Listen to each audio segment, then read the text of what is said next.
Chapter 1. Run. Don't stop. Keep moving. The big fat moon makes everything black and white, frost and shadow, life and death. Steve stumbles. The churned up mud's solid, up and down like a roller coaster. One foot catches the edge of a rock-hard peak and he goes sprawling across the icy ground, tries not to cry out as his arm screams sharp-edged pain. Somewhere in the darkness, a dog barks. Big dog. Fucking scary big dog, you know, Rottweiler, Doberman, some bastard like that. Big and black with thousands of teeth, coming after him. Fuck. The word disappears into the night sky on a cloud of white breath. Big dog. He scrambles upright, stands there trying to get his balance, feeling sick. Far too much whiskey. Makes everything blurry and warm, even though it's so cold out here his fingers ache with it. Makes the world smell like it's burning. Steve lurches forward, arm clutched to his chest, hugging the shadows along the edge of the building site, trees blocking the searchlight moon. With any luck, no one will see the trail of blood he's leaving. The dog barks again, closer. But then, his luck's always been for shit. Steve speeds up. Lurch, stumble, struggle. His left foot cracks through an ice-topped puddle and he stops, holding his breath. Steve turns, looking back towards the site office. Torches sweep the muddy ground, muffled voices coming this way. That fucking dog yammering and yowling, leading them on. Keep going, keep moving, one foot in front of the other. Follow the 8-foot-high fence, chain link and barbed wire skirting the building site. This time when he trips, he goes head first into a ditch, slithering down the bank, branches snapping, pain ripping through his arm, something raking his cheek with thorny claws. A shatter of ice and then water so cold it's like being punched in the face again.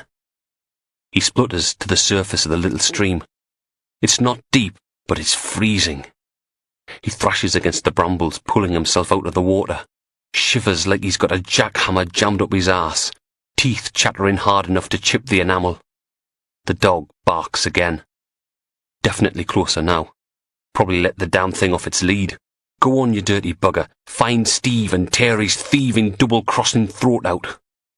Steve slumps back against the bank, trying not to cry. Frigid water soaking into his trousers, jacket, socks, every fucking thing. Why do these Scottish bastards call it a burn when it's so fucking cold?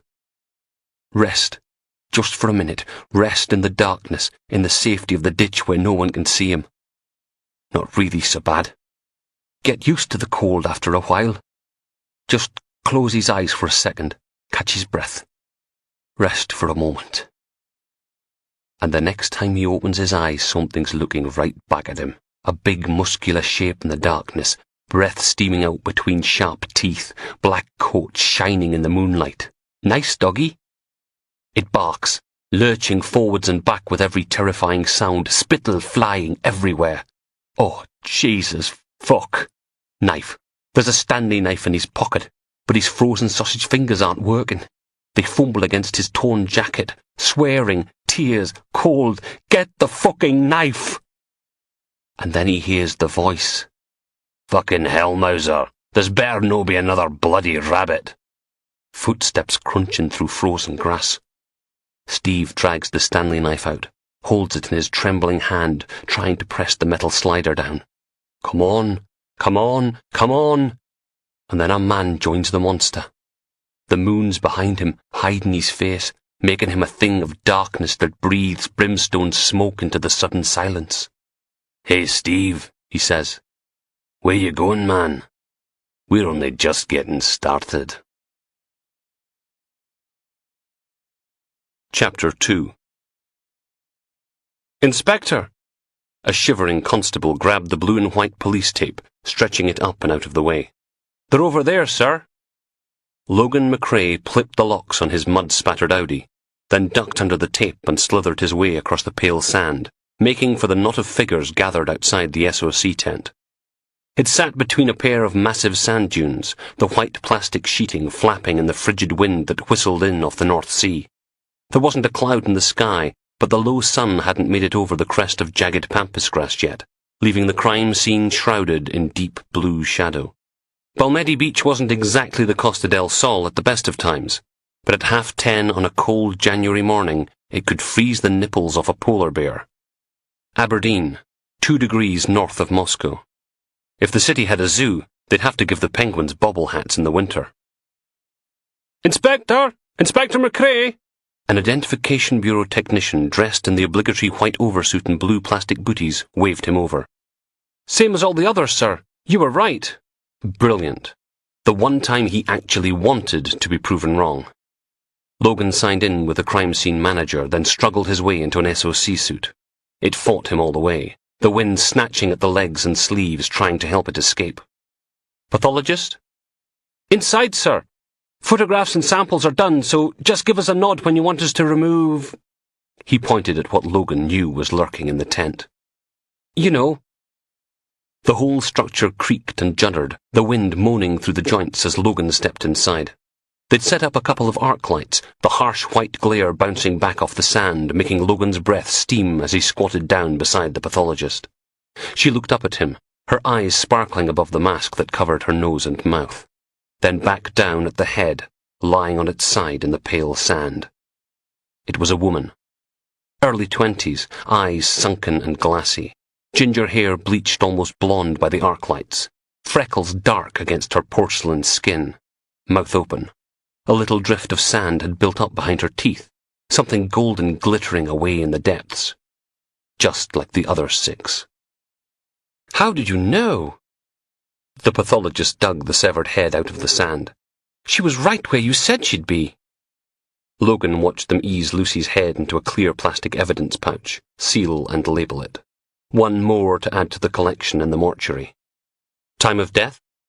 Dr. Isabel McAllister snapped off her blue nitrile gloves, removed her mask and peeled back the hood of her SOC suit, letting her long, dark hair tumble over her shoulders. "You know I can't tell you that." Logan opened his mouth to say something, then shut it as Isabel placed a hand against his chest.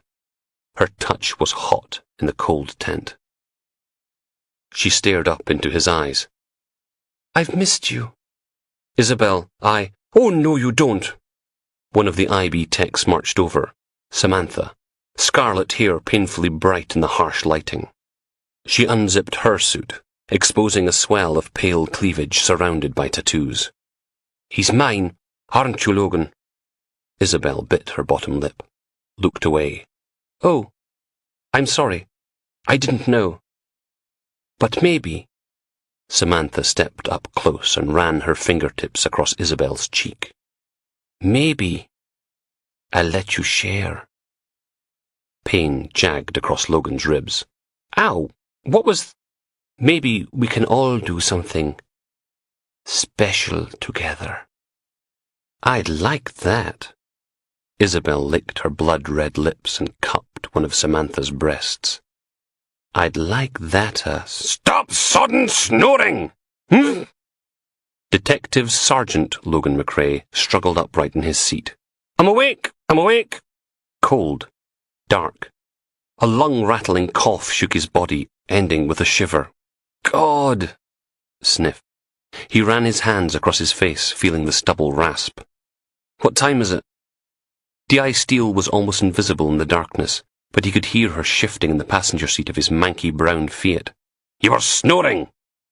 The inspector stabbed her thumb on the button for the cigarette lighter, waited for it to pop up, then pulled it out of the dashboard and sparked up a silk cut. The orange glow turned her face into a topographical map of wrinkles and shadow, train-wreck hair hidden beneath a furry hat. "Bloody freezing!" Logan peered at the fogged-up windscreen, then cleared a porthole with his sleeve, looking out at the moonlit countryside. They'd parked down a small lane overlooking a sprawling building site just off the A90, Aberdeen to Ellen Road. He yawned. "Need a pee." "Shouldn't have drunk all that coffee then, should you?" Knew he wouldn't show. I mean, what sort of idiot takes decaf on a stakeout? "So where is he then?" "If I knew that, I wouldn't be sitting here in this crappy car listening to your bloody snoring, would I?" "Fine, be like that." Logan helped himself to one of the inspector's cigarettes, lighting it with a Zippo as he climbed out into the freezing night. "Close this sodding door!" Slam. He stood there for a second, shivering, drew in a deep lungful of smoke, then started down the lane towards a clump of trees. The ground crackled beneath his feet, grass coated in a thick rime of frost. Everything turned monochrome in the light of a nearly full moon, bright as day. Logan stepped off the lane and into the undergrowth. God, it was cold. Bloody steel and her bloody chiz. What was the point of having a covert human intelligence source if the sodding source was so covert you couldn't bloody see him? Zip. Rummage. Grimace. Ah. Oh, yeah. That was better. He stood there, in a growing cloud of bittersweet steam, cigarette dangling from the corner of his mouth. 12 days straight without a single day off. No wonder he was knackered. You could see the whole development from here, a swathe of frozen mud surrounded by chain-link fencing, piles of bulldozed earth, a cluster of pale concrete foundations. 20 or 30 houses looked almost finished. Another half-dozen were at the scaffolding and brick stage. Eventually there'd be 400 of the damn things, courtesy of McLennan Homes. Nasty boxy rabbit hutches for people with more money than sense. Christ knew how the bastard got planning permission. The site office was a little porta-cabin, and as Logan watched, someone opened the door, spilling pale yellow light across the churned-up earth. A dog barked, the sound of a radio. Then the door swung shut and the light was gone, replaced by the faint circle of a torch working its way around the perimeter fence. You'd have to be desperate, taking a night watchman's job on a building site in the middle of winter, knowing that if anything went missing, Malcolm McLennan would have your balls. Literally. Logan zipped himself up, then hurried back to the car, out of the cold. He clunked the door shut behind him. Baltic out there! He cranked the key in the ignition and turned the heater up full, holding his hands over the vents. D.I. Steele sat and scowled at the windscreen as it started to clear. Sod this! He's 2 hours late! I'm no buggering about any longer! Some of us got pregnant wives to get home to! Logan wrestled the gear stick into reverse, getting a loud grinding noise, then turned in his seat and peered out of the rear window, navigating by the light of the moon. The manky Fiat shuddered backwards up the lane. Told you he wasn't going to show. Blah, blah, blah. I'm just saying, no one's daft enough to rat out Malk the knife.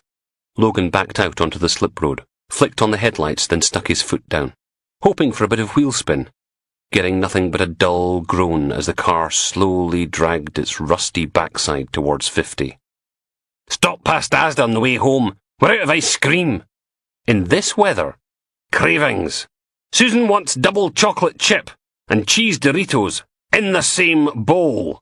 And before you say anything, I know I have to watch her eating it. Steele scooted down in her seat.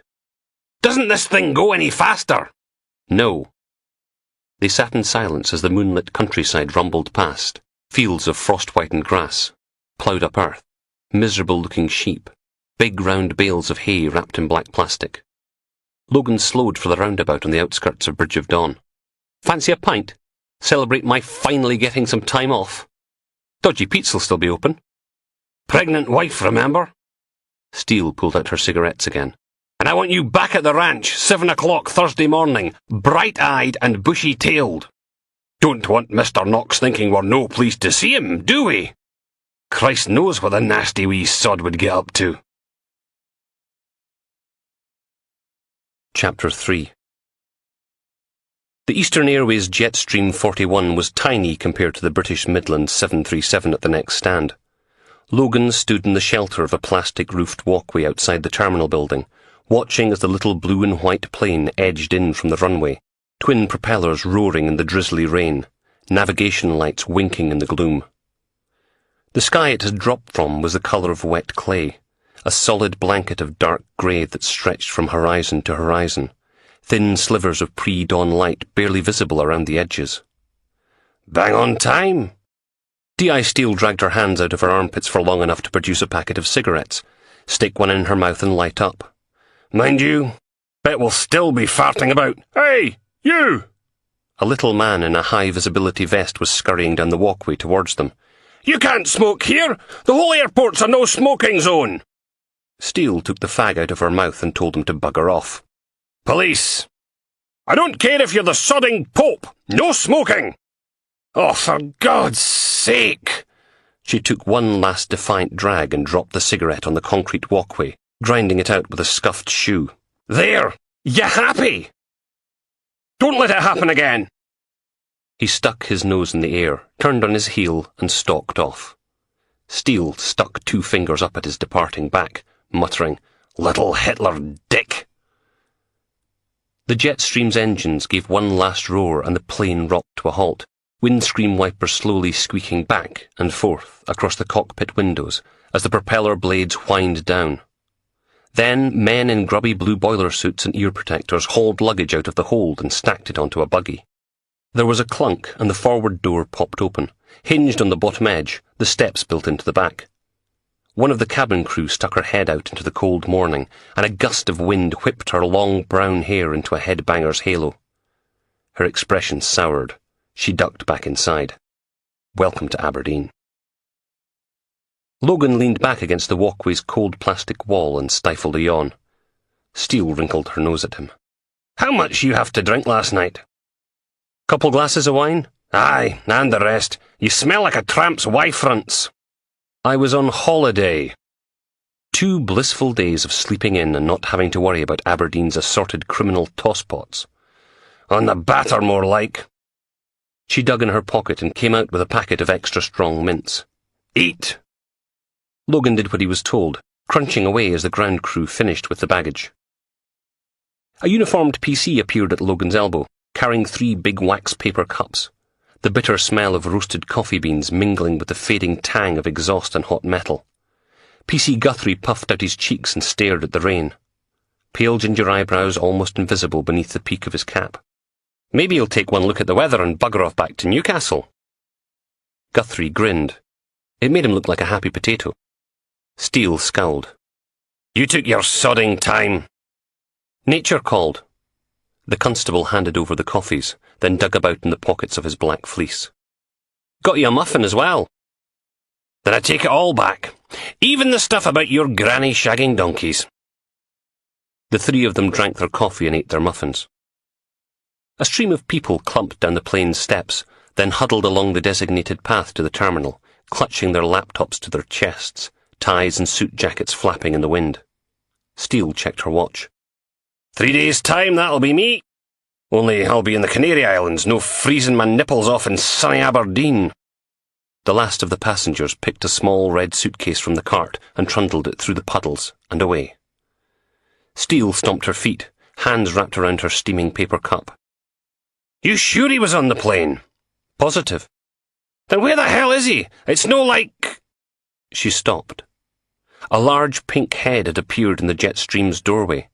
What little hair remained had been cropped to about the same length as the designer stubble beard covering both chins. The face broke into a wide smile of perfect white teeth.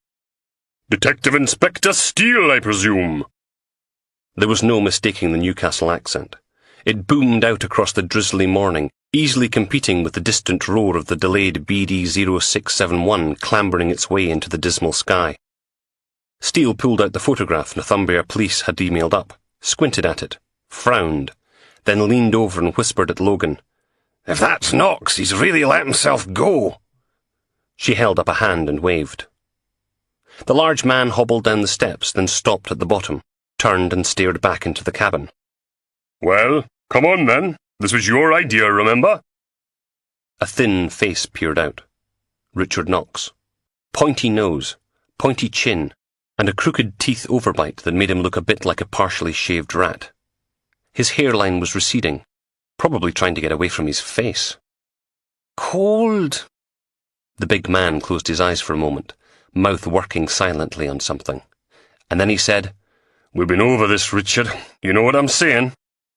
"Just an observation." Knox's voice was nearly an octave higher, but still broad Geordie. He took a grip of the handrail and picked his way down the steps to the wet tarmac. "Not like this all the time, is it?" D.I. Steele grinned at him. "No, most of the time it's a lot worse. Why don't you try somewhere warmer? Like hell! That's meant to be nice this time of year." Knox stared back, expressionless. "Funny? You're a funny lady." "And you're a raping wee shite bag." "Served me time, paid me debt to society like. God has forgiven us." My sharny arse! People like you! All right. The big man limped between them. I think that's enough team bonding for one morning. He stuck out his hand for Steele to shake. Detective Superintendent Danby. She looked at the hand for a moment, then grabbed it, her fingers disappearing into the DSI's grip. Detective Inspector Steele. Excellent. Danby nodded, getting an extra chin for his trouble. Now, any chance we can go inside before we all freeze to death? Knox didn't say much on the way into town, just sat in the back of the patrol car, sandwiched between Logan and PC Guthrie, clutching an Asda carrier bag to his chest while Steele drove. DSI Danby was a lot more chatty. So, there we were. Half the bobbies in Newcastle and we still can't find our missing Grandad anywhere. We've checked the shops, the post office, every shed and garage for 3 miles round his house. So it gets dark and we have to give up for the night.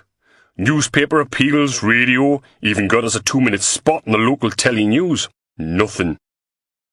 Knox shifted in his seat, rubbing against Logan in the confined space.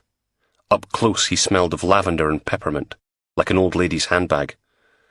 Do we really need to hear this again? 3 days later, the old boy turns up at the local library, still in his jammies, gabbling on about how he's been abducted by aliens. Of course, everyone knows he's got Alzheimer's, you know what I'm saying? So they pat him on the head and get someone to drive him home. Only he keeps going on about how the aliens took him to the underground lab and did experiments on him. Anal probes and all that. Danby sniffed, one hand wrapped around the grab handle above the passenger door, staring out of the window. So, finally, his sister calls the doctor and he examines the old man, doesn't he? You know what? Knox cleared his throat. You're doing this on purpose, aren't you? Spoiling things for us. Just making conversation? Well, don't. It's not funny. Suit yourself. The DSI went back to staring at the drab grey scenery.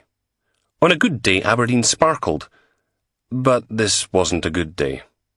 The granite buildings sulked beneath the heavy clouds, their grey walls stained dark by the never-ending drizzle.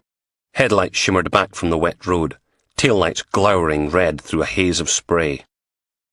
D.I. Steele flicked on the radio, breaking the silence. Annie Lennox, Aberdeen's favourite local girl made good, singing about walking on broken glass. The song ended. There was some banal chat from a DJ who obviously thought he was a lot funnier than he actually was. Another record, and then the news. London grinds to a halt as snowstorms grip England. The A96 is closed between Inverurie and Huntly following a 5-car pile-up. McLennan Homes announced job boost for the beleaguered northeast building industry. And a legal challenge is launched today against a proposed expansion to Donald Trump's golf resort. Hi, I'm Karen MacDonald. Today, the Balmady Dunes Preservation Society confirmed it would be issuing a legal challenge. PC Guthrie snorted. How come every time there's a 0.5 millimetre of snow, England goes tits up? What a bunch of wanky... He drifted to a halt. DSI Danby had swivelled round in the passenger seat to stare into the back of the patrol car. The constable's cheeks went pink. I mean, it's... He looked at Logan. Logan shook his head. No chance, you're on your own, sunshine. Idiot. Come on then, constable. Danby's voice rumbled through the confined space. You have something to say? Let's hear it. Cough. With the snow, and it's probably, unexpected, and the councils don't grit the roads. He wiggled in his seat. Got nothing against the English. Got lots of mates who are English. Danby looked at him. How long you been in the force? Guthrie licked his lips. 7 years? Take a tip, constable. If you ever want to make sergeant, practice your lying. 'Cause right now, you're crap. You know what I'm saying? Chapter 4. Grampian Police Force Headquarters was a lot busier at 5 to 9 on a Thursday morning than it had any right to be. By now the CID day shift should have been out there, keeping the city safe from the people who lived in it. Instead they were hanging round the station, making the place look untidy. Logan picked his way carefully down the corridor, 2 coffees and a pair of tinfoil parcels balanced on a manila folder like a wobbly tray. D.I. Steele's office was the last one before the noisy main CID room. Logan stopped outside her door and carefully rearranged his hand so he could knock without spilling scalding liquid all over himself. Only he didn't get that far. Someone coughed behind him, and Logan turned to find Detective Inspector Beatty standing there with his arms folded. "Weren't you supposed to come and see me first thing this morning, Sergeant?" Sodding hell. D.I. Beatty, 16 stone of useless with a beard. "Had to go pick up Richard Knox." Beatty looked down at the carpet for a moment. "We were supposed to go over those counterfeit goods, remember? Handbags, MP3 players, cameras, perfume. What are we doing about them?" "Have you spoken to Trading Standards yet?" "No. I told you to go speak to them. Jesus, George, you're supposed to be a DI now, remember? I can't do everything for—" Inspector Steele's office door banged open and she lurched to a halt on the threshold, mouth hanging open as if she was about to shout something. She took one look at Beatty, then turned to Logan. "Where the hell have you been? Had to get your arse in here." She hauled up her trousers, stood back, waited till Logan was inside, then slammed the door in Beatty's face. Steele's new office didn't look anything like the old one. The knobbly ceiling tiles were still white, not coated in a sticky beige film of cigarette tar. The walls didn't have those greasy blue-tack acne spots, and the carpet was still a recognisable colour. Logan gave it 6 weeks, tops. Steele slumped back behind her desk, and Logan handed her a mug and a tinfoil parcel. She unwrapped the bacon butty and got stuck in, chewing and talking at the same time. "What we got?" He pointed at the manila folder, now with an Olympic logo of coffee rings on it. "Not a hell of a lot. Far as we can tell, Knox hasn't been to Aberdeen since he was 11. Logan peeled the tinfoil off his fried egg butty and bit down. Yolk splurged out into his palm. Sod! He transferred the dripping roll to his other hand and licked at the sticky yellow puddle. "Got them to pull all sexual assaults on OAPs for the 3 years before he left. 2 women in their late 70s, no men." Steele nodded. "Good. Means we'll no have a bunch of angry relatives sniffing about causing trouble." Another bite, then a scoof of tea. "Next, Erika Petrovsky." Logan went rooting through the folder and pulled out a stack of forms covered in scuffed yellow post-it notes. "Trial date's been set for 3 weeks next Tuesday. She's still sticking to her story, but the PF thinks she'll cop to aggravated assault if we give her the option." "Sod that. She went after her next-door neighbour with a carving knife. I'm no settling for anything less than attempted murder." Steele pursed her lips and swivelled back and forth in her office chair for a minute. "Anything else?" Logan slapped the papers out on her desk, one at a time. "Forensics found trace fibres when they did the rape kit on Laura McEwen, and they think they've got enough DNA for a match if we can get them a suspect. Fingerprints have come back on the old Meldrum post office job. Looks like our friend Mr. McLean is up to his old tricks again." "Get him picked up." The inspector crammed the last 2 inches of bread and bacon into her mouth. Then she lobbed its tinfoil wrapper into the bin, mumbling, "She shoots! She scores!" "No need. Traffic arrested him for drink driving last night, out celebrating his windfall." Logan stuck the final sheet in her desk. "Last but not least, another batch of counterfeit 20s turned up. That private bank on Albine Terrace called yesterday to say someone tried to deposit 4.5 grand's worth." She pursed her lips and went, for a while. "And what did D.I. Beardy want?" "Me to do his sodding job for him." "All right, settle down, settle down." Detective Chief Inspector Finney had the kind of face normally found under a wet rock. Wide rubbery lips, floppy Hugh Grant hairstyle, beady little eyes. He stood at the front of the new CID office with his back to the whiteboards, waiting for silence. Logan wheeled his office chair out from the walled-off section reserved for detective sergeants and settled down next to Steele while she fiddled with her phone. The large room smelled of fresh paint, fresh coffee, and second-hand curry. It wasn't even as if they could open a window. There weren't any. But it was still a lot better than the cramped hovel they used to work in upstairs. The middle of the office was divided up into 6 cubicles, each lined with beech veneer desks, arranged so the constables could sit back to back, separated by low walls of purple fabric. 9:15 and the whole CID day shift was there. 18 detective constables, 4 detective sergeants, 3 detective inspectors, fidgeting as Finney took them through the usual day-to-day morning briefing, waiting for him to get to the reason they'd all been allowed to slob about in the office for the last 2.25 hours, drinking coffee and moaning about the football. "Next up, Finney checked his notes. "You'll have seen in our illustrious local press that we've got a special visitor staying with us for the foreseeable future." He held up a copy of that morning's Aberdeen Examiner, the headline, "Sex Beast to Settle in North East," stretching above a blurry photo of a man in a shell suit. Richard Knox. "Aye," said someone at the back, "like we don't have enough perverts of our own to deal with." "I'm sorry." Finney turned a blistering smile on the room. "Did I give the impression this briefing was open to audience participation? Did I? Because I don't remember doing that." No one spoke. "Let's try and behave like professionals, shall we, children? For a change." He turned and pointed to the large figure sitting at the front of the room. "This is Detective Superintendent Danby from Northumbria Police, the man who put Knox away in the first place. DSI Danby has kindly agreed to come up here, brief us, and help liaise with Sacro. Superintendent?" Danby levered himself to his feet, turned and nodded at everyone. "Right, Richard Knox." The DSI's big bass voice filled the CID room just as easily as it had the patrol car. He picked up a long black remote control and pointed it at the huge plasma TV bolted to the back wall between the little kitchen recess and the lockers. Everyone swivelled round in their chairs. Knox's face appeared on the screen, staring out at them with a black eye and a swollen lip. It was an old photo, from back when Knox had more hair, but other than that, he was still the same weedy-looking rodent.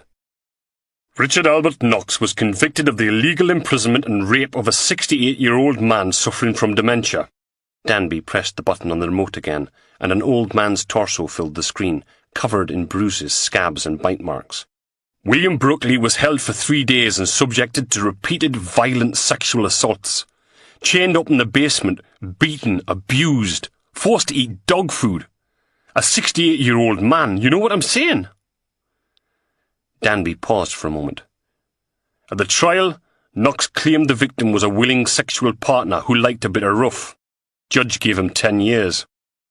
Another click, and Knox's face was back, grinning in front of a bland concrete slab of a building. "He was out in less than 7, released on licence, and he's been living under 24-hour supervision ever since. We know Knox was responsible for at least 6 other attacks on older men before we caught him, but we couldn't prove it." Danby pressed something else, and the TV screen went blank. "Don't be fooled by the weedy strip of piss God is my co-pilot exterior. Richard Knox is a violent sexual predator who gets off on other people's pain." There was a moment's silence. Then the same voice as before piped up from the back. "So why the hell are we getting lumbered with him?" "He served his time." Danby folded his huge arms. "We've got no legal right to restrict his movements anymore. If it was up to me, he'd be stuck in a little dark hole for the rest of his natural, you know what I'm saying? But as of 3 months ago, he can go wherever he likes." One of the uniformed PCs stuck up a hand. "Yeah, but why Aberdeen?" "Because blood's thicker than water." Chapter 5. "Hold on, maybe this'll help." PC Guthrie yanked open the curtains, unleashing a cloud of dust. Pale grey morning light oozed in through the grubby bay window. If anything, it just made the place look worse. Once upon a time, the velvet curtains were probably a rich red, but now they were the colour of dried blood. The wallpaper was a collection of faded roses and vines, the room's corners infested with the familiar black spider webs of mildew. Standard lamps with tasselled edging, a sagging couch, a nest of tables, a mantelpiece weighed down with dusty porcelain figurines. The sour taint of ancient cat pee. Steele wrinkled her nose. "Not exactly better homes and gardens, is it?" Logan had to agree. The whole place looked like the contents of a bring-and-buy sale circa 1975. Could do with a bit of a clean. Richard Knox stood in the middle of the worn carpet, one hand on the back of a rickety armchair, and smiled. "I think it's perfect." It was a run-down detached house in Cornhill, with an overgrown front garden, sagging gutters, moss-covered roof, and peeling paintwork. A pair of black and white photographs hung on the wall above the fireplace. One of a dour-looking man in an old-fashioned suit, the other a severe woman with a 50s haircut and scowl. I never met me real grandfather." Knox stared up at them. "The Lord took him when me mother was still a little girl. But Granny Murray was a terror, you know, always banging on about Jesus this and Bible that." Knox smiled. "Wish I'd listened to her when I had the chance, like. Bet things would have turned out very different for us if I'd found God before the devil found me." Creepy little bastard. Ever since they'd arrived at the manky old house, he'd been practically glowing. They followed him from room to room, opening the curtains, upsetting the dust and mould, ending up in a double bedroom at the back of the house, overlooking a long back garden choked with bushes and weeds. The large bed drooped in the middle, its quilted cover pockmarked and cat-clawed. Knox settled on the edge, clutching the same old battered carrier bag to his chest. A woman's head poked around the door.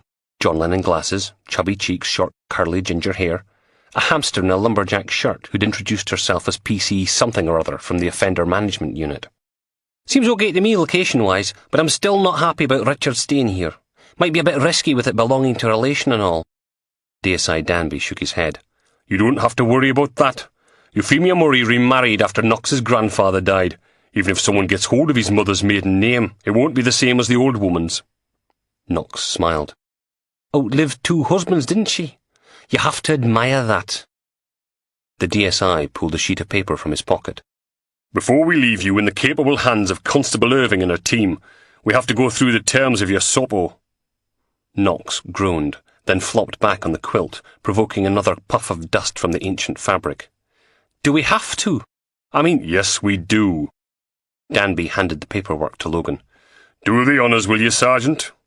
Logan cleared his throat. "Sexual Offences Prevention Order for Richard Albert Knox, 35 Cairnview Terrace, Aberdeen.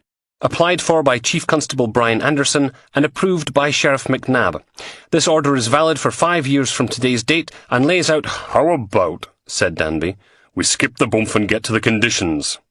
"Oh, right. You will not go within 200 yards of any retirement home or recreation centre where older men might congregate.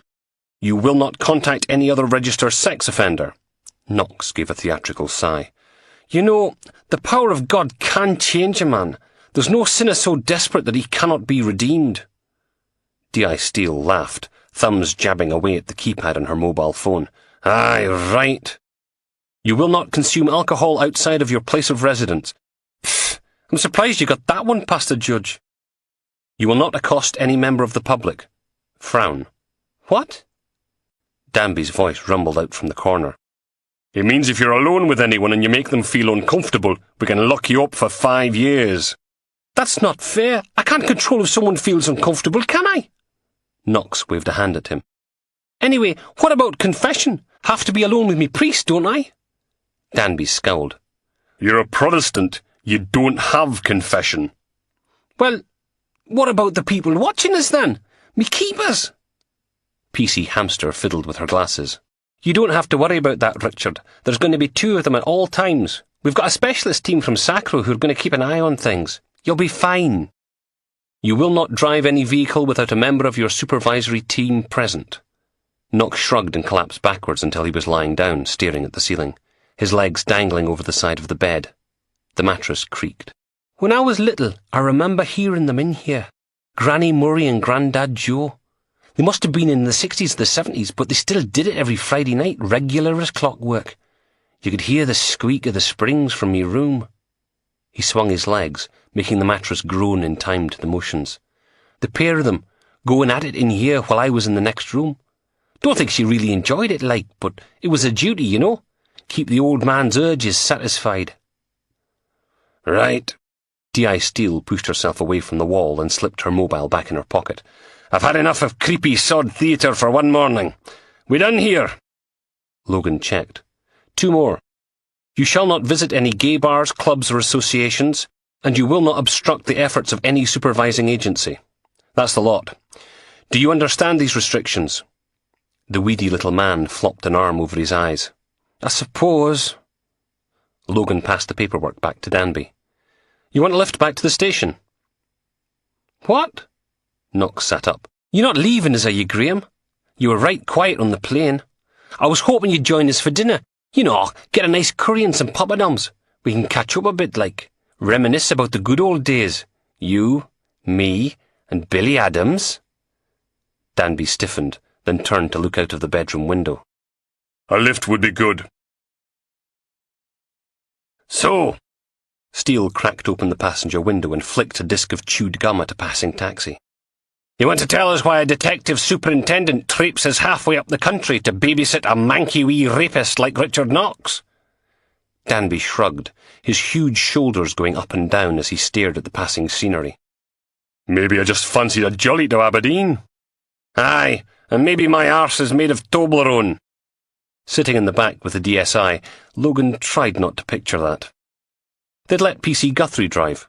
He joined the queue of traffic waiting to turn left onto Westburn Road, juddering to a halt inches from the back end of a bendy bus. A park ran along the side of the road, complete with pond and bored-looking ducks, the dark scribble of bare trees. Other than that, the place was nearly empty, just a mother and her small child hauling a yapping terrier across the wide expanse of browny green. Danby sniffed. Can't believe you've got no snow. We were up to our ears in Newcastle this morning. OK, let's try this another way, shall we? Steele produced a packet of nicotine gum and popped a white pellet out of its foil blister, chewing with her mouth open. Who's Billy Adams? It's not important. Sounded important. Danby's face hardened. Drop it. You know what I'm saying. That an order, sir? Call it a request. He turned to Logan. These Sacroid people, they hope to keep an eye on Knox. Sacro, Safeguarding Communities, Reducing Offending. It's a charity, biggest provider of supported accommodation for offenders in Scotland. Got teams of volunteers watching people like Knox all over the country. Well, maybe not exactly like Knox, but yeah, they're up to it. Steele rolled her window back up. You know, I'm going to find out eventually, so you might as well spill the beans. Silence. See, I'm what you'd call a tenacious wee sod. More silence.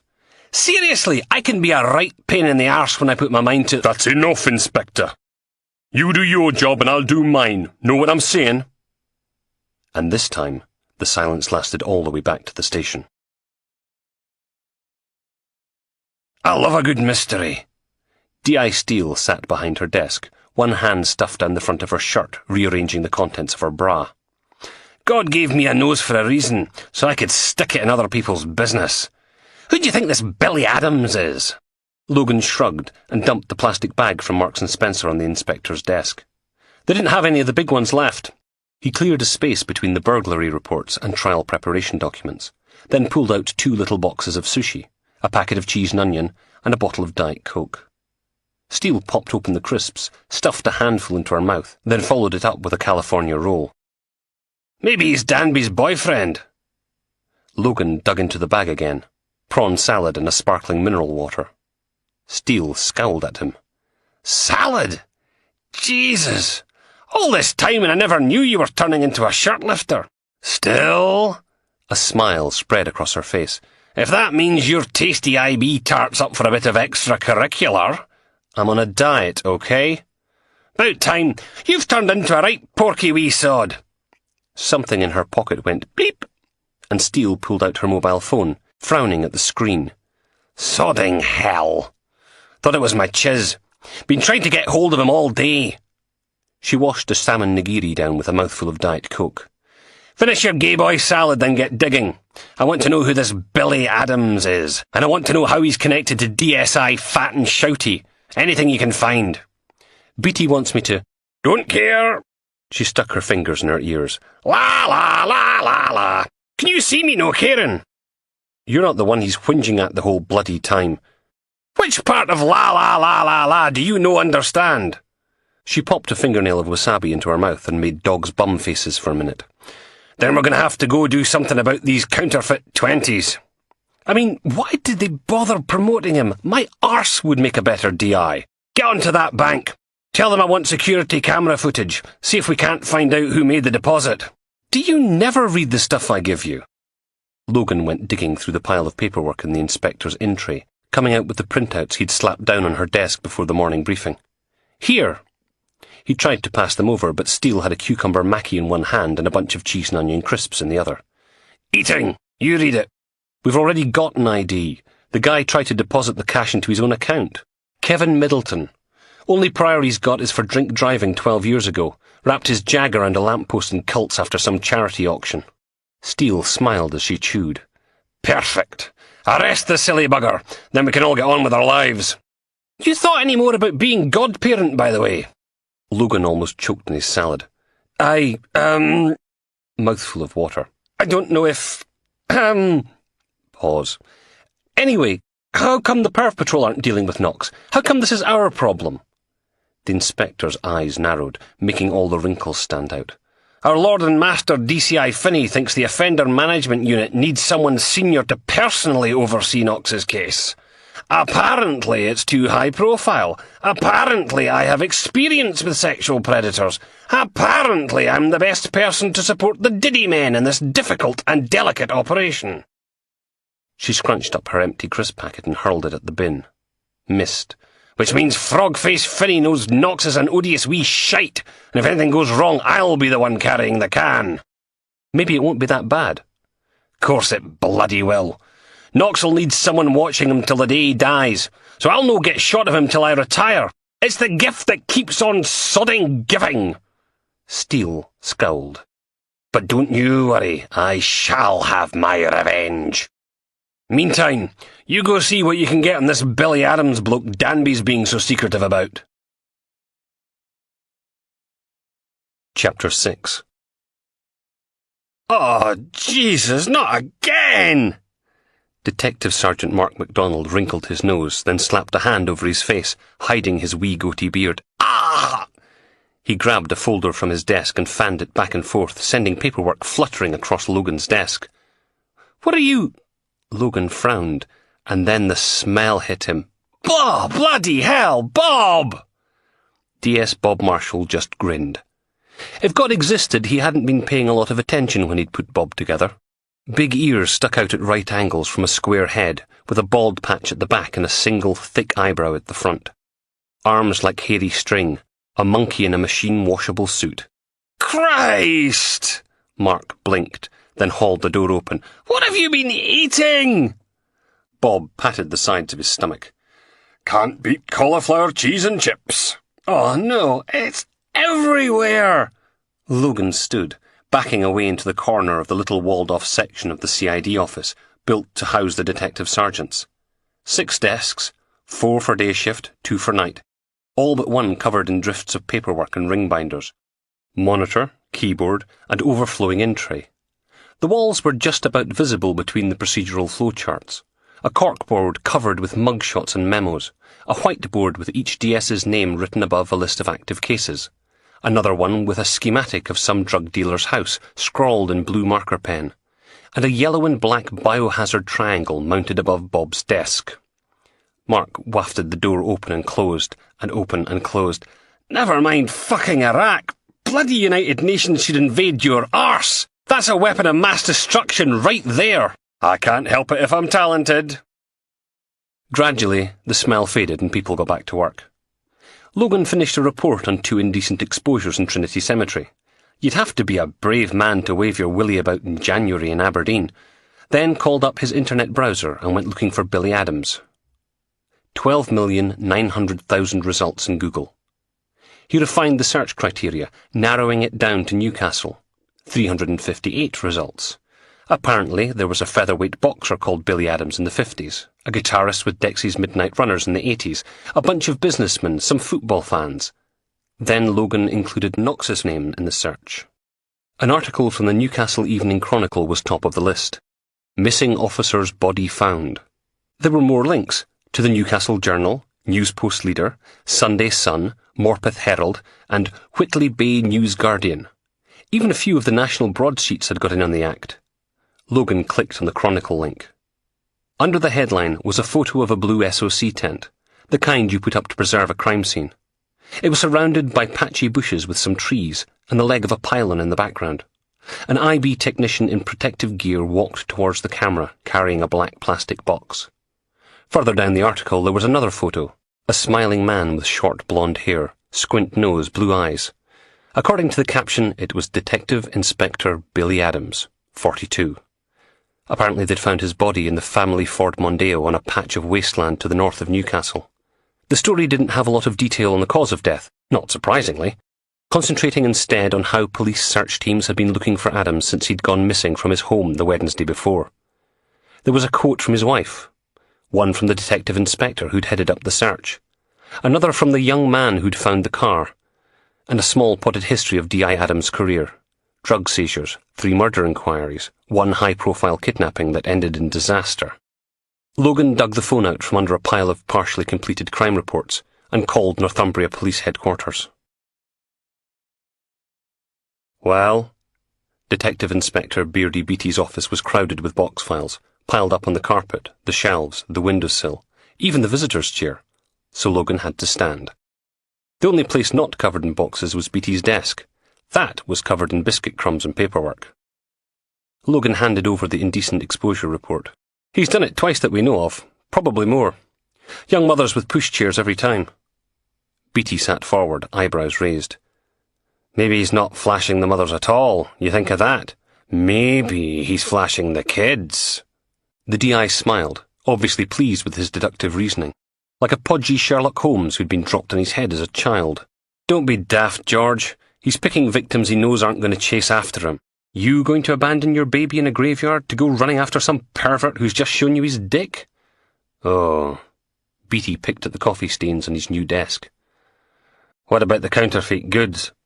Did you speak to Trading Standards like I told you? I, was hoping we could go over there together, show a united front. Just call them, okay? We shouldn't even be dealing with it. Hooky Goods is a job for the shop cops. Yes, but the sheer volume of still their job. Finney wants us to do that interagency cooperation thing. Us, Trading Standards and Customs. Beattie shuffled through some of the mess on his desk. It shouldn't take long, just a couple of hours, and you'll have to take it up with Steele. I've got stuff to do for her all day. Beattie's bottom lip protruded, his eyebrows pinching up in the middle, the lost puppy look. But Finney wants to see progress. Then go get Biohazard Bob or Mark to help. Or Doreen, eh? How about giving her some sodding work for a change instead of lumping it all on me? Fine. The inspector went back to his files, face turning pink. I'll call Trading Standards myself. Logan left him to it. Bloody thing. D.I. Steele jabbed at the latch of her office window with a fork, digging the tines into the mechanism. Logan closed the door and slumped in the visitor's seat. Tell me again why they promoted Beardy Beattie? It's no safe making the windows so you can't open the bastards more than an inch. What if there's a fire? Useless tosser couldn't investigate a septic tank for jobbies. She jabbed the fork into the catch again. Give us a hand, eh? Thought you were supposed to be cutting down on the fags. This is an infringement of my human rights. Open, you bastard! They struggled with the mechanism for a minute, before Steele managed to stab herself in the thumb with her fork. She screwed her face up, then hurled the stainless steel thing in the bin. Fuck! Steele slumped into her office chair and stuck her bleeding thumb in her mouth. Why can't you go outside for a cigarette like a normal person? Steele just scowled at him. Whatever. Logan pulled out his notebook. Billy Adams, a.k.a. Detective Inspector Billy Adams, Northumbria Police. Did a lot of anti-gang stuff and some undercover work on a big Newcastle mobster called Maitland. Killed himself about 6 weeks after Knox got sent down. And I mean seriously killed himself. She pulled her thumb out of her mouth. What the hell's that supposed to mean? According to the sergeant I spoke to, D.I. Adams swallowed enough antidepressants to cheer up a whole bouncy castle full of goths, a bottle of gin, and the barrel of a shotgun. No sodding about for our Billy, then. Blew a big hole in the roof of the family Mondeo, in the grounds of some disused factory. Been there 4 days in the sun before they found the body. The magpies had been at him. Steele went back to sucking her thumb, mumbling around the digit. So why's Danby being all touchy about it? No idea. Logan shifted forward in his seat. I went for a dig in Knox's file too, in case there was a connection there. He's got big chunks marked restricted, no details. That'll be those other rapes Danby was waffling about. Would have been before the Soham murders, back when we all thought we had to be so sodding sensitive about unsubstantiated accusations going on some dirty bastard's permanent record. Bloody Data Protection Act bollocks. Logan shrugged. She was probably right. Silence. Then she stood. Get your coat. We're off to see a man about some dodgy 20s. Nah, business is shite, truth be told. The man in the oil-smudged blue boiler suit spoke over his shoulder, while a scabby kettle grumbled to a boil. Bloody recession barely made a dent in Aberdeen, but suddenly no one wants to buy a car. You know? Hypocritical bastards. The office faced out onto what looked like an old cattle yard, the grey concrete floor host to a multicoloured array of second-hand cars, crammed in bumper to bumper, with "Deal of the Week" signs taped to the windscreens. A couple of calendars hung on the white breeze-block walls, all featuring spanners and bits of mechanical equipment. D.I. Steele finished flipping through one and pulled a face before perching herself on the edge of the battered desk. Whatever happened to nudie women? Milk. 2 sugars, right? He ladled coffee granules into 3 mugs lined up along the windowsill. Aye. Logan shook his head. Just milk for me. OK. He poured in the hot water, steam turning the window opaque, blocking out the forecourt. The garage was hidden away down a country road somewhere between West Hill and the Loch of Skene, surrounded by trees and fields full of grumbling cattle. Mr. Middleton? Logan watched him sniffing a carton of semi-skimmed milk. Are you sure you wouldn't recognise the man who gave you the cash? Middleton sploshed milk into their coffees. Dunno, never saw him before. Steele accepted her mug, wrapping her hands around it and breathing in the hot steam. If I was a suspicious wee sod, which I am, I'd be tempted to say your mystery man with a handful of dodgy 20s never existed. It was just you trying to launder the stuff. Kevin Middleton stiffened. You think I'd be daft enough to pay counterfeit cash into my own bank account? How thick would I have to be? Steele shrugged. Maybe you thought they'd be good enough to pass the bank's tests? Middleton laughed, then settled into the swivel chair behind his desk. You're kidding, right? If I wanted to clean some money, I'd go down the bookies, or the casino, or to one of them dog nights in Dundee. Somehow, I get the feeling a bank would know what to look for. Right. Steele looked at him, her head tilted to one side. You've obviously given this a lot of thought. What's that supposed to mean? Come on. You don't think it's a wee bit odd? Some tadger comes in here with over £4,000 in crisp new 20s wanting to buy one of your manky motors. A lot of people doing business in Reddy's now. No bugger trust them thieving dicks in the banks anymore. Safer keeping it under the mattress. And if it's cash, you can accidentally forget to mention it to the taxman, right? Middleton's face darkened. I'm the victim here, OK? 4.5 grand I'm down. Not to mention one Honda Civic. Logan took a sip of instant coffee.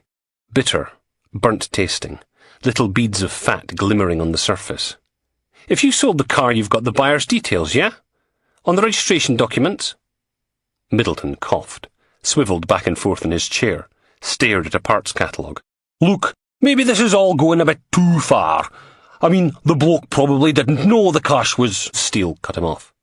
Don't talk shite. Give us the guy's details, or I'm dragging you down the station and doing you for passing counterfeit money, and trying to poison a police officer with crap cheapo coffee. Middleton glowered in silence for a bit, then stood and muttered his way to a beige filing cabinet in the corner of the office.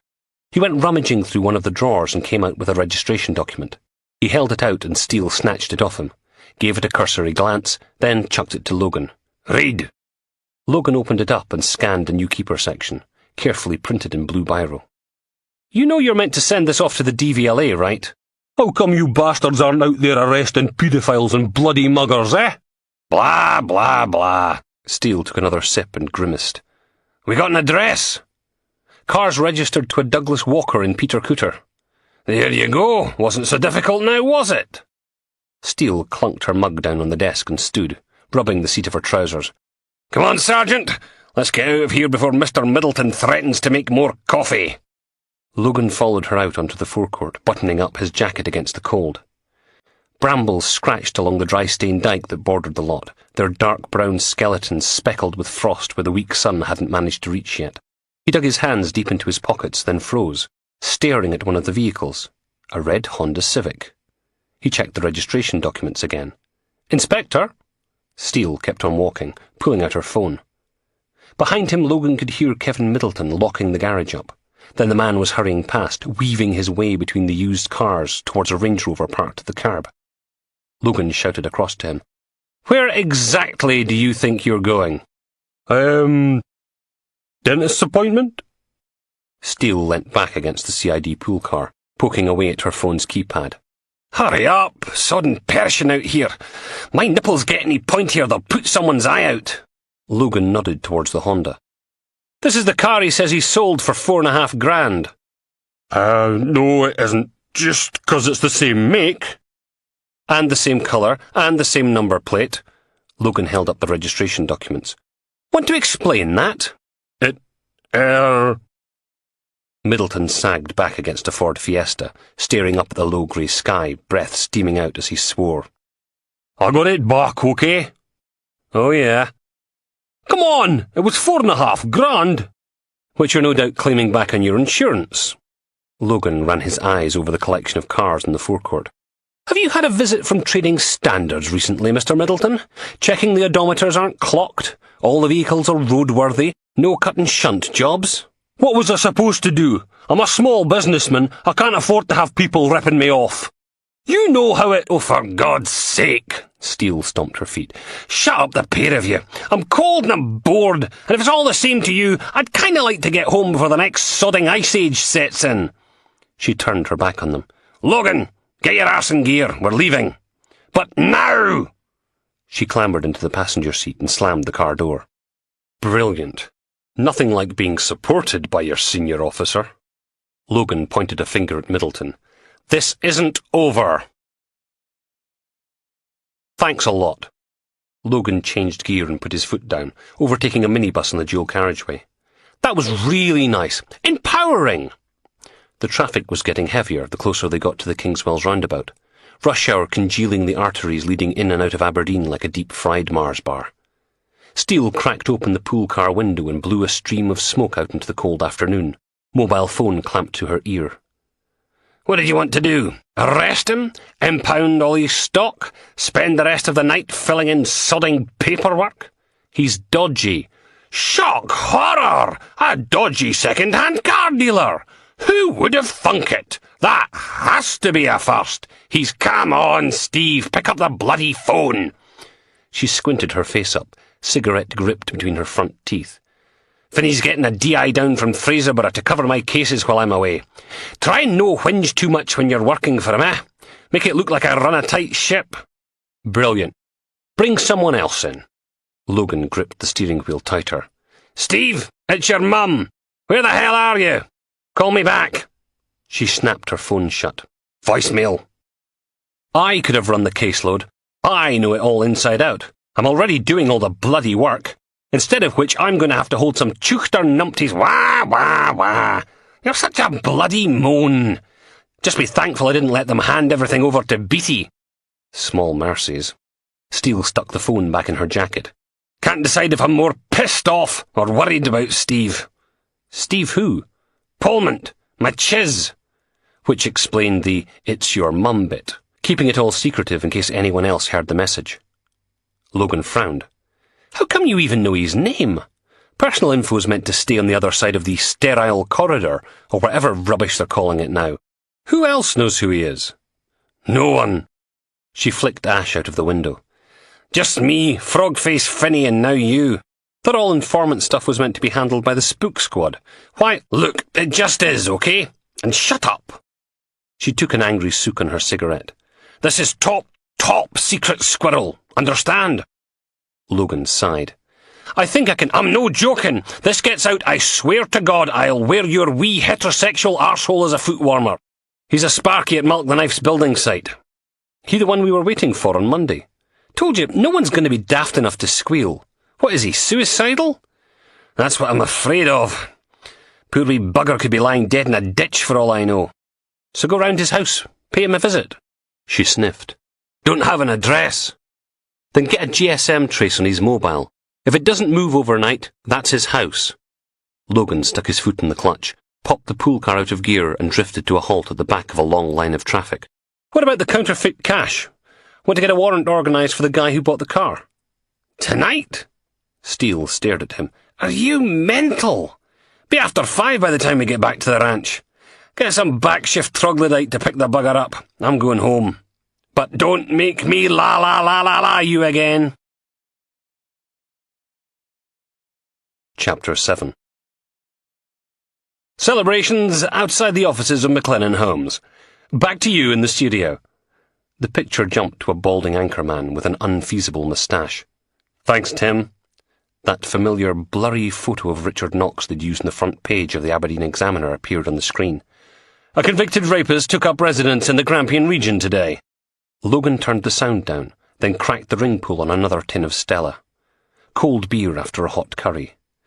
Singing wafted through from the bathroom, Samantha doing her best to murder a Marilyn Manson cover of a soft cell version of a Gloria Jones song. But it was still better than listening to yet another report about Richard Creepy Pants Knox sitting up home in Aberdeen. The anchorman disappeared from the screen, replaced by a lumpy woman mouthing angry somethings at the camera, probably complaining about Grampian police mollycoddling perverts when there were drunken yobs hanging about her local community centre. Logan toasted her with his tin of beer.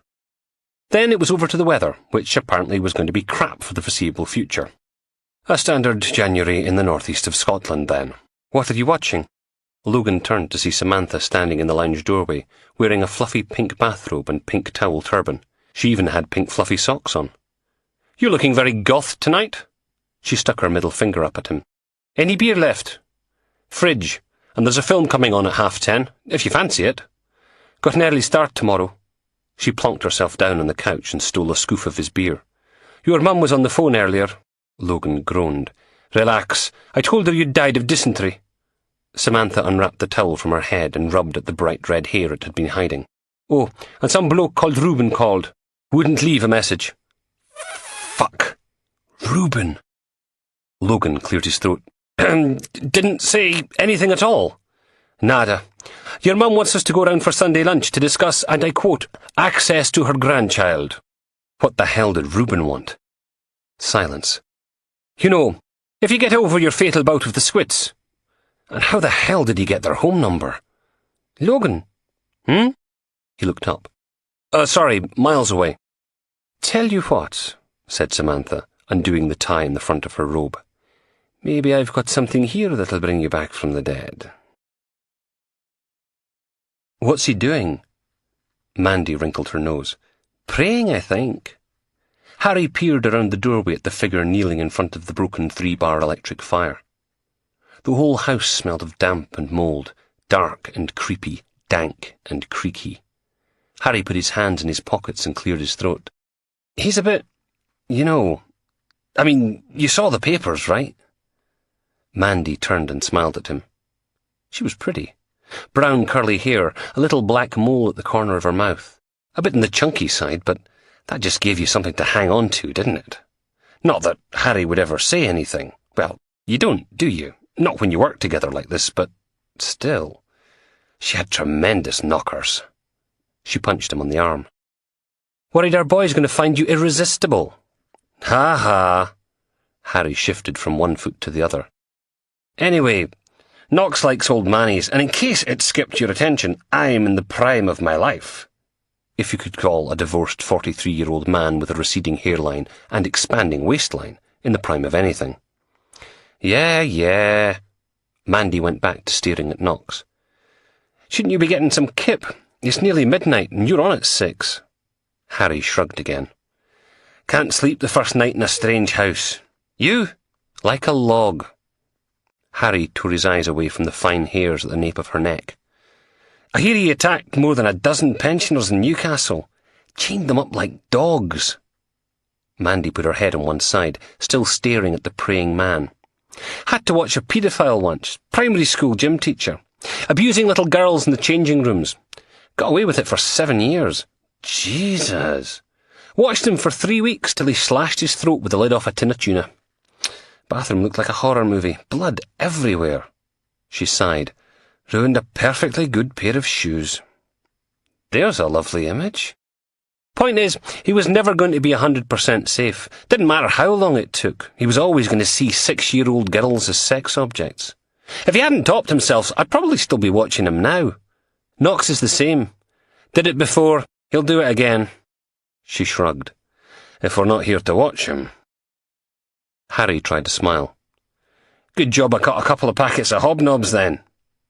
She nodded at the man kneeling on the threadbare hearthrug. Maybe you should have bought some tins of tuna. Richard Albert Knox tries not to smile. He can see them, reflected in the dusty screen of the dead television, standing there at the lounge door like a pair of old women gossiping. His knees ache, but that's all right. A little pain never did anyone any harm. Sometimes it did them a lot of good. And after all those years kneeling on the concrete floor of his cell, the tatty old rug's something of a luxury. But all that time when his knees really paid off, you know? Not like some of them dirty bastards in Franklin prison. The time they spent in their knees was for a different reason. Not that Richard had anything to do with that, thank you very much. No. Well, only once. And it wasn't like he had any option, was it? Not with a length of sharpened pipe waiting for him. They soon learned, though, didn't they? Felt the wrath of God. No one bothered him after that. He sneaks another look at his two minders from Sacro. Harry and Mandy. A right pair of do-gooders. Oh, aren't we so special, volunteering to look after rapists and pedos? How stupid can they be? Richard can't keep the smile off his face. They have no idea what's coming their way. End of Disc 1. Disc 2. Chapter 8. DC Rennie scowled. Is it me, or did the weather just get even crappier? Logan watched the windscreen wipers clunk and squeal across the glass. Rain drummed on the roof of the CID pool car, made spreading puddles on the uneven pavements, shivered the branches of a tall elandi hedge. The little cul-de-sac was quiet, just a few kids being bustled into cars for the last-minute school run. You got the warrant? Rennie dug it out of his jacket pocket. His short blonde hair stuck up in all directions, as if he'd just fallen out of bed, and his face had the kind of unnaturally orange fake tan glow any D-list celebrity would be proud of. Thought night shift were supposed to deal with this. Logan scanned the paperwork, all duly noted and authorized. You ready? No. Tough. He opened the car door and hurried up the path to the semi-detached house, hop-skip-stepping to avoid the deepest puddles, Detective Constable Rennie sploshing along behind him. They huddled under the little porch while Rennie thumbed the doorbell. Ah! It's trickling down the back of my neck! Better watch it doesn't wash your tan off, you'll go all streaky. Hey, at least The front door opened. A young man peered out at them, black eye, bruised cheek and swollen lip, one arm encased in plaster from elbow to palm. The police national computer check said he was 18, but he looked a lot younger. Yeah? Mr. Walker? Douglas Walker? He flinched, one hand coming up to shield his bruised face. Don't hit me! Logan held up his warrant card. Police. Walker sagged, sighed, then turned and limped back into the building. Close the door behind you, yeah? Inside it was a study in chintz. Walker levered himself down onto a floral sofa, complete with lacy antimacassars. A gas fire hissed away to itself, the mantelpiece littered with glass ornaments, sparkling in the light of a standard lamp. Oil paintings covered the walls, scenes of Aberdeen in OTT gilt frames. Walker grimaced. This about that car? What do you think? The young man stared at the swirly beige carpet. I didn't know, okay? I thought the cash was legit. Let me guess. Logan edged in front of the fire, letting his trousers steam. Soon as you found out there was a problem, you were in such a hurry to give Kevin Middleton his car back, you fell down the stairs a couple of times. Walker sniffed. I'm not pressing charges, and you can't make me. Logan let the silence drag out for a while, but Walker kept his face towards the floor. You want to tell me where you got $4.5 grand in dodgy 20s? He shook his head. Okay. Logan pulled out the warrant. Douglas Walker, it is an offence to pass counterfeit monies under Section 15 of the Forgery and Counterfeiting Act 1981, punishable by up to 10 years in prison. At that, Walker did look up, his face pale, mouth working up and down. But I have a warrant here for your arrest. On your feet. You can't stand up, Mr. Walker. Oh, Jesus.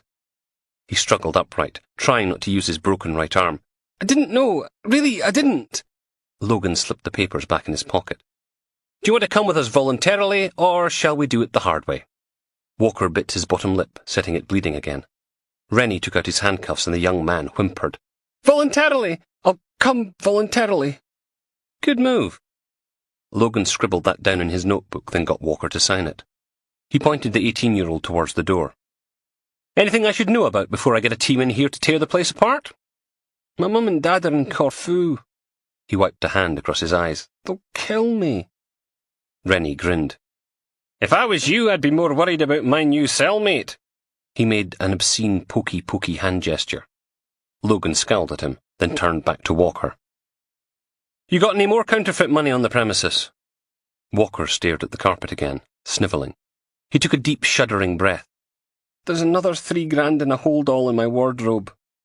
He led them upstairs to a medium-sized bedroom at the front of the house, overlooking the surrounding homes and south towards the River Dee, barely visible through the rain. An easel sat in front of the window, with a landscape of Benihee sketched out in rough charcoal strokes. The whole place smelled of linseed oil and turpentine. Walker pointed at the wardrobe sitting next to an unmade single bed. In there. Rennie snapped on a pair of blue nitrile gloves and went rummaging. Logan examined the canvas. Those paintings downstairs, yours? Yeah. The young man sniffed, rubbed at his eyes again. Doing a degree at Gray's School of Art. They're good. He shrugged, a blush creeping up his cheeks. I was trying to capture the... Got it! Rennie dragged a black hold-all from the mass of shoes and trainers, holding the handles wide apart so Logan could see inside. Lots of little folded bundles made of crisp 20-pound notes. Logan told him to zip it up again, then turned back to Walker. You sure you don't want to just fess up now? Save us all the legwork. He sniffed, looked out of the window at the rain-drenched landscape. Think I should speak to a lawyer. Logan slumped back in the visitor's chair and rubbed his face with his hands. Like interviewing a bloody cardboard cutout. D.I. Steele picked one of the clear plastic evidence pouches from the pile on her desk and peered at the stack of notes inside. There's no another couple of grand knocking about you forgot to sign into evidence, is there? Logan looked at her. What's that supposed to mean? She dumped the cash back on the desk. You any idea how much it's going to cost to put wee Jasmine through a decent school? Jasmine? If it's a girl. She opened her top desk drawer and pulled out a set of screwdrivers and a pair of pliers. Want to help vandalise a window lock? No. Logan picked up the discarded packet of counterfeit cash. You notice it's all in drug dealer bundles? 420s laid flat, 120 wrapped around them at 90 degrees, and then the whole lot folded. Aye, thanks, Captain Sesame Street, but I do actually know what a sodding DDB looks like. Detective Inspector, remember? Just saying it's a bit odd, okay? Would have thought counterfeit notes would come in big stacks, hot off the presses. Looks like this lot's been done up for junkies and pushers. Steele selected a flathead screwdriver from the set and swivelled her chair around, hunkering over the catch on her office window. What's Wallace saying about it? Walker, not Wallace. Douglas Walker. He's saying bugger all. Wants to speak to a lawyer first. Jesus, no again! Dig, poke.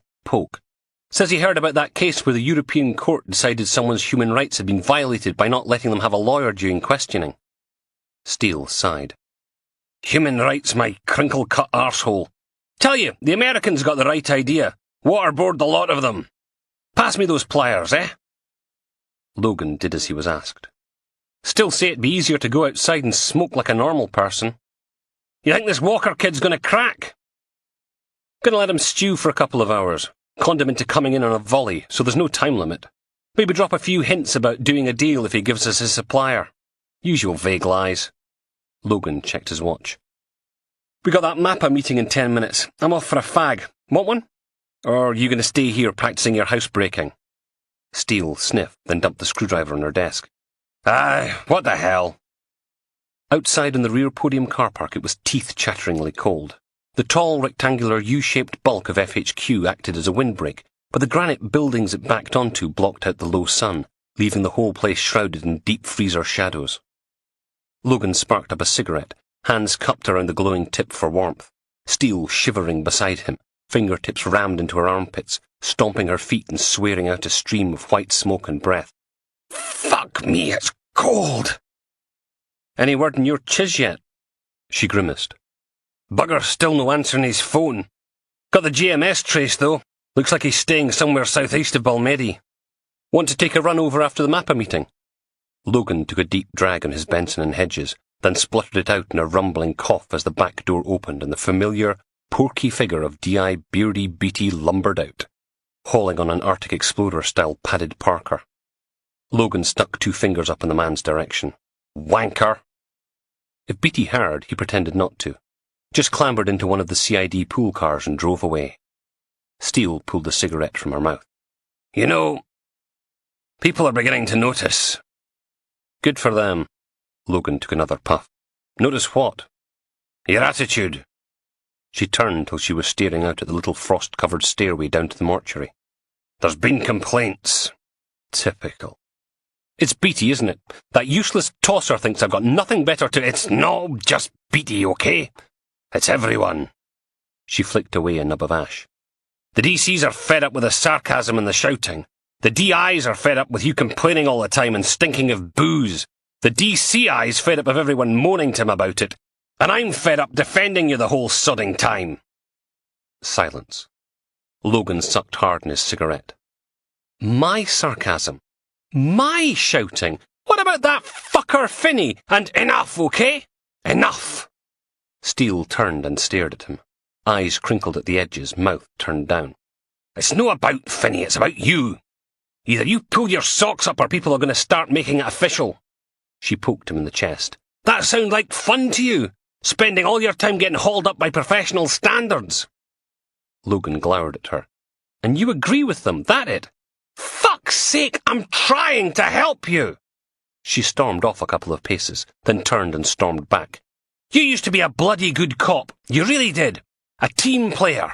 But right now you're a fucking hemorrhoid dipped in Tabasco. A broken glass suppository, She paused, frowned. A barbed wire butt plug. Oh, don't be. Whatever's wrong with you, get over it. Or you're going to end up out in your ear, and no one will be sorry to see you go. He dropped his half-smoked cigarette and ground it out with the toe of his shoe. Anything else? Get a bloody haircut. Logan backed into the boardroom carrying a tray covered with wax paper cups and a plate of pastries. He placed it in the middle of the long, polished table, and everyone stopped what they were doing to scramble for the jammy donuts, leaving him with a greasy-looking apple turnover, a white coffee, and a sulk. Bunch of bastards. Complaining about his attitude like he was the worst person in the whole bloody place. Hell, he wasn't even the worst person in the room. Like all multi-agency public protection arrangements meetings, the place was packed with people doing their best to come up with defensible decisions. Decisions they couldn't get blamed for if anything went wrong. Social services, the council, Sacro and Grampian police, all covering their arses and hoping to God that Richard Knox would eventually get fed up of Aberdeen and bugger off back down south, become someone else's problem. Detective Inspector Duncan Ingram, in charge of monitoring every pervert, rapist and paedophile in the northeast of Scotland, stood at the front of the room, writing up the exit strategy for Richard Knox on the whiteboard in squeaky green marker pen, pausing every now and then to check his thin military moustache was still obeying orders. It was a complete waste of time. Knox didn't need an exit strategy. He needed an exit wound, preferably from a shotgun to the back of the head. DSI Danby sat at the other end of the long, polished boardroom table taking notes. D.I. Steele slouched in her seat, picking her teeth, and DCI Finney stood in the corner, holding a murmured conversation with someone on his mobile. Ingram rammed the cap back on his marker pen and supervised his moustache again. Now, as you can see from the risk assessment matrix, we've got several environmental factors against us where Richard Knox is concerned. The house is within easy walking distance of one sheltered living facility, a bowling green and Aberdeen Royal Infirmary. All places we can expect old men to be found on a regular basis. Logan tuned him out. How could anyone complain about his attitude? This was so bloody typical of someone kicked him under the table. Who? Steele was making less than subtle gestures towards the whiteboard, mouthing, Pay a fucking attention! And that's why, D.I. Ingram had written HMP Peterhead on the board, we have a disproportionately large number of sex offenders to manage. Of the 323 currently living in the northeast, about half are classified as indefinite. So they're on the list for life. Logan tuned him out again. It was all rubbish anyway. Background info for a nodding DSI Danby. Now there was someone with an attitude worth complaining about. But did they? No, they had to whinge about Logan instead. Obviously that cockweasel Beatty was behind it all, wanted taking out, and Steele kicked him again, then turned and announced to the room, "How about DS McRae takes us through the surveillance routine?" Cow. Logan scowled at her, then stood and marched to the front of the room, snatched a red marker from the tray beneath the whiteboard, and scrawled up a rough outline of the house in Cornhill that Knox had inherited. "We can't put surveillance cameras in the house without Knox's permission, so we're going to set up one on the lamppost opposite." Logan sketched it on the street. "Here, and another one here. This gives us a coming and going view the length of Cairnview Terrace. He'll get level 1 surveillance for the first week, then—" "Just the 1 week?" Danby shifted in his chair. "He's not going to suddenly get better, you know what I'm saying?" Logan shrugged. "Budget constraints. 1 week of level 1 surveillance, round the clock with 2 officers in an unmarked van. After that, we have to downgrade it to level 2.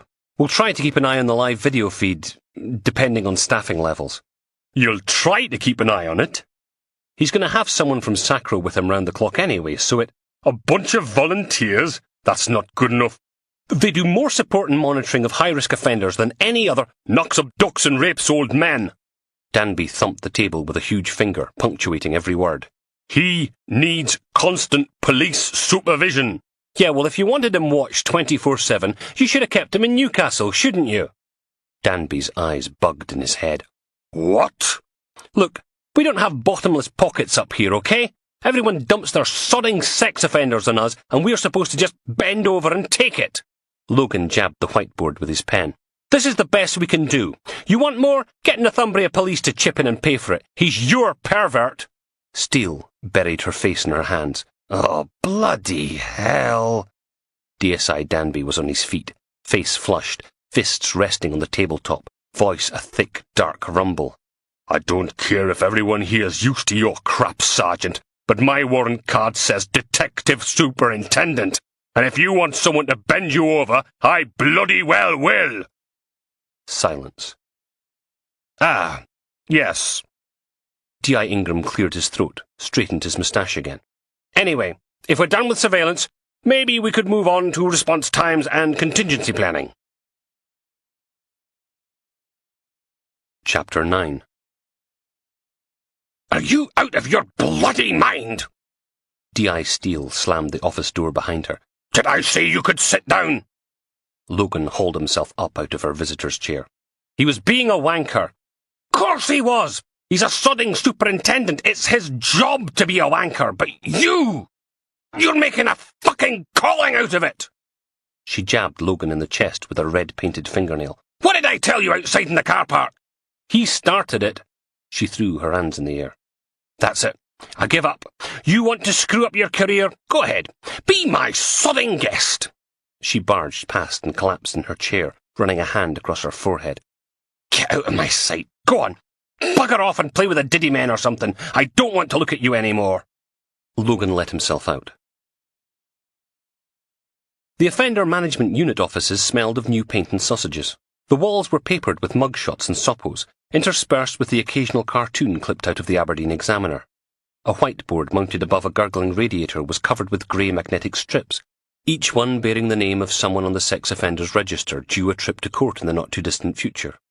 Logan stood at an unwashed window and stared out, past the dead wasps and fly carcasses, at the rainy streets of Bucksburn. Dual carriageway, a roundabout, some houses, a McDonald's, grey clouds. Being on the second floor didn't help the view any. "I hear you went off on one at the MAPA meeting this morning." Logan turned to find PC Hamster from Knox's house standing in the doorway, wearing jeans and a sweatshirt, ginger hair plastered to her head from the rain. What was her name? Irvin? Something like that. "It wasn't. About time someone stood up to these buggers down south." She chucked a folder into someone's in-tray. "Stephen Beach was bad enough. Comes up here from Cambridge because he fancies living by the sea, and we have to look after him round the clock. OK, Sacro did the day-to-day stuff, but it still cost a sodding fortune. 200 grand a year to watch one rapist. You believe that? Now every bastard thinks we're the perverts Butlins of the North." She closed her eyes, groaned, then ran a hand through her wet hair. "God, what a week." Logan knew how she felt. PC Irvin sighed. "Anyway, Better get going. I'll drive. Paul's meeting us there. Logan followed her out through the door. Do you believe Knox when he says he's found God? Doesn't really matter, does it? Sex offenders aren't sex offenders because they think it's going to be fun. They're sex offenders because somewhere down the line it's been ingrained into them. She led the way down the corridor, past a mothballed Holmes suite, heading for the stairs. She shoved the door to the stairwell open. For Knox, raping old men is normal behaviour. Probably can't understand why everyone's not doing it. We're the perverts in his eyes. They passed a couple of uniformed officers, humping a collection of dusty file boxes up the stairs. Irvin smiled. Careful there, Jim. Don't want people to see you working. Screw you, Barbara. But he was grinning when he said it. And that's kind of the problem. She pushed out through the back door and into the dreich afternoon. Drizzle drifted down from a slate-grey sky, cold and damp. The rear car park was virtually empty, just a pair of battered patrol cars, front bumpers buckled, side panels a mix of scrapes, dents and rust, a grubby white van with the council logo on the side, a brand new Volvo Estate, and Logan's manky brown Fiat. Deep down, Knox doesn't really believe he's done anything wrong. Irvin pointed a key fob at the council van, stopped, gave the fob a jiggle, tried again, swore, marched over and rammed the key in the lock. Bloody thing! Logan shifted a stack of paperwork from the passenger seat into the footwell, then clambered in. He hauled on his seatbelt as Irvin started the van up. A rumbling diesel rattle, the gear stick vibrating like an oversized sex toy. She wrestled with the wheel and the van inched out of the car park. God, I miss power steering. They circled the Bucksburn roundabout, heading along the dual carriageway back towards town. So, Irvin dragged the steering wheel to the left, juddering them around one of Aberdeen City Council's world-beating collection of potholes. What's the story? You with us full-time now? Just paying a flying visit? Seeing how the other half lives? Logan shrugged. Let's just say I'm not flavour of the month with my governor. Ah, her voice was monotone. So you're here as punishment. I didn't mean it like that. No, it's okay. I mean, what sort of loser wants to spend all day dealing with rapist flashers and paedophiles, right? It was Steele's idea. I'm just slumming it with the diddy men. It's not, she grinned at him. I'm pulling your leg. It's okay. I like what I do. Might sound weird, but I get a lot of satisfaction out of keeping people's kids and wives and girlfriends and granddads safe. Someone has to do it right, and I happen to be good at it. No pervert left behind? Irvin shrugged. Something like that, yeah. How's it going, Richard? Constable Irvin settled on the dusty couch, dumped her bag on the floor and dug out a bundle of badly photocopied forms, held together with a pair of green treasury tags. The blotchy cover read, Acute 2007 Scoring Guide. The dusty lounge was silent for a moment, just the tick, tick, tick of the carriage clock and the creak of floorboards from a room above. Logan leant back against the windowsill. The place still had that oppressive, throat-clogging taint of mildew, the air cold enough to make his breath steam. Knox had taken the armchair nearest the broken electric fire, knees together, arms wrapped around that same tatty carrier bag from Asda. He sniffed. Okay, I suppose. Good. That's good. More silence. Knox coughed. Logan checked his watch. God, this was exciting. Finally, the front door banged and someone shouted, Hello? PC Irvin called back. In here! A short, beefy man poked his head into the room. Sorry I'm late. Benny tried to do himself in again last night. You ken what he's like. Irvin nodded. Slit his wrists again? No, thought he'd gie hanging a go. Next one, big bruise this morning. The newcomer stepped forward and held his hand out for Logan to shake. Paul Leggett. I'm Barbara's partner. Well, not partner. We work together like. He grinned. You the boy told that fat prick from Newcastle to awa Biley's heed? Something like that. Good stuff. PC Leggett slapped his hands together, then settled in the seat opposite Knox, looking him up and down for almost a whole minute before asking much the same question Irvin had. Fit like a day, Richard. Knox straightened the seams on his trousers. If it's all right with you, I'd like to get this over with. Fair enough. Irvin flipped to the first page of the treasury-tagged sheets. From where Logan was standing, he could see a little printed table, headed Victim Access. She cleared her throat. So, Richard, have you been out and about yet, or are you sticking to home for now? He shrugged, the plastic bag in his arms rustling as he moved. Home. Irvin scrawled a 0 in the box at the bottom of the sheet, then turned to the next page. Must be a bit claustrophobic just rattling about in the house on your own. Not on me own, am I? Got Harry and Mandy to keep us company. Besides, he picked at a loose thread on the armchair. House is a hell of a lot bigger than me cell back at Frankland. Irvin made a note. And is there anyone you'd like to spend more time with? You know, if you could. God. I'd like to spend more time with God. Sitting on the other side of the room, Paul raised an eyebrow, but didn't say anything. Knox sighed.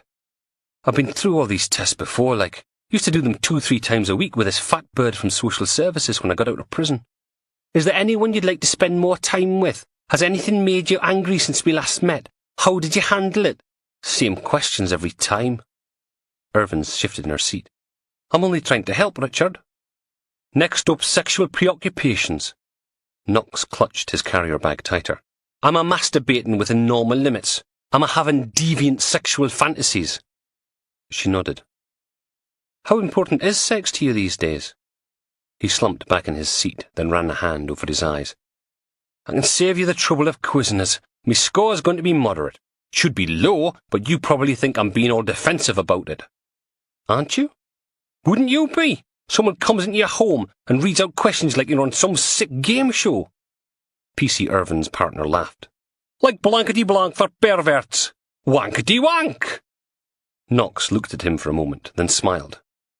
I'll have a pee, please, Bob. Wrong show. Logan shifted on the windowsill. Knox was right. This was a waste of everyone's time. He'd just tell them what they wanted to hear, work the system, screw with the results. Worthless. Knox gave a small, humourless laugh. You know, it's funny, really. All this time when I'm finally at peace, let God into me heart, chased away me demons, and we're still going through the same question they was asking us in prison. The weedy little man went back to picking at the arm of his chair. God's forgiven us. Surely that's what matters. The minister told us all about his forgiveness and love, We're all made in his image, aren't we? Even someone like me. A smile crept across Knox's pointy face. God is just like me. Now there was a creepy thought. Logan checked his watch. Nearly 2:30. If they didn't get moving soon, by the time he got back to Bucksburn and picked up his car, the Friday afternoon rush hour would be grinding everything to a halt. And there was no way he was doing any more unpaid overtime for Steele, Finney, or anyone else. Logan waited in the hall with PC Paul Leggett while Irvin was upstairs, checking on the 2 people from Sacro. Knox was still in the lounge, on his knees on the hearthrug, praying to a broken electric fire. Logan turned his back on the open doorway. Ever taken the test yourself? A lopsided smile pulled Leggett's face out of shape.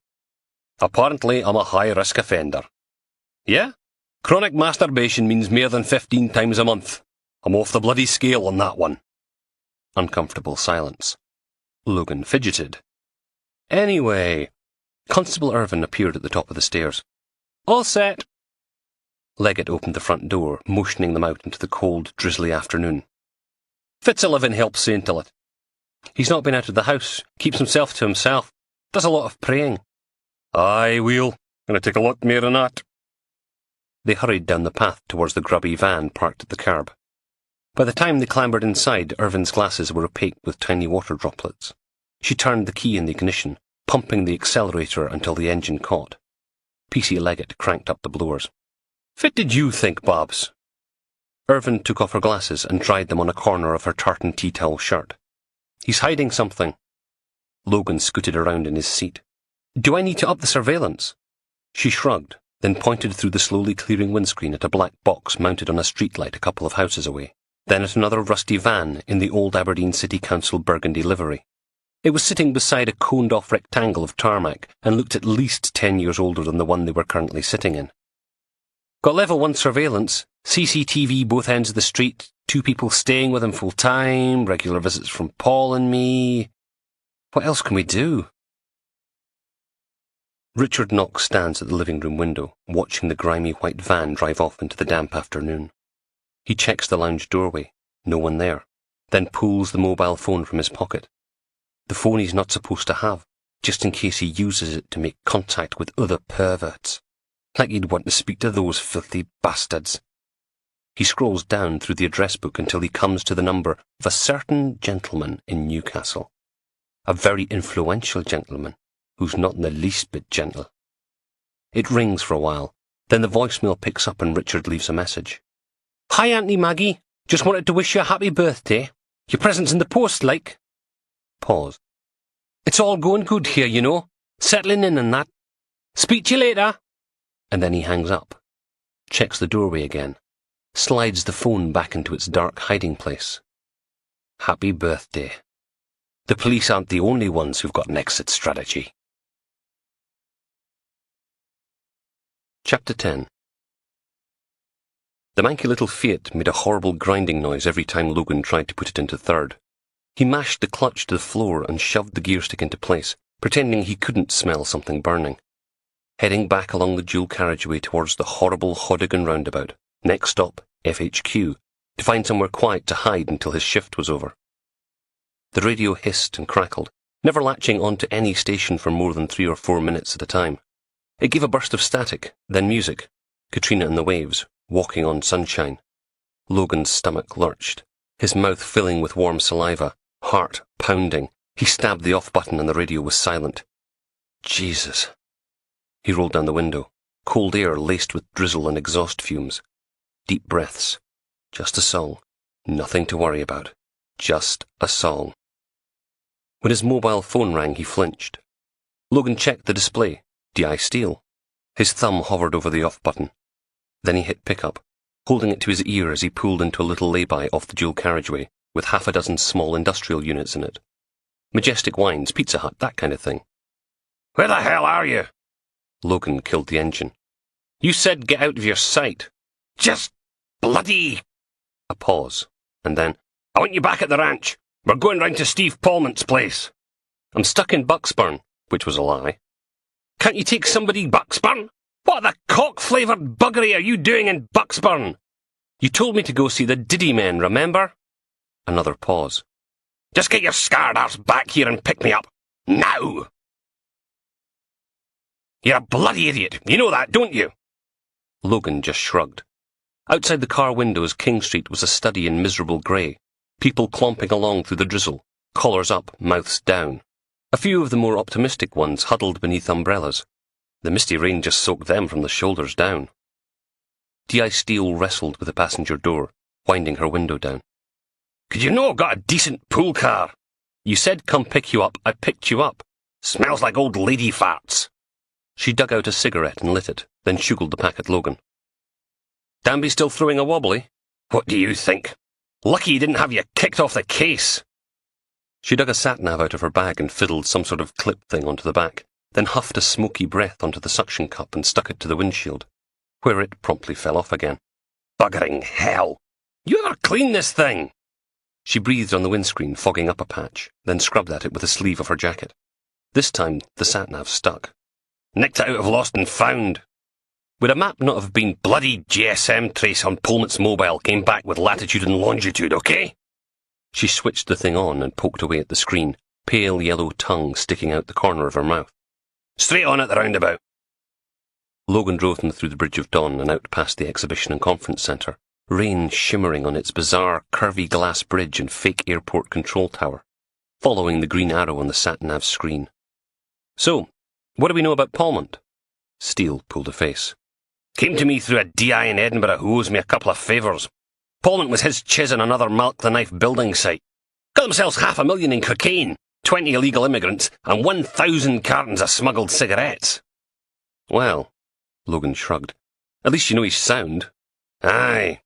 Steele picked a flake of ash off her trousers. Sort of. What's he done? Palmont's got a bit of a drink problem. He's a bloody alky, isn't he? Scowl. What, you want to swap tips? Logan ignored that. He's probably off on a bender somewhere. That's why you can't get him. Too pissed to answer the phone. Oh, don't be so... This is another wild bloody goose chase, isn't it? Just shut up and drive. Logan put his foot down, and the manky Fiat rumbled and rattled up to 50 along the dual carriageway. All the way out to Balmady, the fields were a soggy patchwork of green-brown, bordered by pale grey dry-stained dikes.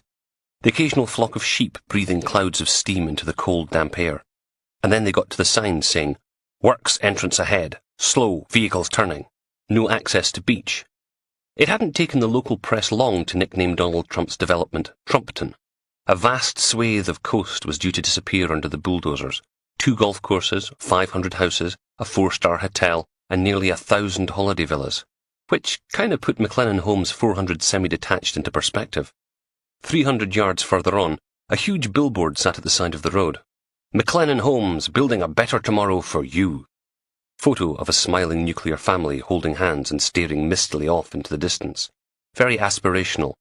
Or it would have been if someone hadn't spray-painted a big blue penis onto one of the kids. Logan slowed the car. According to the sat-nav, Steele's map coordinates were off to the left. The Fiat juddered to a halt on the grass verge. He peered across and through the passenger window at the site entrance. A high chain-link fence, the gates held open with dented oil drums. Site patrolled by guard dogs. No entry to unauthorized personnel. Danger of death. Warning. Razor wire. A rutted mud track led away into Malk the Knife's development. Logan checked the sat-nav again. "You sure you got those coordinates right?" "Course I'm sure." She chewed on her bottom lip for a moment. "Maybe they got caravans for people living on site." "Maybe." Logan eased the car through the gates. The muddy track bumped and slithered under the Fiat's wheels, taking them closer to the rumble of heavy machinery, the beep, beep, beep of something backing up. Steele pointed through the windscreen. "Over there." He pulled up beside a long porta-cabin, with site office stenciled on the side, trying to aim for a bit that didn't look like the Battle of the Somme. "Right." Steele flicked her cigarette butt out of the window. "If anyone asks, you and me are debt collectors. I'm the boss, you're the hired muscle. Still a chance we can salvage this cock-up, so no telling anyone you're a cop, understand?" She pulled the sat-nav off the windscreen, and they clambered out into the drizzle. "Which way?" She frowned at the little screen, trying to shield it from the rain with her coat, then did a slow 360, stopped, and pointed out across the churned-up earth.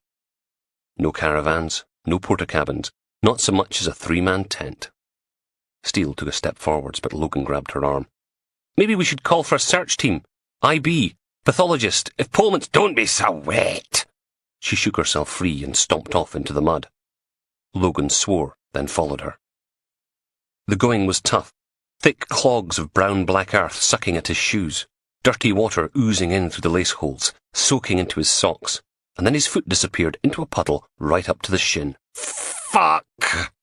Cold and wet, the trouser legs sticking to his skin. He limped after Steele, cursing all the way. She came to a halt about 200 yards from the high chain-link fence that surrounded the site, then turned around a few times. The earth here was firmer, still covered in weeds and grass, the vegetation looking pale and unhealthy. Logan squelched up beside her. "Hope you're bloody happy. My feet are—" "Where the hell is he?" She turned around again, then peered at the sat-nav. "Socks are sodden and my trousers are all covered in—" "Will you shut up moaning about your bloody feet? He's supposed to be here!"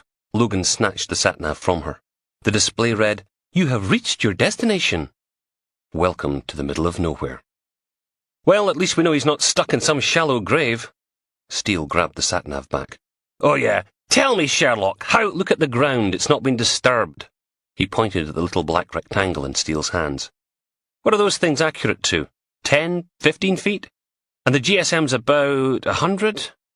Logan looked out across the tufts of yellowy grass and dark green weeds. "Give him a ring." "What?" "Call him on his mobile." She did, standing there with her phone clamped to her ear. "It's ringing." Logan stood as still as he could, ears straining. A faint metallic warble was coming from somewhere over to his left. He turned and marched towards it, but the sound of his squelching through the waterlogged grass was loud enough to block it out. Steele pointed at the mobile in her hand. "Voicemail." "Call him again." This time, Logan crept across the uneven ground, the ringing getting louder with every careful step. "Voicemail again." He found it on the third go, a scuffed and battered Nokia lying in a patch of greasy nettles at the edge of a burn. He snapped on a pair of blue nitrile gloves and picked the phone up just as it stopped ringing. The casing had been broken at one point, then stuck back together with black electrical tape. Steele appeared at his shoulder. "Is it his?" Logan stared at her. "It rang when you called it. What do you think?" Scowl. "I'll do the sarcasm, thank you very much." She stuck out a hand. "Gimme." Gloves. I'll bloody gloves you in a minute. Give me the damn phone. She went stabbing through the phone's menu with her thumbs. See what he's got listed as home. It's an Aberdeen number. She pressed another button and stuck the phone to her ear. Listened for a bit. No answer. So he's no here and he's no at home. Probably still pissed. Logan offered her an evidence bag, but she just stuck the phone in her pocket and marched back towards the building site. Logan shook his soggy foot and squelched after her. The rain was beginning to pick up, the thin, leaching drizzle giving way to pattering globs of ice-cold water that kicked ripples across the dirty puddles. Logan followed Steele down an embryonic street. Bare foundations on one side, part-built homes on the other. Wooden skeletons with blue plastic sheeting stretched between the uprights. A couple of them were being skinned with pale orange brick, a radio blaring out North Sound 1 as two teams of brickies built up the next layer. Further down, half a dozen looked nearly finished. Some even had doors and windows. The one at the far end had a big show home sign out front, a garage twice the size of the others, and a slightly surreal-looking bright green lawn. No way that could be natural. Probably astroturf or something like that. A pair of gardeners were planting shrubs and trees around it, hacking out holes in the rubble with a pickaxe. Bugger that for a job. Logan stopped in the middle of the muddy street. Where do you want to start? Steele dug her hands deeper into her jacket pockets. Her nose had gone a fetching shade of pink, with a not-so-fetching drip on the end. Where does Sparky's work? Well, you wouldn't want to run electrical cables till you got the roof on and the place was watertight, would you? She shrugged and stomped the rain towards the little clot of completed houses. A battered red Berlingo van was parked outside one of them. It had a crap illustration of Robert Burns on the side, and the word McRae's Family Electricals, your local bright sparks. The address and phone number were for Stirling. So much for being local. Someone had keyed the paintwork, permanently engraving Scabby in front of the company name. The front garden was a mess of rubble and debris, the concrete path littered with clumps of mud. Steele bumped the front door open with her shoulder, hands at her sides, not touching anything. Inside the house was an exposed framework of raw pine, the outer walls stuffed with pink rock wool insulation, waiting for their skin of plasterboard. The entryway was carpeted in a layer of flattened cardboard boxes, the brown surface rippled with dirty water and muddy boot prints. Someone was singing upstairs, a surprisingly tuneful rendition of Let Me Entertain You, complete with waka-wah-wee-wah guitar solos. Steele nodded, and Logan took the lead up the bare wooden stairs and onto the chipboard landing. The singer was hunched on top of a folding ladder in what was probably going to be a bedroom, wearing a padded orange boiler suit with that same crappy Robert Burns illustration on the back, tightening the chuckless bit on a cordless drill. A brief pause for the chorus, then he stuck the huge drill bit against the nearest upright and screeched through it. Out on the landing, Logan did a quick scan of the other rooms. With no walls, it didn't take long. They were alone. He waved Steele forward.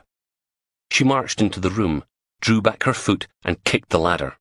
The whole thing shuddered, and the singing became a frightened yell.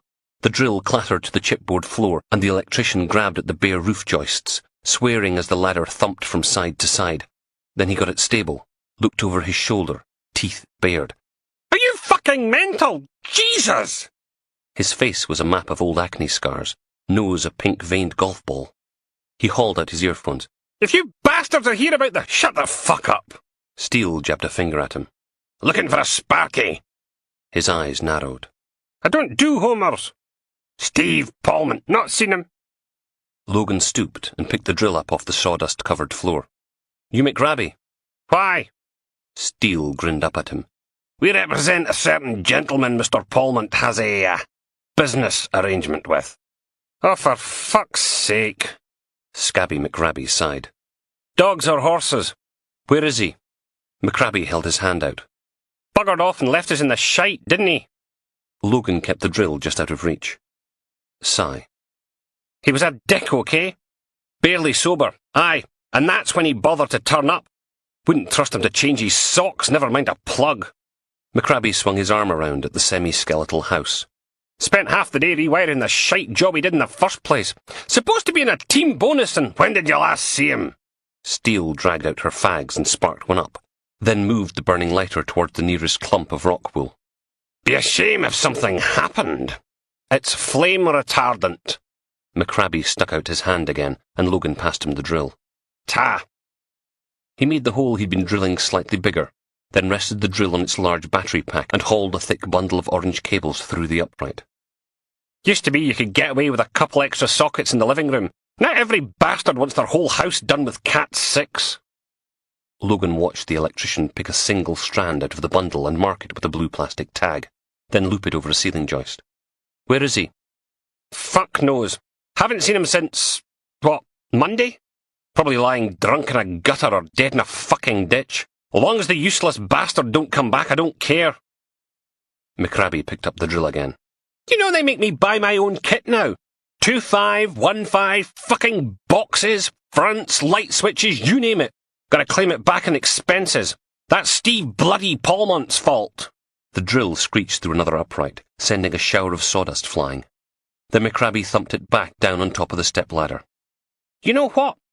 He dug a fiver out of his overalls and chucked it at Logan. Here, you catch up with the wanker, you give him a kick in the nads from me. Logan picked the note off the floor and pocketed it. Deal. Steele stomped down the stairs, with Logan bringing up the rear. Up in the bedroom, the singing started again, accompanied by the whine of the drill. She stopped at the front door, looking out into the rain. Well, that was a waste of sodding time. Look on the bright side. At least we know he was here Monday. Fat lot of good it does us. She took a long draw on her cigarette, pinching her mouth into a chicken's bum pout. Bloody Palmont. Well, maybe. Steele slapped a hand against his chest. Shh! She pointed out through the open door where a small crowd was gathering around a dented white transit van. The driver's door creaked open, and a huge man in dirty blue overalls stepped out into the rain. Here, isn't that wee Hamish's right-hand thug? Reuben. He was big in all directions. Massive fists clenched either side of his straining stomach. His face was twisted with scar tissue, a patchy beard making little islands of dark fur on the swell of his cheeks. Freddy Krueger meets the Michelin Man. Logan took a step back, making sure he couldn't be seen. What the hell's he doing here? Reuben lumbered round to the van's side door, clunked the handle and hauled it open, then reached inside and dragged a body out onto the muddy road. The body twitched, tried to roll over. One of its legs bent in 3 different directions, all at the same time. Face covered in blood, hands curled up like deformed claws. Reuben just stood there. Silence. Logan flipped his phone open. I'll call for backup. You bloody know. But what do you think Finney'll do if he finds out we tried to meet up with a chiz without his approval? Logan stared at her. You didn't clear it with him. Might have slipped my mind, she coughed. Now shut up. Can't hear what's going on. Oh, that's just. Steele hit him again. 3 o'clock. A large man emerged from the show home. 6'2", arms held out from his sides as if he was carrying a couple of beer barrels. Jeans, leather jacket, bald head glistening in the rain. Something dark and muscular trotted along beside him, pointed nose, lolling pink tongue. The little crowd of joiners and plumbers backed off, giving him room. He stopped, stared down at the body quivering in the mud, then up at Reuben. Problem? Scottish, but not local. Wee Hamish's man pointed one huge sausage finger at the battered figure. That's yours. What if it is? Had a bit of an accident, didn't it? Oh, yeah? Reuben smiled, showing off the hole where a tooth used to be. Accidentally tried to sell his shit in the wrong part of town. The bloke with the dog stripped off his leather jacket and handed it to the nearest bystander. No wonder he couldn't get his arms near his sides. He was a solid slab of muscle, straining at the fabric of a white t-shirt. He cricked his head from side to side, flexed his shoulders. Think you, me and Mauser here need to have a wee chat. The dog's ears pricked up, a rumbling growl coming from its throat. Reuben undid a couple of buttons on his overalls, down by his huge waistband, held one side open. Can't see. Steele shifted, peering. He getting his cock out. Why would he be... What's wrong with you? Big and Bald stared at whatever was in Reuben's overalls, then nodded. Took a step back. Maybe later. Wee message for your lord and master. Reuben waved a huge hand, taking in the part-built houses. Keep it legitimate, and we'll all get on fine. Disrespect. He paused to kick the man lying at his feet. Well, that's going to land us all in a world of shite. We clear? Mr. Big and Bald folded his huge arms across his chest, saying nothing. Reuben slammed the transit's side door. Fair enough. Then he clambered back behind the wheel and cranked the engine. The van's tires span in the mud before they finally grabbed traction. He drove off, slowly, not so much as a jaunty wave. Logan watched him go, staring after the van like everyone else. And then Big and Bald nudged the man lying on the ground with his foot. Get this fucker out of here. He turned and strode off towards the site office, shouting, Mauser! Heel! The huge black dog raised its snout, sniffed, then turned and loped after its master. D.I. Steele took the last gasp from her cigarette and ground the butt out against the nearest chunk of pink rock wool. Think we'd better go pay Baldy a visit, don't you? She stepped out into the rain. The site office was divided into cubicles by chest-high partitions, each one covered with pinned-up spreadsheets. A large architectural plan covered one wall, Camberwick Green in all its proposed glory. The office was tidy, no mounds of grubby paperwork, no piles of half-read tabloids, no Turner Prize-winning installations of discarded polystyrene cups, just laptops, graphic tablets, printers, and something classical playing from a portable stereo, all overlaid with the dirty stench of wet dog.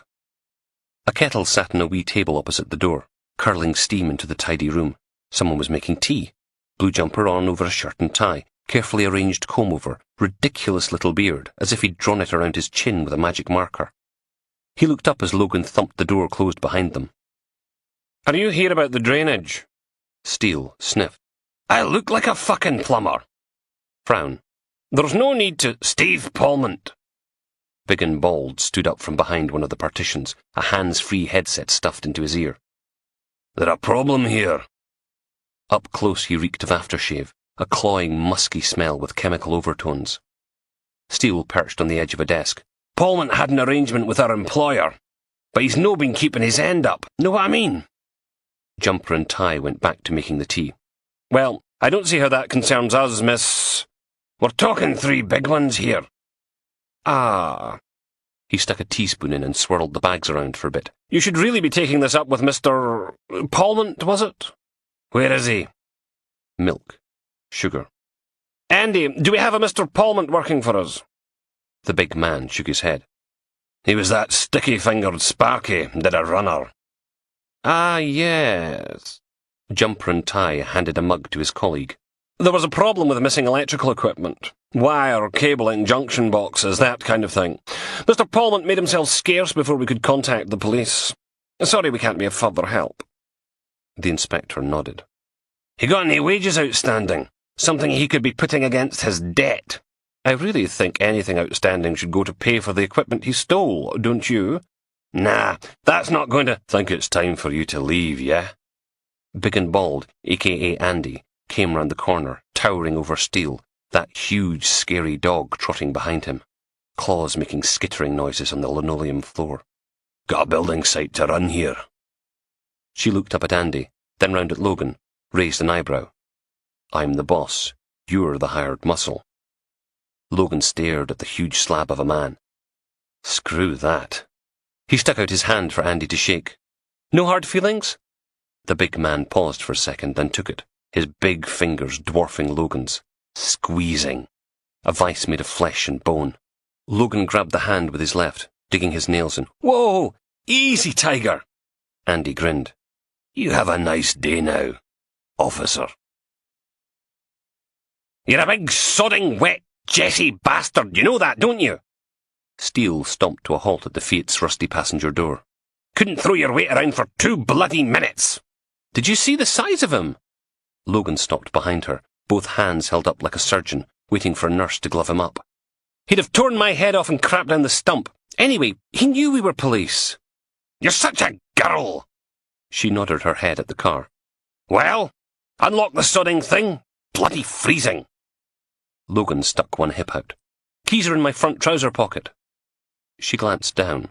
So? You're going to have to drive. Her top lip curled. Aye, that'll be shining.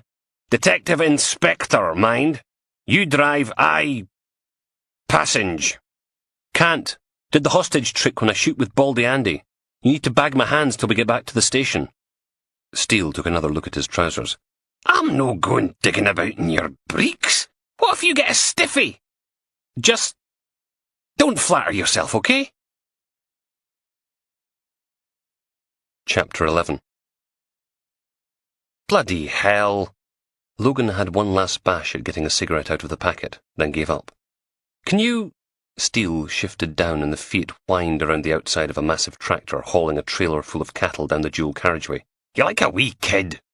She took the pack from his slippery plastic-bagged hands, tapped one out against the steering wheel, stuck it between her teeth, and lit it with the car's cigarette lighter. The edges of her scarlet lips cracked out like spider veins as she sucked. Then she held it out, a bright red print on the filter, so Logan could sit forwards and pluck it from between her fingers with his mouth. It tasted of burning perfume and Vaseline. Thanks. Steele went back to squinting into the rain, windscreen wipers squealing and groaning across the pockmarked glass. Either Palmont's buggered off or he's dead. And if he was stealing electrical supplies from Malk the Knife, it doesn't matter where he runs to. Sooner or later. Silly bugger.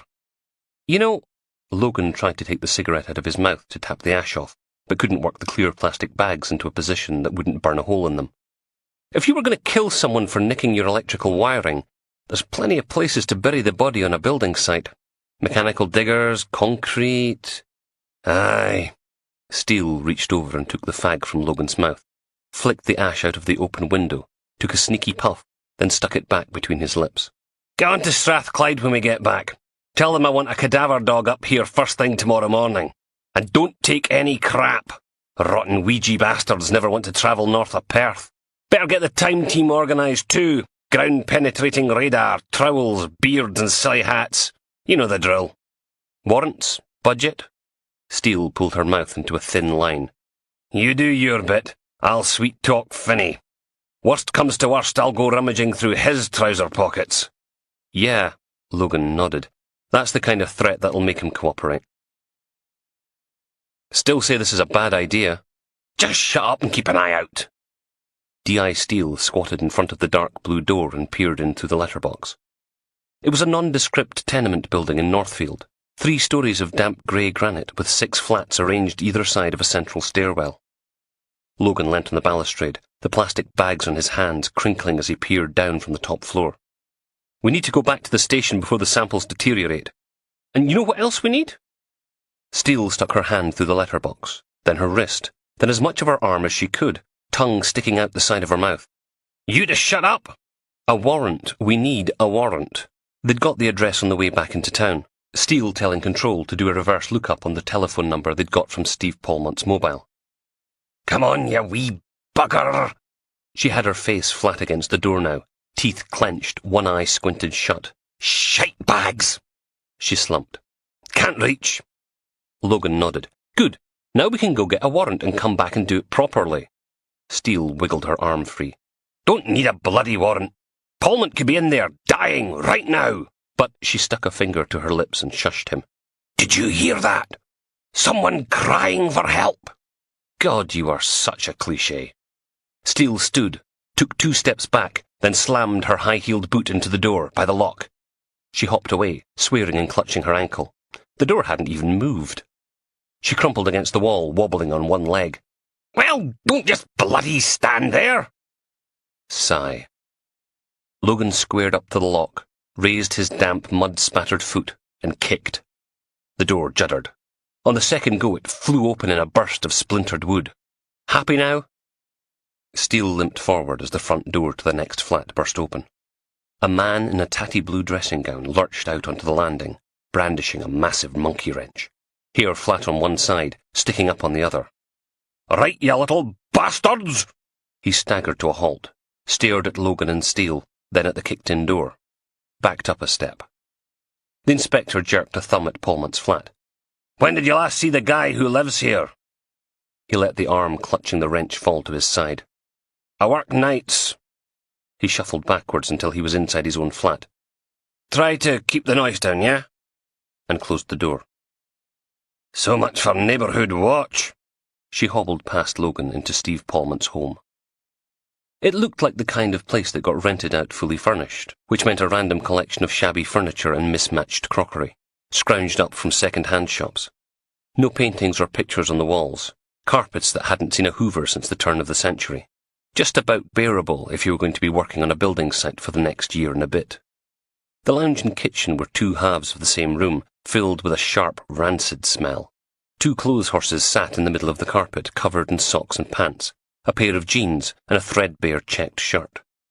Empty whiskey bottles stood guard along the kitchen work surface, a regiment of empty Grant's vodka bottles on the greasy windowsill. A dirty bowl sat on the little kitchen table, with the pale pink husks of shriveled Rice Krispies clinging to the edge, a half-full bottle of Bell sitting next to it. The breakfast of champions. Logan fumbled the fridge door open with his plastic-bagged hands. A couple of microwave-ready meals, a carton of milk past its sell-by date, a block of cheddar going green and hairy. "Pullman's not here." "Shut up and help me look for clues." She limped back down the corridor. The first door opened on a small bathroom, thick with the bitter tang of old sick. Next was a bedroom with an unmade double bed, an overflowing ashtray, a tub of hand cream, and a copy of Butt Mania magazine, a couple of used tissues lying by the side of the bed. A little box room lay behind door number 3, and it was actually full of boxes. iPods, hair straighteners, cartons of cigarettes, portable DVD players, drums of electrical cable, strange rectangular things with wires sticking out of them, a couple of fuse boxes. Steele gave a low, breathy whistle. "Must be what, 3-4 grand's worth in here?" Logan nudged a large brown cardboard box with his foot. It clinked. "What about this lot?" "I don't know, do I?" "Open it." He held up his bagged hands. "How? You wouldn't let me go back to the station." "God's sake, got to do everything myself." She ripped the top flap back and hauled out a bottle of Grant's vodka, just like the ones in the kitchen, only full. Another 3 boxes were stacked underneath the window. Steele checked. More vodka. "What do you think? Nicked?" Logan nodded at a dozen multi-packs of Durex condoms. "That or he was planning one hell of a weekend." Steele peered into another box. "Journals." She dumped one on top of a crate of rolling tobacco and flipped it open. The pages were creased and grubby, covered in a dense web of dark blue biro. She peered at it, then backed off, and tried again, one eye squinted shut. "Bloody handwriting's appalling." Logan looked over her shoulder. "Get your eyes tested. I don't need glasses." "If you say so." To be fair, Steve Palmont's writing was appalling. The letters all ran together with lots of crossings out and scribbled annotations. "Listen to this. G and Y went on the rampage today. Found out someone's been helping themselves to the shipments. Saw A give J a kicking for it. Have to lay off for a while. It's dated Sunday." "What else?" "Something about a telephone conversation?" The writing grew increasingly erratic until it was little more than a collection of random scribbles. "Must have been drinking while he wrote it." Steele slapped Logan on the arm. "Told you I didn't need glasses. Who's G and Y?" "No idea. A might be Andy, the big bald bloke." Logan tried and failed to turn the page with his bagged hands. "Little help?" "What did your last slave die of?" She was rummaging through another box, pulling out bundles of computer games, still wrapped in shiny plastic. "Fancy the new Resident Evil?" "That would be unethical." "You're quite right, Sergeant. What was I thinking?" She stood and slipped a copy into his jacket pocket, then stuck a couple more in her handbag. "Let's face it, if Palmont's nicked them off Malk the Knife, Malky's no exactly going to come round the station asking for his gear back, is he? This stuff'll sit in evidence for 6 months, then get turfed into the police auction. Or chucked through an industrial wood chipper. It's win-win." She snapped her bag shut. "Right, back to the station. We'll get a warrant and come back and find this stuff officially."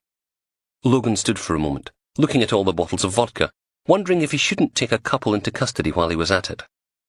"You coming?" "Oh, yes." He struggled with his jacket pocket, pulling the video game out with his slippery hands, and dumped it back in the box. "Already got that one." Steele rolled her eyes.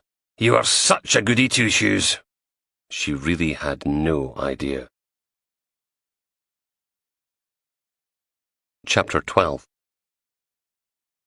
Logan tumbled another handful of dried penny into the pot of boiling water. The ivory shapes looked like little segments of finger bone in the light from the extractor fan. Through in the lounge, the TV was babbling away to itself. The Channel 4 news covering the latest round of scandals from the Scottish Parliament, as Logan had a bash at making tea for a change.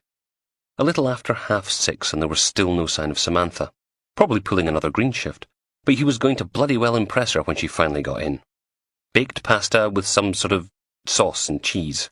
A thank you for her promising to rush through the DNA samples she'd scraped from under his nails in the little lab back at FHQ. He checked the recipe he'd downloaded, then excavated a dust-covered casserole dish from the cupboard. A home-cooked meal. How hard could it be? Chop an onion, fry it in olive oil, chuck in a tin of tomatoes, a couple tins of tuna, some mixed herbs. Easy. What was all the fuss about? Right now, Steele was probably breaking back into Steve Palmont's flat, acting all surprised at the box room full of stolen goods. At least Logan didn't have to worry about his fingerprints being on anything.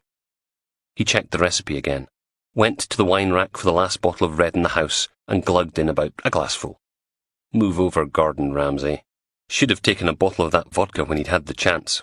And the video game. Be nice if the job actually came with some perks for a change. He let the sauce simmer for a bit, then helped himself to a glass. Chef's prerogative. It wasn't as if he was planning on getting hammered, just having a civilized glass of wine. Then another one. And another. Bloody Steele. Lecturing him about his attitude and his drinking. How many times had she turned up at the station, hungover and reeking of stale booze? Not to mention helping herself to evidence from Steve Palmont's flat. Hypocrite. Logan chucked everything together in the casserole dish, then covered it in a wodge of grated cheddar, whacked it in the oven. Maybe have another glass of wine to celebrate. Not every day you cook a 5-star meal, is it? Might as well finish the bottle. No point letting it go to waste. He clunked back into the flat. Sam? You home? No answer. Sam? Logan kicked off his shoes, then dumped the bag from Oddbins down on the kitchen table. 2 bottles of Shiraz and a Sauvignon Blanc. He dug out the corkscrew. Got to let the wine breathe, right? Maybe try a glass, just to check it's okay. He toasted his reflection in the kitchen window and drank. Drank some more. Pasta bake smelled good. He shrugged off his jacket and rolled up his shirt sleeves. Maybe have some crisps to keep him going till Samantha got back. Logan topped up his wine again, raised it to his lips, then swore as the doorbell went. Why could she never remember her damn keys? He placed his glass carefully on the working surface, then unlocked the flat's front door and hurried down the communal stairwell, unlatched the deadbolt and threw the door open. You'd forget your head if it wasn't... A large man stood on the pavement outside, scarred face pinched into a disfigured scowl. Reuben. He hefted his thumb over his shoulder at a black BMW, its hazard lights winking on and off in the cold, crisp evening. Mr. Mowat wants to see you. Fuck. Logan looked down at his own feet, black socks with a hole in one toe. I'm kinda in the middle of... Now.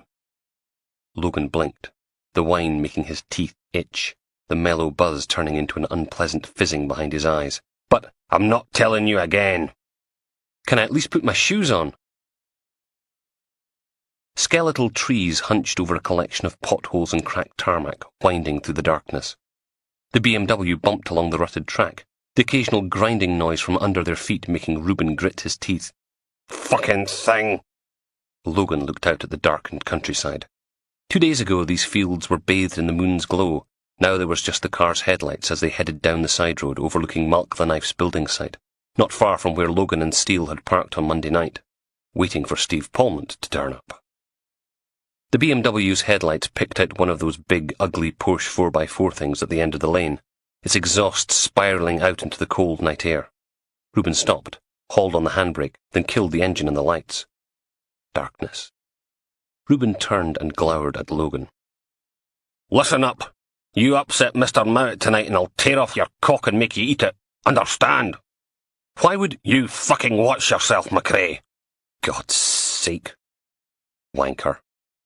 Logan popped open his door and stepped out into the overcast night. Bloody freezing. Right through the soles of his holy socks. Bastard could have let him grab his shoes. At least it had stopped raining. Logan hobbled through the darkness to the Porsche Cayenne, breath trailing along behind him, then clambered into the passenger seat and clunked the door shut. Shivered. Logan. Glad you could make it. Wee Hamish Mowat sat behind the wheel, gnarled hands held over the vents. His face was caught in the glow of the dashboard lights, that big hooked nose, the deep crevice wrinkles, eyes sparkling like something sharp and dangerous at the bottom of a toy box. "Will you take a wee dram?" Yeah, thanks." The warm interior carried the smell of Old Spice, underlaid with something else, something sour and sickly. Wee Hamish pulled a silver hip flask from his jacket pocket, unscrewed the lid, then passed it over. Logan looked at it. "Actually, Mr. Mowat—" "It's all right, Logan. What I have isn't catching." His voice was a gravelly mix of Aberdonian and public school, sounding tired. "And after everything you've helped me with over the last 6 months, I think you can call me Hamish, don't you?" Logan accepted the flask, forced a smile. "Thank you, Hamish." He wiped the neck and took a swig. Whiskey. It started as a low fire in his innards, spreading its warmth up through his chest. "Good stuff." 1974 Ardbeg. Wee Hamish took the flask back and drank. "Can't take it with you." They sat in silence for a moment, just the rumble of the engine and the whine of the air vents. Then Wee Hamish pointed through the windscreen at the building site laid out on the fields below. 400 houses just like that. Planning permission for a hotel. Gonna have a swimming pool, all legitimate and above board." Logan kept his mouth shut. "Course, wouldn't be happening if it wasn't for Donald Trump." He took another hit of whiskey. "What do you think, Logan? For it or against it?" Keeping an open mind. Good, good. Some say it's a bad thing, that Trump steamrollered local opposition, then went blubbing to the Scottish Parliament when the planning department said he couldn't have his golf course. Got them to overturn the decision. Others say it's a good thing. It shows that Aberdeen's open for business, welcomes investment, is looking to the future. He stared at the hip flask in his hand. The future's a funny thing, isn't it? Logan shifted in his seat. "We're pretty sure Mark the Knife's development's just one big money laundering exercise. He's using it to get a foothold in the northeast." He trailed off to a halt. Wee Hamish was staring at him. "Do you play chess, Logan?" No, not really. More of a Grand Theft Auto kind of guy." "Shame. We shall have to do something about that." He tapped his fingers on the steering wheel. "Mr. McLennan is the Black King. He moves his pawns around the board, always pushing forwards. Drugs, prostitution, counterfeit merchandise. Then he has his bishops, moving diagonally back and forth from Edinburgh, keeping an eye on the souls of his flock. His knights taking care of the opposition." "I see." "Do you?" Logan wriggled his toes in the warm air of the footwell. "It's no secret Mark the Knife's pushing in your territory. We're getting a huge influx of dodgy goods, forged money. Car theft's up to about 300%. There's more drugs out there than ever before." The old man drank from the flask again, then screwed the cap on and slipped it back into his jacket. "You shouldn't call him Malk the Knife. It's disrespectful." Logan opened his mouth, but Wee Hamish held up a crooked finger. "Never treat your opponent with disdain, Logan. When you do, you underestimate them. And when you underestimate them, you give them an advantage. Take it from me. It's a lesson learned from many, many games of chess." Pause. "Okay, Mr. McLennan it is." Wee Hamish reached over and patted Logan on the shoulder, his hand unnaturally hot, making Logan's skin prickle through the fabric of his shirt. "That's good." The old gangster smiled. "I don't like people trying to take advantage of my city, Logan. It worries me, especially now." He went back to staring out through the windscreen. "A city needs a white king. Otherwise, how can it go to war?" End of Disc 2. Disc 3. Logan hobbled back across the cold, damp ground and jumped into Reuben's BMW. The fat man turned and glowered at him. "Well?" Logan shrugged. "You could have let me put on a pair of bloody shoes. Feet are freezing." He fiddled with the climate control buttons. "How'd you put up the heat?" Reuben slapped his fingers away. "Did I say you could touch my car?" Logan held his hands up. Fine. Don't mind me. I'll just catch pneumonia and die. Perfect. The little lane snapped into focus as wee Hamish's Porsche headlights came on. Then the huge 4x4 backed up, swung around, and squeezed past them, half up on the grass verge. And then it was gone. Reuben performed a clunky 7-point turn and headed back the way they'd come. They bumped off the cracked road and onto proper tarmac, rolling back into town at well over the speed limit. The sky had an ominous dark orange tinge, low clouds reflecting back the streetlights as they drove down the Ellen Road and across the Bridge of Dawn. Reuben broke the silence. Glove compartment. Logan looked at him. What about it? Open the fucking thing, you moron. Inside, there was an AA card, a Scottish Road Atlas, and a standard white envelope. The thing was sealed, stuffed full to bursting. Logan pulled it out. What's this? Mr. Mowat says it's relevant to your interests. Logan eased up one side of the flap, but Reuben smacked his hand. Don't open that in here! Fuck's wrong with you? Logan hit him back, whiskey and wine burning in his stomach. I'm getting pretty bloody sick of you acting like a dick the whole time. Reuben jammed on the brakes. Who the fuck you think you're talking to? This time it wasn't a smack, it was a slap. A backhand right across Logan's cheek, hard enough to bounce him off the headrest. Clean out your lugs, officer! You never, ever speak like that to me again! Understand? Logan leaned forward in his seat, feeling his cheeks starting to swell up, the taste of blood in his mouth where he'd bitten his tongue. Fuck! Bastard. Fucking fat bastard.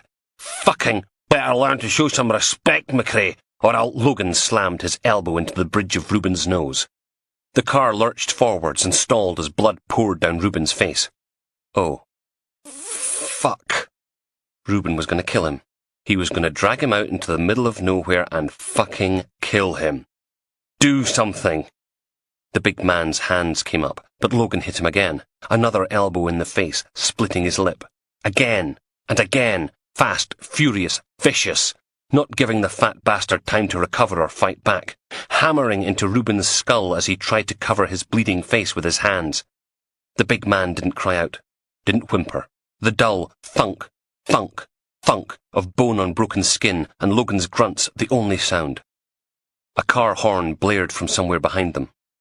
Logan slumped back in his seat, teeth gritted, elbow aching as Reuben curled forwards, shuddering, dripping bright red on the leather upholstery, his breath a harsh, bubbling wheeze. I'm a police officer. Logan wrenched his seatbelt free. You ever touch me again, I'll fucking kill you! He hauled the car door open and staggered out. That car horn sounded again, the driver mouthing obscenities through the windscreen. Logan stuck 2 fingers up at him, stuffed the envelope in his back pocket, and marched away up George Street in his socks. Fucking Reuben. He ran a hand across his eyes. His fingers were trembling, heart pounding, feeling sick as the adrenaline rush slowly faded, leaving nothing but the booze behind. Now what was he supposed to do? No way Reuben would ever let this go. Hitting him once had been bad enough, but panicking and doing it again and again? God, his elbow was really sore. The first drop of rain slapped against the back of Logan's neck, getting heavier as he hobbled along the cold pavement. Brilliant. As if the day needed to get any worse. By the time he was passing the university playing fields, it was chucking it down, a freezing deluge that soaked right through his shirt, socks and trousers. The Bobbin was just up ahead. Lights blazing from its windows, a little knot of smokers huddling in the lee of the porch over the front door. Banished to lung cancer and pleurisy. Logan hobbled inside. The pub was getting busy. Students from the university clustered around low tables, vintage meatloaf pounding out of the jukebox. Logan squelched his way to the bar, then closed his eyes and swore. No wallet. Reuben wouldn't let him go back for his coat. And Logan hadn't said a bloody word about it, had he? No, he just got in the car like a good little boy because Reuben was a big, fat, scary bastard. Oh, he was so screwed. He rummaged through his trouser pockets, coming up with a couple of pound coins and some smush. Just enough for a pint of Stella. A young woman with a pierced eyebrow and a ring through her nose stopped reading the job section of the Press and Journal for long enough to serve him. Anything else? He took a deep gulp, the cold lager making one of his teeth ache. Got a payphone? She frowned. You okay? Your arm's all, bleeding and stuff. He looked down. The dark red stain started at his right elbow, fading to pink at the cuff. Reuben's blood. Shirt was probably ruined now. Phone? She pointed towards the back of the bar. Out of order. Some funny bastard, she made finger quotes, superglued the receiver into the cradle last night. Look, you need an ambulance or something. No. That must have come out sharper than he'd intended, because she flinched back. He closed his eyes and rubbed at the bridge of his nose. Sorry, been a crappy day. Any chance of a taxi? She sucked her cheeks in for a moment, then nodded. Give us a second. She went off to serve a big woman with a bad perm and a Six Nations rugby top, then made a call on the cordless phone behind the bar. By the time she returned, Logan was halfway down his pint. 15 minutes, okay? Thanks. He took his drink and squelched over to the only free booth in the place, collapsing into the faux leather bench, shifting about, trying to get comfortable. There was something lumpy in his back pocket. Logan pulled out the envelope Reuben had given him. He peeled back the flap and peered inside. Money. A lot of money. Sodding hell! It was full of 50s, 20s, 10s and 5s. A quick look around to make sure no one was watching, then he counted out the notes onto the seat beside him, keeping his body between the cash and the rest of the bar. 3 grand in 50s, 520s, 2 in 10s and a dozen 5ers. 3,760 quid in used, non-sequentially numbered bills. Just when he thought the day couldn't get any worse. Chapter 13. Logan mashed his thumb against the flat's doorbell again, then turned and waved at the taxi sitting at the curb. Engine running, driver staring back at him, safe and dry out of the rain. Come on, Samantha! Finally the building's door swung open.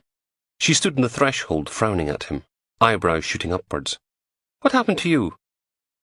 I need some cash for the cab. She sighed. Hold on. Samantha limped back upstairs, returning 2 minutes later with a dog-eared 20.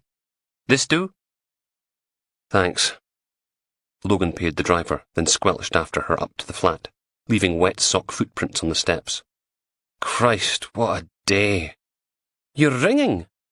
He peeled off his soggy shirt and chucked it in the kitchen sink, then did the same with his trousers and socks, till he was standing there in nothing but his pale, goose-pimpled skin and damp grey underpants.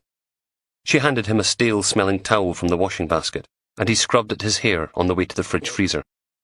The Viborova nestled between the frozen sweet corn and the fish fingers. Logan pulled the bottle of vodka out and clunked it down on the working surface, followed by 2 shot glasses covered in frost. Want one? Sure you wouldn't rather have a cup of tea or something? You look frozen. He filled one of the chilled glasses to the brim, then threw it back. His hand only shook a little. Are you okay? I came home and the flat door was lying wide to the wall. Been better. He made another vodka disappear. Every time he bent his arm, pain radiated out from his battered elbow, a livid purple stain already spreading across the pale skin. He made another trip to the freezer for the bag of sweet corn, holding it against the swollen joint. Where is your shoes and jacket? You trying to catch your death? Logan dropped the towel around his shoulders, feeling the Viborova work its numbing magic. I made pasta bake. Samantha pointed at the casserole dish sitting on a trivet next to the microwave. His culinary efforts were all shriveled and brown, blackened in places. She hadn't even tried it. And he couldn't blame her, it looked bloody awful. Was a nice thought, though. She peered into the sink, then pulled out his shirt, staring at the blood-stained sleeve, then at him. What happened to your arm? Logan shrugged. You wouldn't believe what that cow Steele said to me today. Apparently my attitude's crap and everyone hates me. Oh, and I drink too much. He polished off another shot of Polish vodka. Can you believe that? She thinks I drink too much. Samantha didn't say anything. Logan groaned and slumped in his seat. God, not you as well. Well, maybe. Oh, come on. So I have a wee drink every now and then. It's not every now and then. It's every night. I give up. He poured himself another drink. She stuck her hands on her hips. You asked. And it's not every night. Really? When was the last time you went to bed sober? Look, it's not like I'm an alky, okay? Samantha's chin came up. Prove it. I don't have to prove. Go a week without getting hammered every night. Just... He closed his eyes, counted to 3. Can we not do this, please? I've had a really, really crappy day. Oh, you've had a bad day. Well, you know what? Mine was just fucking great. I got to spend 8 hours scraping a 13-year-old girl's internal organs off the underside of an articulated lorry. Silence. Logan put the top back on the vodka bottle. I'm sorry. She settled back against the sink. Go a week. A week. No problem. Could do that easy. Okay. He waited until she disappeared off to the bathroom to do her teeth, then opened the bottle again. Logan surfaced with a gasp, the duvet wrapped around his chest like a fist. Jesus! He struggled free and sat on the edge of the bed, shivering in the light of the clock radio. 4:21. Another happy night full of sand and severed heads, only this time it had been Samantha buried out in the dunes. He turned and looked at her side of the bed. Empty again. Brilliant. Logan dragged himself through to the bathroom for a sulphurous pee. He stood there for a minute, trying to decide if he wanted to be sick or not. Mouth dry. Still a bit drunk. He coughed, retched a little, then bent over and howled a purple and black spatter into the sink. Red wine and saliva, looking like a tumour on the white porcelain. Logan washed it away with a cold tap before splashing some water on his face. His cheek had taken on an angry purple and yellow tinge where Reuben had hit him. Top lip swollen, split and stinging. Could barely bend his right arm. Why did everything always have to be so screwed up? He knocked back a couple of paracetamol, then dumped the empty blister pack in the little stainless steel bin with all the blood-soaked toilet paper.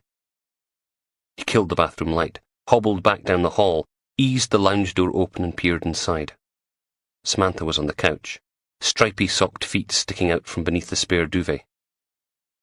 Logan shut the door as quietly as he could, then slouched through to the kitchen for a pint or two of water, trying to sabotage the coming hangover. The sink was still full of his clothes, so he dragged everything out and stuffed them in the washing machine, then remembered the envelope full of cash in the trouser pocket.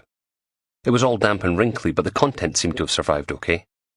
All £3,760 of it. Could have used it to pay for the taxi instead of standing out in the rain like an idiot waiting for Samantha. Should have used it. Stupid not to. What did it really matter anyway, just because it came from wee Hamish Mowat? 6 months now he'd been doing favours for Aberdeen's biggest crime lord. Nothing illegal. He wasn't getting people off with murder, tampering with evidence or tipping wee Hamish off when there was a raid in his way. Just acting on information. Arresting rival drug dealers, shutting down someone else's brothel, a dog-fighting ring in Ellen, taking other players' pawns off the chessboard, pawns who needed locking up anyway. And not once had wee Hamish felt the need to hand over envelopes stuffed with cash. To buy him.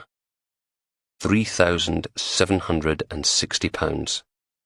Fuck. Logan let his head thunk against the kitchen cabinet.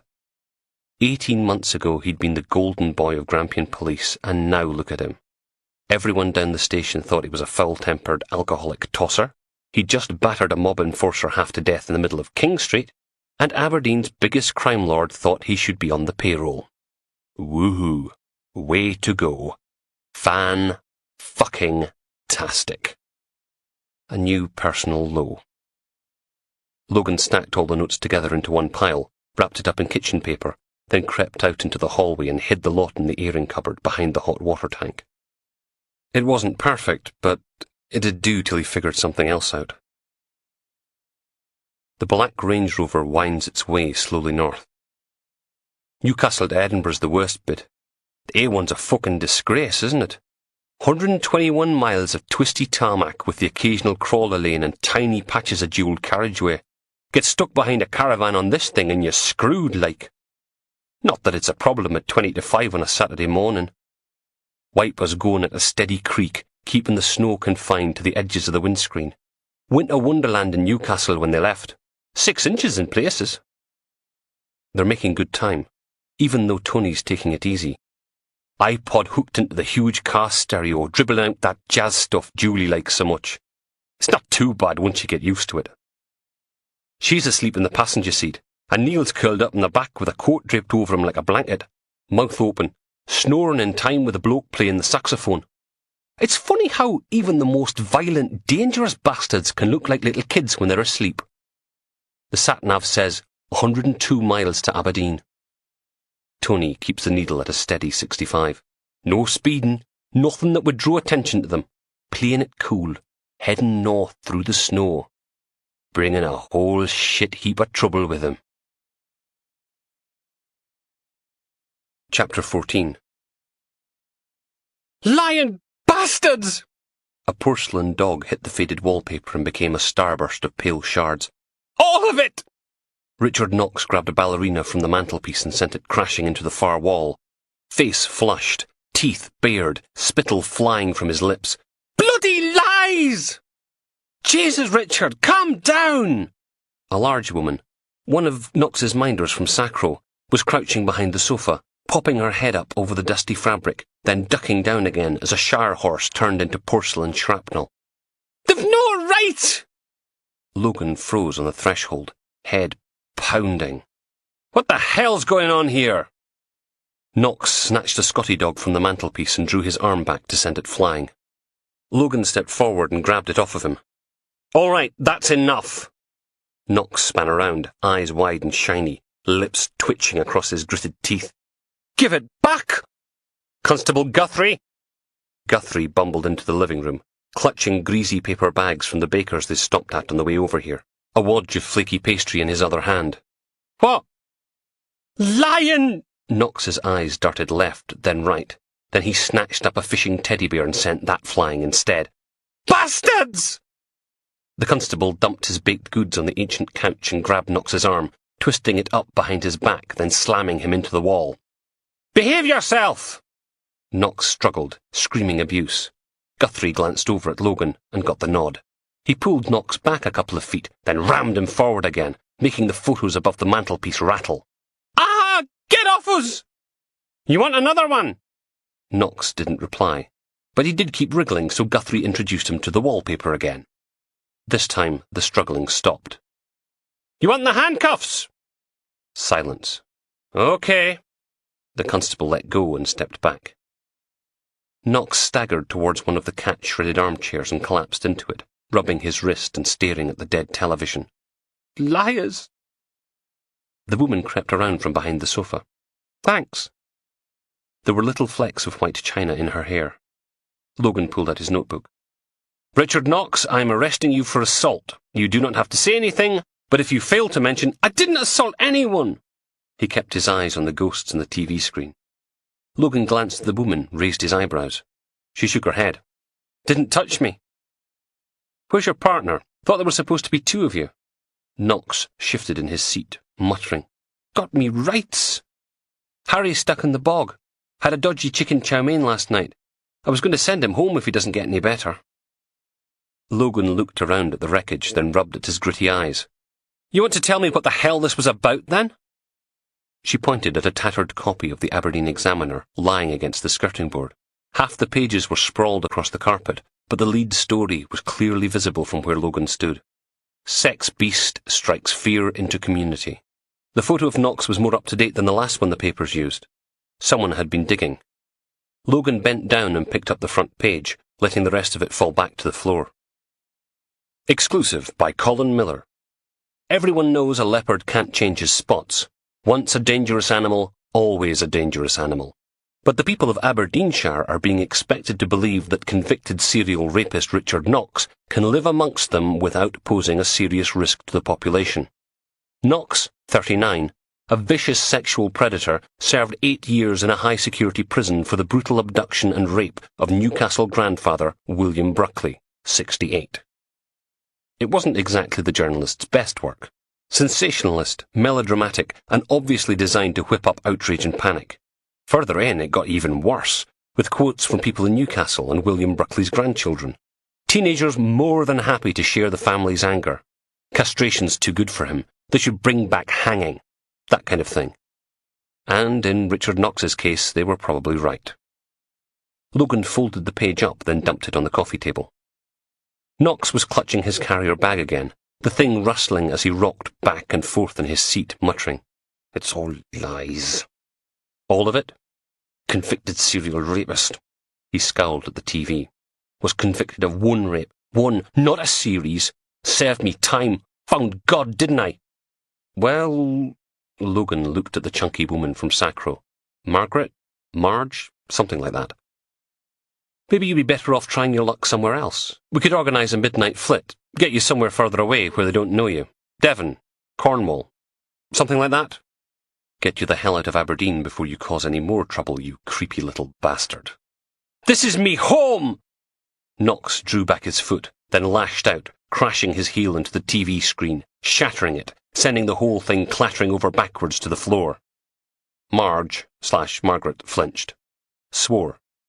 PC Guthrie loomed over Knox. "All right, on your feet." The man didn't even look up at him, just sat there clutching his foot. "What you going to do, like, arrest me for smashing me own telly? Bloody thing didn't work anyway." The constable flopped his hand about for a moment. "Sarge?" Logan shrugged. "He's got a point."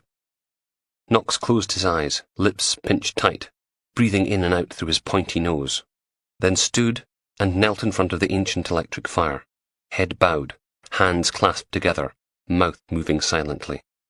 They left him to it. "Tell you." Margaret/Marge filled a new-looking kettle in the sink and plugged it in. "He's really starting to creep me out." Logan shrugged. "Sex offenders can be a bit... Trust me, I know sex offenders. Did 6 years as a prison officer in Peterhead. I've seen every flavour of mong and stot you can think of, and none of them weirded me out like Knox." She picked 4 mugs off the draining board and sniffed them, then plopped a teabag in each. "There was this one guy done for snatching women off the streets, blondes usually. Bundled them into the back of an old van with the windows blacked out. Liked to rape them while he burned them with a cigarette lighter. Apparently nipples were a particular favourite. Never looked you in the eye when he spoke, always stared right here." She pointed at her not inconsiderable breasts. "You just knew he was thinking about it. The smell, the sizzling sound, the screams. Christ. Yeah, and even he wasn't as creepy as Knox." She rinsed a teaspoon under the tap, peering at Logan out of the corner of her eye.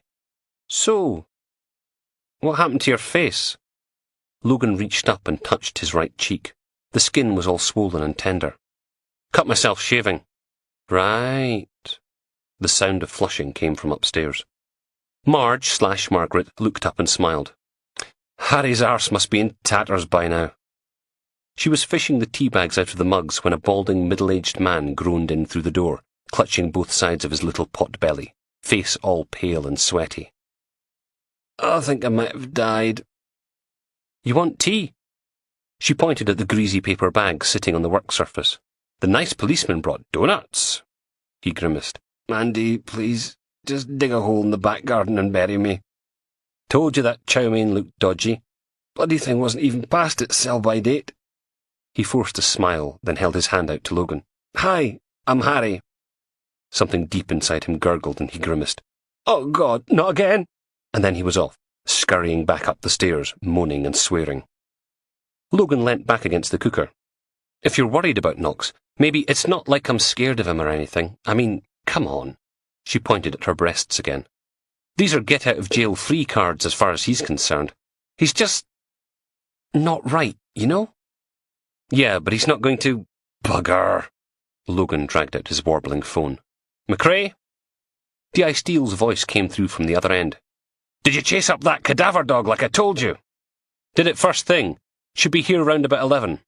"Believe it when I see it. Tell you, those Strathclyde bobbies..." Logan put his hand over the mouthpiece, mimed smoking a cigarette, and pointed towards the back door. Mandy nodded and offered him a donut. The handle turned, but the door wouldn't budge. Logan balanced his tea on the windowsill and gave the wood a bump with his shoulder. It bounced, but didn't open. "What about that fat tit Danby? You managed to dig up any dirt on him?" "No. You told me to look into his mate, Billy Adams." Another shove and the door creaked in its frame. One more and it popped open. The back garden was a riot of dead thistles and knee-high yellowy grass, the broken brown spears of docken flowers jabbing up into the grey morning. A holly bush sprawled out from the back corner beside a bloated and crumbling shed. You have actually heard of the word initiative, right? Logan stepped out onto a patio made up of cracked concrete slabs, wet grass poking up through the join. There's no way Danby came all the way up here just to hold Knox's hand. He's a superintendent. They don't babysit rapists. Doesn't matter how well known they are. Something's up. He balanced the donut on top of his tea and lit a cigarette, the smoke spiralling away into the cold air. You thought about what I said yesterday?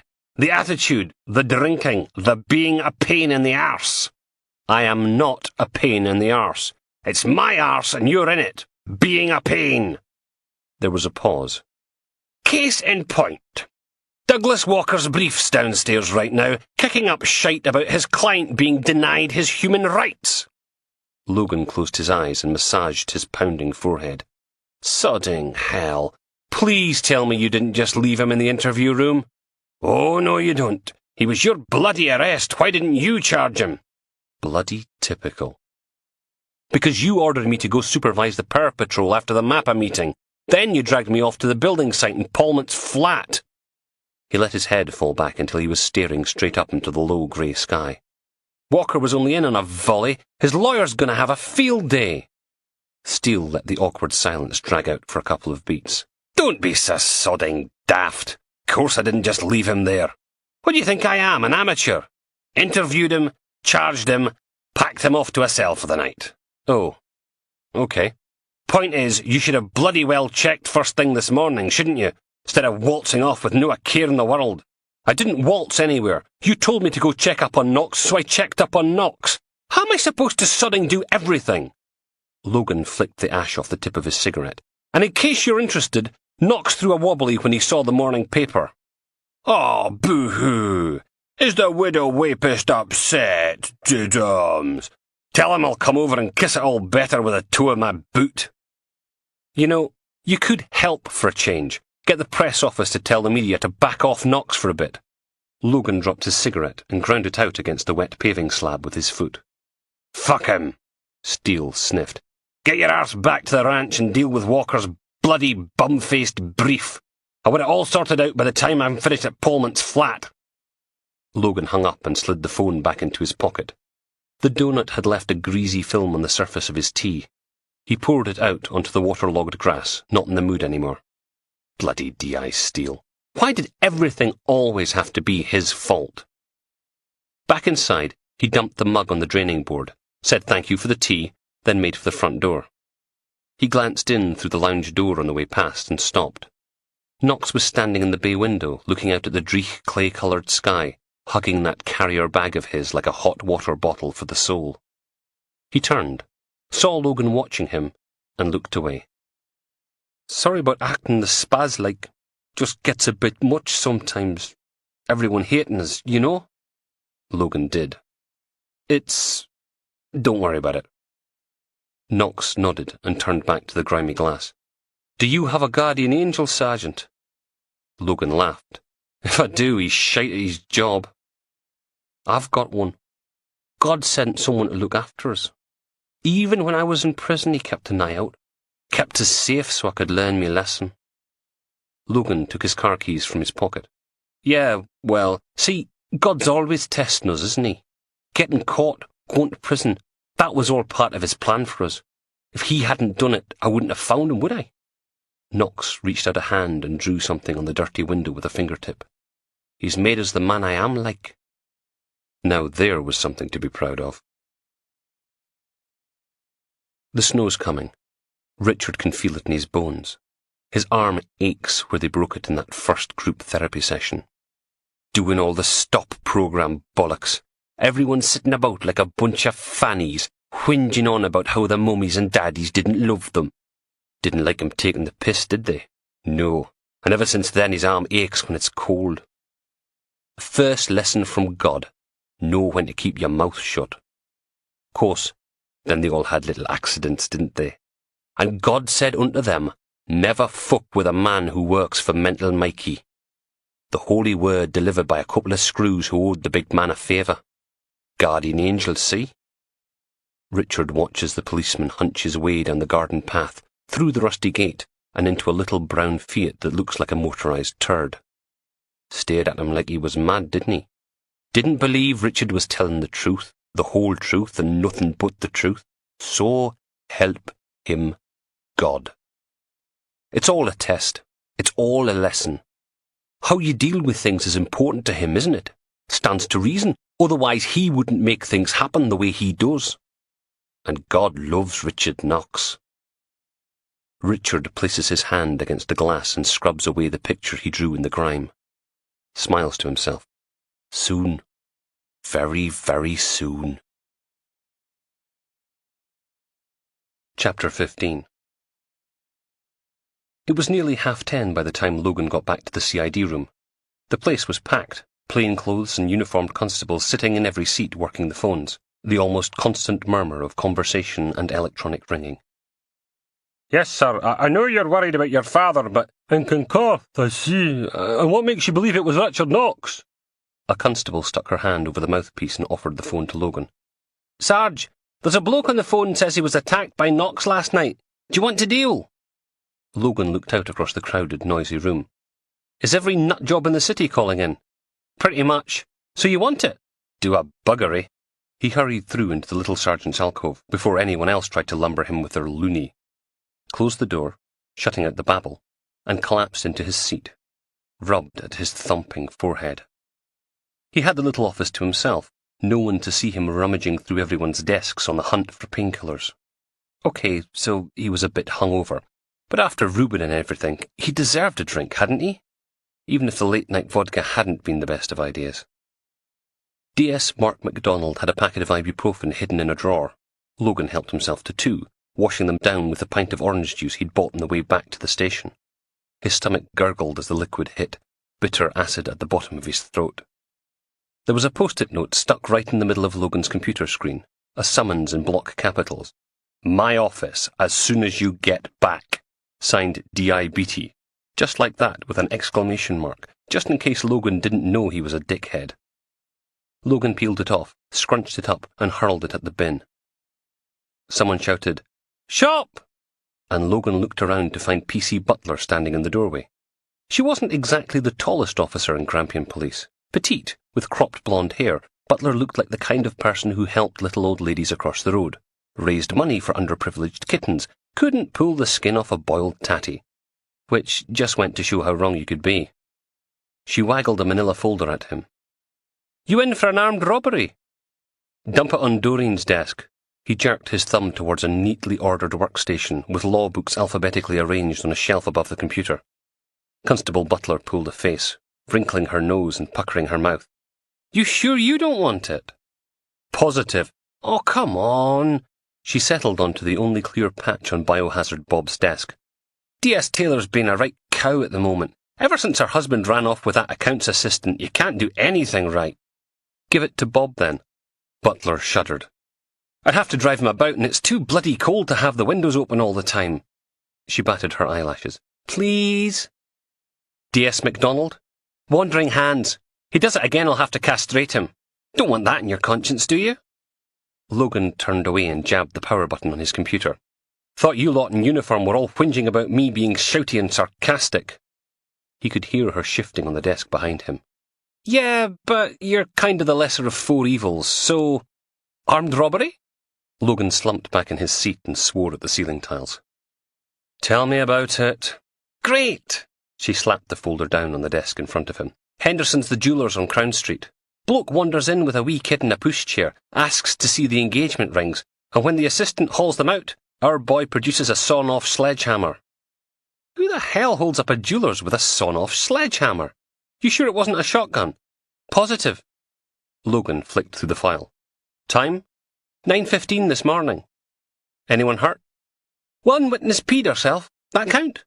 "Said she was only in to pick up her husband's watch." Logan pulled out the witness statements, skimming them as PC Butler waited. At the back was a list of items the jewellers claimed their mystery shopper had got away with. It had an estimated value of just under £500. Not exactly worth getting banged up for. "Is that all?" Butler shrugged. "Apparently. Went on a bit of a rampage, smashed open display cabinets, stuffed his pockets with shiny tat, then legged it." She paused. "Got the security camera footage upstairs if you want to see it." "What the hell?" Logan thumped the folder on top of his heaped-in tray. Fingerprints?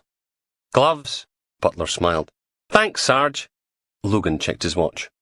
You've got 20 minutes, then I'm out of here. But Sarge! Got an appointment with a cadaver dog. Take it or leave it. Done. They got as far as the corridor outside the CID room when Beatty appeared. Face pink and shiny, nose red, all bundled up in a duvet-style puffy jacket. There were droplets glittering in his moustache, and as he saw PC Butler and Logan, he wiped them away with the back of his hand. DS McRae, I need to see you in my office. Logan didn't move. Got an armed robbery to look into. Beatty frowned, looked at PC Butler, sniffed, rubbed at his beard. Constable, will you excuse us for a moment? She made herself scarce. You were supposed to help me with the knock-off merchandise inquiry. Logan slumped back against the wall. Did you phone Trading Standards yet? Knowing full well that there was no way the beardy tosser... I did it yesterday. Oh. Right. Pause. And? It's getting worse. We had 15 complaints about dodgy DVD players this week, and then there's the hair straighteners and the vodka and the perfume and the iPods. Whole city's awash with counterfeit goods. Beatty sniffed, then hauled out a lumpy grey hanky and blew his nose into it. Paused to check the contents. Talking of which, Big Gary tells me you've got a lead on those dodgy 20s. Logan shrugged. We arrested someone, if that's what you mean. Still in custody. Far as I know. Because he hadn't bothered to check. Sod D.I. Steele. There was no way he was running about just to keep some jumped-up solicitor happy. Whoever Douglas Walker's lawyer was, he could bloody well wait. Beatty chewed on the edge of his moustache for a bit. Right. About these fake handbags and things. There was more, but Logan wasn't really listening.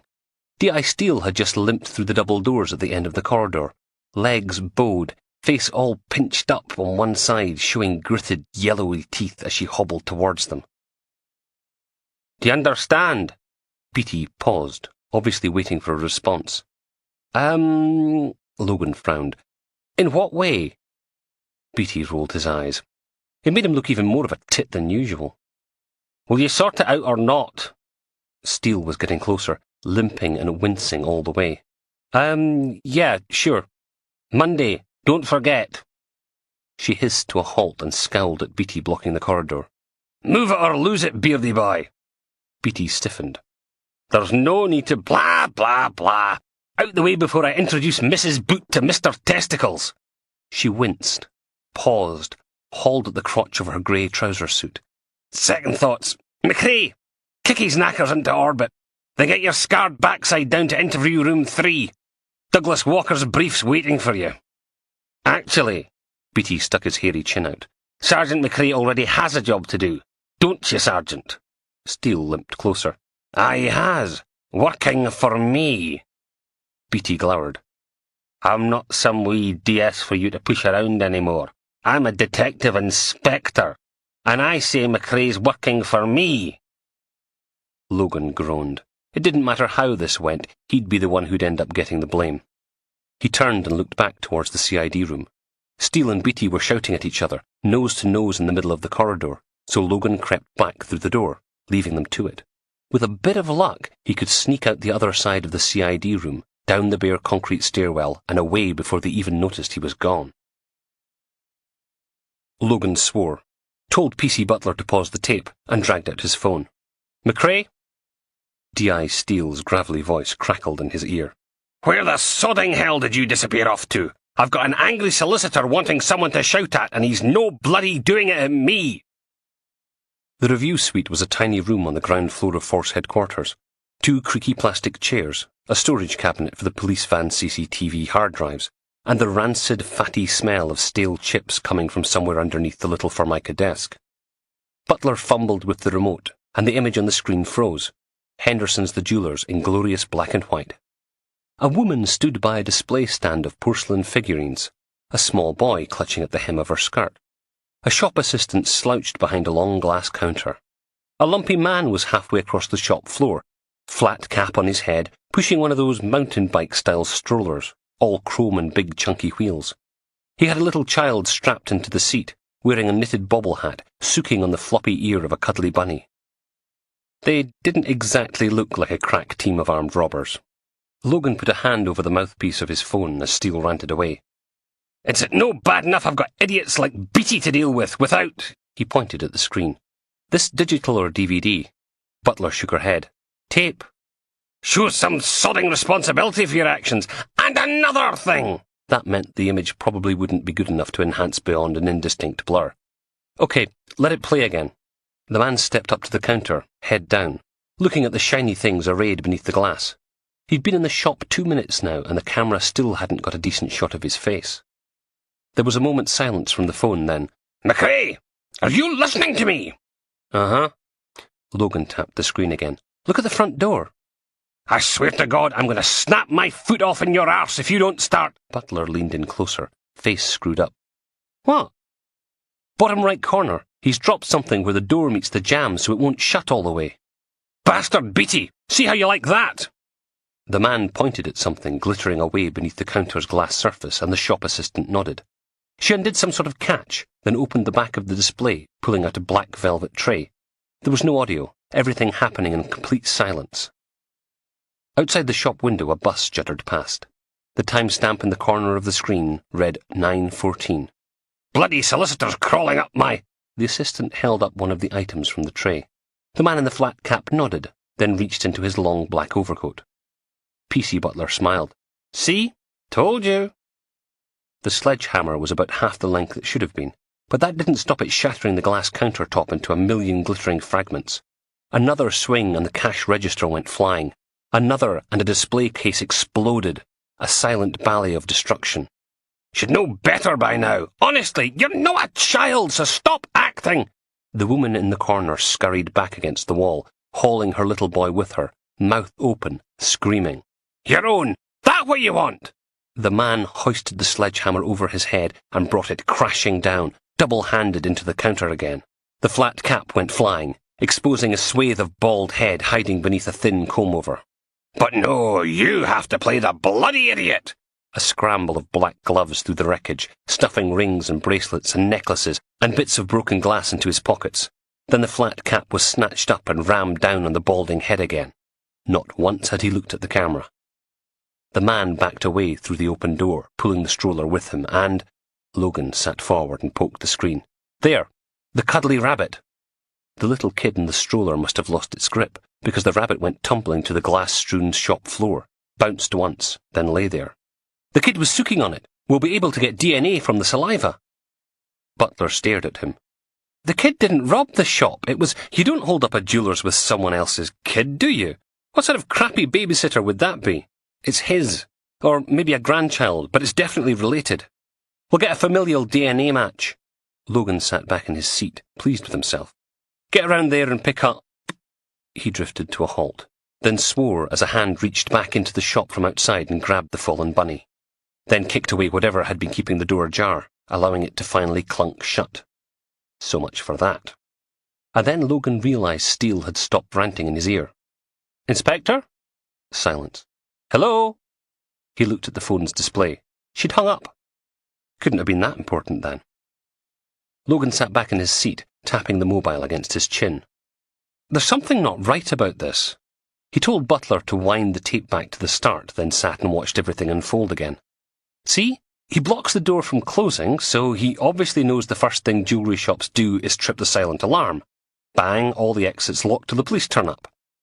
But when he does the smash and grab, he goes for sparkly, worthless crap. PC Butler shrugged. Maybe he watches too much telly, CSI, The Bill, that kind of thing. Could be. Get the shop assistant in front of an e-fit artist. Maybe we can— Bang! The viewing room door flew open, and there she was, D.I. Steele, face flushed, teeth gritted. "You!" She threw a finger in Logan's direction. "Where the bloody hell do you think you've been?" Butler shrank in her seat, trying not to make eye contact with anyone. Logan opened his mouth, but Steele wasn't finished yet. "Interview room 3, now! But now!" "The treatment of my client has been appalling." The little man shifted in his seat and poked the tabletop with a finger. "It's an absolute outrage." Sitting next to him, Douglas Walker was a mass of bruises and misery. He cleared his throat, but the lawyer placed a hand on his shoulder. "It's all right, Mr. Walker. I'll deal with this." The little man glared at Logan, the strip light shining back off his little round glasses and bald head. You held my client for hours without any sort of formal charge. Then you forced him to submit to interview without legal representation. Logan stared at him in silence for a while. Jumped up, baldy little git. All squint teeth and Armani suit. D.I. Steele was slouched against the side wall, scowling, playing the disapproving senior officer, making sure he didn't duck out of being shouted at by Douglas Walker's brief. Well? The lawyer poked the table again. We demand an immediate apology and an independent investigation into your... You've not done a lot of criminal work, have you, Mr... The little man flushed, pulled out a business card and slapped it down in front of Logan. Barrett, of McGilvery, Barrett and McGilvery, and I suggest... What are you? Friend of the family? I bet you normally do conveyancing, don't you? Maybe a few wills every now and then to keep your hand in, but mostly it's the legal side of buying and selling properties, right? What does that... So basically, you're just a glorified estate agent. How dare... You see, if you knew anything about criminal law, you'd know we can question your client as often as we like, and we don't need a lawyer present. Look it up. Barrett of McGilvery, Barrett and McGilvery was going an unnatural shade of deep pink, spittle flying from his mouth. You held my client for 7 hours without charge in direct breach... Your client came in voluntarily, didn't you, Douglas? The lawyer gripped his client's shoulder again. You don't have to answer that. We've only got his word. Logan dropped his notebook on top of the little man's business card. Your client signed a declaration that he was happy to help us with our inquiries. You... Barrett looked from Logan to the young man sitting next to him, then back again. You conducted an illegal search of... Your client volunteered the location of a holdall full of counterfeit money in his bedroom. And even if he hadn't, the arrest warrant gave me the legal right to search the premises for anything relating to the offence he'd been charged with. Silence. The lawyer took a deep breath. My client is only 18. His parents have a right to be... He's old enough to be tried as an adult. And you're old enough to know better. Logan stood, staring down at the little man with his little round glasses and little triple-barrelled business card. Right now, Douglas is looking at a 10 stretch. Craig Inches only holds people serving a maximum of 4 years, so he's going to be doing his time somewhere exotic, like Barlini or Shotts. A sinister lurching warble cut through the silence. Logan pulled out his phone and cut off the Dance Macabre mid-Wurlitzer. McRae? Barrett sputtered. This is outrageous. We're supposed to be... Logan silenced him with a hand. Sorry, Gary, there's an idiot here shouting his mouth off. How dare you? I said, there's a wee Ouija constable down here for you, with a really big dog. Do me a favour and come get her before it squats one out on my floor. Be right down. Logan snapped the phone shut. Barrett jumped to his feet. I insist you apologise for... We're done here. Logan turned his back and marched to the interview room door, hauled it open, stopped on the threshold. You might want to have a wee word with your client about cooperating, Mr. Barrett. Then you can get back to selling houses or whatever the hell it is you do when you're not pretending to be a lawyer. Chapter 16. There's 3 huge seagulls squabbling over a puddle of vomit, darting forwards to snap up the chunky bits. Filthy fuckers. Not natural, is it? Tony sniffs, chews, then spits out of the Range Rover's window.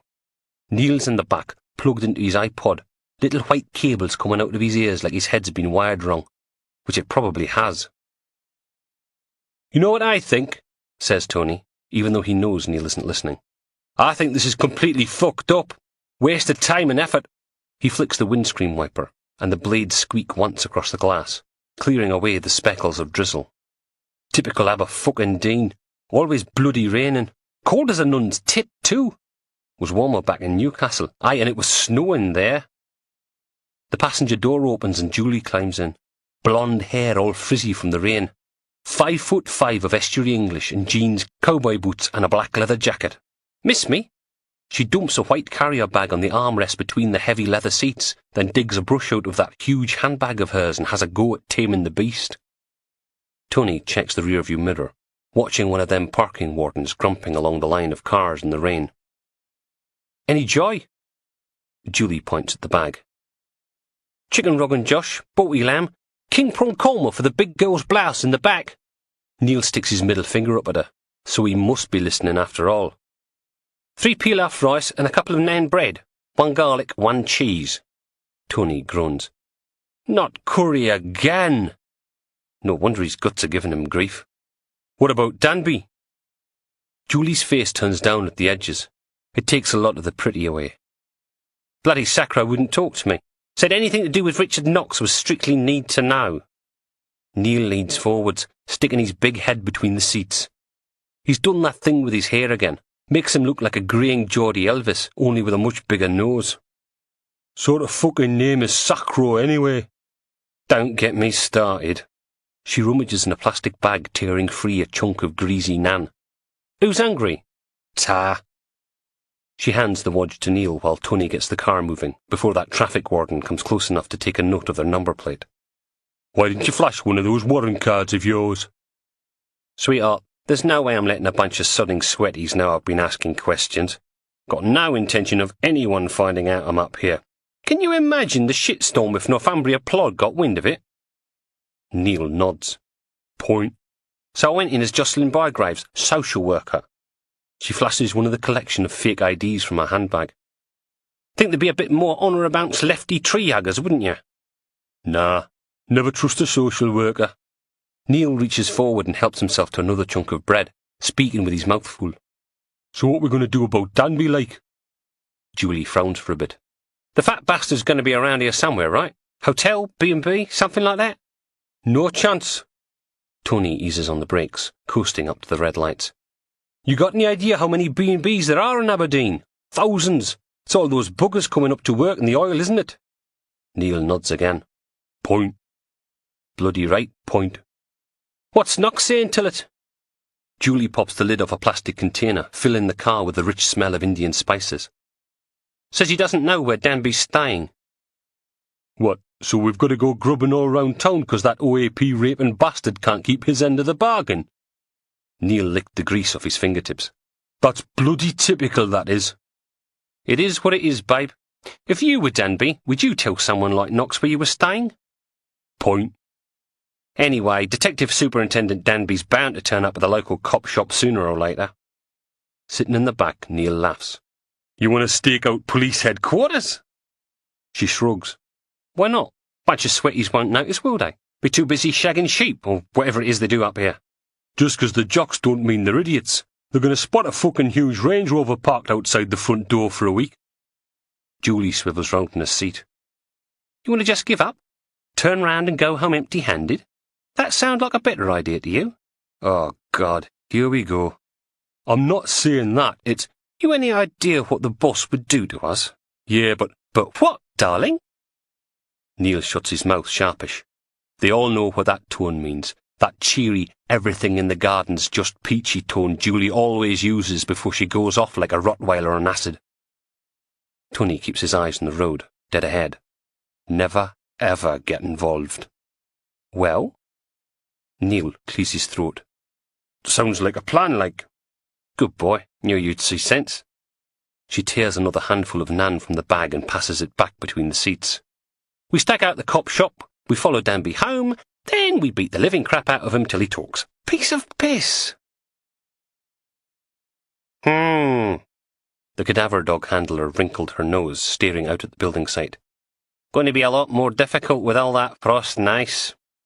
Police Constable Fiona Martin dragged her hair back from her face and secured it with a little elastic thingy, leaving a peekaboo fringe over her forehead. She turned and wiggled her fingers through the metal mesh separating the 2 front seats from the back of the little van. Hey, sleepy fish, ready to rock?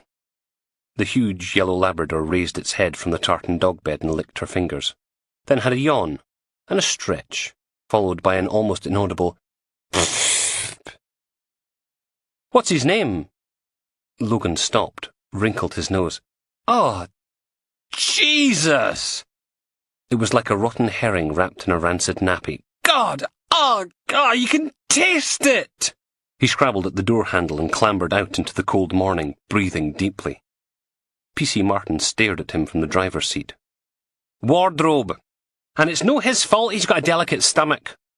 Logan backed off an extra couple of paces, frozen mud crunching beneath his feet. What have you been feeding him? The constable climbed out, wandered around to the back of the filthy van, the Strathclyde police crest emblazoned down the side, and popped the double doors open. "Yeah, like your farts smell of lotus blossom and strawberries." She rattled a choke chain. "Come on, you!" The Labrador's front end bounded upright, booby-trapped bum still on the dog bed, tail thumping. "Who's a clever boy? Who's a clever boy? You aren't you?" PC Martin ruffled the dog's ears, making the skin shift from one side to the other, as if it wasn't properly attached to its head. "Yes, you are!" She slipped the chain over Wardrobe's head and clipped on a thick red leather lead.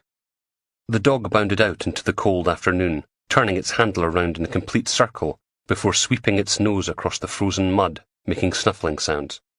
Impressive. He's picked something up already. PC Martin stared at Logan, then clunked the van's back doors shut. Locked them. "He's been cooped up in the back of a van most of the morning. He's looking for somewhere to pee." Wardrobe finished sniffing, then cocked his leg on the van's rear tire, making a little cloud of steam. PC Martin looked over at the building site. "It just does. Trust me, we get something you'll be fighting the IB off with a stick." She jammed her free hand in her pocket, as Wardrobe raked his front and back paws on the rough ground. "Can't believe you're still calling them IB. Sand was right. It's the bloody dark ages up here." She grinned. "Shagging sheep rots your brain, eh?" "They all cheeky buggers where you come from, Constable?"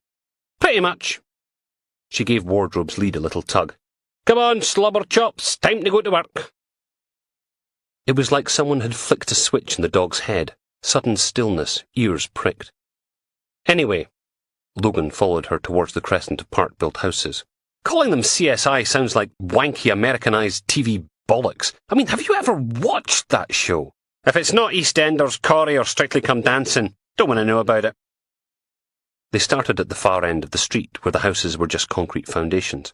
PC Martin following behind Wardrobe, the dog's nose to the frosty ground as it circled the edges of the huge slab. Can he really smell a dead body all the way through concrete? Martin didn't look up. "Anyone tells you they can is talking bollocks. Most bodies aren't buried in concrete, they're buried under it. What he smells is the liquids leaching out of the corpse into the soil. That oozes up through where the concrete meets the earth and Bob's your body. Colin's your cadaver. Sam's your stiff." They moved on to the next set of foundations. "If he can smell that, how come he doesn't choke on his own farts? How long's your plumber been missing?" "Electrician, and he disappeared Monday." She let Wardrobe finish, then led the way through the rutted mud to the next property to be. 4 days? Not asking much, are you? When it's cold like this, slows down the decay. Probably won't be enough putrescence to detect. No leakage, nothing to sniff." A line of concrete rectangles stretched ahead of them, each with short lengths of pipe sticking out from the grey surface, capped off with blue plastic. Further down, the plots actually started to resemble houses. Timber frames with that blue plastic sheeting stretched between the uprights. PC Martin chewed on her bottom lip, looking out at the frozen earth. "Might have to come back in a couple of weeks, see if your missing Sparky's rotted down a bit. 4 days just isn't long enough." So much for the almighty power of the cadaver dog. Logan cupped his hands and blew, filling them with steam. "Just do your best, okay?" She shrugged. "What the hell? We're here anyway." She set off for the next set of foundations as Logan's phone started ringing. He pulled it out and peered at the screen. Don't let it be steel, don't let it be steel. It wasn't. It was even worse. He took the call. "McRae?" "Logan Dave Goulding." Said like that, in a flat Liverpudlian accent, as if it was all one word. "What's up? You running late?" Logan checked his watch. Sod. "Sorry, something came up." Which was only partially true. Mostly he'd forgotten all about his appointment. There was a pause, as if the psychologist was trying to decide whether to believe him or not. "You got a moment now?" Logan watched the cadaver dog and handler sniffing their way around the next set of foundations, and thought about lying. "Oh, what the hell? I've been having that dream again." "Which one? Giant lizards, or the talking shark that steals all your clothes?" "Severed heads." Logan could hear his own voice echoing back at him. Dr. Goulding must have put him on speakerphone. "I see." Pause. "We've not had that one for a while." Logan could hear him scribbling something down. "You know, I have a recurring nightmare where all the people turn into frogs, and all the frogs turn into people, And the people forget that they used to be frogs, and the frogs forget that they were ever anything else. And I'm the only one who knows, living, surrounded by reptiles. Logan didn't know what to say to that. Did you get a chance to look at the assessment matrix for Richard Knox? You know, the fact that you've not had the severed heads dream for a while probably means something's unresolved in your psyche. Is there anything causing you stress? Logan rubbed a hand over his bruised face. Everything causes me bloody stress. Every one causes me stress. It's like they're holding a competition to see who can piss me off the most. I see. More scribbling. Have you been doing your breathing exercises? Course I have. Which was a lie. Knox strikes me as a rather conflicted character. No shit. He's got this deep-seated religious belief system which has to be in complete contradiction to his psychosexual landscape. Logan watched Wardrobe drag its handler onto the next plot. You don't think the whole God-bothering thing is just a front? Don't see what he'd gain from it. To be frank, I'm more worried that he's gone out and got himself an omnipotent invisible friend. There was a pause. Who's stressing you the most? Bloody D.I. Steele. She's got it into her head that I've got an attitude problem, that I'm too cynical, that I drink too much. Silence.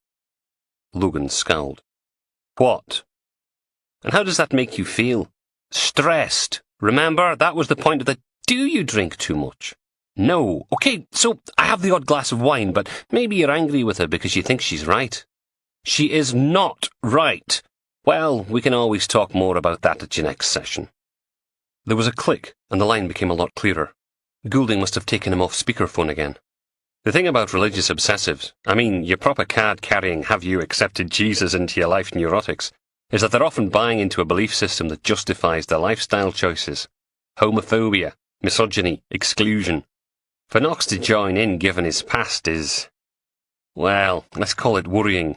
I mean, I don't wake up wanting to get blutered, do I? Just been under a lot of pressure recently. I think there's a very real chance he's going to offend again, and sooner rather than later. It's not like I'm an alcoholic or anything. Can you get me in to see him? What? Oh, possibly. I'll have to check. Good. Now you and I need to get a proper session organised. I've got a cancellation on Monday you can have. Do we have to? Yes, 12 noon. And don't forget, I need to see Knox ASAP. Another pause. And maybe it wouldn't hurt to try laying off the booze for a bit, okay? Might make you a bit less edgy. Logan hung up and rammed the phone back in his pocket. Liverpudlian git. Why did everyone have to bang on about his drinking? Okay, so he was only just crawling out from under a gargantuan hangover, but that wasn't his fault, was it? Having to deal with Knox, Steele giving him a hard time, beating Reuben up, the bribe, enough to turn anyone to drink. God, it was cold. He stomped his feet, scanning the building site for P.C. Martin and Wardrobe the Wonder Dog. The pair of them had almost made it to the first part-built house, a bare timber frame reaching up into the cold grey sky. Logan wandered over, hands twitching through his pockets, looking for a pack of cigarettes. Only the second one today, which was a bit of a record considering how crappy. Excuse me, exactly what do you think you're doing? It was the man from the site office. Not big and bald, but the other one. Ridiculous trimmed beard, comb-over hidden beneath a bright orange hard hat. Logan pulled out the sheet of paper they'd picked up at the Procurator Fiscal's office on Guild Street on their way over and kept on walking. Mr. This is a private development. I'm going to have to ask you to... I have a warrant here to search... Leave, or do I have to call site security? The man trailed off, staring at the handcuffs dangling from Logan's index finger. Police. He curled his top lip. I thought you said you were a debt collector for some sort of local bookies. The man obviously thought Logan was an idiot. Mr. Big and Bald had looked him straight in the eye and called him officer. They knew fine what he was. Speaking of site security, where is he? Your bald mate with a big dog. I don't see what that has to do with... Logan thrust the warrant at him. I think I'll decide what's relevant, don't you, Mr. Joseph Brett, project manager. He raised his chin. And may I ask exactly why you feel it necessary to search a perfectly legitimate... Don't mind me! P.C. Martin clumped past, dragged along behind a panting Wardrobe, then disappeared around the corner, doing a lap of the perimeter. And you say you haven't seen Stephen Palmont since Monday? Pink rushed up the man's cheeks, clashing with his orange hard hat. I didn't say anything of the sort. I said he was suspected of stealing electrical equipment and disappeared before we could contact the police. Right. Logan turned and watched the constable and the Labrador work their way across to the next house in line. The ground floor was already clad in a skin of pale yellow brick, partially hidden behind a web of scaffolding. 2 men in padded overalls and thick woolly hats were laying down the next course, their paint-spattered radio blaring out Radio 2. Big development. 400 houses. That's a lot of money. Of course, it's nothing compared with how much your boss rakes in from drugs, loan sharks and prostitutes, is it? The project manager stared out across the rutted mud. Is this little search of yours going to take long? A development this size doesn't run itself. Might want to tell Mr. McLennan it's not a good idea to go muscling in on someone else's territory, burning bridges with the local community. Logan jammed his hands deeper in his pockets. Aberdeen doesn't need more scumbags, Mr. Brett. We've got enough of our own. The project manager straightened his hard hat. McLennan Homes is a law-abiding company. We build family homes, community centres, libraries. We do not deal drugs or start gang wars. And anyone who says we do is going to be looking at a lawsuit. He turned a cold smile on Logan. Are we clear? P.C. Martin appeared around the other side of the house. No wardrobe. She grinned at them. He's got something! Logan hurried over through the ruts of dirty brown earth. The Labrador was lying down beside the wall at the rear of the property. P.C. Martin bent down and ruffled the dog's ears again. Who's a clever boy? You are! You are! Wardrobe's tail thumped against the frozen earth. Well, well, Logan turned and smiled at the project manager. Looks like we might have found your missing Sparky after all. There's definitely something there. The IB technician pulled his white face mask off, revealing a big salt and pepper moustache and a face like a squeezed sponge. They'd had to rip the chipboard floor up to get at the concrete underneath, piling the wooden sheets against the walls in jagged layers so he and his assistant could wheel the ground-penetrating radar kit slowly around the part-built house. Logan peered at the GPR screen. It was a ripply mix of blacks, dark blues and greens, with an orange and white blob in the middle. Squint your eyes and it could almost be a body, lying curled up on its side. Or a squid. Or a radioactive angry amoeba. What if it's not? Mr. Moustache tapped the screen. Head here, legs, and that's an arm. D.I. Steele shoved Logan out of the way. Let me see. You sure? The man shrugged. 80%. Dig it up. Steele hauled at the crotch of her SOC suit. Don't see why we've got to wear these bloody things. Like huge great albino bloody smurfs. Poor sod's buried under 3 feet of concrete. What the hell are we going to contaminate? Because, Inspector, came a voice from the doorway, we do not treat our crime scene as if it were the January sale at Primark. Dr. Isabel McAllister stepped down from the front door onto the bare concrete, carrying a small stainless steel briefcase.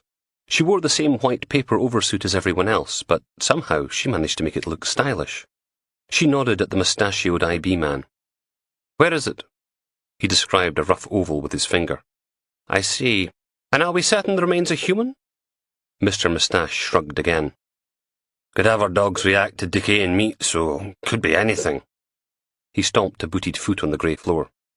Might be a pig, might be a deer, but there's something dead under all this lot. Steele scowled at him. You told me 80%. Yes, but... Peter? Isabel placed her metal case on the floor and popped it open. I need you to help me mark out the body. She produced a measuring tape, a box of white chalk, and what looked like a bag full of 10-pence pieces. Then she and Mr. Moustache laid out a 6-inch grid in pale blue chalk over the rough area of the body, and marked each intersection with one of the shiny silver coins. When that was done, they ran the GPR kit carefully across it, Isabel taking notes in a small pad. The body is... She pulled a stick of white chalk from the box and, checking her notes, outlined a crouching figure at her feet. Here. Isabel smiled down at it. You know, in all the time I've been a pathologist, I've never seen a body chalked up at a crime scene. Like being on the television, isn't it? Steele leant over and whispered in Logan's ear.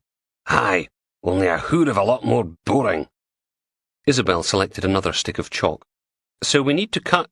here. A perfect rectangle of red, never closer than 12 inches from any point on the body. The inspector rocked back and forth on her heels. Right, McRae, you nip out and grab a couple of jackhammers, and you'll do no such thing. Isabel clunked her case shut again. I will not have my crime scene turned into a building site. Steele cast an eye around the ripped-up floor and exposed wooden frame of the part-built house. Hate to break it to you. You know what I mean. I want this section of the floor cut away and brought back to the mortuary. We'll create a secondary crime scene there to examine the remains. Logan looked down at the slab. Don't think that's going to be possible. The pathologist narrowed her eyes. We need a secure and sterile environment, Sergeant. Otherwise, it's got to weigh what, half a ton? The IB tech ran a hand across his bristly moustache. Actually, that much concrete's going to be closer to 2 and a bit. About 3 times as much as my car. Can you imagine trying to get it down the corridor and into the cutting room? Isabel cocked her head to one side for a moment. Agreed. We'll need a second location, somewhere with forklift access, running water and refrigeration. She grabbed her metal case and stood. In the meantime, I want this block cut, not hacked out of the foundations. Chapter 17. A thin stream of misty rain fell through the gaping hole in the ceiling, sparkling in the harsh glare of the IB's arc lights. Logan peered up through the severed joists at the heavy sky and the huge metal hook lowering down into the house. Outside, the roar of the crane's diesel engine had replaced the deafening judder of the jackhammers. So much for Isabel's insistence that her crime scene wouldn't become a building site. The foundations were too thick to cut through cleanly, so they'd had to excavate the rectangle she'd marked out on the concrete by hacking a foot-wide trench around it, the rubble all heaped up in the corner against a mound of pink rockwool insulation. Nearly a dozen IB technicians stood in little clumps around the outside of the room. A pair of them wandered the ground floor, one with a high-definition video kit, the other with a huge digital camera, its flash flickering in the confined space. 2 IB technicians threaded thick steel rope through 4 heavy eyelets bolted into Isabel's concrete slab, then fiddled about with connectors and spanners, fitting a big metal ring to slip over the big metal hook. D.I. Steele's stale cigarette breath washed over Logan's cheek. Wish they'd get a shift on. I'm bursting for a slash. Logan shifted his feet, watching as the IB hooked the block up to the crane. You think it's him? Palmont? You better pray it is. Amount of man-hours we're wasting on this. Just seems a bit quick, doesn't it? They kill him Monday, bury his body in the foundations, Monday night? Leave it to set? The soonest they can start building is Tuesday. He pointed at the house, the brick-clad ground floor, the gaping hole in the roof where the IB team had to cut away the joists. How did they get all this built in 4 days? Kit houses, aren't they? All prefabricated units. They're not building the thing from scratch, just sticking it together like a big fuck-off Lego kit. Good team of builders and you'd be moving in before the end of the week. Right, before we begin, Isabel took her place at the head end of the hooked-up slab. I want you all to remember that any evidence we have here will be clinging to the underside of the concrete. Everything is to be collected and analysed. She nodded at one of the albino smurfs, who unfurled a long sheet of the ubiquitous SOC blue plastic. Another smurf grabbed the other end. Then they both held up a thumb. Norman? The tech with the HD TV camera squatted down, focusing on the jagged edge. Rolling! You may begin. One of the IB team mumbled something into a bulky radio handset, and the rumble of diesel got louder. The hook slowly pulled upwards, hauling the steel ropes tight. There was a loud crack. Then the slab of chalked-up concrete jutted out of the foundations. It had to be at least 3 feet deep. Smurf number 1 shouted, "Hold it!" and the crane's engines eased off, the slab hanging 2 feet above the rest of the foundations. Then Smurfs 1 and 2 slid the blue plastic sheet under the rectangle, pulling it tight. "Okay!" The engine roared again, and the block rose jerkily into the air, clumps of black-brown earth falling in stinking clumps. The 2 cameras swarmed in, taking shots of the block's underside. Clack, flash, whine. A large chunk of sticky earth gave way, thumping down on the stretched plastic sheet, exposing a leg, dangling out of the concrete from the knee down. Blue jeans stained almost black. A battered Nike trainer, the filthy white plastic stained with dark brown blotches. A flash of ankle, porcelain white on one side, a tide mark of reddish purple on the other with a smear of waxy yellow. Pressure pallor, where the skin had been in contact with the ground. The cells and capillaries too compressed for blood to pool. Definitely a body. Thank Christ.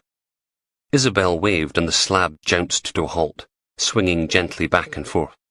She put a hand out and steadied it, then peered up at the underside. Steele hunched over, hands on her knees, looking at whatever Isabel was looking at. After a beat, Logan joined them. Between the clumps of mud and concrete was the partial outline of a man, lying twisted, 3/4 hidden by the grey mass, that one leg dangling free. A thin trickle of yellow-green liquid spattered onto the blue plastic below. It smelled like meat left too long in the fridge.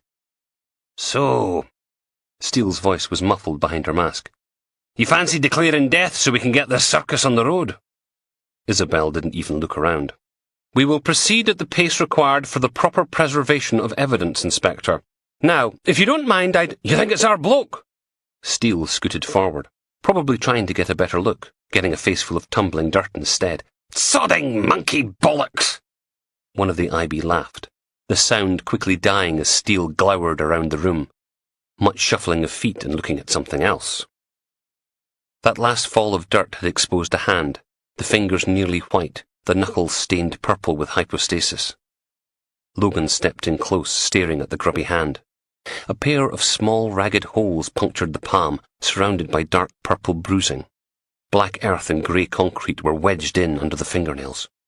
"Sergeant," Isabel pushed him firmly to one side, "please try to stay out of the way." He tried to claw his way out. Logan turned his back on the body. He was still alive when they buried him. End of Disc 3.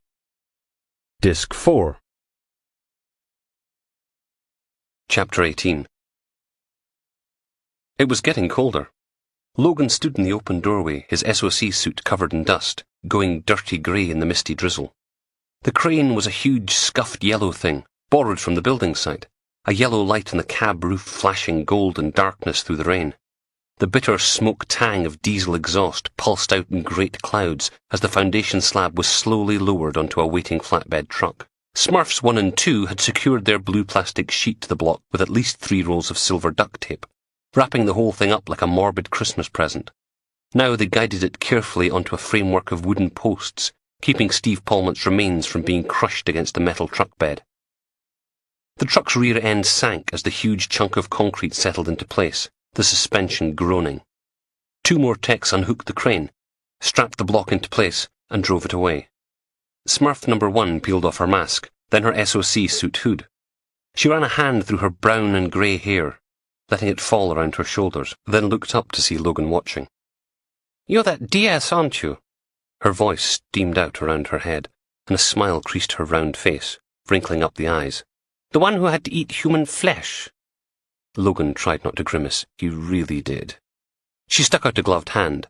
"Dr. Jessica Frampton, Forensic Soil Science. This is Tony, my assistant." Smurf number 2 nodded, one eye not really pointing the same way as the other. "What's up?" "Right, yes." Logan shook the proffered hand, then nodded at the truck's taillights fading into the distance. "So you're the concrete specialists?" "Soil. They won't get a lot of trace evidence off the body. Any fibres will be all on the outside of the clothing, bound up in the concrete. But the soil..." She winked, not letting go of his hand. "The soil always has a story to tell, don't you think?" Okay." Logan tried to back away, but her grip was solid. "Tell me, do we really taste like chicken?" Awkward silence. "I think I'd better..." He pointed over his shoulder, back towards the house. "You know." Smurf number 2 nodded. "Later." Dr. Frampton finally released Logan's hand. "The soil never lies." "Okay." And he was free. D.I. Steele was waiting for him in the CID pool car, dribbling smoke out her nose. She flicked a nub of ash into the footwell as Logan stripped off his SOC suit and chucked it in a bin bag. He rolled the whole lot up and threw it in the back. "Who are you speaking to?"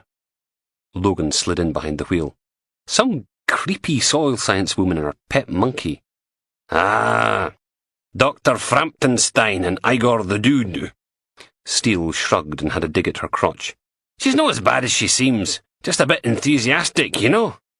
Putting on a Hammer House of Horror accent for, The soil is the life. Wah, ha, ha, ha, ha. They watched the pair shuffle back into the crime scene house, both carrying shovels, off robbing graves. Steele put her seatbelt on. Did a kidnap case with her. Must have been 7, 8 years ago. Banker's wife got grabbed on the way home from Marquis. Logan cranked the key in the ignition and sent the pool car crawling down the rutted road, making for the site exit, drizzle gleaming in the headlights. Course, we knew who did it. Ronnie Maguire, a scrawny wee shite with a face like a ruptured scrotum. Swore blind he was in Dundee when she went missing, but we found this pair of muddy boots in his garage. Frampton takes samples, and next day she's back with 3 possible locations, all within about 100 feet of these laybys on the A96. Steele took a long puff, rolling the cigarette from one side of her mouth to the other. Bang on the money, too. Logan drove past the last set of foundations, rear tires squirming in the mud. You found the banker's wife? In a drainage ditch, all tied up, covered with a chunk of old carpet. Raped and strangled.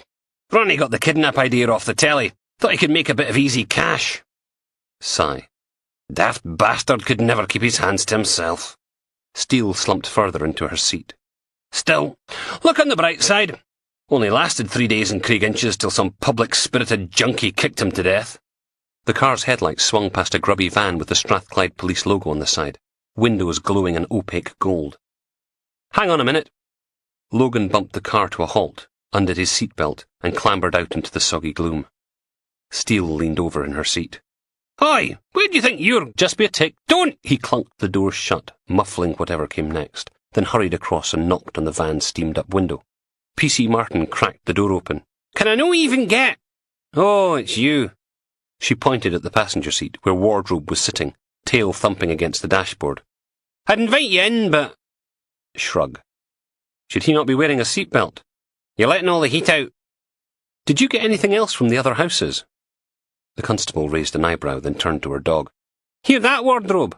Local plod think we're holding out on them. Did you find another dead body and not tell anyone about it? Wardrobe's mouth fell open in a huge grin, tongue hanging out the side like a soggy pink bath mat. P.C. Martin looked back at Logan. Nope, looks like one corpsicle is all you get. She pulled a handful of prawn cocktail crisps from the packet in her lap, feeding them one at a time to the big yellow Labrador. He likes cheese and onion, but it makes his breath stink. Doesn't it, Mr. Stinky? Bark. She gave him another one. Sniffed out every plot in the place, and as much of the site as we could. Could be more remains out there, but with the weather that cold. Frozen earth. She dug out more crisps. Give it 3 weeks and you might get more seepage. Aye, if there are any more out there. What about blood? Would he pick up blood? Not unless it was in a big bucket going fusty.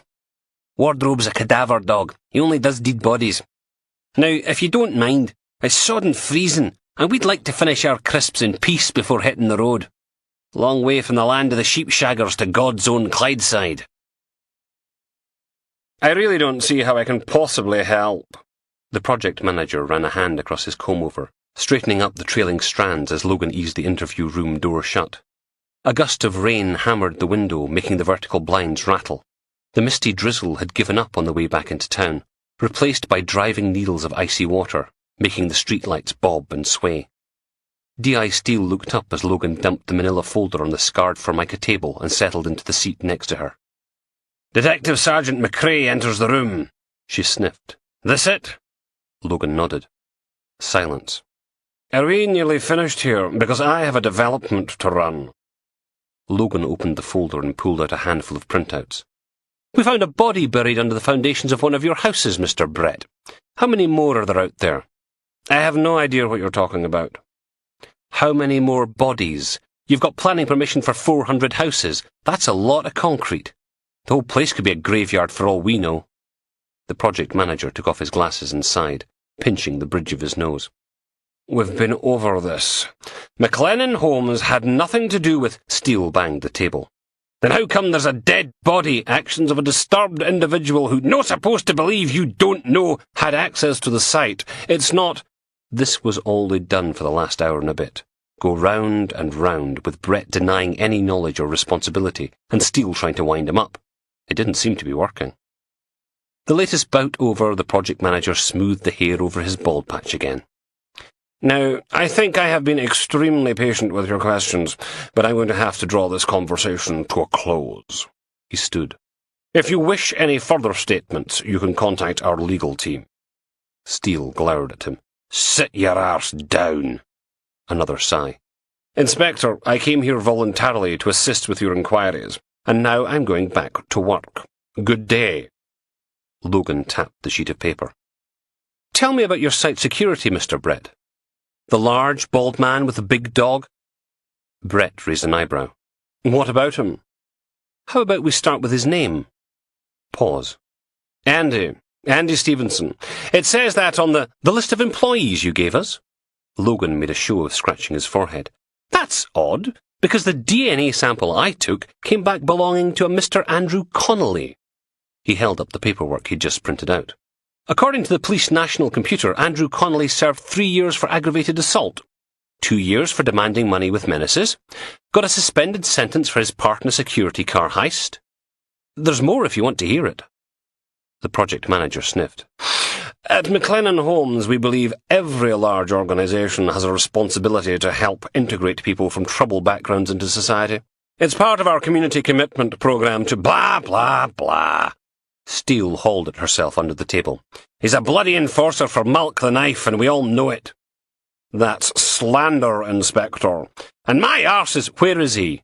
Logan ignored Steele's glare. Andrew Connolly wasn't at the site when we recovered the body. Our teams have spoken to everyone else. Brett's eyes narrowed. Andrew is on compassionate leave, Sergeant. His mother had a stroke yesterday. Well, that's sod inconvenient. Steele actually stopped rummaging for a moment. You expect us to believe his dear old mum's no wheel at exactly the same time we dig Steve Palmont's body out from under one of your bloody houses?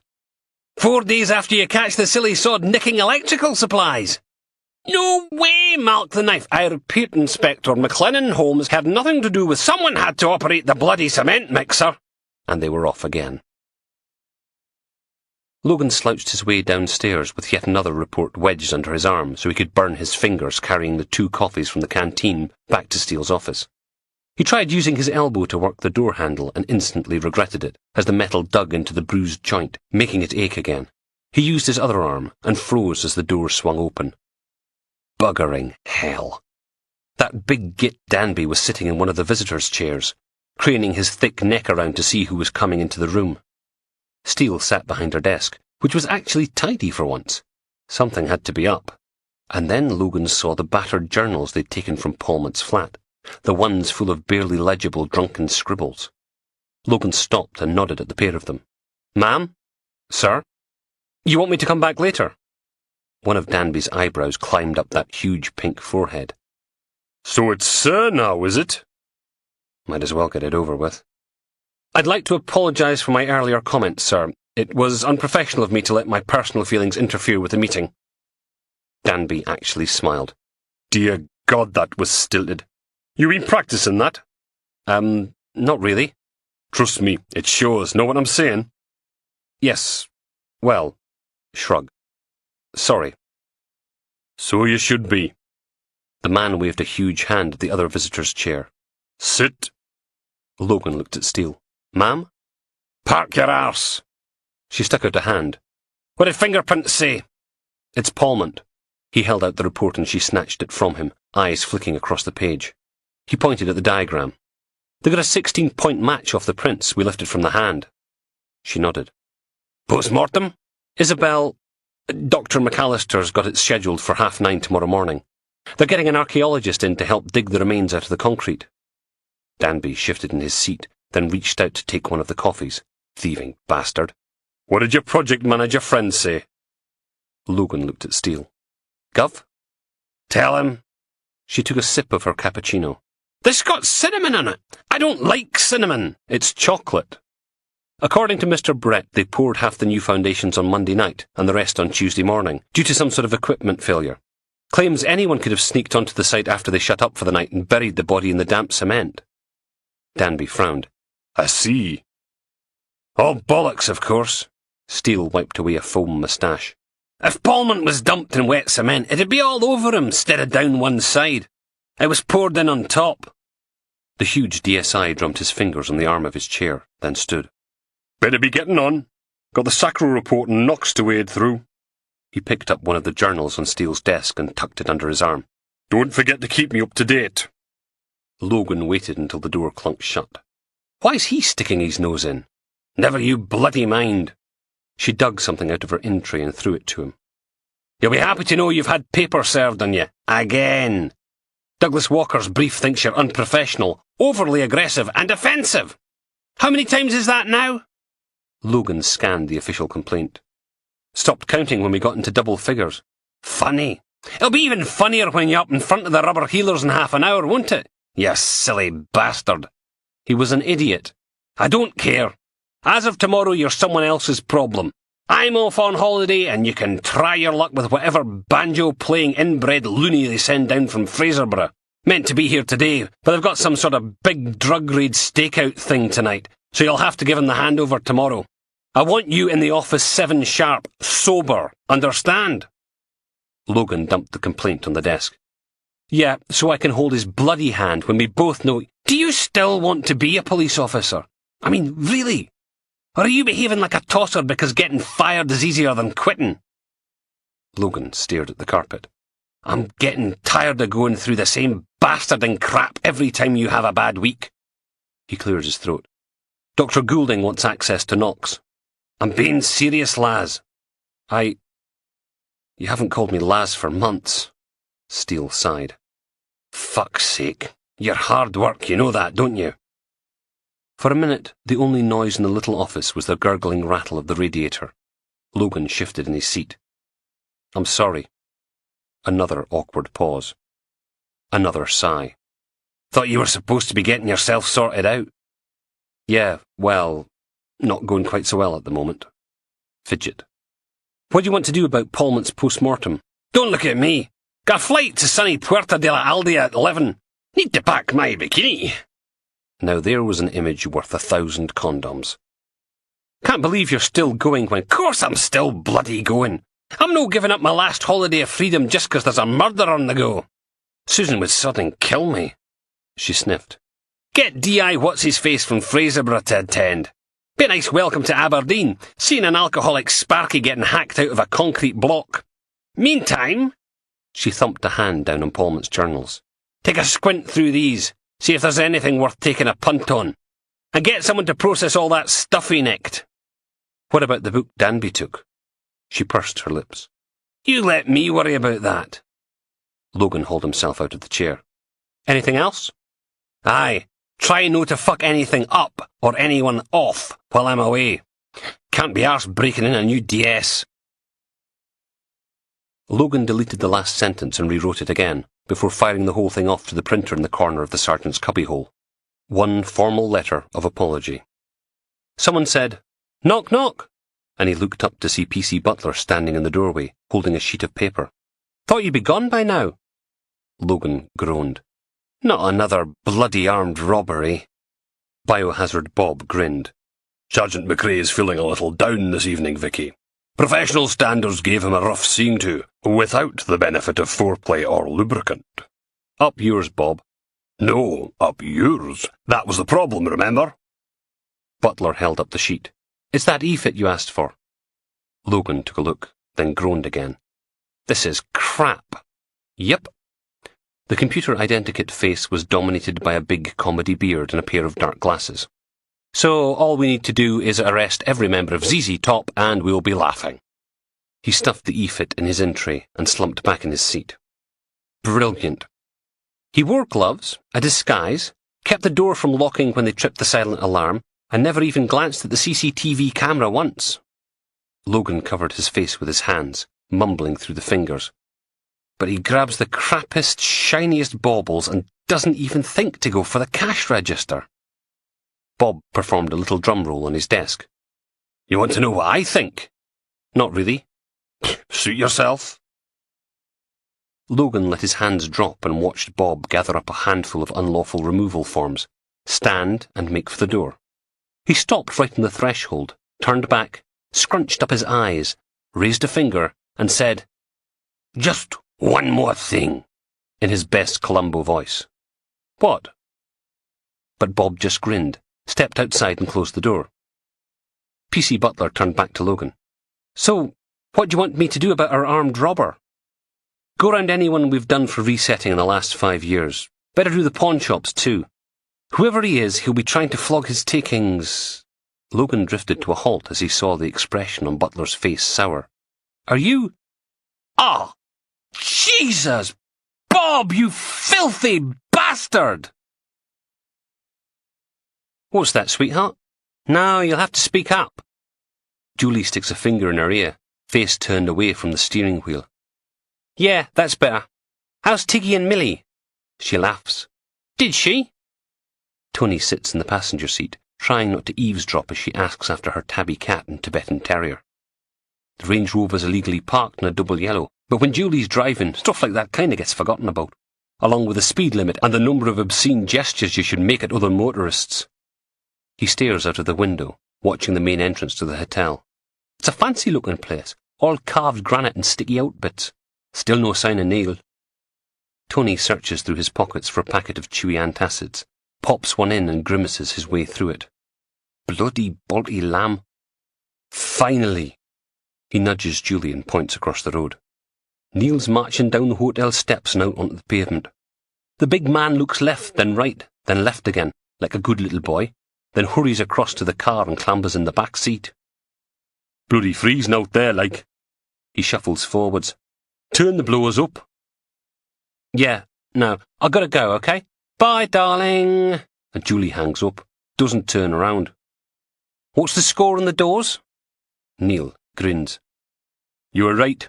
We can stick out a jock cop's shop and no bugger'll notice. She nods. Told you.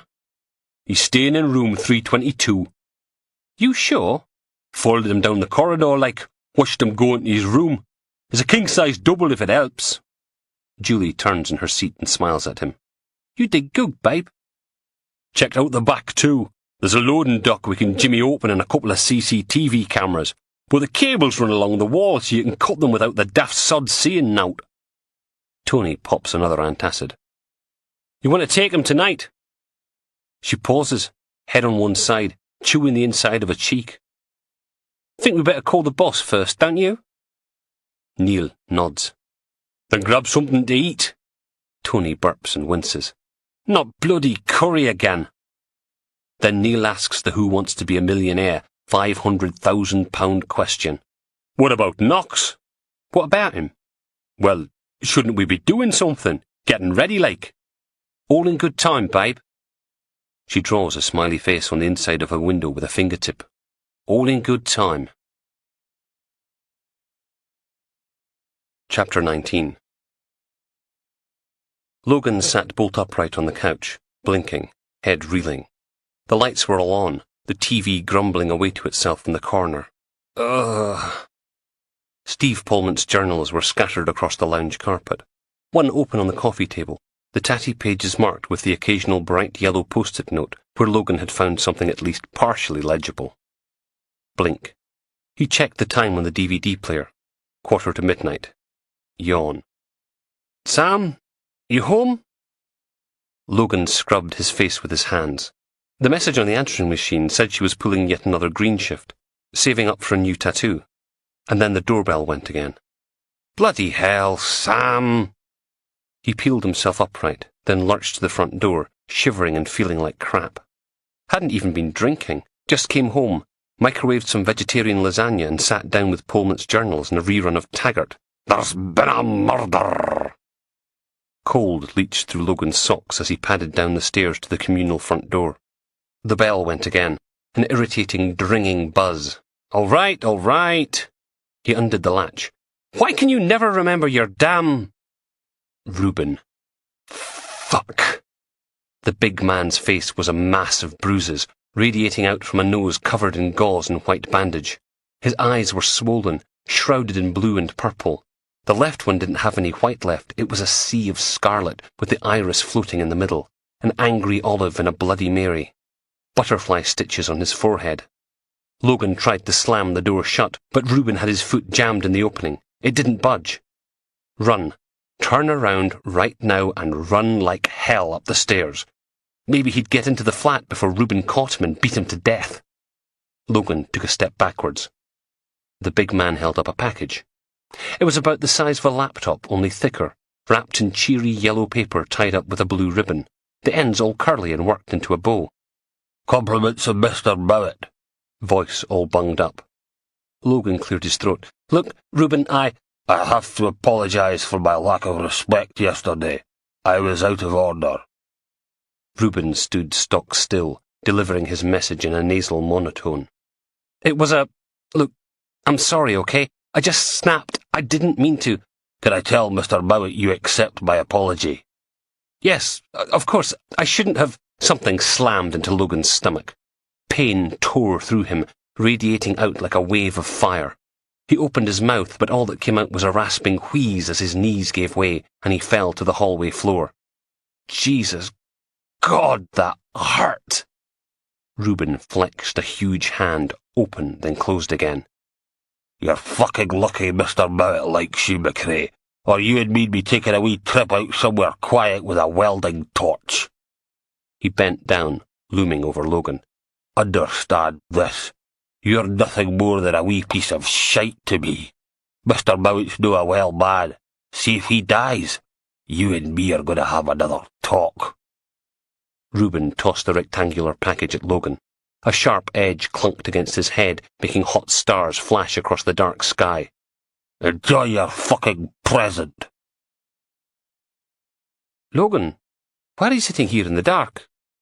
Click, and the kitchen light blossomed slowly to life, the energy-efficient bulb flickering to a dull white glow. Sam stood with one hand on the switch, eyebrows knitted together. "Are you okay?"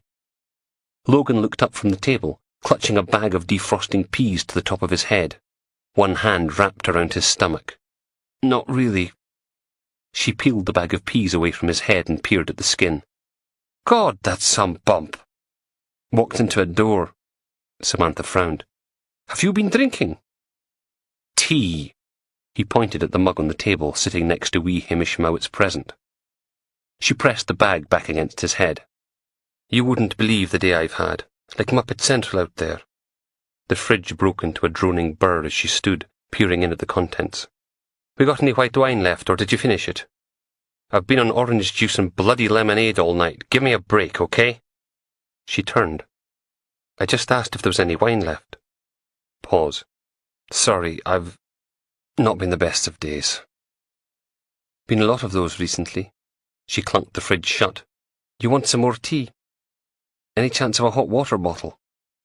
She filled the kettle, set it to boil, then disappeared from the room, coming back a couple of minutes later wearing her pink fluffy bathrobe and matching socks. Samantha thunked a roadkill-shaped Winnie the Pooh on the kitchen worktop and unvelcroed his head, unscrewed the plug and poured poo down the sink, then filled them up from the steaming kettle. "Here." Logan held it against his stomach with his free hand. Groaned. She stared at him. "Have you got your period or something?" No answer. There was a rattle of spoons and mugs. Then she sat down on the other side of the table and handed over a fresh tea. "Here." "Thanks." Pause. "Didn't know you played chess." The set was made of wood, beech and mahogany, all laid out on a matching board. One of the pieces had a little cardboard tag tied around its neck, spidery copperplate marking out the words, "Detective Sergeant Logan McRae." She picked the piece off the board. A horse's head, carved in pale wood. "So, you're Batman now?" "That would be the Dark Knight." "Okay, I'll bite. What the hell is going on with you?" "I'm turning into a cliché." He tried for a laugh, but it came out sounding forced and painful. Silence. "Logan. Look at me, Logan." He pulled his eyes up from the tabletop. She placed the white knight back on the board. "You know, it's okay to feel a bit down every now and then. But, well, maybe you should think about getting some help." Logan went back to staring at the coffee rings. "I've been seeing someone for about 3 months." There was an awkward pause. A sniff. Then her voice went hard and brittle. "I see. Is she pretty?" "What?"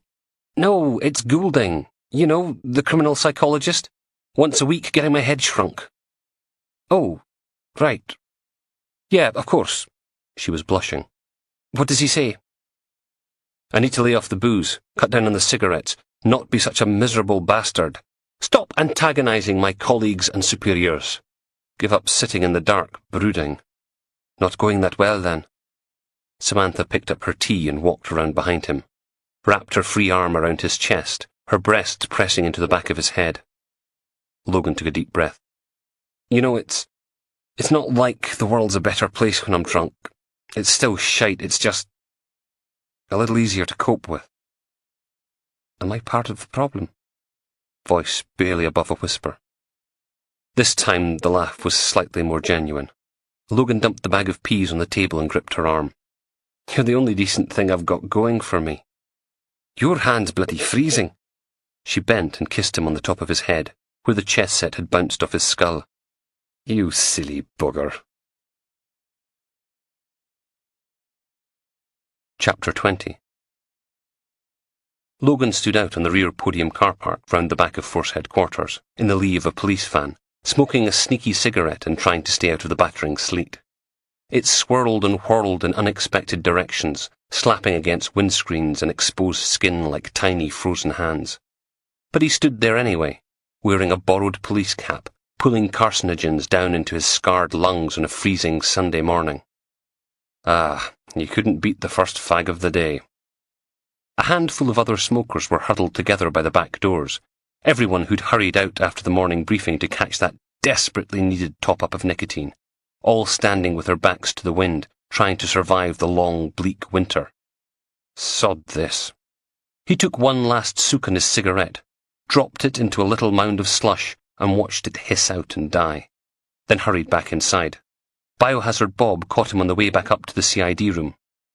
Any sign of that new DI from Fraserburgh yet? Nope, and he's got a PM to attend at 9:30 too. Gonna give him another 20 minutes, then try the station. What was the point of Logan turning up at 7 if there was still no sign of the bugger an hour later? Well, you know what these blue toon folk are like. If it's not fish or screwing their sister, they've no idea what day it is. Bob leant in close and gave Logan a whiff of peppermint chewing gum. You sure you don't want my startling insight into your jewellery heist sledgehammer guy? Logan backed off a step. Is this another lead-up to you farting and running away? Bob grinned. Good, was it? Been holding that one in for ages, fermenting it just for you. Another step backwards, checking there was a clear line of emergency exit. Well? A sledgehammer's no exactly your weapon of choice for a jewellery job, is it? No, for that you want a shotgun. Shock and awe. And, he held up a finger, Logan had no intention of pulling it. If you haven't got a shotgun, you go for the biggest kitchen knife you can hide up your jumper. What you don't do is go out to your shed and saw a sledgehammer in half. And that's your startling insight. Our boy's got a shed. No, you corrugated numpty. Using a sledgehammer like that's pretty unique. He's obviously never done over a jeweller's before, but maybe he's worked his way up from other things. Bob shrugged. Just an idea. Oh, it was obvious when you thought about it. Thanks, Bob. You're very welcome, young Master McRae. Pause. Grin. And with that, I must leave you. The smell hit 3 seconds later. Logan sat behind D.I. Steele's desk with his feet up on the handover notes, phone clamped to his ear, twisting his finger through the spirals in the cord. Yeah, Detective Inspector Harvey. No, Harvey. Hotel, Alpha, Romeo, Victor. Yeah, Harvey, that's him. There was a pause as the duty constable in the Fraserburgh control room transferred Logan's call through to their small CID department, where Logan had to go through the whole phonetic spelling thing again. Then someone called D.I. Chapman came on the line. You want to know where he is? He's supposed to be here in Aberdeen this morning. He's filling in for Detective Inspector Steele. Intensive care, that's where he is. Last night's drug operation suffered unforeseen complications, which meant it was a complete balls-up. He going to be okay? He was stabbed 3 times, what do you think? Logan almost smiled. Been there. It's not as much fun as everyone imagines. I see. And the next time Chapman spoke, it didn't sound as if he was trying to drag a pineapple out of his own rectum. They've put him into one of those medically induced comas. We won't know any more till it's safe to bring him round. I'm sorry to hear it, so are you sending us anyone else? You are kidding, aren't you? We've got one officer in a coma, 3 seriously injured, and the bastard's got away with over $500,000 in uncut heroin. Everyone we've got's on this. Which was understandable. Well, good luck. Logan stuck Steele's phone back in the cradle and swore for a bit. Brilliant. No replacement DI meant he'd be lumbered with one of the numerous tosspots around here, like Beardy Beatty or that idiot McPherson. Run a murder inquiry. He wouldn't trust them to run for a bus. He tipped the inspector's seat back and scowled at the ceiling. Unless he didn't tell anyone. Kid on that this D.I. Harvey had turned up as planned and was now running things. Long as no one actually had to meet with him, it'd be okay, wouldn't it? It was only for 2 weeks. D.I. Harvey, where D.I. stood for definitely invisible. And then, he told the ceiling tiles, hilarity would ensue. Bugger it. He was going to have to tell DCI Finney. Logan dragged himself out of the chair, along the corridor, knocked on Finney's door, then waited. Enter. The chief inspector's office was about twice the size of Steele's, with a bank of filing cabinets, a huge whiteboard, a couch, 2 comfy chairs, a big beach desk, a large computer screen, and a frog-faced git. Ah, McRae. To what do I owe the dubious pleasure? Perhaps you're lost. The professional standards office is upstairs. You're spending so much time up there. I'm thinking of transferring you to their department. Then you can give yourself a bollocking every morning and save everyone else a load of time. How does that sound? Wanker. Very funny, sir. I've just chased up Fraserburgh CID. D.I. Harvey was stabbed last night, and they can't spare anyone else. To stand in for Steele? Yes, thank you, Sergeant. I am quite aware what D.I. Harvey was coming down here to do. Finney sucked at his teeth for a minute, staring at Logan, as if he was thinking about eating him. Tell me, Logan, has D.I. Steele had a word with you? Logan kept his face dead still. About what, sir? Your attitude, Sergeant. Yes, sir. Finney leaned forward. And? We had a full and frank exchange of views. You know, last year I wouldn't have hesitated to hand all her cases over to you and make you up to acting inspector. But now... Logan could feel the heat rising in his cheeks. He shut his mouth again, before it got him into any more trouble. I've seen people resurrect their careers from worse than this, Logan. Not much worse, but it is possible. Thank you, sir. Finney nodded, those wide rubbery lips pressed tight together, watching him. Is there something you can assist DSI Danby this morning, while I decide what to do about D.I. Steele's caseload? But they're doing Steve Polmont's post-mortem. Mr. Polmont will survive without you, Sergeant. Now run along. Logan tried not to groan. He really did. Yes, sir.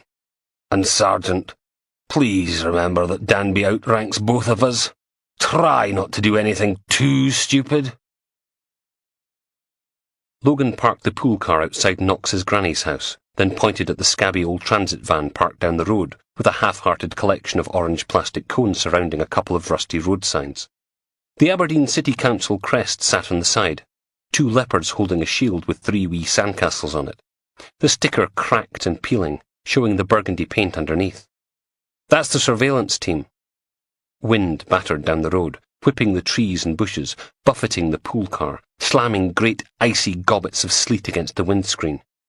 10:15 on a Sunday morning, and the streetlights were still on, their dim orange glow wobbling back and forth in the gusts. Danby frowned. Better wait till the weather lets up a bit, then we can... He trailed off, staring at Logan. What? This is Aberdeen. Trust me, it's only going to get worse. The DSI sighed, unclipped his seatbelt, counted to 3, then opened the door and stepped out into the howling sleet. Logan took a deep breath and followed him, clipping the pool car's locks as he hurried down the pavement after the limping Danby. They banged on the council van's grubby back door, then hauled it open and clambered in without waiting for an answer. Shut the bloody door! A red-nosed plainclothes PC was huddled in a mountain of coats and scarves, gloves in his hands, woolly hat in his head. His partner was fighting with the lid of a tartan thermos. It wasn't much warmer in here than it was outside. Logan wiped the melting sleet from his face. Anything happening? Sod all. The one in all the coats and scarves stuck up his hand. I got frostbite. Your leg fell asleep. It's not the same thing. PC Thermos gave the top one last twist and the smell of instant coffee drifted out into the van's interior. At one point, the ancient council van must have been lined with metal shelving. Now only the uprights remained, still bolted to the bare walls.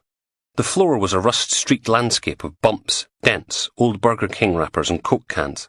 A portable TV and video recorder sat on top of a stainless steel box, a thick black cable connected to a set of big batteries in the corner, another stretching up the van's wall and across to a video camera mounted in the air ventilation unit on the roof. Everything held in place with masses of silver duct tape. Seating was courtesy of a set of green plastic chairs that looked as if they'd been stolen from someone's patio.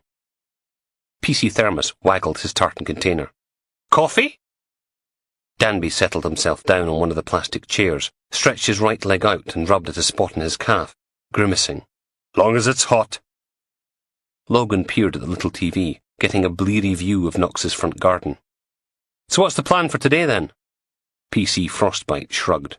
Maybe a barbecue later on, if the weather picks up a bit. Game of tennis on the lawn, perchance some skinny dipping on the dawn. He took a slurp from his coffee.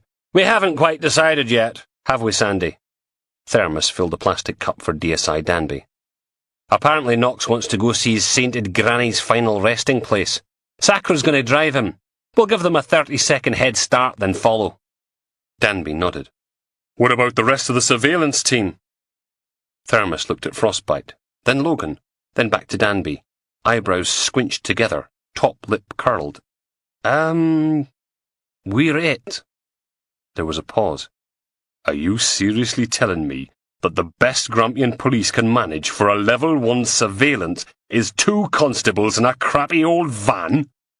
Well, it's not like we have to keep it low-key, is it? He knows we're watching him. We don't need to do the whole line-of-sight target handover routine. Danby closed his eyes and massaged his big pink forehead. When's he going out? PC Frostbite checked his watch. About half an hour? Want a biscuit while you wait? Fucking Aberdeen. Not even snowing properly yet and it's already colder than a witch's titties. Tony shifts in his seat, wriggles even deeper into his jacket and wishes he'd brought some decent gloves with him. Not just the latex ones that don't leave any fingerprints. Think I saw a polar bear over there hiding behind a wheelie bin. Julie just smiles at him. She's got Frank Sinatra on the Range Rover stereo, old-fashioned shite wobbled by some mafia stooge. Whatever happened to proper music, eh? Bit of Coldplay or Travis, or James Blunt, something with a decent tune. But it keeps her happy, so they put up with it. Neil turns round in the driver's seat. Yeah, but look on the bright side. He points through the windscreen at where Danby and some local plod from CID are clambering out of a maroon piece of shit transit van. Now we know where the surveillance is on Knox's place. 1 council van and 2 cameras covering the front. Long as we go in round the back, no bugger will see a thing. Tony has to admit that he has a point. Danby hobbles across the road and through the gate to a shagged-out 2-storey with rain-streaked walls and a garden Tarzan would have felt at home in. Yeah, if he'd had a fucking parker on. Wear a loincloth and that and it wouldn't just be the brass monkeys missing something, know what I mean? So, Tony rubs his hands together. We going in tonight? Julie shakes her head, boop-de-booping along with that Sinatra crap. Neil groans. Tell me we don't have to spend another night in this freezing shithole. Sorry, darling. Julie stops singing, but she's still keeping time with a finger on the dashboard. The boss says we wait till Monday. He's got to get everything in place for when we show up with Danby. Don't want it turning into another Birmingham, do we, babe? Tony shivers, and for once it's got nothing to do with the crappy weather. Fuck that. Exactly. She smiles. Now, why don't we go drop off our little present? Then we'll see if we can't find a Starbucks, okay? Neil puts the big Range Rover into gear and pulls away from the curb. Sitting in the back, Tony watches Knox's house disappear into the sleet. 2 more days and they'll be back in Newcastle, and DSI Danby will wish he was never bloody born. The lounge was actually warm for a change. All that praying Knox had done was finally paying off. God had brought the 3-bar electric fire back from the dead. Unfortunately, it just made the stink of mildew even stronger. Knox had the armchair by the fire, clutching his plastic bag to his chest, fiddling with one of the handles, making irritating, scratchy, crinkly noises. Danby took up most of the couch. Mandy from Sacro had the other armchair, and Logan stood back against the wall, watching them all. No one said a word. The sound of flushing came from upstairs, and a minute later Mandy's partner, Harry, appeared in the doorway, looking a lot paler and a bit thinner than he had yesterday. "Sorry about that." He hauled at his trousers. "We all set to go?" Knox turned and stared at him for a moment. "I'm going to go in the car with Graham and his new mate." Harry looked at Mandy. "Is that—" "Well," Mandy stood. "I mean, if it's okay with Sergeant McRae." Yeah, why not? We're going that way anyway." Danby didn't say a word. Logan hurried out into the sleet, opened the rear passenger door and snibbed on the child lock before ushering Knox into the car, then scurried round and climbed in the other side. Danby got behind the wheel. Logan leant forward. "Are you sure you don't want me to drive, sir? I mean, I know the town, and the force insurance policy doesn't—" "I'm perfectly capable of driving a car, Sergeant, and I do know how to work a sat-nav." Knox turned and smiled at Logan, as Danby took them to the end of the road and out into the sparse Sunday morning traffic. "Graham doesn't want to sit next to us. Barely said a word in the plane on the way up, like." Knox reached across and tapped Danby on the shoulder. "That not right, Graham?" The superintendent ignored him. Knox shrugged. "Don't know what you've got to sulk about. I'm the one spent 7 years in prison with a bunch of perverts. Don't see us complaining." Still nothing. Knox hugged his carrier bag. "See, I don't bear a grudge, 'cause I know it's what I needed to make us a better person. Learned a lot in prison, like. About the nature of man, good and evil. The haves and have-nots. That kind of stuff." He rested his forehead against the window. "Shared a cell for a while with this bloke. Let's call him Charlie. Charlie turned his back on God when he was 8 years old. Used to be a choir boy, you know what I mean? Priest got a bit carried away with the whole sacrament thing. 'Eat this, for it is my flesh.' Only he was talking about his knob." Danby threw the car around the corner onto Rosehill Drive. The sky was almost black, hurling sleet down on the grey city. Traffic on the other side of the street sent up little geysers of spray as they jolted from one pothole to the next. "Charlie was doing a 16 stretch. He liked to break into people's houses at night and tie them up. Beat the shit out of the wife, then make her watch while he forced the husband to suck his dick. Do it, or I'll fucking slit the bitch's throat. Thought it was only fair, like." Logan glanced back over his shoulder. The ancient council van was 3 cars back, struggling to keep up with Danby's driving. Beside him, the weaselly little man gave the carrier bag a squeeze. "Said it didn't always go according to plan, though. One time the bloke wouldn't go down on him. Man's on his knees, hands tied behind his back, but he won't do it. And Charlie's screaming at him, and the wife's crying, and he cuts her. Not much, just enough to show the husband he's not screwing around like. And the bloke opens his mouth, and Charlie sticks his cock in, and the guy tries to bite it off."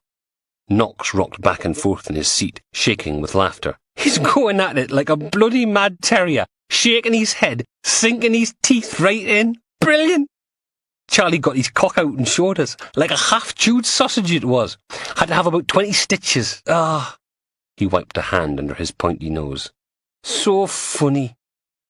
Logan looked at him. "What happened to the husband and wife?" Knox sniffed. "Killed them, didn't he? Whole family. Then he said they had a couple of kids too. Of course, Charlie's running round with blood pouring out his bitten cock, getting his DNA everywhere like. Had to burn the house down in the end. Got away with it too." Silence. All because that priest made him turn his back on God. Fascinating bloke, like. You wouldn't believe how much Charlie knew about picking locks, bypassing alarm systems, getting rid of evidence. Knox gave Logan a wink. "Of course, might have made the whole thing up, you know. For all I know, he got too frisky with someone's Jack Russell and didn't want anyone to think he was a pervert." Danby snapped on the radio, then poked at the buttons until something orchestral thumped out of the speakers. North Anderson Drive was usually quiet at this time on a Sunday morning, but one lane had been blocked off to allow orange traffic cones to breed. There was no sign of anyone actually working, but it was enough to force the traffic to crawl all the way from Middlefield Road to the Hodigan roundabout. The other side of the dawn was barely visible through the sleet, the whole scene rendered in shades of grey, punctuated by angry red taillights.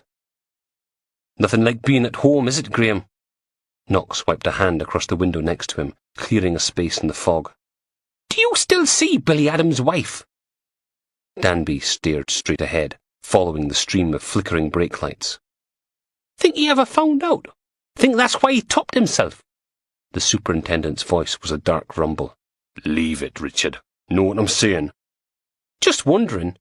Trip to a graveyard makes you think about things like that, doesn't it? Death, life, betrayal." "I said drop it." Knox shrugged, then went back to staring out of the window. Chapter 21. Logan stuffed his hands deeper into his pockets. He's going to catch his death. Danby shifted his weight and grimaced. "What a shame that would be." They were standing in the lee of a small mausoleum about 30 yards from where Knox was kneeling, head bent in prayer, in front of a weathered headstone, carrier bag clutched to his chest. A gust of wind brought in another flurry of sleet, shivering the skeletal trees dotted between the graves. The Sacro team had positioned themselves a respectful distance from Knox and his devotions, trying to control a writhing umbrella that looked determined to make a break for freedom. Logan watched Danby rubbing his leg again. "You okay?" "When it's really cold, the metalwork in me leg contracts. Nips a bit." Grove Cemetery perched on a steep slope overlooking the River Dee, a huge Tesco supermarket, the Grampian Country Chickens factory, and a sewage treatment plant. Today, Logan could barely see the lights twinkling on the other side of the river, the view swallowed up by the low clouds and driving sleet. A train grumbled past on the line at the top of the graveyard, windows full of miserable faces on their way north. Logan craned his neck, looking through the trees at the bottom of the hill, towards the wee park where Samantha still kept her Portakabin-style static caravan. Not that she spent much time there anymore. Danby turned his head and spat, the wind whipping it away before it could spatter someone's headstone. "Soon as we're back at the station, call Franklin Prison. I want the name of everyone Knox shared a cell with. We're looking for someone done for housebreaking and rape. Then cross-check for unsolved murders where a house was burnt to destroy the evidence. 2 or more victims. The bastard might have got away with it up till now, but that's about to change. Know what I'm saying?" Logan nodded. "Was already on my to-do list." "Good." Knox still hadn't moved. Danby hunched his shoulders, pulling his upturned collar closer to his ears. "Should have brought a bloody hat." The top of his bald head was getting pinker and pinker in the driving sleet. "Or stayed in the car." The DSI turned and glowered downhill at the car park, where the scabby maroon council transit van sat between the CID pool car and a massive black Range Rover. The surveillance team would be sitting with the engine running, heaters on full, sharing a tartan thermos of hot coffee. Bastards. Logan cleared his throat. "So why is Knox so obsessed with DI Billy Adams?"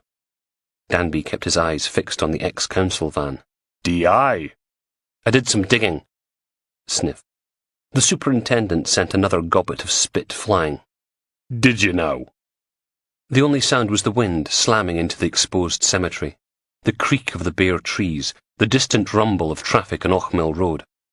Ah well, it had been worth a go. Danby sighed. "Billy was a friend. Known him since we were both in uniform. Never really wanted promotion, said he liked it at the sharp end. Spent 3 months infiltrating Mental Mikey Maitland's operation." The big man gave a small, unhappy laugh. "Far as Mikey's crew were concerned, Billy was a cop on the take, ready to do favours for a reasonable price.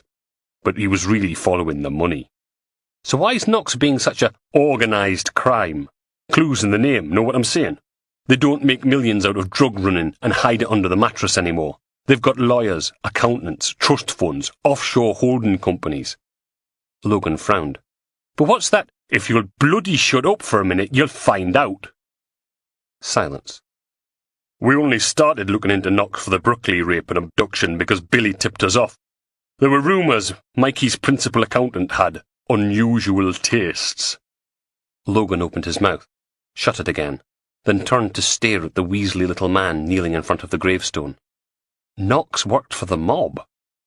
"Graduated with a BA in accounting and finance from Northumbria University. He was the main money man. That's why he got away with raping old men for so long. A visit from Mental Mikey's boys tends to encourage amnesia in victims and witnesses. But no self-respecting criminal is going to put up with that. They'd carve nonce in his forehead and string him up by the ghoulies. Danby laughed, a deep rumbly sound that boomed out over the graveyard. Knox didn't even look up. Sergeant, think about it. That weedy strip of piss over there is the only person Mikey knows won't roll over on him if something goes wrong. Knox'll always keep his trap shut about his employer's operation, because if he breathes a word, Mikey can tie him to at least half a dozen rapes. And prison's a dangerous place when your ex-employer's a vicious bastard with connections. Over by the grave, the man in question reached out a hand and caressed his granny's headstone. Logan finally got it. And let me guess, there's no way the CPS is going to turn a blind eye to Knox abducting and violently raping someone's granddad, not even to get info in a mob operation, so he can't cut a deal. Exactly. Long as Knox doesn't go mad, keeps the rapes down to a couple a year, it's manageable. Know what I'm saying? Look at Premier League football. Never did them any harm, did it? Danby rubbed at his calf. When we arrested Knox for the William Brookley rape, Mikey got him the best lawyer, made sure Knox's mum went to a good care home, and Knox kept his mouth shut. 7 years he was inside, never said a single word about Mental Mikey's empire. Danby shivered as another gust of sleet battered across the graveyard. Think I'll wait in the car. Logan glanced over at Knox, still praying. That's why you're up here, isn't it? You think he'll talk to you? That nasty piece of shite knows everything there is to know about Mental Mikey's operation. Crack him, and you could tear the whole thing apart. Know what I'm saying? The DSI turned his back and limped towards the exit. Logan shouted after him. So, why does he keep winding you up about Billy Adams, then? Danby didn't even turn around. Because he's a sex offender. Manipulating people is what they do. Logan picked his way between the graves, lurching as the wind strafed the cemetery with slivers of ice, joining the team from Sacro. Mandy had her whole body hunched up, stamping her feet, huddling under the bucking umbrella her partner was holding. We're not going to have to do this every Sunday, are we? I can't feel my toes anymore. Harry wiped a sleeve across the underside of his nose. Could be worse. At least we're out of that mould-ridden, filthy... Fuck! The umbrella whipped inside out, a satellite dish on a stick. Harry tried to force it back into shape while the wind hammered them. Mandy grabbed Logan's sleeve and nodded at a life-size statue of an angel, perched atop a big square plinth on the other side of the path. It's okay, Sergeant. I'm not going to molest you. She led him over into the relative shelter of the angel's wings. Wanted to have a word with you about our boy over there. Mandy nodded in the direction of the praying Knox. Still creeping you out? She shuffled round, using Logan as an additional windbreak. I think he's in touch with someone, passing messages. Got no proof, though, and I can't exactly spin his pad, can I? Logan must have looked as confused as he felt, because she sighed and said, Spin his pad? Search his cell? Mobile phone? She chewed at the inside of her cheek. Probably. I'm guessing he'd want to keep it close, so... Maybe that plastic bag he takes everywhere like a sodding security blanket. Trouble is, we can't really do anything about it, even if he has. There's nothing about owning a mobile phone in his prevention order. No, but his SOPO says he can't make contact with other people in the sex offenders register, and if he's got a mobile, we can't tell if he is or not. They watched Knox pray for a moment. Mandy nodded. Be a shame if he violated his order and had to be banged up again for a couple of years, wouldn't it? Terrible shame. Could be planning anything. The smile slipped from Logan's face. Given Danby's story about Mental Mikey Maitland, that wasn't exactly good news. Excuse me a minute. He marched over to where Knox was kneeling. The silly sod had to be frozen. Sleet crusted across his shoulders and back, hair dripping wet, one hand clutching that carrier bag to his chest, the other on the lichen-speckled gravestone. Here lie the mortal remains of Joseph Albert Murray, beloved husband and devoted grandfather, also Euphemia Abercrombie Murray, dutiful wife. Richard, I'm going to need to see what's in the bag. Knox looked up, nose dripping, lips a pale shade of purple, eyes rimmed with red. It's private. I have to make sure you're not violating your prevention order. He closed his eyes, whirring the plastic bag round and round. Don't want it to get wet. Logan stuck out his hand. Now, Richard. Knox bit his lip, clutched the bag tighter. Promise you'll be careful. Just give me the bloody bag. The little man did what he was told. Logan pulled the handles apart and peered into the grubby creased plastic. It was a book, a tatty Bible, the blue fabric jacket scuffed and fraying. Was Granny Murray's. Left it me in her will. Thought she was taking the piss at the time. Knox smiled, a lopsided thing made of sharp, squint teeth. Had a lot of opportunity to read it in me cell, though. Know what I mean? Logan reached into the bag and opened the book, flicking through the pages. Some were held in with ancient amber sellotape, others were smudged. Passages highlighted in fading yellow, underlined in biro, tiny notes scribbled in the margins. He closed the Bible again. Stupid idea. Why would Knox carry an illicit phone about with him? But it was too late to back down now. I'm going to have to ask you to empty your pockets. At me granny's graveside? The little man hung his head, then stood and held his arms out. Go on, then. Logan kept it quick. A once through Knox's pockets, then a pat down of arms, legs and torso. He passed the carrier bag back. Sorry, thought you had a phone. Knox shrugged, clutched his plastic-wrapped Bible to his chest again. Just doing your job like... Right, well, let us know when you're ready to head home. Cold feels good, you know? Like being a kid again.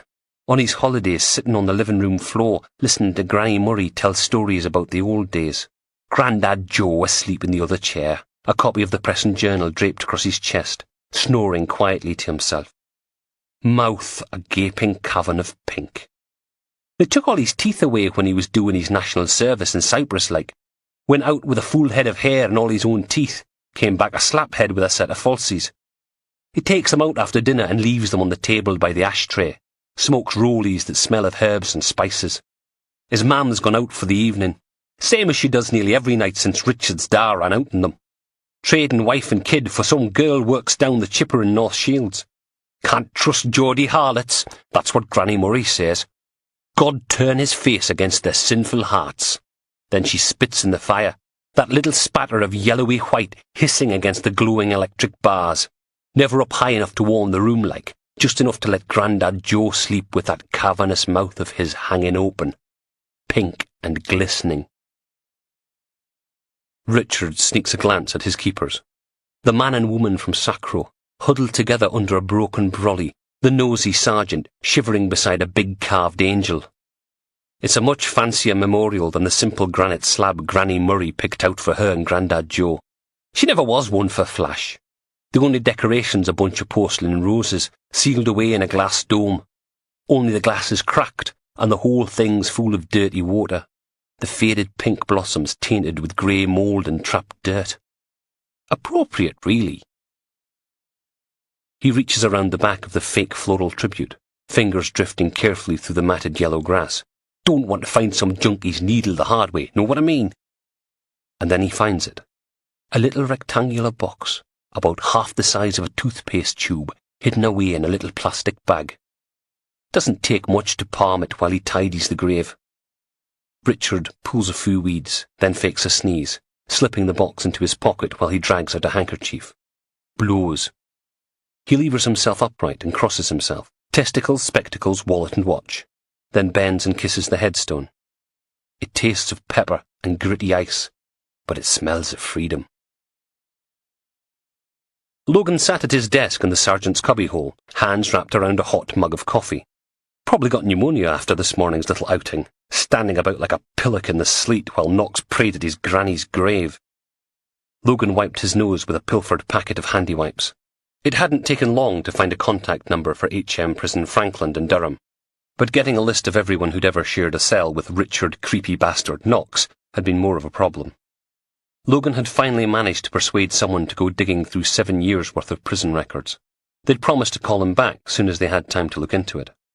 So Logan went searching through the PNC for any unsolved murders where the house had been burned. Without a specific time frame to narrow the search, the results would be virtually useless, but it would give him somewhere to start when Frankland Prison got back to him. He dragged another tissue out of the pack and made snottery noises into it. Ugh, could you please stop sniffing for 5 minutes? Logan twirled his seat around until he was looking at the room's only other occupant. Detective Sergeant Doreen Taylor wrinkled her nose and stared back at him. "Honestly, Logan, you're like a small child." Well, if he was like a small child, she was like someone's plump auntie. Blue jeans, grey cardigan, shoulder-length bob. "Didn't see you stuck out in the sodding sleet all morning, did I? Don't be petulant. Here." She dug into her handbag and came out with a packet of lockets. "And for goodness sake, try—" The door bashed open, and Biohazard Bob skittered to a halt on the carpet tiles. He poked a finger in Logan's direction. "You! Run! Run now!" "What are you—" Bob grabbed Logan by the shoulders and hauled him out of the chair, snatched the jacket off the rack by the door and thrust it into his hands. "Trust me, get your arse in gear and find somewhere else to be. Now!" Logan shuffled sideways. "Have you been at the cauliflower cheese again?" "Go!" Frown. Logan pulled on his jacket. Okay, but this better not be a wind-up or—" He drifted to a halt as someone bellowed, "Where the sodding hell is he?" D.I. Steele. Logan stared at Bob. "But she's supposed to be—" Bob shoved him towards the door. "Will you take a bloody telling?" He staggered out into the CID room, took one look at the door leading back to the main part of FHQ, where all the DIs had their offices and where the shouting was coming from, and legged it in the opposite direction instead, barrelling through into the bare concrete stairwell. From here he could see through the window into the chiz handler's room, segregated from everyone else by a keypad door and double glazing. They were all getting out of their seats, moving towards the tiny side window that looked out on the main CID area, staring at something. Logan took the stairs 2 at a time, no idea what he'd done wrong. Whatever it was, he wanted to be as far away from D.I. Steele as possible before he found out. Chapter 22. "You're late." Isabel's eyes narrowed above her white elasticated mask. Logan adjusted his safety goggles. "Blame Finney. I had to go babysit a huge Geordie DSI and his pet pervert. Found anything yet?"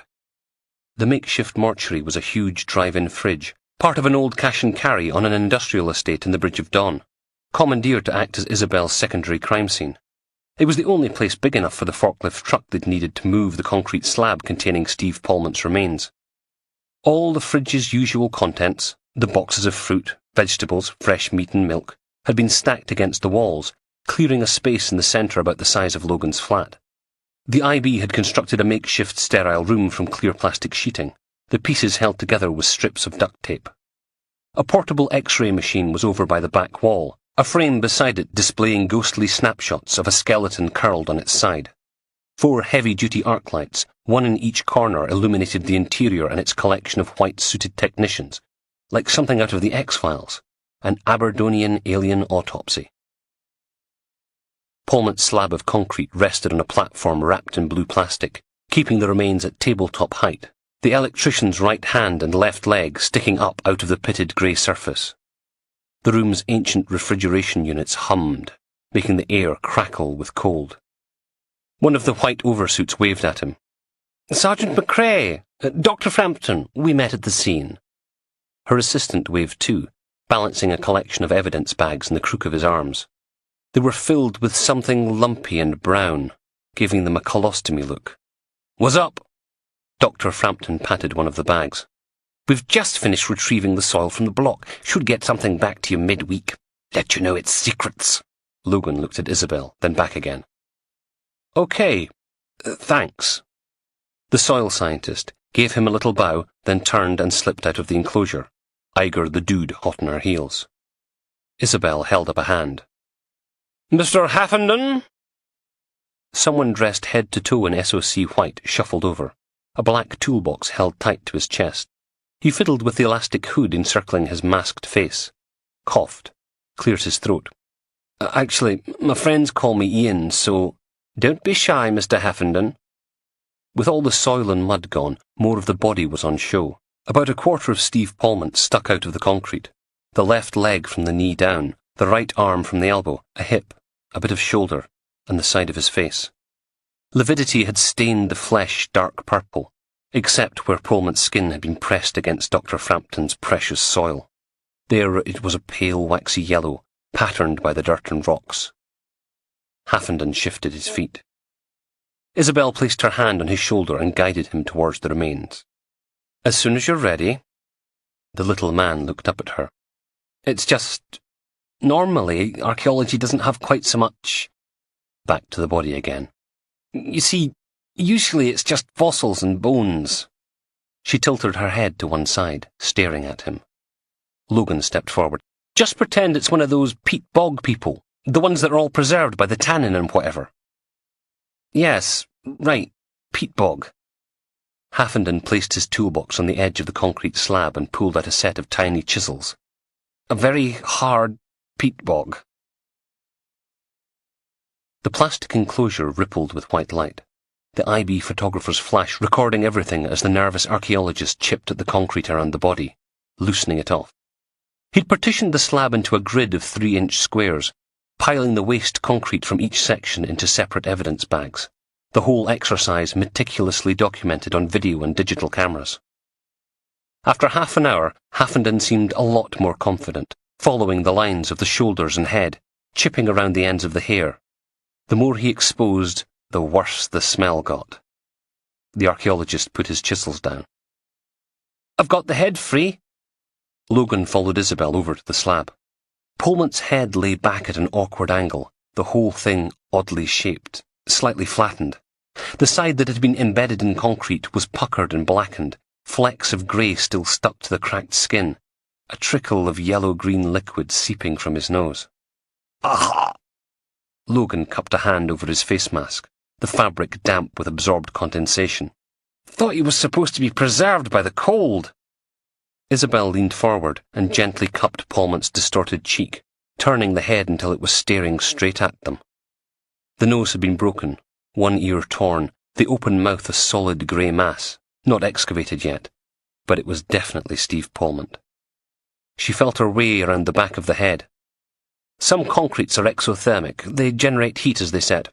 A mass the size and thickness of the foundations probably stayed warm for days.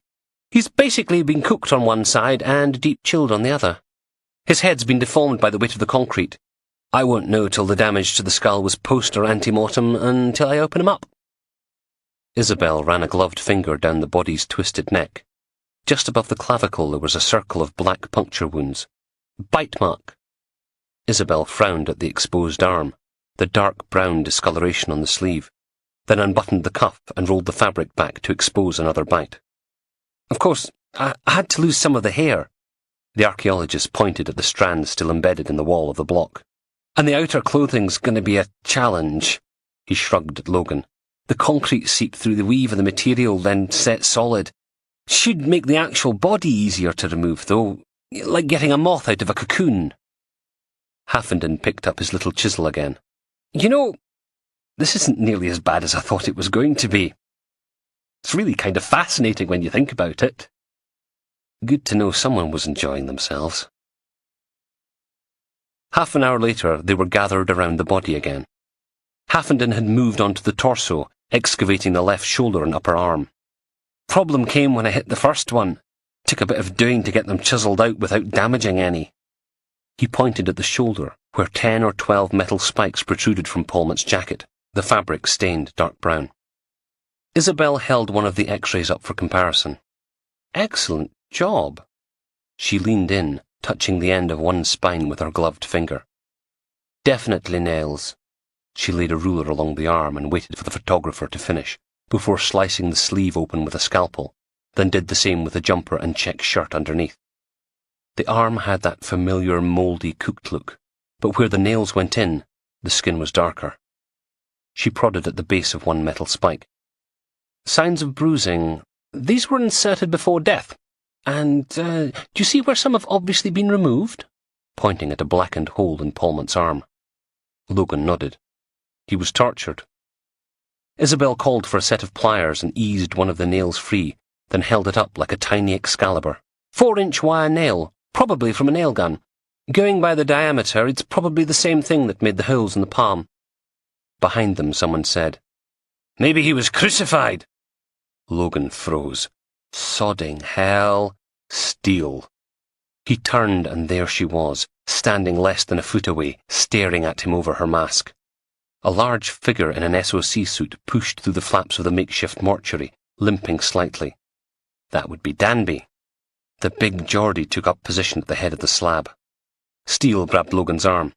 "Sergeant McRae, can I have a wee word? Outside?" "I thought you were on holiday." "Now!" Outside, the cash and carry car park was almost deserted. Just a little cluster of IB vehicles, Logan's manky brown Fiat, a pool car, and a fat man loading crates of tins into a mobile burger van, shoulders hunched against the sleet.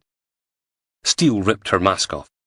"Tell me, Sergeant, was it too much to hope that you bunch of dicks could get along without me for 2 sodding weeks?" Her face had an unnatural orange-brown tint to it, like she'd been smearing Marmite into her skin. "I didn't—" "Was it?" The inspector turned her back and marched over to a row of oversized shopping trolleys and kicked one. "Susan spitting fucking nails! Crying, shouting, making my life a bloody misery because we're supposed to be in Puerto de la Aldea drinking non-alcoholic sang-fucking-gria and shagging like sea otters!" Logan took a step back. "Then why—" "But where am I? Here, in fucking Aber-fucking-Dean, because you had to go crying to bloody Finney!" She gave the trolley another kick, then turned on him. "But couldn't cover for that prick Harvey from Fraserburgh CID for another sodding hour, could you? We were in the airport. 40 minutes more and we'd have been on the fucking plane!" Steele dug a bundle of paper from her pocket and hurled it at him. Passports, e-tickets and boarding passes bounced off his SOC suit, fluttering down to the sleet-puddled tarmac. He watched a duty-free receipt flutter away on a gust of wind. "Fuck you." She froze, eyes bugging. "How dare— I didn't stab the bastard, did I? You gave me all that shit yesterday about not being a team player, and soon as I follow the rules, you throw a hissy fit? You can't— What was I supposed to do? Kid only turned up?" Getting louder, shouting in her face. "And what about you? You could have told Finney to get stuffed, but you didn't, did you? No, you came trotting back here like a good little girl. I didn't, so don't blame me because Susan's pissed off. You had your chance and screwed it up." She stood there, scowling at him. "I had a sodding bikini wax." Logan threw his hands in the air. "Then go on bloody holiday! Tomorrow, go to the airport and turn your phone off! Tell Finney to screw himself! Sod off to Puerto del wherever the fuck, and stop getting on my tits!" End of Disc 4. Disc 5. The word tits echoed around the car park. The big man stopped in the middle of loading a box of burger buns to stare at them. D.I. Steele slumped back against the cash and carry wall and hauled at the crotch of her trousers. "How am I supposed to tell Finney to go screw himself if my phone's turned off?" Logan picked up the soggy bits of paper. "So, Susan's really pissed off?" "Oh, Jesus, like you wouldn't believe." Steele sagged even further. "Last chance we had to go on holiday too. Leave it any longer and the airlines get all wanky about pregnant women flying. Scared she'll give birth in cattle class, and they'll have to give the sprog free flights for life." "Thought that was an urban myth." He wiped the gritty ice from a burgundy passport, then handed everything back. Steele sniffed. "You know, we've no had sex in months. Months! Beginning to forget which bit goes where. Thought pregnant women were meant to get all horny." She scowled at Logan, then smacked him on the arm. "As soon as she pops your sprog, it's another 6 months of celibacy. Could you know I've kept it in your bloody pants? Ow! For your information, you begged me to get Susan up the stick, remember?" "Oh, Logan, please can we have some more sperm? Oh, please, just one more try. This time it'll work, I promise. I'll love you forever." "Remember that?" She shrugged and peered out at the dreich afternoon. "Aye. Well, if your bloody sailors had been any good, they would have taken the first time." Mr. Burger Van loaded 3 cases of Diet Coke, then slammed the van's doors shut, abandoning his trolley in the middle of the car park, and drove off. "Lazy bugger." Steele had another dig at her parts. "You any idea how much it hurts to get a full Brazilian?" "What's Danby doing here?" "Only did it 'cause Susan thinks it's sexy." Scratch, rummage, fiddle. "Will you stop doing that?" "Itchy." She shivered. Bloody freezing, too. He just seems to be taking a lot of interest in Polmont. First the journals, now the PM. Steele pulled out a packet of cigarettes, offered one to Logan, then lit them both. The Ice Queen find anything we can pin on someone yet? He was tortured with a nail gun, then buried alive. Poor bugger. Anything else? Bite marks on his arms and neck. Looked like dog. The inspector dug her hands deep into her armpits. So we're looking for a big violent bastard with a huge dog and access to the building site. Think. Logan nodded. I chased up the lookout request on Andrew Connolly. Nothing yet. Lothian and Borders are keeping an eye open, just in case he really has gone off to see his mum. Warrant? PF says we don't have enough for an arrest. If they can get DNA off the body that matches Connolly or his dog, Whatever happened to the good old days when you could just kick someone's door in and beat a confession out of them? She smoked in silence for a minute. What about those journals? Still working on them. Right. She ground her cigarette out against the cash and carry wall. I'm taking over here. You go through that stuff we got from Polmont's flat. Steele turned and hobbled back towards the door. But team player, remember? And do something about your jewellery heist. I'm no running a holiday camp here. The door clunked shut behind her, leaving Logan alone in the car park. Bloody typical. Chapter 23. This all of it?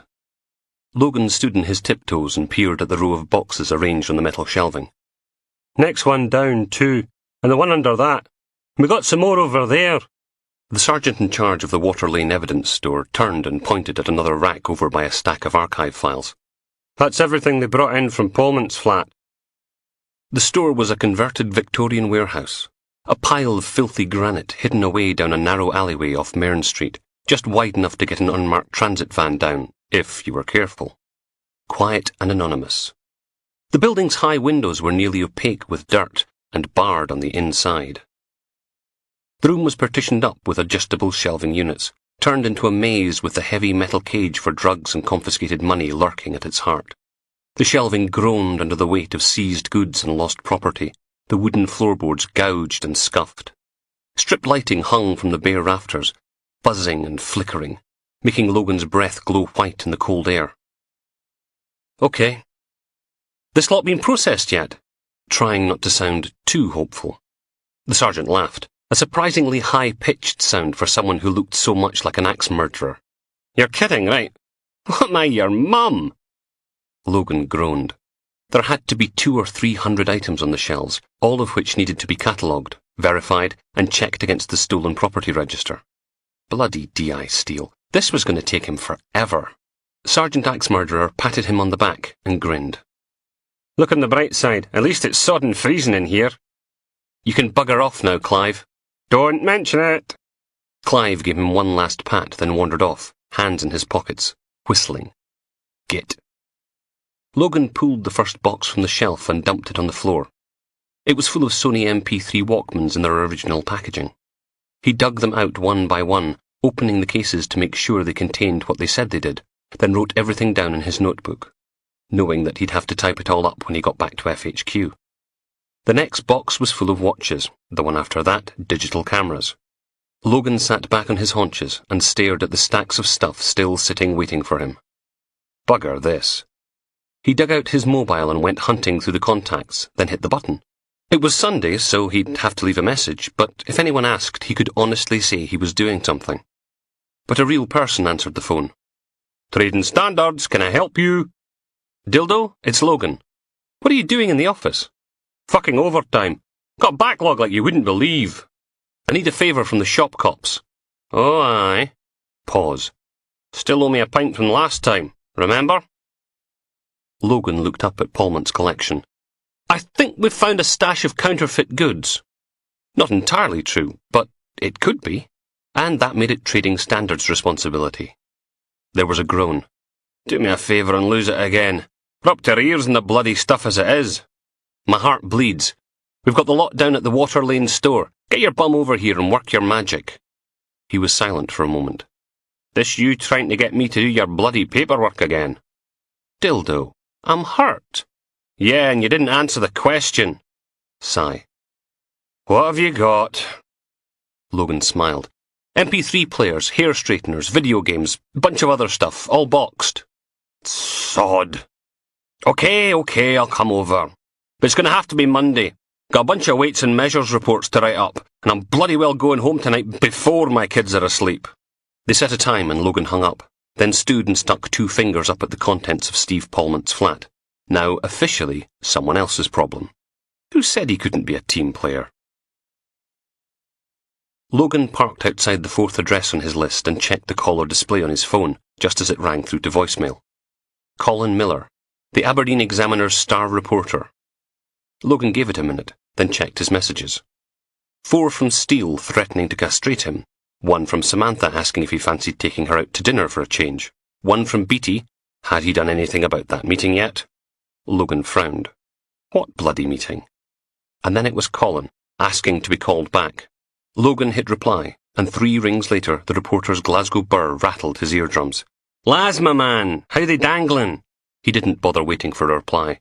Great, listen, I'm free the night, fancy hitting the town, grab a bite to eat and some beers. Can't tonight. Got a date with a tattooed lady. Oh, come on! You got any idea what I had to do to get a free pass? Couple of pints, bit of banter, just like the old days. Logan creaked open the car door. A security light cracked on, bathing the gravel parking area with harsh white light. 4:20 and the sun was taking its hat off, packing its bags and sodding off home, leaving the countryside washed in dull pink and cold blue. I'm kind of off the booze for a bit. You're kidding me. Antibiotics. As good a lie as any. Shite. There were no street lights out here in the sticks. It was a cluster of converted farm buildings between Dice and the Bridge of Dawn. Not all of them had been finished, and an old steading sat off to one side. The roof a ribcage of pale pine joists, with a tatty-edged chunk of blue plastic sheeting draped over half of it. At least the wind and sleet had died down. Still bloody freezing, though. Then we'll grab a curry. You can have a Lambrini or whatever it is you teetotal homosexuals drink these days. Colin, we can moan about work. Got this new bloke in charge of the news desk. Carrot-top bastard thinks I'm too sensationalist. Wanker. You can bang on about that tit Beattie or your leather boss. Pause. Bet that wee shite Richard Knox is a nightmare to deal with. Logan slammed the car door. Somewhere in the distance a dog barked. Subtle, Colin. Real subtle. What? I'm not giving you any info on an ongoing investigation. You know that. Currying a pint my arse. There was silence for a moment, and when Colin spoke again, Logan could hear the grin in his voice. Can't blame a guy for trying, right? Tell you what, you tell me about Knox, and I'll let you in on Monday's headline. Bye, Colin. Logan hung up. Cheeky bugger. He pulled out the list he'd downloaded from the police national computer, people convicted of robberies involving sledgehammers, and read the summary for number 4. Damien Atkinson, a.k.a. Daniel Francis, a.k.a. Danny Saunders, a.k.a. Donny Ferrier. Done for burglary, demanding money with menaces, aggravated assault. And most importantly, for holding up a series of all-night petrol stations with a sledgehammer. Only 2 houses in the little development had lights on. The first turned out to be a drunken middle-aged man with a beard and a beer belly. No, he didn't know any Damien Atkinson, or a Daniel Francis, but Danny Saunders lived over there. He pointed a wobbly finger at a mouldy caravan parked alongside the unfinished farm building. Doing it up himself, yeah? Very industrious. Logan crunched his way across the gravel driveway to the steading. Random construction materials were heaped up on the grass outside. Pallets of bricks, boxes of slates, piles of timber. Logan stuck his head through the open door, but it was dark in there. Just the sound of something dripping and the fousty smell of dust and mouse droppings. A pile of tools lurking in the shadows. Danny Saunders' caravan wasn't a big Portakabin-style one like Samantha's. It was a small 2-wheeled model, the kind that always slowed traffic to a funereal crawl on the summer roads, dragged behind a Volvo estate full of unhappy children. The thing was streaked with dirty green mould, the roof almost black. At some point it had been given a coat of beige paint, but it was blistered and peeling, showing off the rust underneath. Muted light shone from somewhere in the caravan, so Logan picked his way across the long, damp grass and peered in through the side window. It was surprisingly clean inside. The bed stowed away to make room for a Formica table and 2 bench seats. A man sat at the table, making notes on a thick pile of paperwork, with his back to the window. Hair thinning a bit at the back, grey stripy jumper, a fading blue DIY tattoo on the back of one hand. Somewhere a radio was playing, the end of a Paul Weller track drifting into a traffic update featuring the disastrous roadworks on the Hodigan roundabout. "You want tea, Danny, love?" Female, youngish. The man glanced deeper into the caravan. "Oh, aye, ta. You know, we're still about 12 grand short for getting the roof finished." Definitely a local lad. "Well, we'll just have to give him another call, won't we?" "Do we have to? Can we know? We've been over this, Danny. Let's not argue." Logan inched his way over to the front door. An upturned milk crate sat just outside, acting as a step. Logan kicked it out of the way, then knocked, then pulled out his pepper spray, just in case. A face appeared at the window, but Logan flattened himself against the grime-streaked aluminium body, keeping out of sight, and knocked again. Danny. "Can't see anybody." Woman. "If it's that pisshead Banks again, tell him to sod off. We're busy." Danny. "You know he can hear you, don't you?" Woman. "Just answer the door." There was a clunk, and the door swung outwards. "Ray, dee's a favour and—" Danny. 32-ish, handlebar moustache and soul patch, cheery cheeks and spiky hair. He frowned. "Can I help you?" Logan smiled up at him. "Damien Atkinson, a.k.a. Danny Saunders, a.k.a. Daniel." The caravan door slammed shut. Danny shouted, "Fuck! It's the cops!" Then the door battered open again. He charged out, his foot going for where the milk crate step should have been. Oops. He went sprawling face first into the cold, wet grass. Thunk. "I a bastard!" That was the thing about people like Danny, a.k.a. Daniel, a.k.a. Damien, a.k.a. Donny. The more aliases they had, the thicker they were. Really successful crooks never needed more than one name, because they never got caught. Danny struggled up till he was sitting on his bum, framed in the pale rectangle of light from the caravan's open door. Clutching his left wrist to his chest, dark red blood oozed into his moustache from a lopsided nose. "Come on, then." Logan pulled out his handcuffs. "On your feet." "You broke my wrist." "I never even touched you." Logan took a step forwards. "Now, you can either get up and be handcuffed, or—" Loud noise ringing in his ears, circles of yellow and black.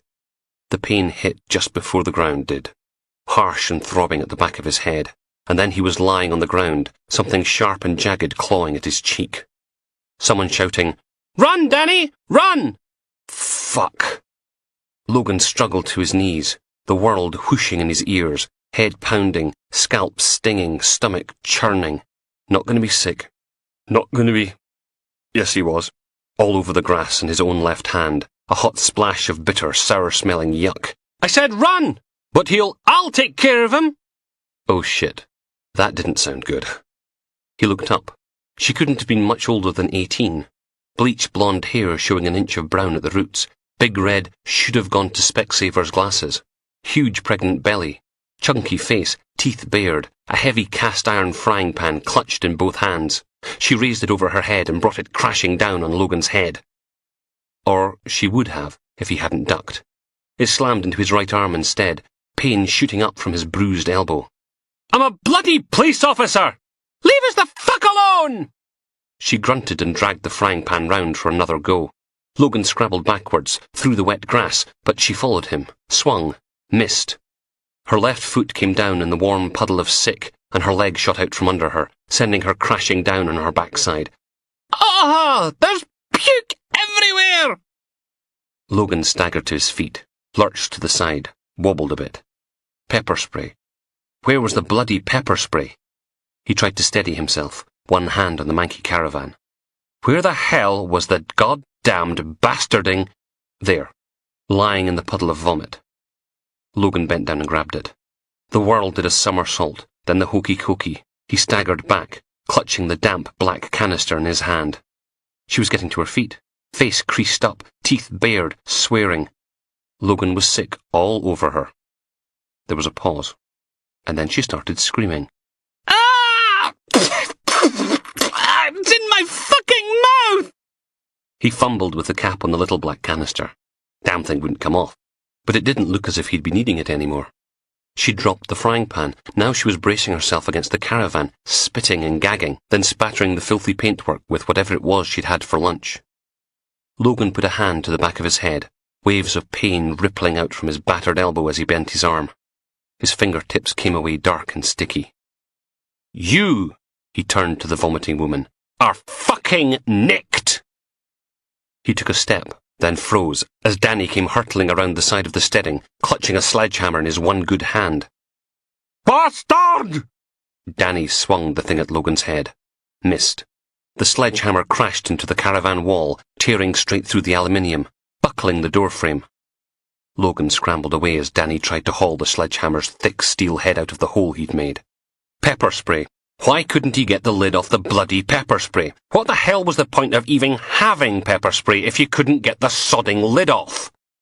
There was a squeal of metal. Danny had finally managed to rip the sledgehammer free. Time to go. Logan stumbled to an unsteady run, making for the car, getting the hell away from that bloody hammer. It whistled past his left shoulder and Danny swore as it clunked into something. "Oh, yeah, fucking Jesus!" Pause. "Fuck!" Hissed breath. "Ow! My fucking foot!" Logan kept going. The next swing clattered into the steading wall, sending hot yellow sparks flying. "Stand fucking still! Ow! Ow! Ow!" The security light blared out across the cold gravel as Logan struggled around the corner. He made it as far as his crappy brown Fiat, then turned to see Danny limping after him, grunting through gritted teeth every time his left foot touched the ground, breath streaming out behind him in a white cloud. Logan struggled with the cap again. Bastarding thing still wouldn't budge. He stuck it between his teeth and twisted. The plastic tasted bitter and bily. "Ah!" Danny dragged the sledgehammer up and round, swinging one-handed, putting all his weight behind it. Logan flinched back, and the hammer caught the edge of his coat, slamming it through the passenger window in a hard crash of fractured glass. Little cubes of shining diamond sprayed out across the vinyl seats. He spat the canister's lid out and pointed the pepper spray right between Danny's eyes. "Drop it!" "Fit did you do to Stacy, you bast!" Logan pressed the trigger. There was a brief moment of stunned silence. Then Danny started screaming, fell to the gravel driveway, both hands over his face, legs kicking out in random directions, leaving the sledgehammer sticking out of Logan's passenger window like a jaunty wooden erection. They sat at the caravan table. Logan on one side, Danny Saunders slumped on the other. The windows were all fogged up from the kettle being boiled, emptied, filled, and boiled again, the steam permeating the small space, even though there was a brand new hole in the wall and the door wouldn't close properly anymore. The cloying, bitter stench of sick hung thick in the muggy air. "You feeling any better?" The woman, Stacy, peeled a soggy tea towel off Danny's face. His skin was almost scarlet, eyes scrunched shut, tears dribbling down his cheeks, snot oozing out of his nose. He raised a hand to his eyes. Logan grabbed his sleeve. "Told you not to rub it. You'll only make it worse." "Hurts." "Gotta love pepper spray." Stacy scowled. One side of her hair was sticking out in random directions, little things stuck in the blonde mess. Whatever perfume she used, it wasn't up to hiding eau de vomi. "Look what you've done!" Logan scowled back, keeping the bag of frozen peas pressed against the back of his skull. "You tried to bash my head in with a frying pan, and he tried to take it off with a bloody sledgehammer, remember?" She turned and stomped back to the fridge, pulled a carton of whole-fat milk out, and splashed some into the tea towel. "It was an accident." "How? Exactly?" Silence. "Gave you the peas, didn't I?" She put the milk back in the fridge, then draped the wet towel over Danny's face again. "You sure this'll help?" "Positive." Stacy wrinkled her nose, pulling a chunk of regurgitated something from her hair. "Ugh." The kettle whistled to the boil. She took it off the gas and poured it straight into a steaming bucket, then checked the temperature with her little finger. "I wanted a caravan with a shower, but no, that would have been too expensive." She peeled off her jumper, then the t-shirt underneath, revealing a none-too-sensible bra and her stretch-mark rippled pregnant bulge. She sniffed at the stained t-shirt, grimaced, then dumped it in the corner with the spattered jumper. Logan didn't watch her washing her puke-matted hair in the bucket. He leaned across the tabletop and lifted the edge of the milky tea towel. "Feeling any better?" "It burns." "It's pepper spray. It's meant to burn." Logan let the towel slap back against the angry skin. You're a silly bastard, Danny. You know that, don't you? The man on the other side of the table coughed. His voice was all wheezy, slightly muffled by the tea towel. Thought you were here about that, He drifted into silence.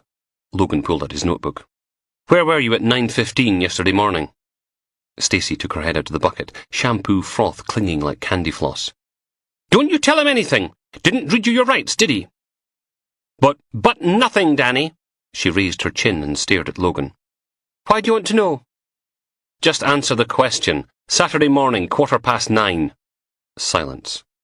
Danny coughed again. We were... Danny Saunders, don't you dare! Fit does it matter? We weren't up to anything, were we? That's not the point. We were doing the old Macher church, okay? Logan laughed. Yeah, right. Aye, we were. Danny sat upright and the cloth fell off his face, spattering onto the formica tabletop in a little eruption of warm milk. It was working. He was actually able to open his eyes a crack, just enough to glare at Logan. You ask him, Minister. We were there bang on 10 till about 11. Logan looked around the cramped caravan with its sledgehammer hole in the wall.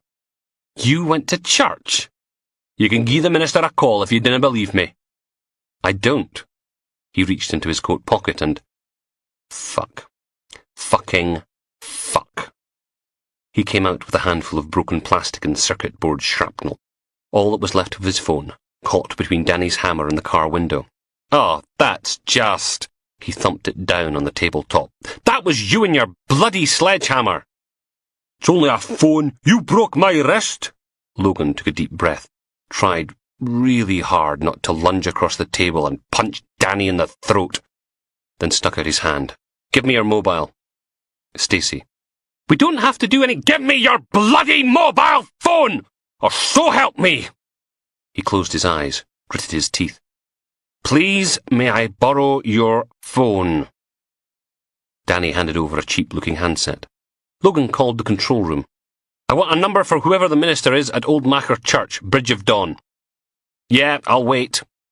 Danny picked the milky tea towel off the tabletop and flopped it back across his face. Reverend Williams, he's helping us get the Wayne baptised. You know, when he pops out. Logan dialed the number Control gave him, then sat there staring at the shattered remains of his phone. He'd only just learned how to program the damn thing, and now he'd have to buy a new one. And would they let him claim it back on expenses? Would they? Hello? Is anyone there? Hello? Can I speak to the minister? That'd be me. What can I do for you? Logan glanced at Danny's towel-covered face. What's your name? If we're being formal, it's Reverend Williams. If not, you can call me Charlie. This is Detective Sergeant Logan McRae, Grampian Police. I need to know if you met with Danny Saunders and his... He looked at the shiny bauble covered with soap on Stacey's ring finger. Fiancé any time in the last week. There was a pause. Can I ask what this is about? Trying to establish their whereabouts. Oh, aye. And why's that? Danny leant forwards, face still making yoghurt underneath the cloth. It's all right, Charlie. You can tell him. So the minister did. Logan told him someone would be round to take a formal statement, thanked him for his time, and hung up. Then swore. Danny held out his hand for the phone. See, told you, we was doing the church. Today, just... fucking wonderful. So you don't know anything about the jewellers that got knocked over on Crown Street yesterday? Stacey patted her swollen belly. Danny doesn't do that kind of thing anymore. He's got responsibilities now. We was taking care of my wee loon spiritual upbringing. Nowhere near Henderson's. Logan smiled. I never said anything about Henderson's. Stacey squirted more shampoo into her hand. Nice try, Inspector Rebus, but it's been on the radio all day. Bugger. Chapter 24. Bloody snow.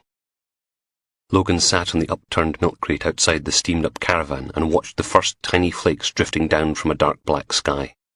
He shivered and took another drag on his cigarette, then hissed the smoke out through his teeth. The bag of frozen peas was starting to go all soggy and limp. Logan knew how it felt. He pulled it away from his aching head and probed the lump underneath with his fingertips. Winced. Put the bag back. All he'd wanted was one little success to prove everyone wrong. Was that really too much to ask for? Just one measly case closed out of the dozens littering the whiteboard in the CID office. And all he'd ended up with was a bash over the head, a broken car window, and a smashed mobile phone. He pulled the cigarette from his mouth and stared at the glowing orange tip. No point putting it off any longer. Logan pinged the butt away into the darkness. Right. Made you a tea. He looked up to see Stacy standing over him, clutching a steaming mug. She'd changed into a baggy hooded top that didn't reek of vomit. She held the mug out. I didn't spit in it, if that's what you're thinking. What the hell? Thanks. Logan took an experimental sip. Hot. Milk. 3 sugars. How's he doing? Stacy wrapped her arms around herself, shuffled her feet, looked off into the middle distance. Sorry about belting you one. Me too. Logan hauled himself up, handed her the bag of defrosting peas, then pulled out his handcuffs. Time to go. Stacy's mouth fell open. But I thought you assaulted a police officer with a frying pan. He did it with a sledgehammer. We've been over this. That's not fair. Stacy. Logan stopped. What's your full name? Get stuffed. Fine. We'll add giving false details to the list of charges. You can't do that. Listen, Stacy, right now I'm looking at a buggered phone, a broken car window, and a fucking big lump on the back of my head, okay? You're under arrest. She threw a finger at the ragged-edged hole by the caravan door. What about our bloody wall? Your boyfriend did it, not me. She stomped her foot. But I'm pregnant! I didn't do that either. Stacy glared down at him for a moment, then dropped her eyes again. Maybe we could come to some sort of understanding, twirling her fingers through the ends of her damp hair.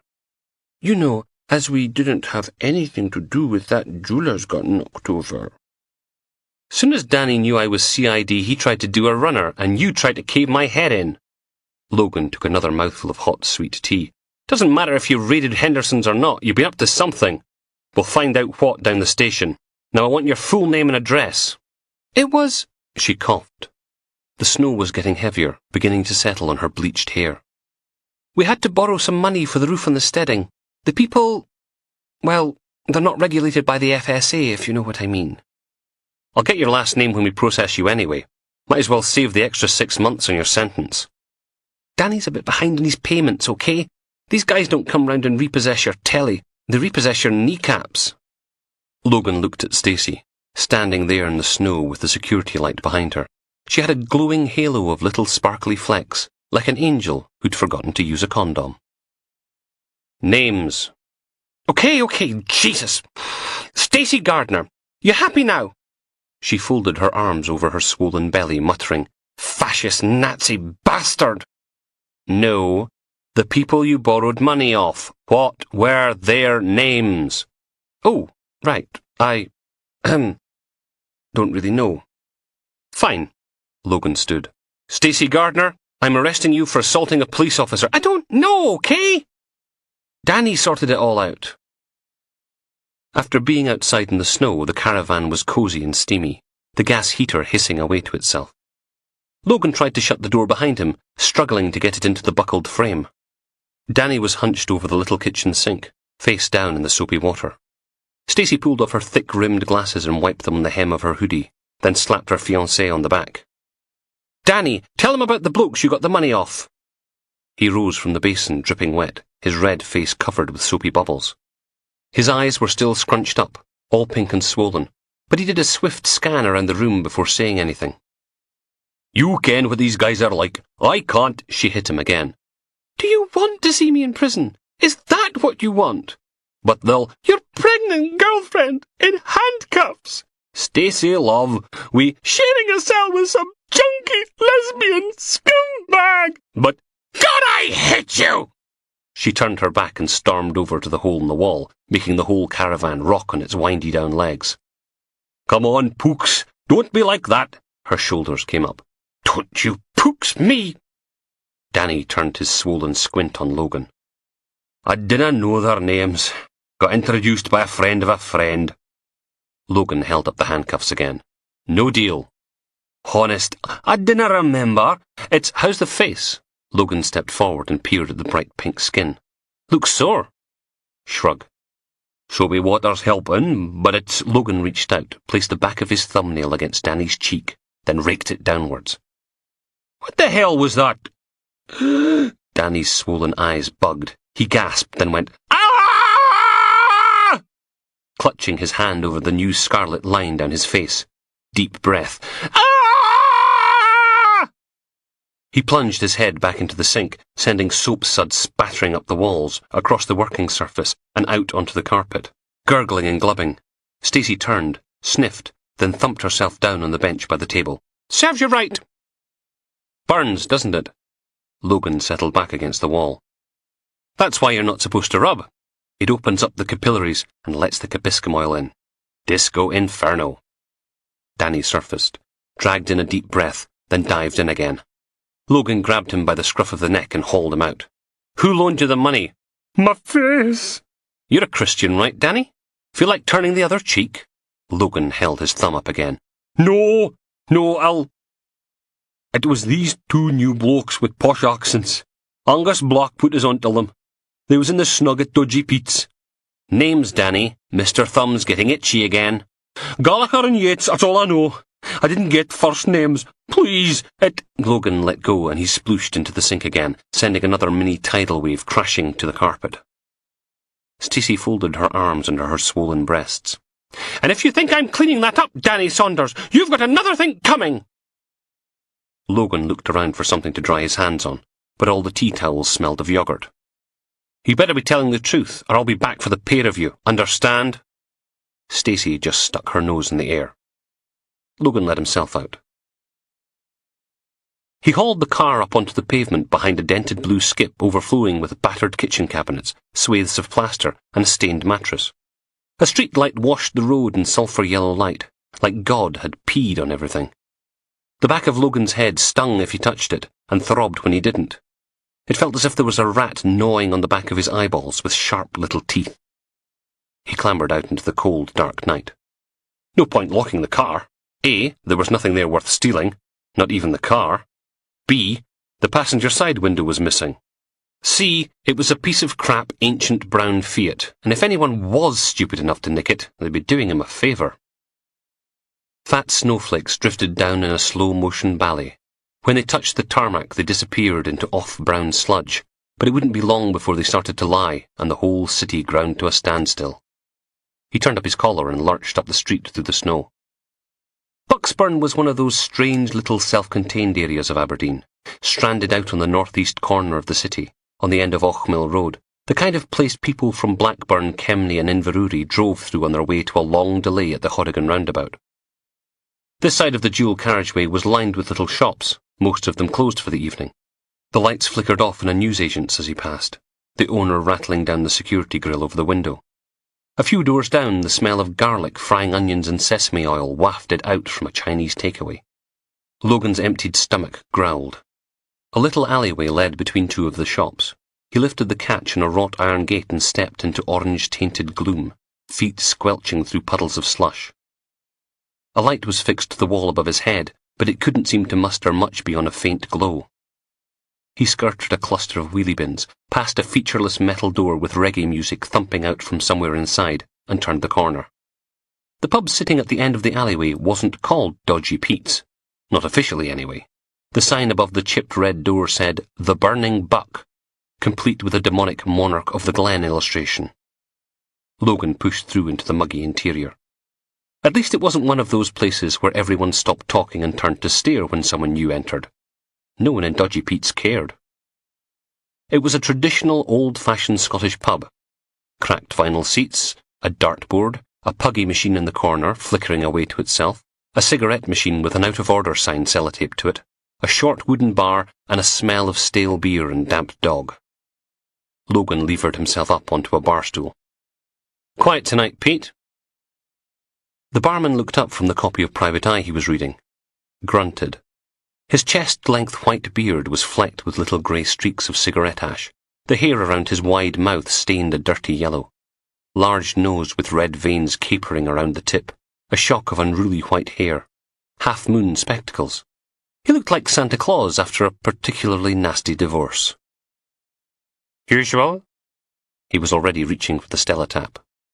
Logan licked his lips. Prove it. Go a week without getting hammered every night. The DIs are fed up with you complaining all the time and stinking of booze. Maybe you're angry with her because you think she's right. Damn. Make it a fresh orange and lemonade. Pint. Pete raised a snowy eyebrow. Oh, you're on duty. He shuffled off to get the drink. Logan turned his back to the bar, scanning the low room. A couple of old men were slumped over a game of dominoes by the fire. A young woman in a Royal Bank of Scotland uniform was getting herself outside a pint of Guinness and a packet of prawn cocktail, while a bloke in a soggy hoodie tried to chat her up.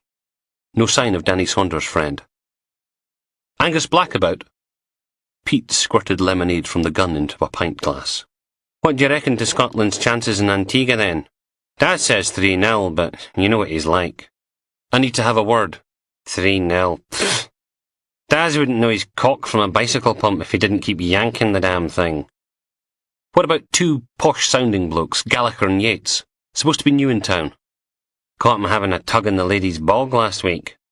Logan swung back round to the bar. Come on, Pete, I just want to talk to Angus. Nothing serious, just a quick word. The big man stuck the glass in front of Logan, foam dripping down the side. I mean, Daz is okay, you know, for a registered sex offender, but... He shrugged. Got anything for a headache? Pete stuck his hand under the bar top and came out with a small blue packet, placed it next to the glass. Logan reached for his wallet, but Pete gave him a broad smile. Nah. On the house, officer! And in the mirror behind the bar, Logan saw a man framed in the open doorway to the gents freeze, eyes wide, then disappear back into the toilets. Angus Black. Logan took a sip, then knocked back a couple of Pete's paracetamol. Bog windows still got bars on them? Another shrug.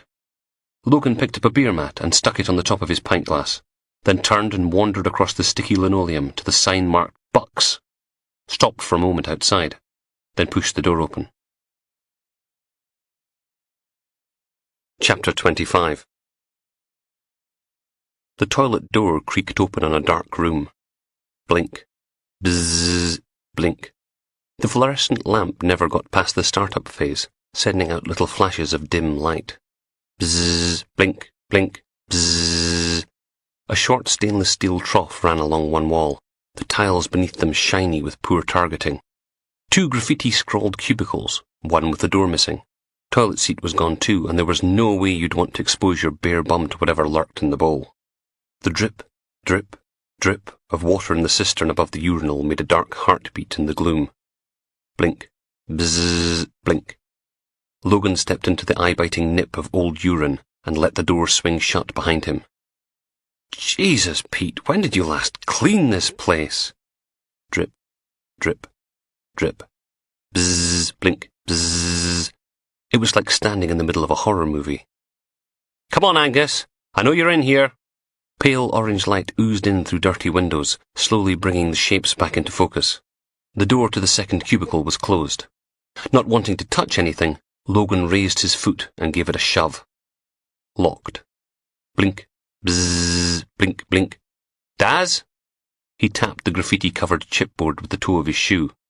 That better not be you in there having a wank. Silence. Logan pulled back his foot and gave the door a kick, springing the lock. The boom reverberated around the narrow, stinking room. Someone gave a little yelp. Whoever it was, they'd managed to get their top half out of the narrow window above the toilet, one foot on the cistern, the other waving about in the air, backside wiggling, rucksack stuck in the small opening. Angus? The thrashing stopped, then started again, feet swinging about madly. Logan crossed his arms and only just stopped himself from settling against the cubicle wall. It's okay. Take your time. The legs went limp, then started up again. Should have taken the backpack off before you tried to sneak out the window. A muffled thunk. One last kick, then everything sagged. I'm stuck. Really? How about we cut a deal? Sorry, Angus, it's against Grampian police policy to negotiate with people's backsides. What's in the rucksack? Pause. Stuff? You put Danny Saunders in touch with two loan sharks. I'm getting snowed on. A pair of blokes called Gallagher and Yates. Another bout of wriggling. I'm catching my death out here. Good. Now tell me about Gallagher and Yates. This is police brutality. Can I at least come in out the snow? No. Talk. Fucking CID. Sigh. They're two new boys, okay? Pair of big bastards up from Edinburgh looking for investment opportunities, you know? Who do they work for? Look, I'm losing all sensation in my arms here. Come on, Angus. Are these guys freelance or part of someone's crew? Where can I find them? Silence. Fine. Be like that. Logan grabbed both of Angus's ankles and pulled. Fuck! He came clattering back into the cubicle, hands grabbing at the window frame. A skinny wee man with a face that was all nose and no chin. His legs scrabbled, but Logan wouldn't let go. Where do I find them, Angus? And then he fell, bashing his face on the top of the cistern, one hand hauling the toilet roll dispenser off the wall. Logan let go of Angus's legs, and the man tumbled to the cubicle floor, groaning, swearing. Oh, fuck my head! Pause. Swear. Moan.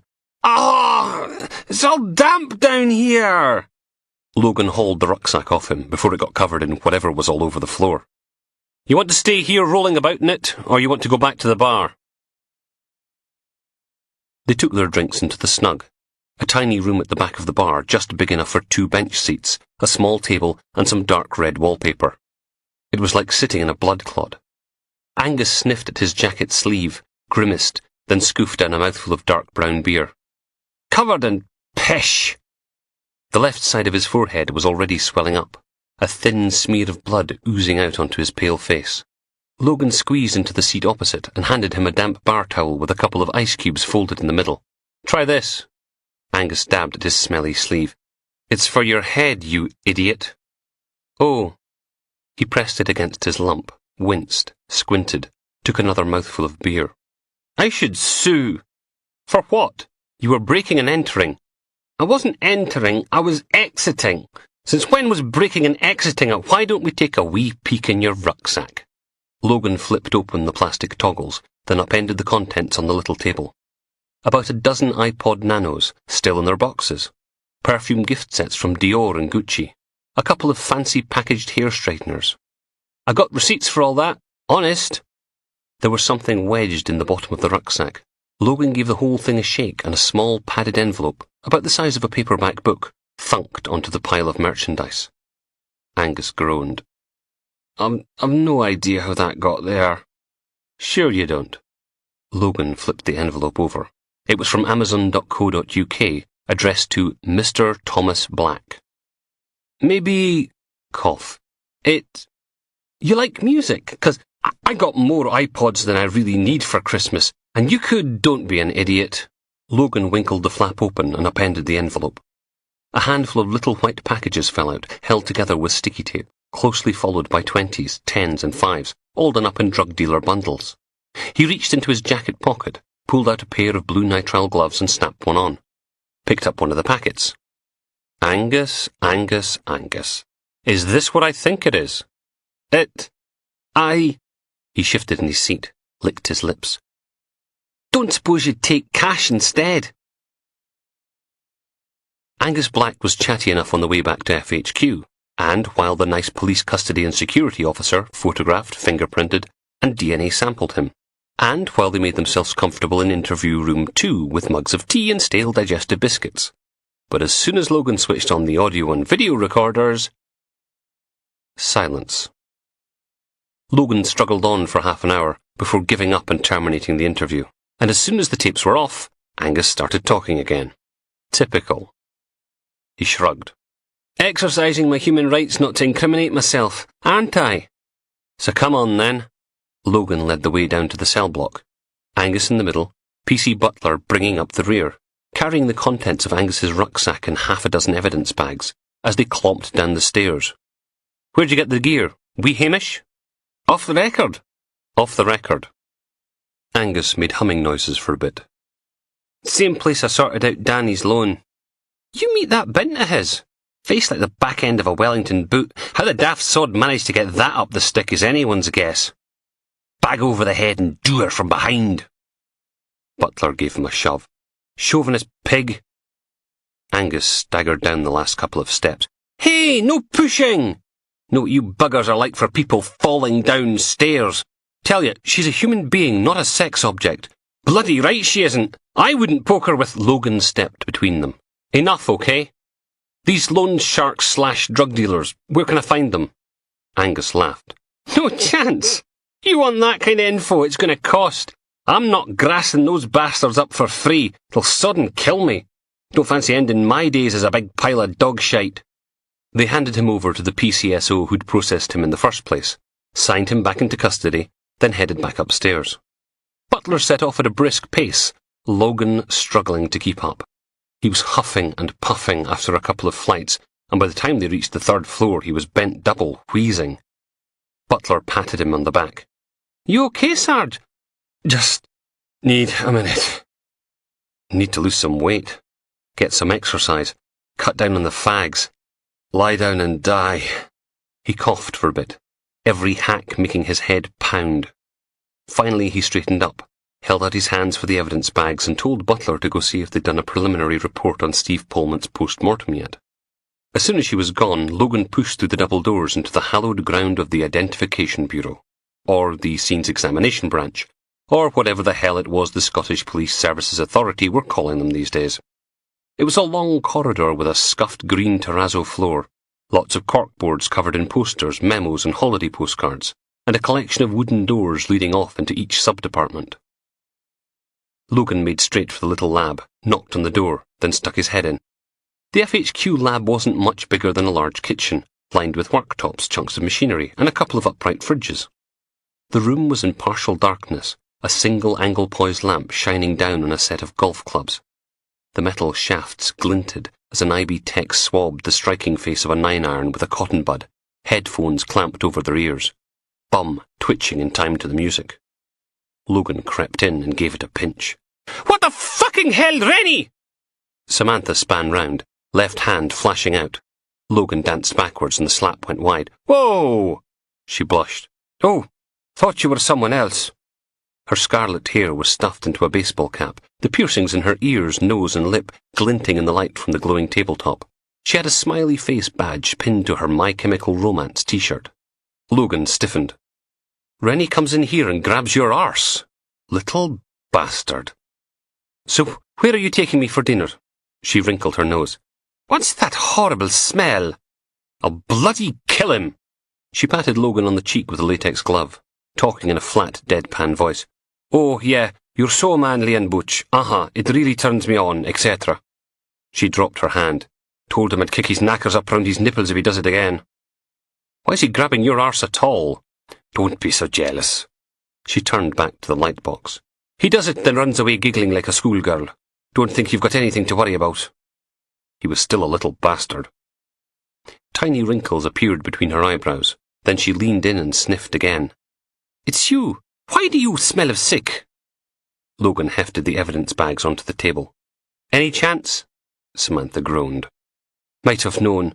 And there was me thinking you'd come to carry me off to a nice romantic restaurant. I didn't mean, what is it anyway?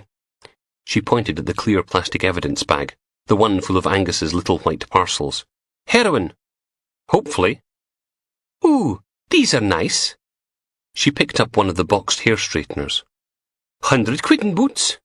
Make a good Valentine's Day present for a loved one, don't you think? You know, if you wanted to let them know you weren't a tight-arsed skinflint with no prospect of ever getting his leg over again. Subtle. She poked at the other bags. You want the iPods and perfume tested too? Might as well.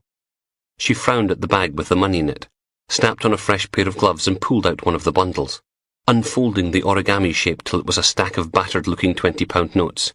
Jesus, these things are everywhere. Logan leant against the central unit. You wouldn't believe the kind of day I've got to admire the workmanship. She flicked on the light box and held a note against the glowing surface.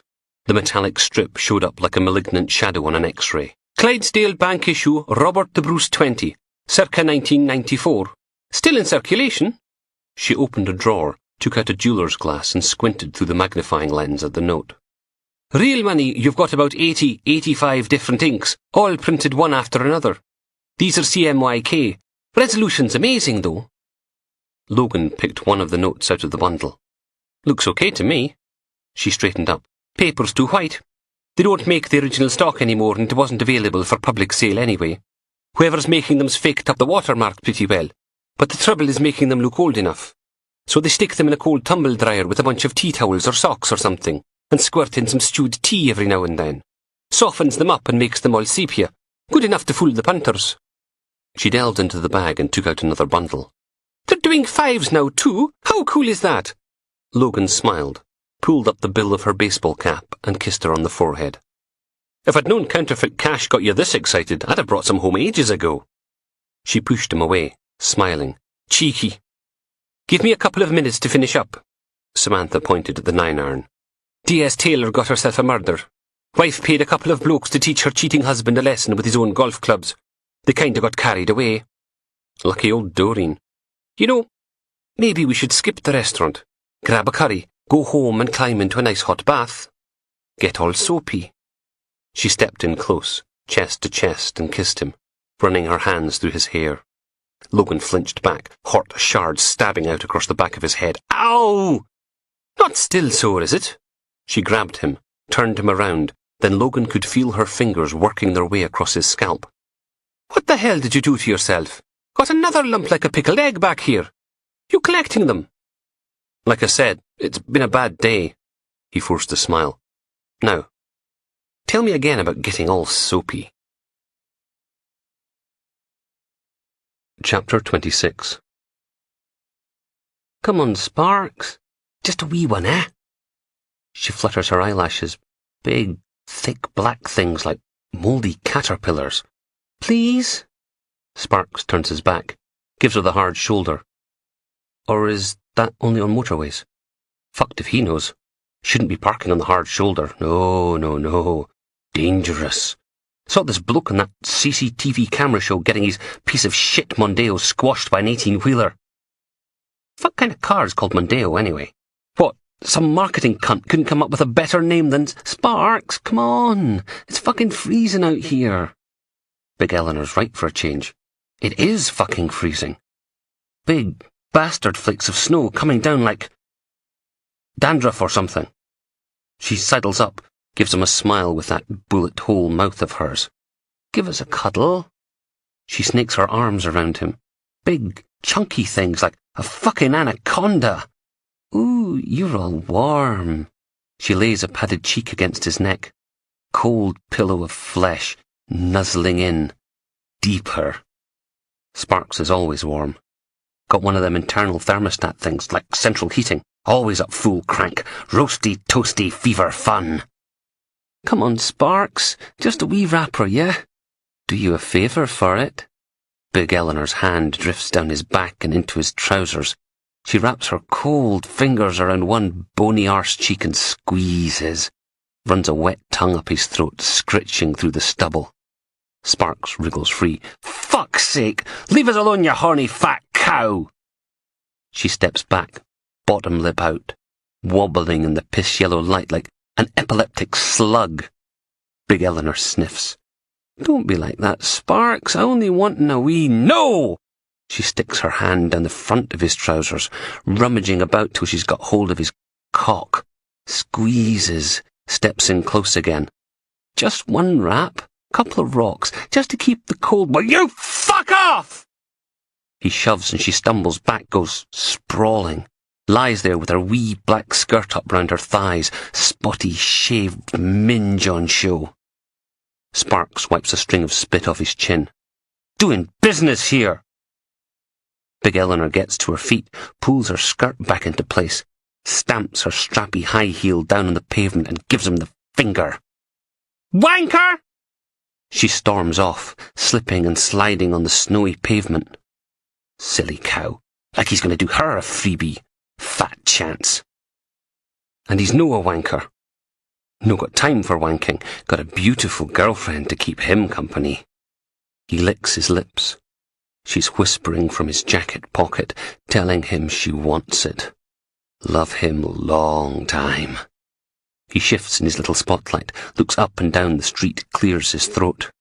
Never touch the merchandise. Never. No like Shaky Jake, silly cunt. Lot of good it does you when you're on your back in intensive care with fucking gravel for ankle bones. Mr. Mowett's people don't like sales staff with sticky fingers. Sparks checks his watch. 8:53 and 14 seconds, 15 seconds, 16 seconds. Looks up, makes sure he's standing right under the streetlight. Gotta be keen to be seen. 18, 19. Time is money. Yeah, but money's no time, is it? Otherwise all them rich cunts would buy more of it and never have to die. Fucking profound, that is. Sparks twitches, jitters, keeping time to the beat no one else can hear. Okay, so he likes a wee smoke every now and then, the odd pipe, a wee syringe or two, but who doesn't? No his fault, is it? Nah, Mam was an alkie, wasn't she? And Dad was a junkie. That's genetics. G-ne-tick. Tock. Tick, tock, tick, tock. Stand still, you daft bastard, and concentrate! Force the twitches to stop. Stand dead still under the streetlight. A car goes past.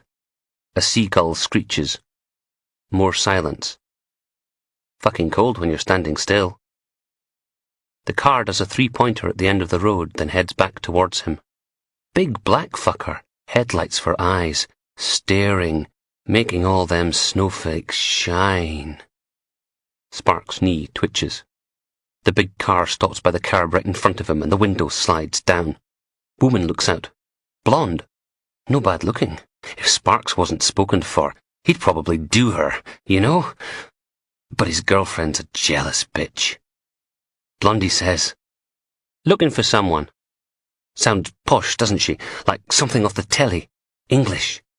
Nothing wrong with that as long as she's got the cash. Yeah? Who? Sparks tells his knee to stand the fuck still, but it's off on its own, taking no prisoners. Charlie about? Might be. Who's asking? She reaches into her jacket pocket and pulls out a couple of notes, holds them up and peers at them. Charles Darwin and Sir Edward Elgar. Sparks curls his top lip. Fuck's that supposed to mean? 30 quid. Nod. Yeah, that's more like it. He does a quick calculation in his head, totting up the number of wrappers and the change from 30. Always shite at arithmetic at school, you know? Much better now, yeah. Like Carol fucking Vorderman with the old arithmetic. Fractions, and shite like that. Teachers want to make kids better at maths. Learn them how to do a decent drug deal. Wee Johnny has 1/6 of an ounce, and Sarah wants 1/8. How stoned will she be? And how much change does she get from 20 in a hand job? Blondie's looking at him, like he's supposed to know the answer to some fucking question he wasn't even listening to. Sparks spits a chunky lump of yellow into the snow at his feet. 30 gets you 2. Not really. 30 gets you 3. It'll be 2 for Blondie and 1 for Sparks. Market economy. Thatcher and Blair's fuck you, Britain. The door cracks open and Blondie steps out into the snow, holds up Elgar and Darwin. How do I know it's any good? He sniffs, spits again. Calling us a lying cunt? Blondie looks back over her shoulder. Am I calling him a lying cunt?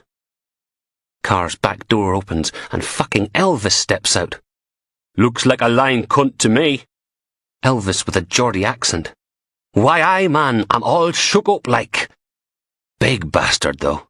Sparks takes a step back, but Blondie's already there, right behind him. Bump. He gives a wee squeal, flinching like a spaz. Calm the fuck down and take charge. Sparks clears his throat, turns round and gives her the evil. Asserts his authority. 30 gets you 2. Blondie nods, reaches into her pocket and comes out with a pair of leather gloves. Doesn't want to touch the merchandise, doesn't want to get her English bitch hands dirty. While she's doing it, Sparks steals a good hard stare at her tits. Not bad. Elvis taps him on the shoulder, but Sparks ignores him, keeps his eyes on the perky prize, licks his lips, thinks about his girlfriend snaking her way through his bloodstream, bringing the good times with her. Something hard bumps into his back, just above the waist of his trousers, and then the pain stabbing out from his right kidney. Waves of jagged ice, throbbing fire. Fuck! Knees give way. But a thick arm whips around his throat, Squeezing. Spark's dirty fingernails scrabble at the leather sleeve. Blondie draws back her fist and slams it into his belly. Breath splutters out of Spark's mouth. Then she does it again. His stomach muscles scream. It's like being sick 1,000 times, all in one go. Sparks tries to say something. Threat, plead, prayer. Doesn't matter, something. His feet skitter on the slippery pavement. Then Elvis's arm loosens off and Sparks drags in a broken glass breath. Ah, you fucker! Blondie pats him on the cheek. Who'd you get your stuff from, Sweaty? Sparks' eyes flash left and right. No one. Not a fucking soul. Where's the bloody plod when you actually need the cunts? I don't... His voice comes out all hoarse and squeaky. I'm no Sweaty. I've got a thermostat thing and... This time her fist snaps his head back, fire and pepper exploding in his nose, knives digging into his face. Fuck's sake! Bleeding all over me jacket! And then Sparks is on the ground, coughing, spluttering, blood-making Ribena stains in the white snow. Jesus, that hurts. Something sharp cracks into his ribs. A boot. Then another one. They're going to kill him. The fuckers are going to kick him to death on some shitty street down the docks. Every breath is like glass slashing across his lungs. Sweaty, says Blondie, panting. Sweaty sock. Jock. Honestly, how ignorant are you? And then her boot cracks into his ribs again. Tony watches Julie kick the living shit out of the stick-thin junkie. Doesn't know when to leave well alone, that one. He's not moving anymore. Not on his own. Only when Julie slams a foot into his ribs. A twitch. Reflex. She bends double, hands on knees, back rising and falling, breath whooping out in big steamy clouds. She points at the body on the pavement. Check his pockets. Puff, pant, puff, pant. Neil frisks the guy. 8 wrappers, couple ounces of blow and about. He rifles his fingers through a small bundle of notes. 100, 120 quid. Julie sticks a hand out. Give me a wrapper. She stands up straight, unfolds the little tinfoil package, peers at the contents, then marches over and thrusts it through the open car window. Tony? Sigh. He takes the wrapper. Looks like it could be anything. Flour, ice and sugar, rat poison. Tony licks the end of his pinky, sticks it in the powder, then sticks it in his gob and rubs the stuff along his gums. Fuck's sake! It fizzes up, bitter and frothy. Tony spits out the driver's window, leaving a seagull stain that bubbles and drips down the black paintwork. House. Spits again. He's got that familiar teeth-numbing buzz, but it's barely there. Another gob spatters into the snowy tarmac. Fucking bicarbonate! Julie sticks the boot in a couple more times. You water this shit down yourself, or did it come pre-fucked? The junkie can't say anything. So Julie tries to break a few more ribs with those cowboy boots of hers. Thump. Thump. Last chance, Sweaty! But Tony's stopped listening. He's got that old, familiar feeling. Might start with froth and spitting, but it ends up like a warm hand cupped round your balls. Probably won't last long, it's been cut so much.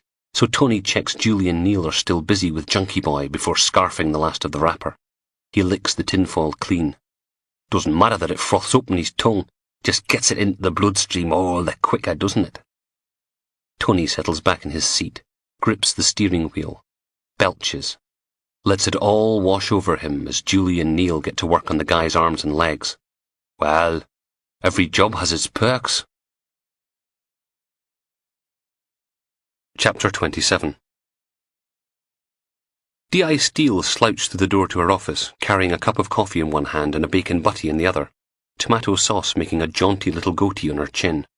She froze, staring at the weedy, pointy-nosed bloke digging away at her window lock with a Swiss Army knife. What the sodden hell do you think you're doing? Angus Black looked up and shrugged. Breaking and exiting. The side of his face was a swollen, angry bruise where he'd bounced off the toilet cistern in Dodgy Pete's. Logan leant back against the filing cabinet. Call it an early Valentine's present. Angus gave one last grunt and the window sprang open, letting in a rush of cold air. Snow drifted down in the space between the buildings. big fat flakes that clung to the brickwork and piled up on the window ledge. 5 to 7 on a dark and freezing Monday morning, and for once Logan actually felt human. No hangover. No feeling queasy. His head didn't even hurt. Well, as long as nothing touched either of the lumps. Maybe laying off the booze wasn't such a bad idea after all. Angus creaked the window open and closed a couple of times. Told you. Now, we had a deal. Logan produced a packet of Benson and Hedges. Ace! Angus helped himself to one, then frisked through his pockets. Got a light? Oh, no, you bloody don't! Steele dumped her coffee on the desk and snatched the packet off Logan. If anyone's having the first fag in this office, it's me. She lipped one out of the pack, pulled a Zippo from her pocket and sparked it up. The sweet tang of raw petrol was drowned out by the curling smoke. The inspector sighed, eased herself gently into her office chair and stuck her feet on the desk. Ah, besto. She slumped there, with a cigarette sticking out of the corner of her mouth. Laz, make sure the door's locked, yeah? Angus shuffled his feet. Come on, I'm gasping here. He promised. Steele took a long drag, aimed smoke at the ceiling tiles, then tossed the pack over. Knock yourself out. Ta! He fired one up, making post-coital noises. Long night in a cell when you've got no smokes. Shouldn't be a nasty wee drug-dealing turd burglar then, should you? Logan locked the door. Tell the inspector what you told me. Angus blew a lazy stream of smoke out into the snow. What's it worth? Steele frowned at Logan. What's what worth? Mr. Black here wants paid to tell us where he got his drugs from. Get bent! Well, no, I'm saying sod all otherwise. These bastards will kill me if they find out. You gotta make it worth the risk. Logan pulled out his notebook and flipped back a couple of pages. Dog shit. Angus shook his head. No, it isn't. You haven't seen them. They're fucking huge. No, you idiot. Dog shit. You said you didn't want to end your days as a big pile of dog shit. Oh, right. Yeah. Their boss has got this massive Rottweiler. They could have your hand off like that. He snapped his fingers, sending a tumble of ash to the carpet. So it's cash up front or no deal.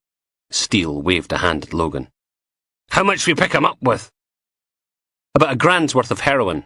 Wasn't mine, I was just holding it for a friend. Aye, right. Steele took a bite of her butty. McNabb's on the bench today, Angus. How many times has he done you for dealing? Word is he's looking to set an example. Only way you're going to see the sun again in the next 7 years is if you dob in your suppliers. The old ones are the best ones, eh, Inspector? What's next? Gonna terrify us with poof their cellmate stories? Angus grinned. Done my time before. Can do it again. At least I'll still be alive when I get out. The phone on Steele's desk started ringing. She peered at the little LCD display. No one important. She hit the disconnect button. Start talking, Angus. Not till I see some cash. Steele took her wallet out and slapped 2 tenors down on the desktop. 20 quid. Take it or leave it. 20 quid? You're taking the piss, right? Logan shifted against the filing cabinet. The smell of Steele's bacon butty was making him feel hungry and nauseous, all at the same time. It was getting cold in here too, all the heat disappearing out of the open window, along with the cigarette smoke. He let them haggle for a bit, then pulled a clear evidence pouch from his pocket and gave it a shuggle. £300. What? Angus curled his lip. 3,000, maybe? That's how much you had in you when I picked you up. £300 in counterfeit notes. He stood there with his mouth hanging open. It wasn't a good look. Counterfeit? I sold my bloody car to buy that stuff. £4 grand that crap cost me. So where's the rest of it? Pause. Rest of what? You had £1,000 worth of heroin in the rucksack. Where's the other 3? The phone started ringing again. Steele raised an eyebrow. Little Miss Popular today. She hit disconnect again, settled back in her seat and stuck the smouldering cigarette between her teeth. Laz, get a search warrant. We're going to do Angus a favour and tidy his house before he gets out. Maybe we could come to some sort of understanding? You like iPods, right? Logan clapped a hand down on Angus's shoulder. Not your day, is it? You try to do a bit of business and what happens? Everyone screws. A thump at the office door. Then the handle jiggled up and down a bit. Someone outside called, Steele? Inspector? Are you in there? DCI Finney. Steele sprang upright in her seat. Arse! She flicked her cigarette through the open window, grabbed a file off her desk and started fanning like mad. Angus obviously wasn't as daft as he looked. He followed her lead, hurling his fag out into the snow, then, while she was busy clearing the air, grabbed the remains of her butty and crammed it into his mouth. Inspector? She ripped open a pack of extra strong mints and crunched one down, then waved at Logan. Door! Door! Door! Logan unsnibbed the lock, just in time to catch Finney turning away. Sir? The head of CID stared past Logan into the room. I hope you aren't indulging in some sort of orgy, Inspector. Ha ha! Very funny, sir. She made a show of rearranging a stack of paper on her desk. Just having a quiet word with Mr. Black here. He fancies the glamorous life of a paid informant. Finney sniffed. I would have thought you had other more pressing matters to attend to today. Steele shifted in her seat, looked from Finney to Logan and back again. Oh, aye? Oh, aye, indeed. He pulled a folded newspaper from under his arm and slapped it against Logan's chest. Do the honours, Sergeant. Logan unruffled the front page. It was a copy of that morning's Aberdeen Examiner, with a photo of Richard Knox on page 1. Not the old stock photograph every other paper was using, but a new one, of Knox kneeling in front of his granny's grave. Oh, no. The headline screamed, Sex Beast Lives in Aberdeen Street Shock. Exactly. Finney pulled on a thin smile. Perhaps you'd like to read it out for the inspector. When the residents of a quiet Aberdeen street went to sleep on Wednesday night, little did they realise that they'd be getting a new neighbour the next morning. But now the Aberdeen Examiner can exclusively reveal that notorious sex beast Richard Knox is living at 35 Cairnview Terrace in Cornhill. Steele closed her eyes and swore. Finney nodded. Now, the first thing I'd be asking myself, Inspector, is where the media got their information from, considering the whole operation's been on a need-to-know basis, supposedly under your supervision. Arsing cock biscuits. And the second question I'd be asking is, what's going on at 35 Cairnview Terrace right now? What do you think? Ticker tape parade? Bake sale? Auditions for the X Factor? Steele scrabbled out of her chair. Lads, get Angus back in the cells, then find us a car, blues and twos, and a couple of uniform. She grabbed her coat and threw it on. Why did no bugger tell me about this? I've been trying to call you for the last 5 minutes. She didn't even blush. Must be something up with the phones. She paused, then stared at Logan. Well, don't just stand there. Get moving! Logan sat in the back with D.I. Steele, holding his breath and the grab handle above the door every time PC Butler threw the patrol car into another corner. The council gritters must have been out in force overnight, but every now and then the whole car lurched sideways as it flashed across a ridge of dirty slush. Blue lights strobing, freezing snowflakes in mid-fall, the electronic hee-haw of the siren clearing a path through the early morning traffic. Steele poked at the newspaper, jabbing her finger into Richard Knox's face. How the hell did they find out where he's staying? She thrust the newspaper into Logan's lap. Call him! Logan looked down at the photo. What, Knox? No, that greasy wee journalist mate of yours, Colin Buggering Miller. I want to know who told him where Knox was, and I want whoever it was buggered with a traffic cone.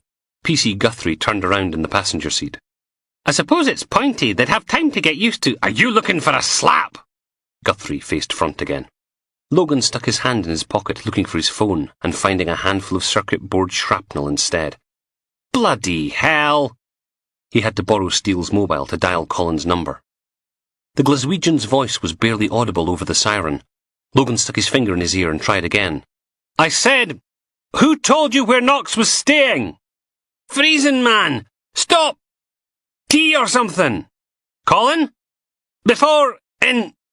Hello? Logan slapped a hand over the mouthpiece.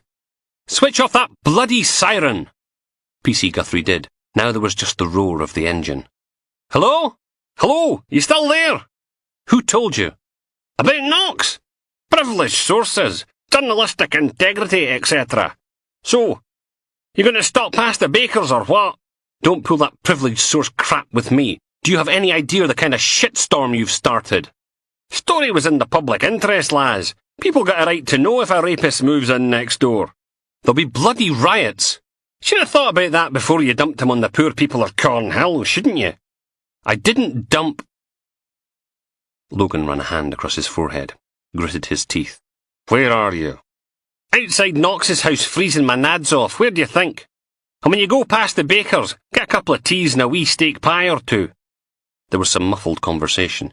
Yeah, and Sandy wants a macaroni pie or a sausage roll. I'm not going to a bloody baker's. Might tell you where I got the info. Logan told Butler to stop at the next bakery she saw. End of Disc 5. Disc 6. Take your time. Colin Miller swivelled round in his seat as Logan clambered into the back of the ancient beige Volkswagen and slammed the door. The engine was running, so at least it was warm inside. The bald man in the driver's seat turned and frowned.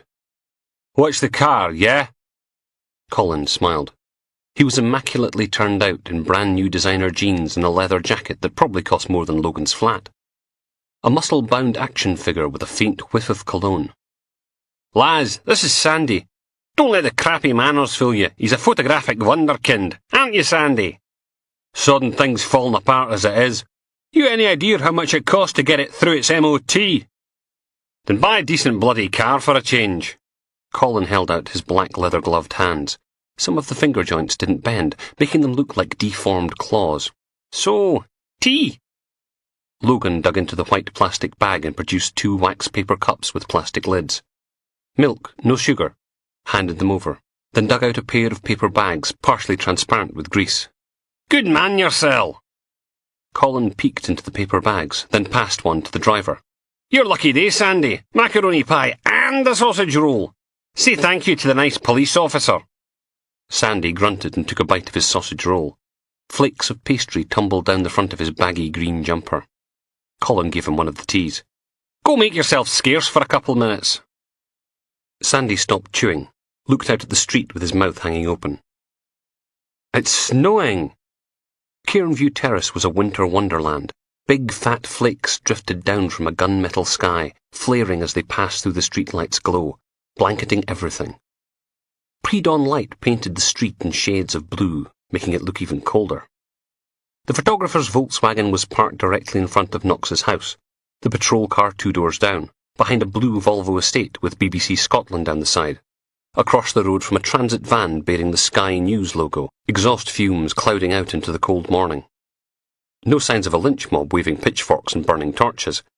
Maybe they were having a long lie. Colin reached over from the passenger side and fumbled with the driver's door handle, popped it open. Take your tea for a walk. Enjoy the taste of your pie in the great outdoors. Bum a fag from the skylot.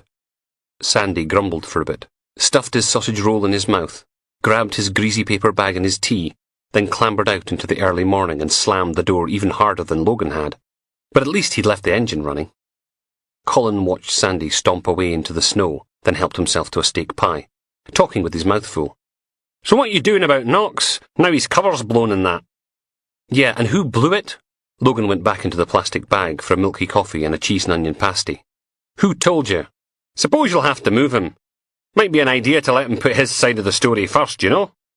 Colin, my boss is sitting in that patrol car over there, thinking up new ways to make my life a living hell because I talked her into stopping off to get you breakfast.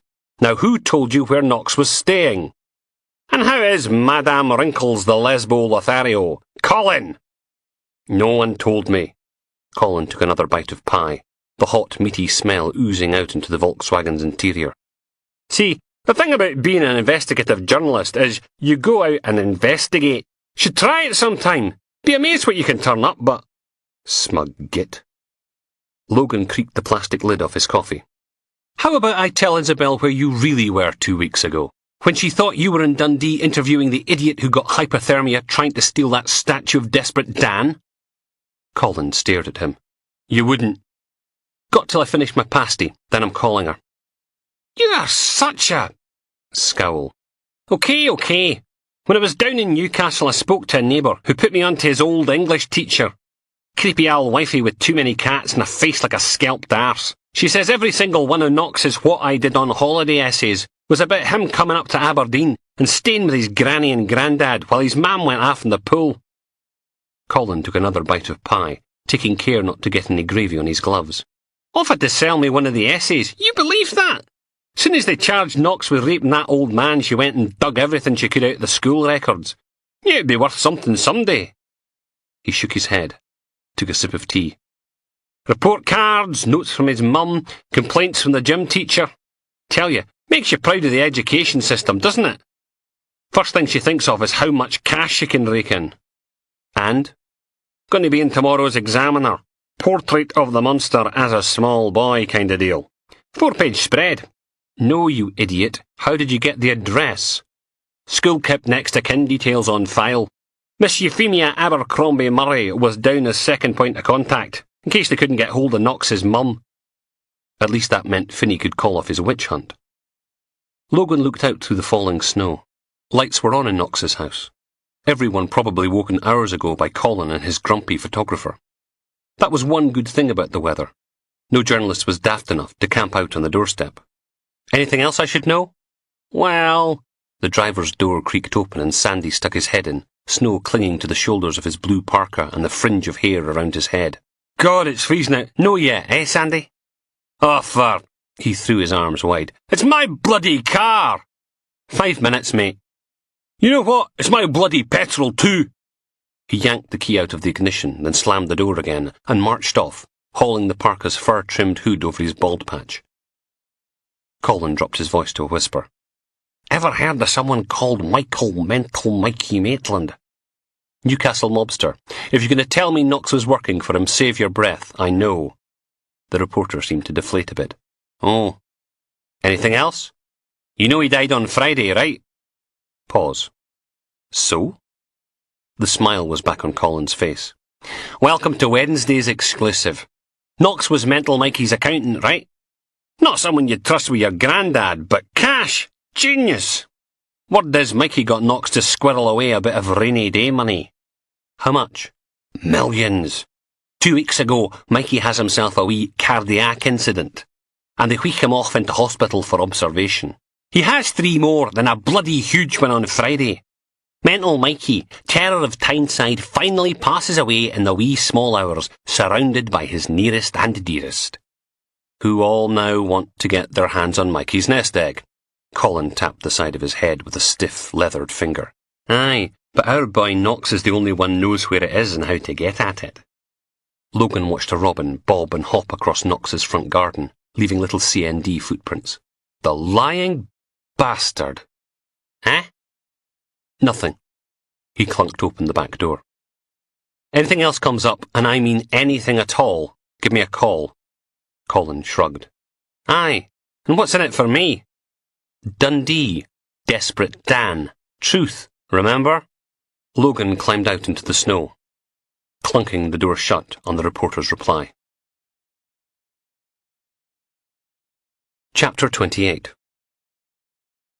It was almost as cold inside Richard Knox's house as it was outside, the windows spidered with tendrils of frost. So everyone gathered in the kitchen, listening to the kettle rumbling its way back to the boil again. Everyone except Richard Knox. He was through in the lounge, kneeling in front of the 3-bar electric fire, praying. Logan nodded towards the door. How's he doing? Mandy from Sacro pulled a face. Not happy.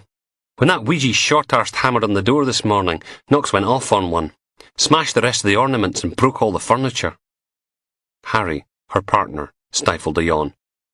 Only thing he didn't do was lie down and beat his fists on the floor. Steele hauled herself to her feet. Good.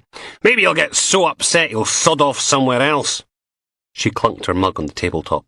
Anyone wants me, I'm outside having a fag. Guthrie worked his way through the cupboards as Steele shouldered the back door and stomped out into the overgrown garden. Any biscuits? Already? Butler shook her head. You just had 3 pies. Got a fast metabolism. Got a bloody tapeworm, more like. She trailed off into silence. Someone was hammering on the front door. Then the letterbox clattered open and a voice shouted in through the gap. Mr. Knox! Richard! What would you say to the families of your victims? Christ, not again! Guthrie looked at Butler. Whose turn is it? I did the last two. Sod! Guthrie grabbed his peak cap off the kitchen work surface and jammed it on his head, then marched down the corridor. Richard, don't you deserve the chance to tell your side of the story? Logan watched Guthrie haul open the front door. The woman squatting on the other side almost fell on her backside. It took Guthrie nearly 2 minutes to get rid of her, with a lot of arguing, complaints about freedom of the press, 2 attempts at bribery, and a veiled threat that Guthrie hadn't heard the last of this. She stormed off down the snow-covered garden path, a photographer in tow. Guthrie closed the front door again. Bloody Daily Mail! Something thumped against the wood and he sagged, swore, then put his hat back on again and wrenched the door open. A second snowball thumped against the wall beside him, sending out a flurry of white. Logan could just make out the Daily Mail reporter ducking down behind Sandy the grumpy photographer's beige Volkswagen. Guthrie shouted, "Hi, you!" then hurried down the path after her. Logan closed the door.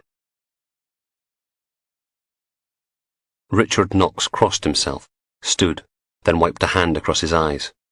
The room was even gloomier than usual, curtains drawn, the only light coming from the 3-bar electric fire, its middle coil giving off a weak orange glow, the other 2 dead and dark. Logan stood in the threshold, looking into the lounge. There wasn't a single ornament left in one piece, the faded wallpaper pockmarked with the residue of ceramic explosions. The standard lamp lay tipped into the corner, its wooden upright snapped in the middle, brown wires poking out. Broken television on its back, coffee table on its side, missing 2 legs, the overturned sofa missing an arm. The only thing he hadn't touched was his 3-bar votive flame. Logan hauled one of the armchairs back onto its legs, shugled it in front of the fire, and sat. Like what you've done with the place. Knox didn't look around, his voice small and snivelly. How did they find us? Your old English teacher sold your school records. She always was a bitch like. He rubbed his eyes again. You ever stop and think, maybe God doesn't love us anymore, that he's doing all this to punish us? Knox turned and wandered over to the closed curtains. It's a test though, isn't it? All this. A test of me faith. We have to move you somewhere else. Like prison. Knox smiled, his face creasing up on one side. It was a test of me faith, and when I passed, God rewarded us. Got the prison shrink to help us come to terms with me childhood, stuff that was confusing us subconsciously and that. Logan sat forward. You know, there's a psychologist in Aberdeen who wants to help you as well. Like after Grandad Joe died in his sleep. Me mum was downstairs in the kitchen, arguing with Granny Murray. Can't remember what about, but there was lots of crying. And there was us upstairs, alone in the room with Grandad Joe. Knox reached out and stroked the faded velvet curtains. He looked like butter, like he was made out of it, you know? All yellow and greasy, but when I touched his skin it was dry. Dry and cold. I was 9. His name's Dr. Goulding. I can set up an appointment for today if you like.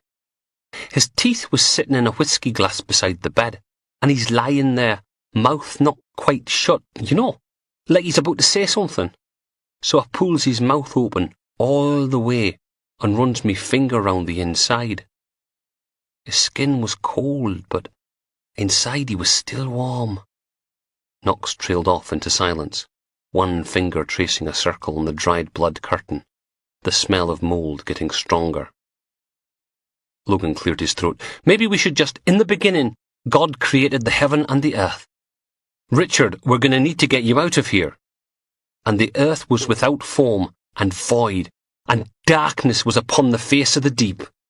Look, we've got a contingency plan for, and the Spirit of God moved upon the face of the waters. Knox stopped drawing his circle and grabbed the curtains with both hands. Richard, this is important. I need you to, and God said, let there be light. He threw the curtains open, and Aberdeen did its best to rise to the occasion. Dawn had finally breached the horizon, colouring the snowbound garden with gold and amber. Knox turned and smiled at Logan. And there was light.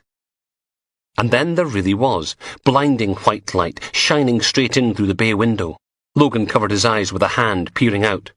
Someone shouted, "There he is!" An outside broadcast fan sat on the other side of a lopsided holly bush. TV spotlights trained on the house.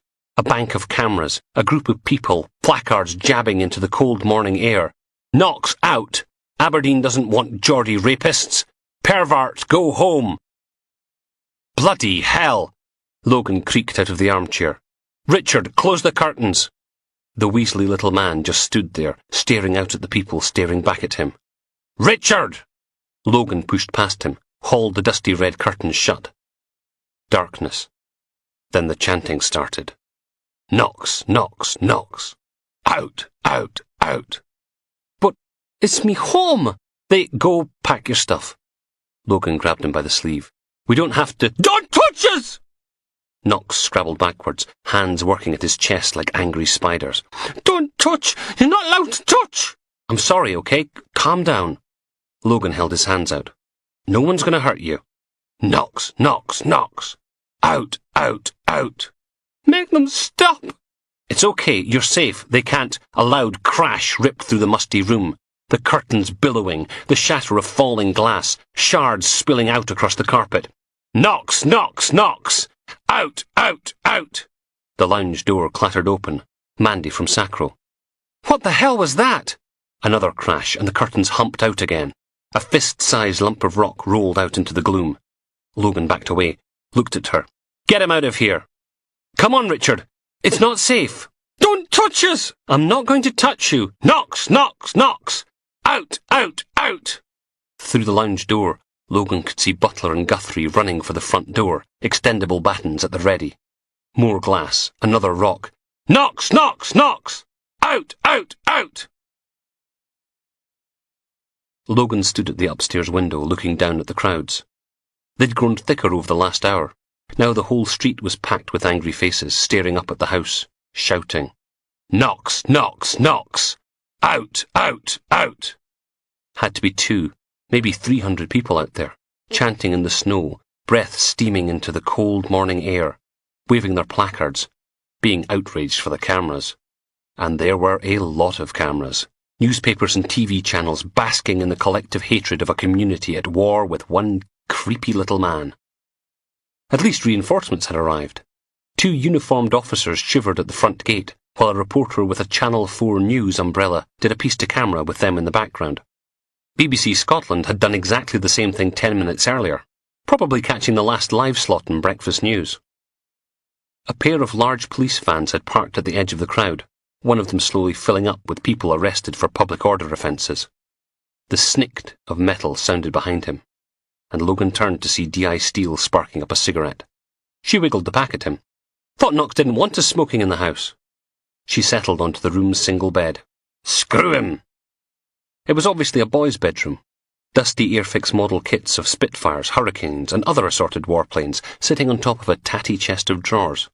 A football poster on the wall, so faded that the Newcastle United team were a collection of ghosts.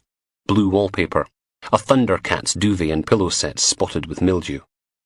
Logan took a cigarette and lit it, then hauled the sash window open. The swollen wood squealing. "Knox, Knox, Knox! Out, out, out!" Steele plumped up one of the pillows and settled back. "Think they'd get bored after a while, wouldn't you? Same thing over and over.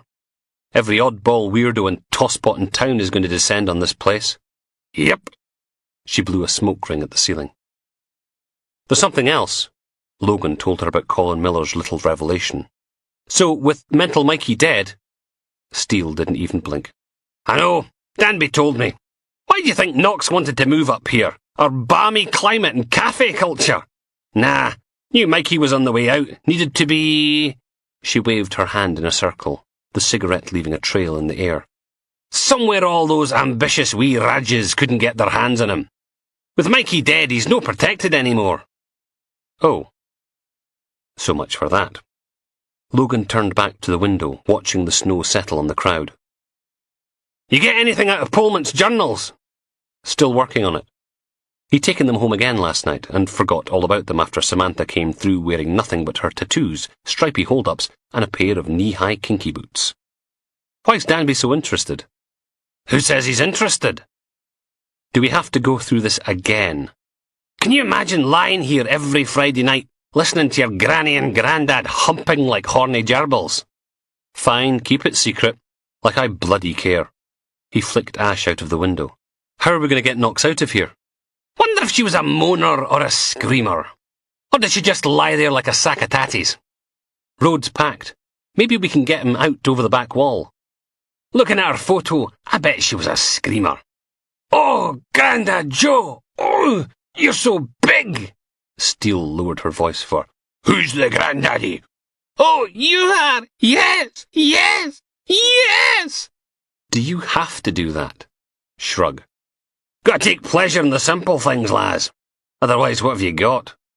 She stuck the cigarette between her teeth and had a scratch at her crotch. Better go see if they've got him packed up yet.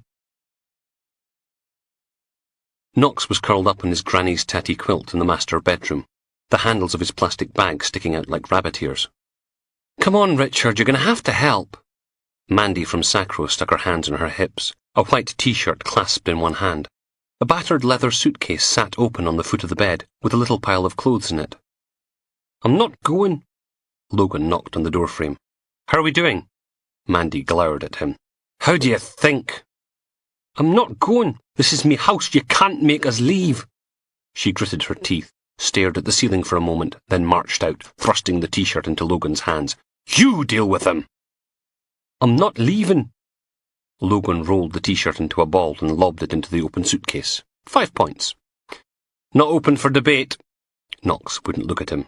You can't make us. Want to bet? The curtains were closed in the bedroom. Logan opened them. So much for trying to smuggle Knox out over the back wall and through the neighbour's garden. There were photographers up stepladders on all 3 sides, zoom lenses trained on the house. Silly sods. It had to be -4 out there. It looked as if the paparazzi in the garden opposite had broken their vigil at one point to build a small, vaguely obscene snowman. It didn't take long before someone spotted Logan at the window, and flashes started flickering. He closed the curtains again. On your feet, we're leaving. Told you, I'm not going anywhere. Knox stuck his forehead on his knees. Why does no one listen to us? Right. Richard Knox, I'm arresting you for... You can't do that! There's a mob out there and they've already attacked the house once. By staying here, you're inflaming the situation. That means I can do you for causing a breach of the peace. But... Logan took out his handcuffs. Look on it as a test from God. Silence. Then Knox rolled off the bed and yanked open a drawer in an ancient dresser. Various old clothes went into the suitcase. Shirts, socks, Y-fronts. Logan watched him pack. So, you're on the run from the mob then? The little man stopped in the middle of packing a string vest. Who told you that? All those years mental Mikey took care of you, and now he's dead. Every crook in Tyneside must be after a slice of his nest egg. Knox shrugged, then fetched an antique grey suit from the wardrobe, laying it carefully into the suitcase. God takes us all in the end, like. You know, if I was sitting on some gangster's millions, that's what they're saying about us, is it? I've got Michael Maitland's cash.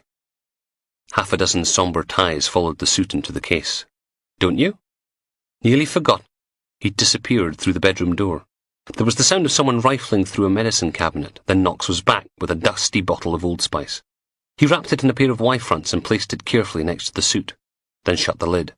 Steele popped her head around the door, mobile clamped to her ear. She stuck it against her chest. Ricky the rapist, ready to go! Logan nodded and she raised the phone to her ear again. Yeah, he's ready. Then she was gone, clumping down the stairs. Knox looked around the shabby room. Sighed. I was happy here, long time ago. You want a blanket? What?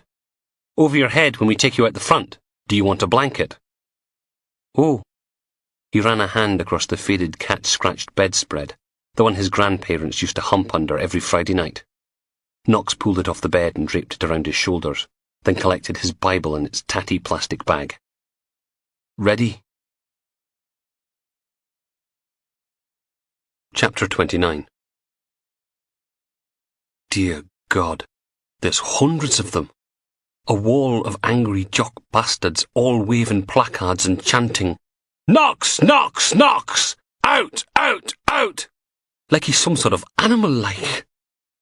Richard ducks back behind a policeman, takes a deep breath, pulls the bedspread over his head. Now everything smells of dust and mildew, with the faintest memory of Granny Murray's night cream. Someone says, "You ready?" "Knox! Knox! Knox! Out! Out! Out!" Richard nods, clutches the carrier bag tighter to his chest. "There's more officers just outside the door, okay? We're going to be all around you." "I'm ready." His voice sounds high and scared, even to him. Never been hated by this many people all in one place. Yeah, there was a crowd outside the court when he got sent down, but they was all outside. He was in a police van, tinted windows, safe. Not like now. "Knox! Knox! Knox! Out! Out! Out!" "Okay, let's get going." That sounds like the bloke, Sergeant McThingy, the one who wants to know about Michael Maitland's rainy day money. Probably wants a cut. Typical bloody copper. A hand in the small of Richard's back pushes him forward. "Don't touch us!" He stumbles out the door, bedspread over his head, watching the world change beneath his feet. Top step, garden path, the snow trampled to grey mush. "Knox! Knox! Knox! Out! Out! Out!" And then they see him. They have to, because the chanting becomes screaming, insults, threats. The police hurry him forward, closing in on all sides, touching him. Don't freak out. Please don't freak out. Stay calm. "Fucking wanker! You should hang! Pervert bastard!" The police get closer as the garden path comes to an end beneath Richard's feet, squeezing through the gate. The jostling gets worse, shouts louder. "Knox, you're dead! You hear me? Dead! We don't want your kind here!" Richard keeps his eyes on his shoes. "Our Father, who art in heaven, hallowed be thy name." A shove and he nearly falls. "Raping scum! Go back to where you came from!" Lurching forwards, tears streaming down his face in the darkness. Oh, God. Something bangs against the top of his head. A policeman swears. "You! I saw that! Hope you fucking die! Knox! Knox! Knox! Out! Out! Out!" More shoving. Pushing. Richard stumbles and falls against the policeman in front of him. Ends up on his knees in the slush. Why can't they leave him alone? He just wants to be... Rough hands on his elbows, hauling him back to his feet, hurrying him onwards. "Bastard! Knox! Knox! Knox! Out! Out! Out!" And then a metal clunk and he's dragged into the back of a police van. Richard steps on the trailing edge of the bedspread and ends up on his hands and knees, pain lancing through his palms. Then daylight floods over him as the quilt snags on the metal floor. "Knox! Knox! Knox! Out! Out! Out!" Richard turns and looks out across a sea of hate crashing against the police cordon. People jabbing the placards at him. Men and women, faces pink and screwed up, teeth bared. Someone spits. A thick glob of yellowy white that flies through the falling snow and spatters against Richard's chest. "They should string you up!" Then the van door thumps shut and everything is darkness again. Someone says, "Thank fuck that's over." And then the van starts to rock. People slamming their hands against the sides. "Bastard! Knox! Knox! Knox! Out! Out! Out!" It's not over. It'll never be over. A complete disaster. DSI Danby stabbed his thumb on the remote, freezing the picture on the boardroom TV as someone slammed their placard down on Richard Knox's bedspread-covered head. Death to all rapist. The emergency MAPA meeting wasn't really going that well. They'd gathered in the boardroom at FHQ. Steele, Logan, D.I. Ingram from the Offender Management Unit, some hairy woman from the council, a SACRO supervisor, and DCI Finney. Everyone trying to make sure they didn't get blamed for anything. Danby thumped the TV remote down on the boardroom table and turned to glower out of the window at the snow slanting horizontally across Broad Street. "You couldn't even keep his location secret for 4 days!" Steele leaned over and whispered in Logan's ear. "You want to tell him, or should I?" Logan pretended he hadn't heard. D.I. Ingram ran a hand across his little military moustache. "I don't think that's entirely fair. The Offender Management Unit has done its best." "Its best?" Finney frowned. "Well, that's all right then, isn't it? I must have imagined there was a riot outside Knox's house this morning, because his address was in the bloody papers." Danby poked the polished tabletop with a finger. I want a full inquiry. I want to know which one of your lot went running to the media first chance they got. Steele settled back in her seat, left hand scritching away beneath the desk. Actually, Sergeant McRae has some information on that, don't you, lads? Yes. We know who leaked Knox's location to the press. Who? I want them up on charges. You know what I'm saying? I want them bloody crucified. The leak didn't come from Aberdeen. It came from Newcastle. Knox's old English teacher sold his school records to the papers. His granny's address was in there. Danby backed off a step. Ah, I see. He cleared his throat. Right. Well, contingency plan then? And that was it. No apology, no nothing. D.I. Ingram went over the plan again, the alternative address they had in waiting just in case things went horribly wrong. He was droning on about cost models when the boardroom door creaked open and a rumpled corduroy man slumped in, dumped a little leather rucksack on the table and collapsed into one of the vacant chairs. He took off his glasses and rubbed at his eyes. "Sorry I'm late. Any chance of a coffee?" Ah, how nice of social work to grace us with their presence. Finney checked his watch. We started 20 minutes ago. The newcomer polished his glasses on the edge of a hanky. Good for you. I started 24 hours ago. One of my clients got the crap kicked out of him down the docks last night, and I've been trying to get things sorted out ever since. Danby's face twitched. I'd have thought Richard Knox would get your undivided attention. Know what I'm saying? Yeah, that's a great idea. I'll just tell my 30 other clients they don't matter anymore. That how they do things in Newcastle, is it? He dug into his corduroy jacket and came out with a piece of paper. Desk sergeant gave me a message for a Sergeant McRae. McRae? Logan held out his hand. The note was barely legible, which meant Sergeant Eric Mitchell was manning the desk. There's a Tim Mayer here to see you, plus overtime. WTF? ? And then a doodle of a skull and crossbones. Steele leant over and squinted at the note, then put her lips against Logan's ear. I hope social work boys know propositioning you for hairy bum sex in the toilets. Someone's here about Pullman's stash of electrical equipment. Well, don't just sit there, bugger off and... Everyone was staring at her. Steele smiled. I was just consulting with my colleague about the viability of Knox staying on in Grampian. Everyone knows he's here. They'll be on the lookout for him. He's a target. Move him somewhere else and he might live to see his next birthday.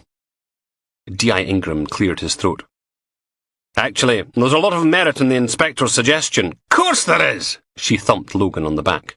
Now, Sergeant, why don't you run along and see if you can't get a nice constable to whip us all up a wee cup of tea? Dildo, a.k.a. Tim Mayer, was leaning on the reception desk downstairs, helping himself to Sergeant Mitchell's bag of revels. The bag's owner had the kind of moustache that would have made walruses jealous, and it twitched as Logan tried to join in. Oi, who said you could have one? Mitchell snatched the bag away. Been trying to get you all sodden morning. Turn your bloody phone on. Dildo grinned, pulling his black goatee out of shape. You tell him, Eric. Logan dug into his jacket pocket and let a handful of plastic shrapnel tumble onto the reception desk. If you can figure out how, be my guest. Fair enough. Oh, and Steele wants someone to make a load of teas for the MAPA meeting. Sergeant Mitchell's moustache bristled. Well, don't look at me. Just get some PC to do it. Logan turned to leave. Oh, and make sure whoever it is spits in DSI Danby's mug. Right. Dildo wiped the steam from his John Lennon glasses. Let's see these dodgy goods you found. Logan pointed through the glass front wall at the swirling snow. They're at the Water Lane store. Oh, for Christ's sake. Could you not have brought them up? No room. We can take your car if you like. Left it at the office. OK. Logan swept the bits of phone back into his pocket. We'll go in mine. Piece of shite. Dildo hauled at the passenger door release. Have you got the child locks on or something? The black plastic bag duct-taped over the missing window bucked and shuddered in the wind, the engine running on for a whole 3 seconds after Logan pulled the keys out of the ignition, before it finally gave up and died. Don't be such a girl. Got you here, didn't it? Only just. We'd have been quicker bloody walking. It had taken them over 20 minutes to drive the 1/4 mile from the station, crawling through the snow and snarled-up traffic. Yeah, if you want to die of frostbite. Logan climbed out into the narrow lane. White flakes swirled around the car, battering against the rusty paintwork as Water Lane funneled the wind into a teeth-chattering gale. He hurried round and hauled open Dildo's door from the outside. Well, don't just sit there. They bustled through the keypad-locked door into the little corridor on the other side, stomping their feet to get rid of the snow. They signed in with a red-nosed, sniffly constable and headed through to the evidence store. If anything, it was even colder than it had been yesterday, their breath trailing behind them as Logan led the way through the Minotaur's maze of metal shelving. Over here! Dildo took his glasses off, wiped them dry on a cloth, and put them back on again. Where? Logan waved a hand indicating the 8 shelves packed with the stuff they'd taken out of Polmont's flat. Ah, buggering hell! All of it? Yep. Dildo hauled a box out and thumped it down on the scuffed floorboards. Got to be 20 below in here, and this will take sodding ages. You get cracking, and I'll go see what I can do. By the time Logan returned, trundling a battered oil-filled radiator in front of him, the man from Trading Standards was surrounded by iPhones. He held one up to the light and sniffed. Definitely fake. Logan peered at it. Looks okay to me. He uncoiled an extension lead and plugged the radiator in. Should help a bit. Watch. Dildo pressed something and the screen came to life, revealing a display that looked nothing like it did in the TV adverts. They make them by the bucket load in China, ship them over hidden in containers. You know how much this costs to make? Peanuts. Well, prawn crackers anyway. He pointed at the radiator. That thing working yet? Give it a minute. Logan picked up one of the iPhone boxes. It had all the documentation and everything. So they're crap then. Depends on your definition of crap. You can make phone calls and you can run a couple of applications, play MP3s, but that's about it. He stuffed it back in the box. Hair straighteners are fake too, and the portable DVD players. Dildo grabbed a cardboard box marked up with the Grant's Vodka logo, clinked it down on the floor and hauled the flaps open, then took out a clear glass bottle and handed it over. What do you see? Logan shrugged. The bottle was cold, deep-chilled in the fridge-like warehouse. Vodka? Try again. Logan turned it over. Cheap vodka? God, it's like teaching a monkey to yodel. Dildo prodded the red and silver label. Now do you see anything? You being a dick? Read the sodding label. Logan did. According to the bottle, it was Grant's Vodka, 70 centilitres, 37.5%. Produced and bottled in Great Britain. Glen Katrine Distillers, Katrine, Ayrshire, Scotland. So? How do you normally spell distillers? D-I-S-T-I-L-L... Oh. Logan stared at the label again. Dildo grinned. Do you think a genuine distillery might actually be able to spell the word distillers? It's counterfeit. Dildo took the bottle back. There's 2 or 3 bottling plants for this stuff somewhere down the south of England. Trading Standards have been after them for years. Shut one down and 2 months later another one springs up. He stuck the bottle back in the box. Who the hell makes fake Grant's Vodka? It sells for, what, £8 a bottle? If you're going to counterfeit something, counterfeit the expensive stuff. Mate, I've seen fake Tetley tea bags, surf washing powder, Heinz baked beans. Dildo held his hands against the radiator's peeling paint. Boots were selling fake Colgate in 2008. Toothpaste! Someone managed to slip it into the wholesalers and they didn't notice for nearly a fortnight. I mean, nobody got hurt. It was still toothpaste, but it sure as hell wasn't Colgate. Trust me, if you can sell it for a profit, someone somewhere is counterfeiting it. Logan stood there for a minute, staring at the boxes and boxes from Polmont's flat, then down at the pile of hair straighteners, still in their original, fake packaging. They were the kind that made a good Valentine's Day present for a loved one, if you wanted to let them know you weren't a tight-arsed skinflint. Dildo? I don't think this thing is working. He slapped the radiator. Fancy a cup of tea? Logan lowered the 2 mugs carefully down on top of a case of not Grant's Vodka, then pulled out the evidence bags he'd wedged under his arms. Dildo pulled a face. What, did you fly to India and pick the tea leaves yourself? I'm freezing here. Don't moan. Couldn't find the milk. Which was a lie. What he'd had difficulty locating were the items confiscated from Angus Black when he'd been picked up. The IB had signed them back into evidence after checking for fingerprints, and PC Sniffles had promptly filed them in the wrong place. Logan stuck the evidence bags on one of the shelves. "Did you get anything out of our friend, the used car salesman, by the way?" Blank look. "Remind me." "Kevin Middleton.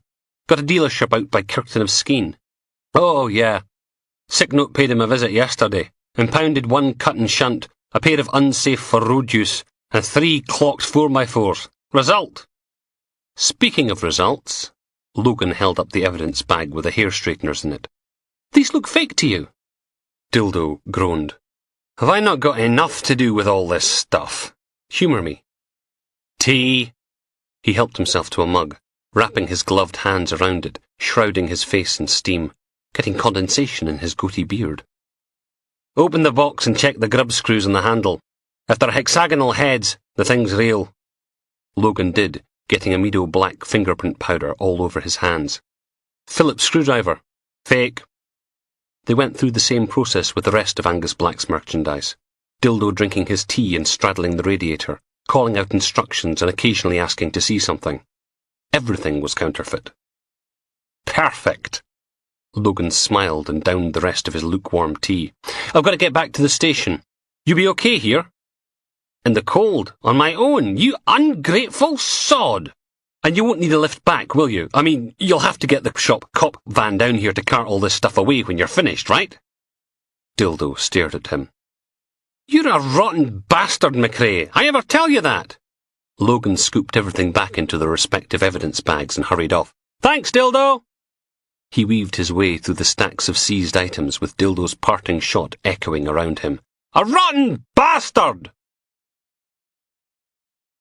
Logan barged through the door and clunked it shut behind him, finding himself in a little airlock festooned with posters for local bands he'd never heard of, the doormat soggy with melted snow. He stomped his feet, adding to the mush, then pushed through into the pub proper. The Tilted Wig was once the exclusive drinking hole of lawyers and their assistants from the Sheriff Court across the road, but ever since the High Court had taken over the old Clydesdale Bank building on the corner of Marshall Street and Union Street, next door, the clientele had become a little less exclusive. Now they let anyone in. Logan brushed the snow off his shoulders and scanned the faces. Just after 12 and 1 or 2 were making serious efforts not to see any more of the afternoon if they could possibly help it. Like Angus Black, sitting at a scuffed wooden table basking in the glow of the one-armed bandit, a pint of heavy and 3 empty shot glasses. He polished off a 4th and added it to the graveyard. "It didn't go well then?" Logan settled into the chair opposite.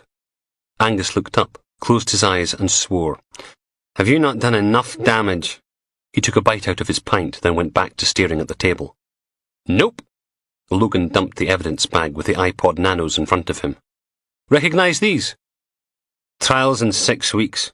My brief says I'm looking at 14 years. You believe that, for a little bit of H? Who's it hurting?" He went back to his pint. "Like living in Nazi Germany." Logan poked the bag. "You said you got these from your Edinburgh friends, Gallagher and Yates. They tell you they were all fake." Angus swore some more, then let his head sink to the table. "Fucking hell. I need a drink." He went up to the bar and came back with what looked like 3 double whiskies in the same glass. "I'd get you one, but this is all your sodding fault. They really screwed you, didn't they?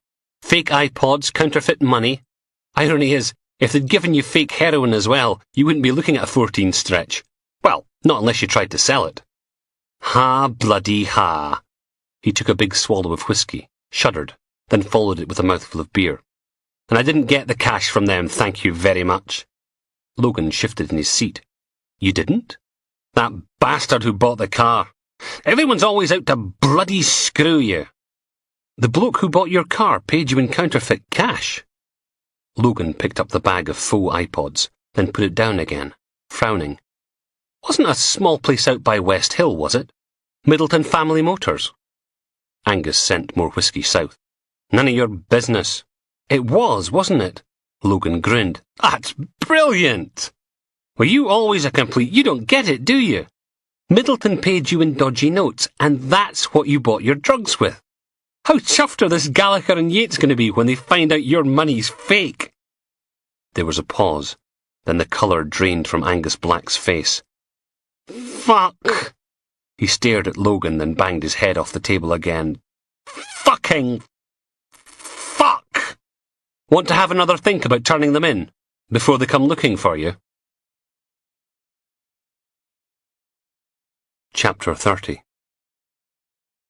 Logan stuffed Angus Black's statement back in his pocket as PC Butler pulled up outside Middleton Family Motors. The used car lot was just as crowded as last time, even after trading standards had confiscated half a dozen illegal vehicles. Butler raised an eyebrow. You're not thinking of trading in that crappy car of yours for something here, are you, Sarge? Only, this lot looks like a good sneeze and the wheels will fall off. Logan climbed out. A thick layer of snow covered the bonnets, boots and roofs, more thick white flecks drifting down from the gunmetal sky. It was cold enough to make his fingertips throb as he shuffled sideways between Bargain of the Month and Low Mileage Super Saver, heading towards the main entrance. The sound of a radio, a tractor grumbling in the distance, getting closer. A whirring noise somewhere on the forecourt, hidden amongst the vehicles. Logan paused. Hello? I'd like to buy a car. With the end just a tick. The voice was coming from behind a brown Toyota with a dented wing. Logan inched his way through the cars, craning his neck to get a better look. A man in grubby blue overalls was squatting by the Toyota's back wheel, a portable air pump connected to the saggy tyre. Logan pulled out his notebook and checked the details Angus had given him. Looking for a Volkswagen Golf, GTI, green if you've got it. You know, I think you're in luck. The man looked up and his voice trailed off. Fuck! Middleton scrambled to his feet, eyes darting left and right. Then he ran for it, jinking between the jammed-in cars, making for the road. Logan hurried sideways after him, then jerked to a sudden halt as his jacket pocket caught in a wing mirror. There was a tearing noise. PC Butler was still over by the pool car, staring open-mouthed. Don't just bloody stand there! She charged forwards, then skidded, arms pinwheeling. Her head disappeared from view and the word, Shite! Echoed out across the little car lot. Logan yanked his pocket off of the wing mirror and struggled on. Middleton had made it to the road and a dull blue MX-5, just like DI Steele's, only older and with a huge Zoom Zoom for less cardboard star wedged between the dashboard and the rearview mirror. He dug about in his trouser pocket, then clambered in behind the wheel, threw the sales sign out onto the street. Logan vaulted the bonnet of a Ford Mondeo, heels scraping through the inch-deep layer of snow. He slithered down the other side just in time to hear Middleton cranking over the Mazda's engine. It sputtered a couple of times, then roared into life. Butler had her extendable baton out, limping towards the car. Logan crunched through a ridge of dirt-brown snow, reaching for the driver's door, but the tyres screeched and the MX-5 lurched forwards. The back end shimmied from side to side, the little rear-wheel drive sports car struggling for grip on the icy road. PC Butler froze, eyes wide as the car fishtailed towards her. She dived onto the bonnet of a Volvo Estate, lifting her legs high as the Mazda clipped the front bumper. Crunch! Chips of coloured plastic went flying, and then Middleton was past, accelerating around the corner, the back end kicking out again. Logan ran out onto the road. Swore. Butler lay spread-eagled on the Volvo bonnet, breath turning the air above her white. Jesus! The sound of squealing brakes. Then bang! A horn blaring. Logan hurried over to PC Butler and helped her to her feet. You okay? God, that was close. He lurched around the corner, Butler limping along behind him, and froze. The little sports car was wedged in at 45 degrees between the grass verge and a dry-stained dike, front end crumpled, the folding soft top torn off, exposing its soft, chewy centre. A huge tractor idled in the middle of the road, massive mud-covered wheels sitting on the sports car's missing roof. The farmer clambered down from the cab and stood, swearing at the deep scrape along the side of his tractor. Middleton was slumped over the Mazda's steering wheel. Dark red seeped out onto the white, deflated sack of his burst airbag. PC Butler looked up from the airwave handset pinned to her shoulder. Control says the ambulance should be here in 5 or 10. Logan nodded and added milk to all 3 mugs of tea, then lumped 4 sugars into the one on the end, as was traditional. Kevin Middleton pulled the dripping towel off his face. Told you, I don't need an ambulance. The right side of his face was bright pink and swollen, and a tail of red stained toilet paper stuck out of one nostril. Logan handed him the hot, sweet tea. You want more snow in the towel? I just want to go home. He sipped, grimaced. How much sugar did you put in this? Tell me about Angus Black. There was a pause. Never heard of him. Middleton pressed the towel gently back against his face. He's the one who sold you the green Golf GTI sitting on your junkyard forecourt. So what? I buy lots of cars. Logan pulled out Angus Black's statement. He says you gave him $6.5 for the car, in cash. Might have done. It was counterfeit, wasn't it? Middleton huddled over his tea. When's that ambulance getting here? You went back to Douglas Walker's house, didn't you? You went back for more counterfeit money. What did you do? Threaten him? Beat him up again? Think I might have that internal bleeding. Good.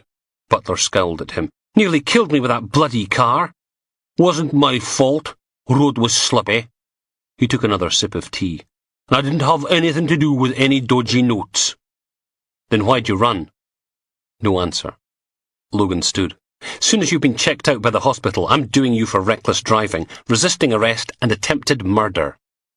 Tea went everywhere in a sticky beige spray. I didn't. You drove straight at PC Butler. I saw you do it. It was sloppy. You tried to run me over.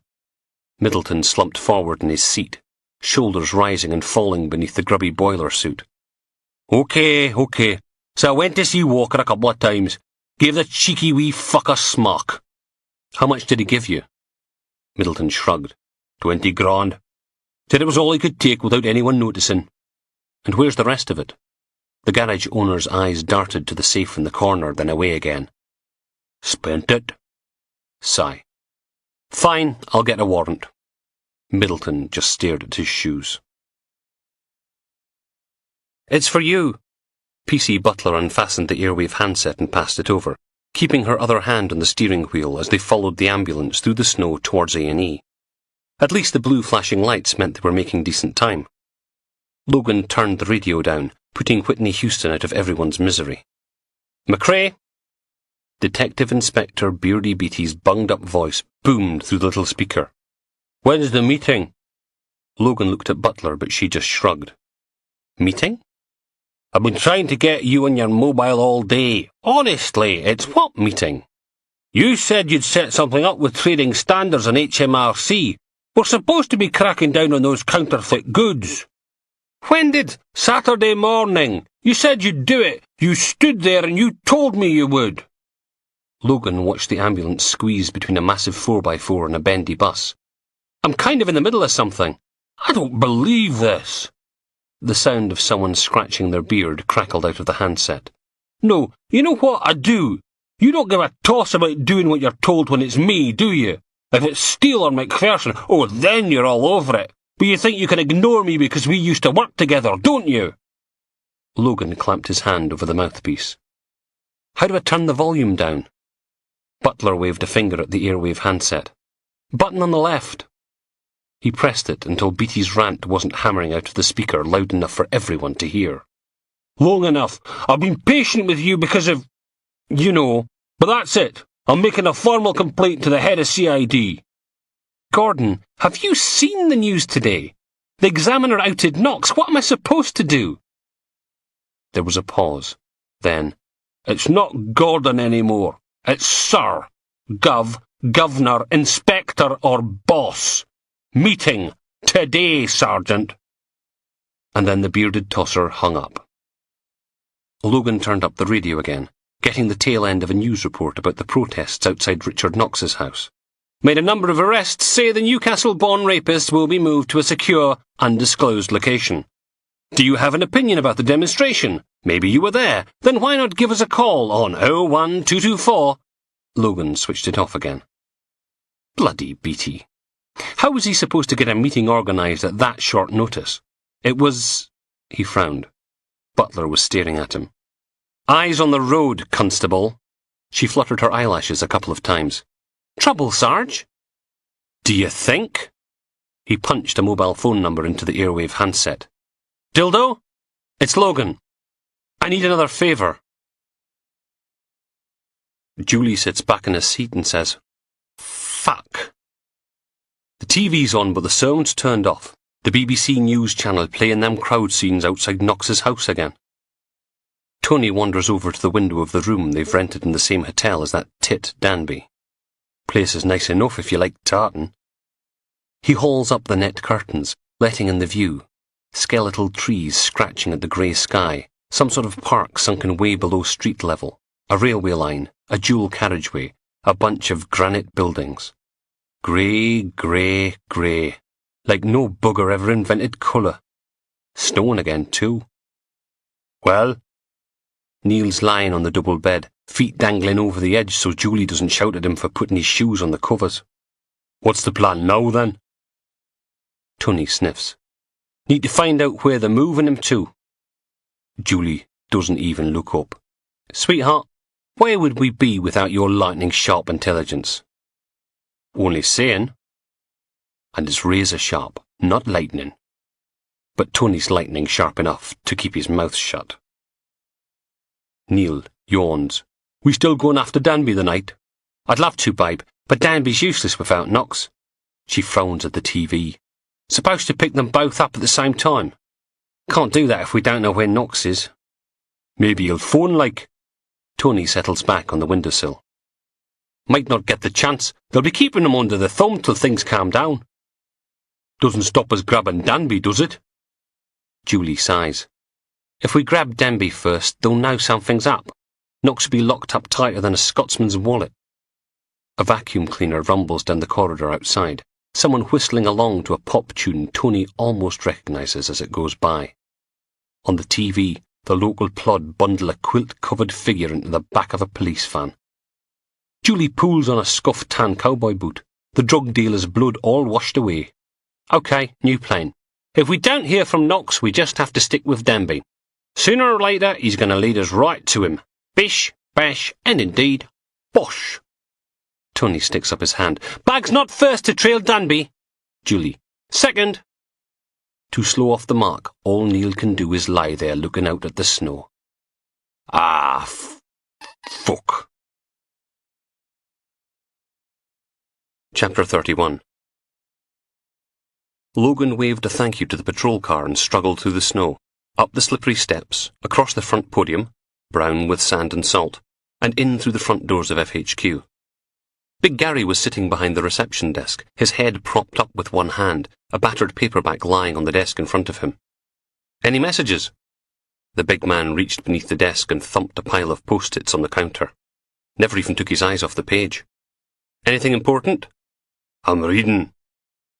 Logan flipped through the stack of yellow stickies. Rennie, BT, Rennie, BT. These went into the when hell freezes over pile. There was no way Logan was talking to D.I. Beardy Beatty until Dildo called back, and he'd still not forgiven Rennie for grabbing Samantha's bum. Then there were a couple of burglary victims looking for an update, someone wanting to know why no one had found his missing Mercedes yet, a woman from the Independent wanting an interview about Knox, another complaint from Douglas Walker's idiot lawyer, and right at the bottom, one from D.I. Steele, a summons to her office. He stuck the post-its back on the desk. Any idea what Steele's after? Big Gary sighed, his jowls inflating and deflating like a pair of ruptured space hoppers. He marked his page with a curly-whirly wrapper, then slammed the book shut. Why can't you buggers leave me alone for 5 minutes? Logan stared at him. Sorry for interrupting your reading time, Gary. My apologies, mate. I thought you were manning the sodding desk. The sergeant narrowed his eyes. Meant to be in my break, but that useless tit Jordan's still in the bog. He narrowed his eyes. Where's that PC I sent you off with? Butler. Left her up at A&E watching a used car dealer. For how long? Shrug. Till the doctors give us the all clear to bang him up. Oh, for... Big Gary pinched the bridge of his nose. How am I supposed to manage resources if you buggers in CID treat uniform as your own personal property? You really are in a foul sodding mood today, aren't you? Not my fault Jordan's got the squits.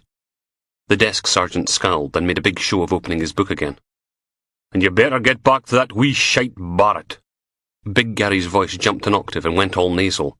Of McIlvery, Barrett and McIlvery. He cleared his throat. Says it's a disgrace his poor wee client's been kept in over the weekend waiting for his shot in front of the sheriff. Then his client shouldn't be circulating forged 20s, should he? Logan rearranged all the post-its back into a single stack. When's he up?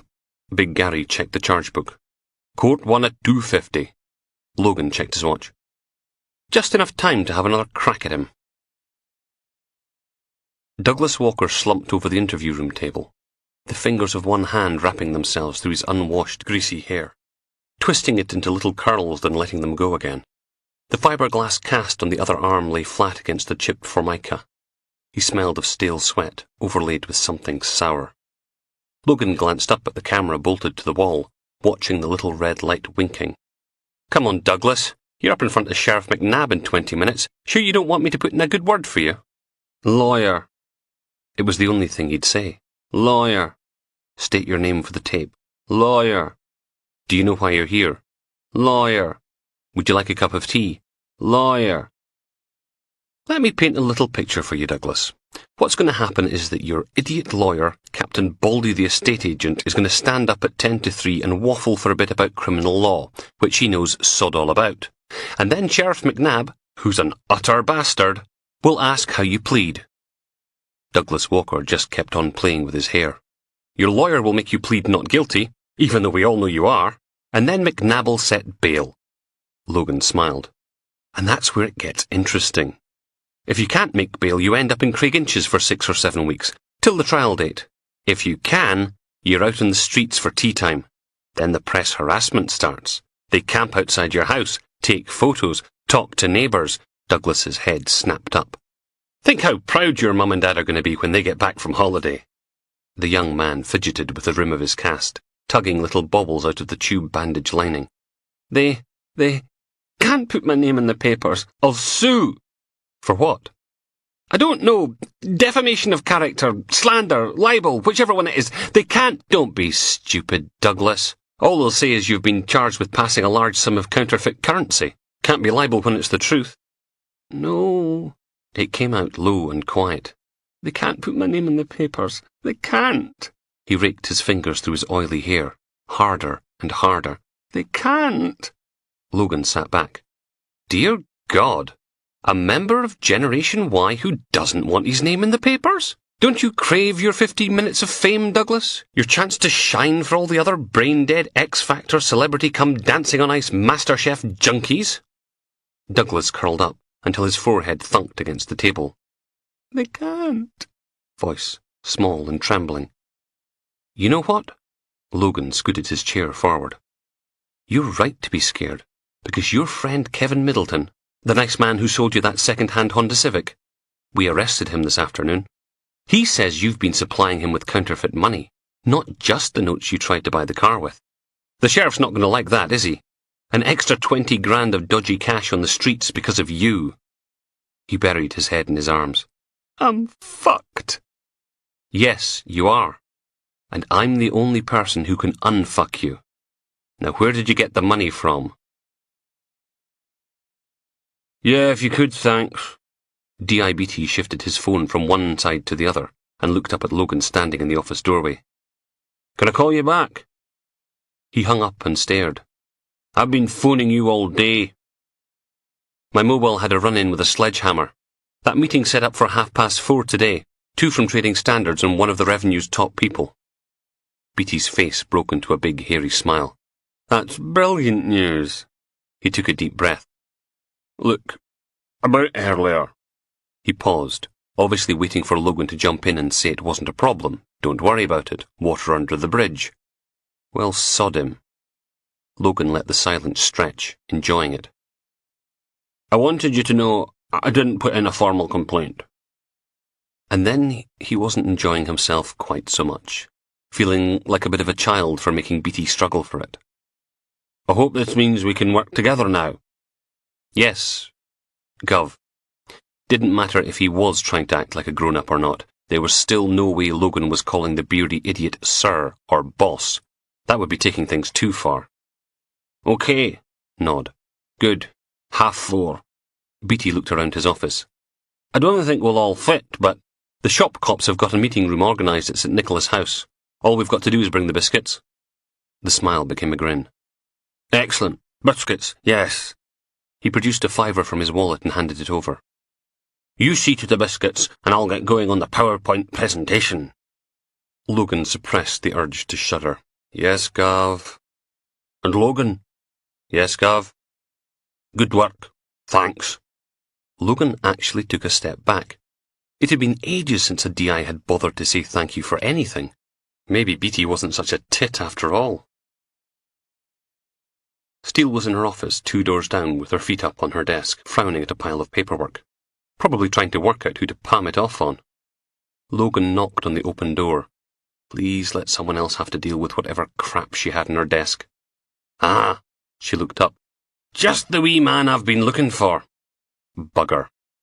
Shut the door and lock it. Logan did, while the inspector cracked open her office window, then pulled out her cigarettes and jiggled the pack at him. Trying to cut down. Suit yourself? She lit up, exhaling a happy cloud of smoke and sighing. So, what did our friend the art student have to say for himself? Sod all. Doesn't want his name in the papers, doesn't want to cut a deal, doesn't want to go to prison. Sniff. Silly git. Her left hand drifted down below the desk. Still, McNab will stick him out on bail and we can have another poke in a couple of days, if we can be arsed. Got some good news on Palmont, though. All the stuff we got from his flat is knockoff. Even the vodka's fake. And guess who had identical counterfeit goods on him? Basil Brush? Angus Black. Logan placed Angus's statement in the middle of Steele's desk. Apparently he got the drugs and the gadgets from a pair of Edinburgh heavies called Gallagher and Yates. Who typed this? She held the statement out at arm's length. Can barely read a bloody thing. I ran a PNC check. They're Malcolm McLennan's boys. What about... She pulled a face at him. Malcolm McLennan? It's his name, isn't it? Both have done time for drugs and extortion, and according to Angus Black, their boss is a big bald guy with a huge dog. Steele tapped the report against her cheek. The elusive Mr. Connolly. Plus, Logan pulled one of Palmont's battered journals out of the pile on Steele's desk and flicked through it to a page he'd marked with a yellow sticky, one of the Sparky's more legible entries. New shipment coming in for G and Y. Maybe leave it alone this time. Think they suspect. G and Y appear about every 2 weeks. Do they now? She grinned and scratched. Smells like corroboration to me. And best of all, Angus gave us an address. Warrant? Couple of hours. McNab's on the bench till 4, and Harper's in Lerwick for that fish farm murder. Steele blew a stream of smoke out into the snow. Get uniform organised. Soon as the warrant clears, we go pay Malk the Knife's wee torags a visit. Can't. Got a meeting with Beatty HMRC and the shop cops at 4:30. Supposed to be working out what to do about all the fake goods knocking about. I'd cancel it, but Beatty's got his heart set on showing off his PowerPoint skills, and I'm trying to be nice to him. Like you said. Steele settled back in her chair, one hand foostering about under the desk. You've done well, young grasshopper. 2 pats on the back in 1 day. Throw in a bottle of wine and some energetic sex, and this would be the best day he'd had in about 2 years? Might as well push his luck. Logan put his head on one side and stared at Steele. She stopped scratching. What? Why is Danby so interested in Palmont? Steele puckered up her face. No gonna let that one go, are you? Nope. Silence. Okay. Seeing as you've been such a good boy. Palmont's what we call a serial chiz. Before Aberdeen, he was ratting on Malk the Knife in Edinburgh. Before Edinburgh, he worked for Mental Mikey. Steele made guns with her fingers and shot Logan in the head. Bullseye! Which explained a lot. That's why Danby's got one of Palmont's journals. Covers the time he was in Newcastle. Steele finished her fag and pinged the butt out into the snow. Anything else while I'm feeling generous? Where are they sticking Knox this time? Strictly need to know. What, and I don't right now? Danby's arse is eating his panties. Thinks the fewer people know where Knox is, the better. And don't look at me like that. This is for your own good. Trust me, if I could get out of knowing where the raping wee shite was staying, I would. Sooner or later, Knox is going to go back to his bad old ways. The less involved you are, the better. Logan settled into his office chair. The little detective sergeant's cupboard was littered with boxes of files, all radiating out from Doreen's desk. She was on the phone, haranguing the lab about how long it was going to take them to analyse all the samples she's brought in, and how much of the CID budget it was going to cost. Biohazard Bob helped himself to one of Logan's prawn cocktail crisps, crunching and talking at the same time. You'd think she'd been asked to solve the great train robbery, wouldn't you? He nudged one of the file boxes with a scuffed shoe. I mean, look at all this crap. Sniff. And how come she gets all the classy cases? She gets contract killing with expensive set of golf clubs. I get junkie booted half to death.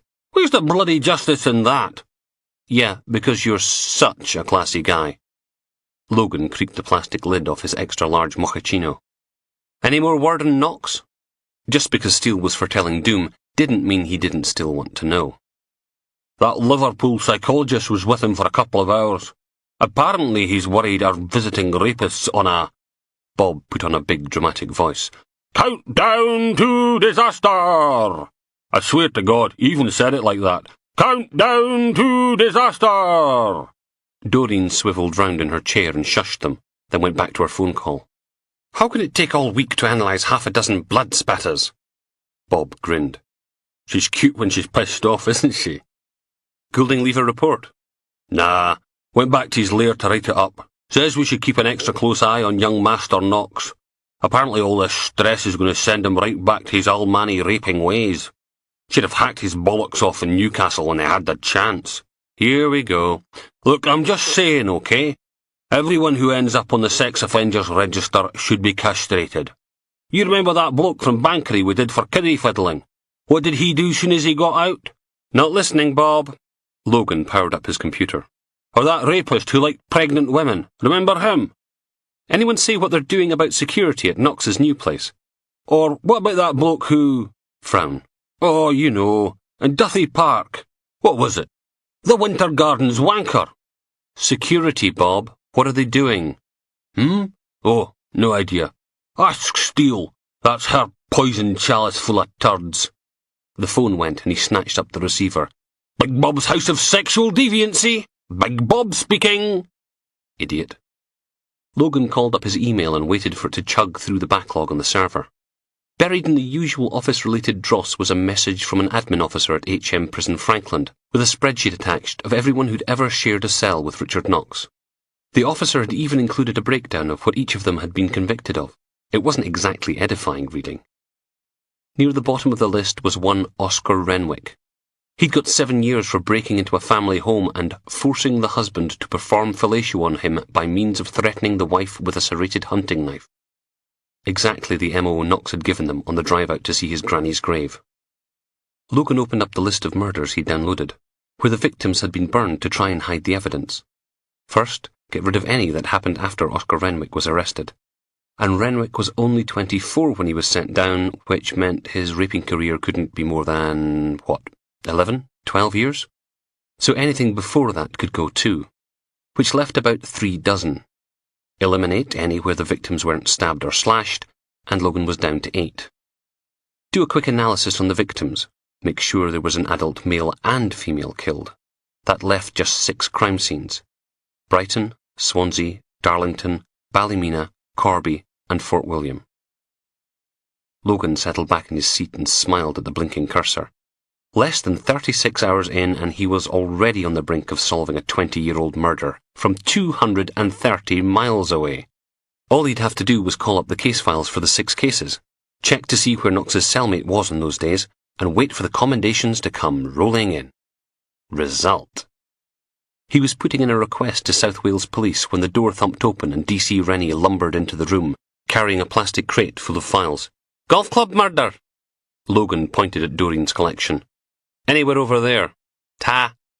He dumped the crate on the carpet, then stood, rubbing his hands on his trousers. Thought you were supposed to be at some meeting Beattie's been banging on about. Logan frowned, then checked his watch. 16:35. Shite. Completely lost track of time.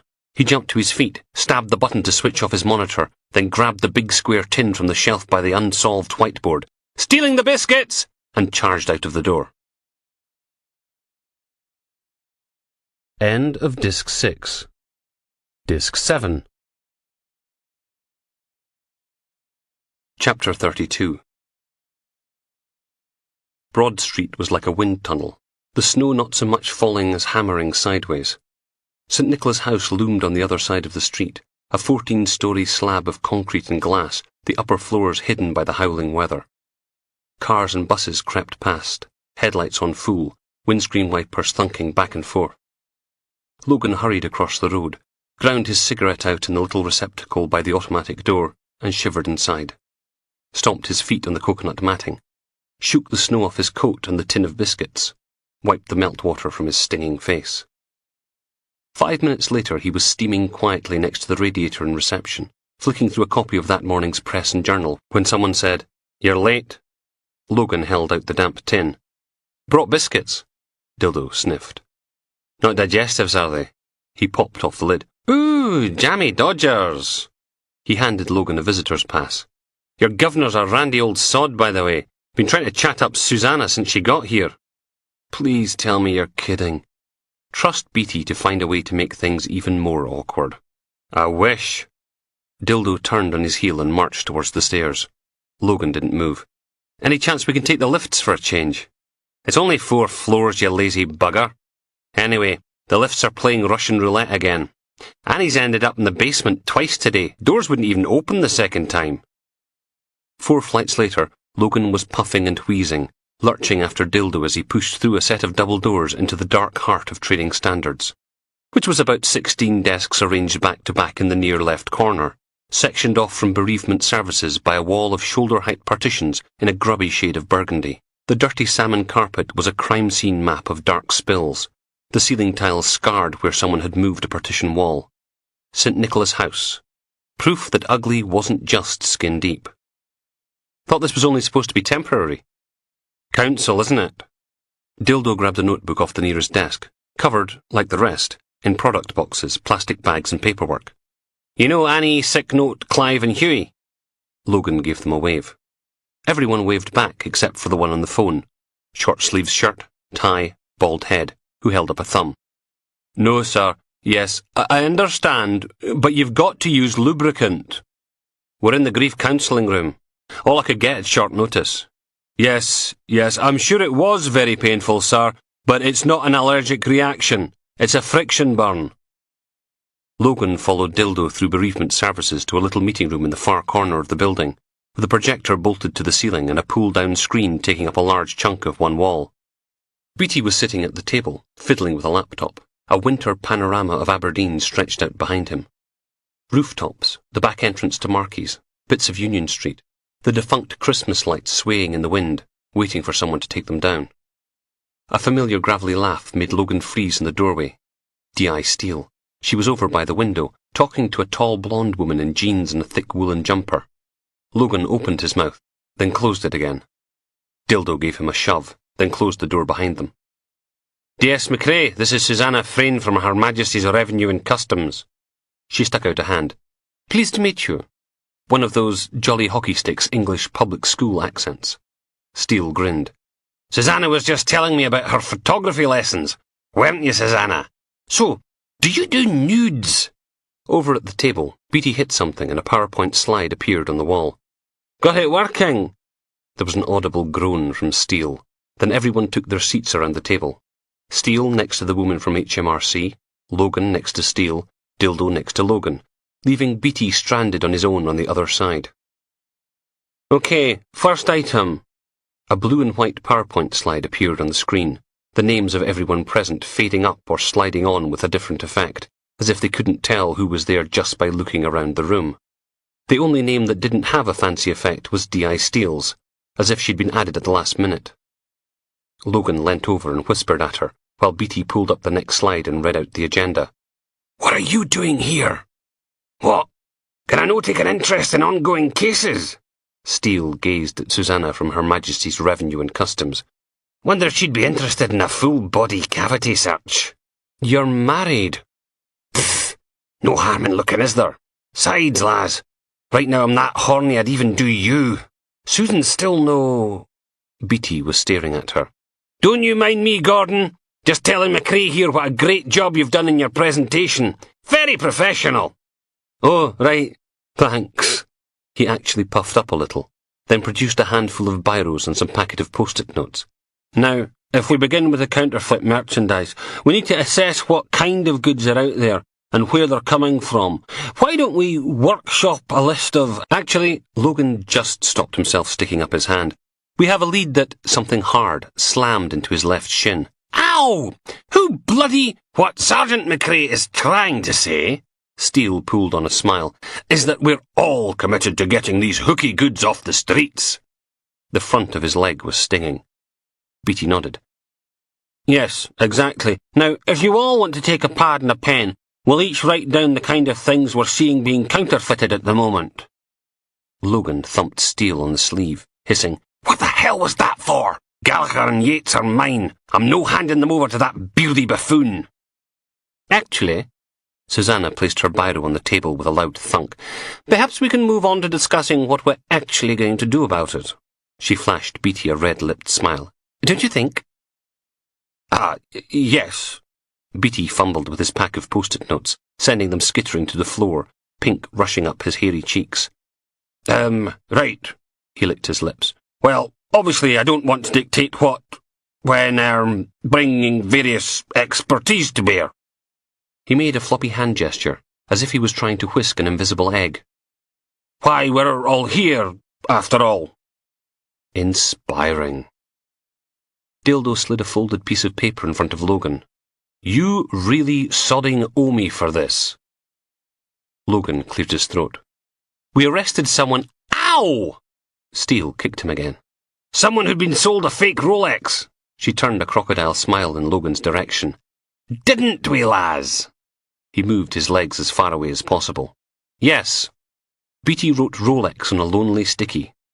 Well, the best thing from a policing point of view would be to catch someone in the act of selling the counterfeit merchandise on and trail them back to their supplier. Really? Dildo sat back in his seat. That's amazing. We at Trading Standards have been puzzling long and hard about how to trace naughty fake goods. If only we'd asked the long arm of the law to... All right, Timothy, I think we get the picture. Susanna twiddled one of her pearl earrings. I'm more concerned with the movement of counterfeit £20 notes than knock-off hair straighteners. Where have you got with that? Beatty harumphed. Well, we did have a suspect in custody. He drifted off, then stared at Logan. Here we go again. Douglas Walker, 18. We arrested him for passing $4.5 in dodgy 20s, but at least another 23,000's passed through his hands. Released on bail till... Logan checked his watch. Beginning of March, I think. Susanna nodded. Did he say where he got it from? Like interviewing a wooden leg, he wouldn't tell us anything about where he got the stuff. Beatty nodded. He's obviously covering for someone. Steele snorted. Aye, or he's scared. Yes, well, we'll obviously have to follow that up. Beatty wrote D. Walker on another sticky. Now can we... And it's not just fake 20s anymore. There's 10s and 5s as well. I still don't think... 10s and 5s? The lady from HMRC sat forward. We've not had any of those in yet. Beatty flushed again. Yes, but shouldn't we be... Do you have any samples? Logan pointed in the vague direction of FHQ. IB's analysing them now. Rumour is they're local. Interesting. She went back to fiddling with her pearl earring. Steele leaned over and whispered at Logan again. Think she's got a necklace to go with those? 'Cause if no, I could give her one. Well, metaphorically speaking. Logan grimaced. He couldn't help it. Beatty's meeting limped on until the stroke of 5. Then the DI shook everyone's hands, told them how productive it had been, thanked them for coming, then bumbled about, packing away his post-its, biros, laptop and cables. Steele gave a yawn and stretch. Did I miss anything? Soon as Beatty was packed up, they all followed Dildo back down the stairs to reception and handed in their visitors' passes. OK, Dildo clapped his hands. We'll be in touch about the... Wait a minute. Beatty thrust his laptop bag into Logan's hands. Forgot my jacket. Then he turned around and hurried towards the lifts. Logan watched him, mashing the up button. Should we tell him? Should we buggery? Dildo stuffed his hands into his pockets. With any luck, he'll get stuck in the basement all night and be eaten by the rats. They made for the front door. Outside, thick white flakes of snow drifted down from a dark orange sky, shining as they passed within reach of the streetlights, glowing red behind the cars and buses, settling on the shoulders of people tromping their way home. Right. Susanna turned and shook Steele's hand. Anything comes up on the counterfeit notes, please let me know. I'll see if I can get someone from our end to look into Walker. You'll be surprised what a sudden tax inspection can turn up. Steele still hadn't let go of Susanna's hand. Why don't I walk you to your car? We can swap contact info. Susanna pulled a wee collapsible umbrella from her bag and clacked it up, then picked her way daintily out into the snow, with the inspector close beside her. 3 steps out of the door, the woman from HMRC slipped. Steele grabbed her. They both laughed, then disappeared around the corner. Dildo smiled. Got to admire her for trying, but Susanna's way out of her league. Steele's married. And no offence, but Beatty! Tell me about it. Look, hold off on doing anything, okay? I might have some good news for you in a couple of... He trailed off as the lift doors pinged open, and Beatty stepped out, still without his jacket, frowned, turned around twice, then stepped back into the lift and pressed a button. They made that a DI? But you're still a lowly sergeant? Dildo put a hand on Logan's shoulder and gave it a squeeze. You must be so proud. Chapter 33. Logan's manky little Fiat grumbled to a halt, the engine making death-watch beetle ticking noises as it cooled. The warrant hadn't been that difficult to arrange, but by the time they'd done the risk assessment and the briefing, and organised a firearms team, it was gone 7:30. Sitting in the passenger seat, Steele tapped 2 fingers against the black plastic bag window. This supposed to be stylish, is it? You want to walk home? They'd parked on a little side road north of Balmedie, where they'd have a decent view of proceedings. The address Angus Black had given them for Gallagher and Yates turned out to be a small holding surrounded by miles of nothing. The cottage sat in the darkness, its windows glowing with amber light. A couple of tumble-down outbuildings lay off to one side, spilled granite blocks slowly disappearing under the falling snow. A large barn with a dark red door. No sign of the unmarked van the 8-man firearms team had turned up in. Why can I no see anything? Steele shugled closer to the windscreen, the hot orange glow of her cigarette reflected in the pitted glass. Logan pointed at a pair of black shapes moving slowly along the line of a dry-stained dike. There! Steele hauled out her airwave handset and hit the button. What's taking so long? It's bloody freezing out here. Boo-hoo! Just get your asses in gear. Haven't got all bloody night. Then there was a muttered, Jesus, she's a sodding nightmare. I heard that! And the connection went dead. Logan cupped his hands and blew into them. Whatever happened to all that crap you told me about being a team player? Meaning? Meaning you turning up to Beatty's meeting and not letting me tell him about Gallagher and Yates. She stuck a cigarette between her teeth and lit it, blowing out a mouthful of smoke that oozed across the windscreen. Beatty's a moron. Unbelievable. How come when I say he's an idiot, I've got an attitude problem, but when you say it... Steele smacked the back of her hand against his chest. Shh! No! It's one bloody rule for... She hit him again. Down there, you twit! She pointed through the snow at the main road, where a large transit van was turning onto the farm track, bouncing and rolling along the icy, rutted surface. Steele fumbled with the handset again. All teams, hold position. We've got visitors. Sodden hell, I'm up to my tits in a snowdrift here. I don't care if you're up to your tits in shark-infested tampons. Keep your gob shut and your arse where it is. The big van jounced in through the gates, did a tortuous 3-point turn, then reversed towards the door of the barn, brake lights flaring red through the falling snow and cloud of diesel exhaust. Steele flicked ash into the footwell. What do you think? Doing a midnight flit? The driver hopped down from the cab, then crunched his way over to the cottage, leaving the engine running. Logan turned the key in the ignition and the Fiat whined and groaned into life. What the hell are you doing? Being proactive.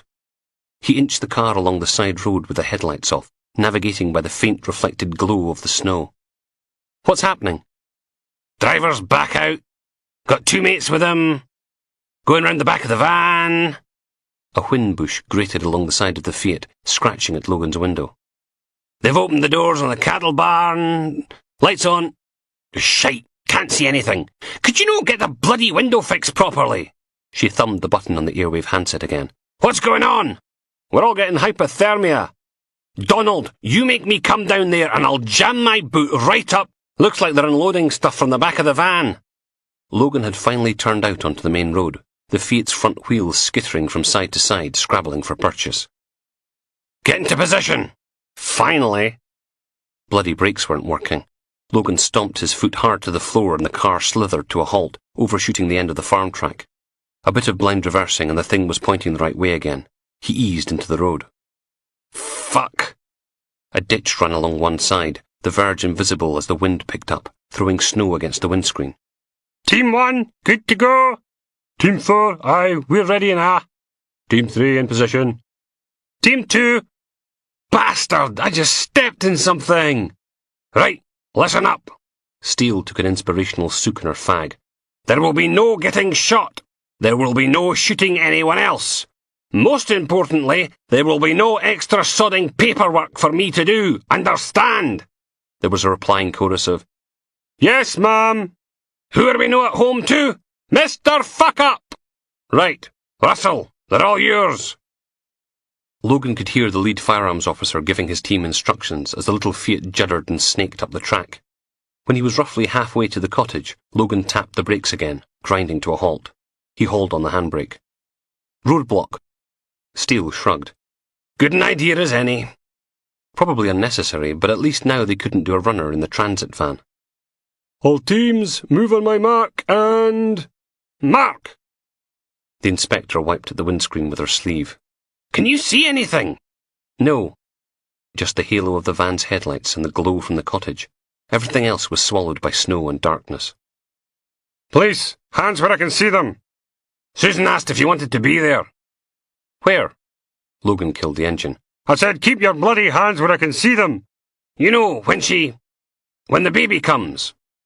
In the dark of the car, Logan grimaced. Never really thought about it. On the ground! On the ground now! Well, technically it's your kid too, so... Shite! A bright flash followed by a hard pop. Live fire! Officer down! 3 answering flashes, and then the transit van shot forward, headlights sweeping towards the farm track. Lads! Logan fumbled with his seatbelt. Out! He snapped on the hazard lights, hauled open the door and scrambled out into the snow. The van was picking up speed, barreling down the road towards them. Oh, crap. No way that was going to stop. He lunged for the dry-stained dike, pulling himself up the slippery stones. The top course gave way and Logan tumbled down the other side into a bank of freezing white, boulders thumping down all around him. Bang! The sound of shattering glass, the squeal of tortured metal, swearing. Logan hauled himself upright, hands and face stinging with the cold, and peered over the wall. The Fiat was at least 6 feet back from where he'd abandoned it, wedged across the track, the back end in the ditch, one headlight smashed, front bumper hanging off, the bonnet crumpled into a sneer of metal. The transit van looked as if nothing had happened. Behind the steering wheel, the van's driver blinked and shook his head. A lumpy man with rough features and Lemmy from Motorhead stubble. You dick! Logan stumbled across the scattered wallstones, through the snow, and round to the driver's door. That was my car! He hauled the door open and dragged the man out into the snow. Resisting the urge to kick him in the goolies, Logan produced his warrant card and rammed it in Lemmy's face. Police! Then flipped him over onto his front and cuffed his hands behind his back. You're nicked! Lemmy just lay there and groaned. That'll teach him not to wear a seatbelt. Logan jumped to his feet. Steele. Where the hell was Steele? He hurried over to the car. She wasn't in the passenger seat. She wasn't in the ditch either. Then he heard the swearing again. Inspector? Logan waded through the snow in the ditch and peered over the wall into the field beyond. Steele was lying flat on her back with a cigarette sticking straight up out of her mouth, smoke trailing away into the sky. Inspector? You okay? She didn't get up, just raised a hand. Either I'm having one of them sympathetic pregnancies and my water's just broke, or I've peed myself a little. Steele slumped back against the barn wall and ran a hand over her face. You gonna be okay? He's a lucky sod. Shotgun wasn't close enough, so the vest took most of it. Got some pellets in his arms and chin, but other than that, yeah. Which was more than could be said for Norman Yates. The other one? Depends how quickly the ambulance gets here. Did you see the state of my bloody car? What did I tell them? No getting shot, no shooting anyone. Why does no bastard ever listen? She kicked one of the many boxes littering the barn, but instead of the things sailing off into the shelves that lined the rough stone walls, her foot thumped through the cardboard, leaving her stuck. Arse! Not like they had any choice, is it? They identified themselves, he opened fire, they took him out. Get this bloody thing off me! She hopped on one foot, And what sort of moron takes a shotgun to a firearms team anyway? Logan hauled the box off, then took a look around the barn. Shelves on all four walls, stacked with cartons and containers. Pallets on the floor, keeping more stuff off the compacted dirt. There was a whole section devoted to Grant's vodka. He tore a case open, pulled out a bottle and read the label. Counterfeit. Bollocks! Logan handed it over. See anything suspicious? Frown. That's no how you spell distillers! Oh, she'd got there a lot faster than he had. I'm guessing most of this is dodgy, if not all of it. Yes, well done, Sherlock. I think I might have worked that one out on my own. She cracked open another box. Fancy some knockoff Calvin Klein's Obsession? No. Steele stuck the carton back in the box. Well, one thing's for certain. Mark the Knife's no going to be too pleased with Mr. Gallagher when he finds out he's lost a whole shipment of dodgy goods. Poor baby. She grinned. Want to go rub it in?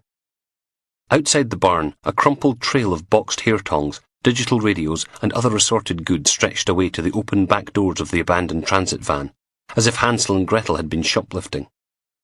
Logan followed Steele through the snow to the little cottage. The whole place smelled of curry and the bitter-sweet, sweaty tang of cannabis. Gallagher was in the lounge, handcuffed and sitting in a wooden dining chair at gunpoint, 3 grim-faced constables all aiming at various portions of his anatomy. He was a chunky lump of muscle with a spade-shaped head, tattoos poking out from the neck of his dark brown fleece, one eye swollen and already starting to turn purple. I want a fucking lawyer! His voice had a surprisingly high-pitched fife lilt. And I want Helen Mirren to slather me in chocolate and eat me like a curly-wurly. Doesn't mean it's going to happen. Steele slumped into the couch. Who you working for? I'm saying nothing. We know anyway. Just want to hear you say it. She pulled out her cigarettes and offered the pack around to everyone except Gallagher. Think Mark the Knife's going to be happy with your wee performance tonight? Police brutality. You fuckers killed that bloke. So much for honour among counterfeiters and drug dealers. That bloke? Logan crossed over to the wood-burning stove, glowing merrily in the fireplace. No way to speak about your friend Norman Yates, is it? According to Lothian and Borders, the pair of you have been joined at the hip since you did over that post office in Leith. Steele nodded. Very romantic. Sniff. Never seen him before in my life. Steam was starting to rise off of Logan's trousers. Where's Andrew Connolly? Big bald bloke with a huge dog, supposed to be your boss. Gallagher stared at him with one blue eye. I only stopped here to ask directions. Never seen any of these guys before in your life. Aye, we get it. Steele stood. This mercenary wee shite's no going to tell us anything. Get his arse back to the station.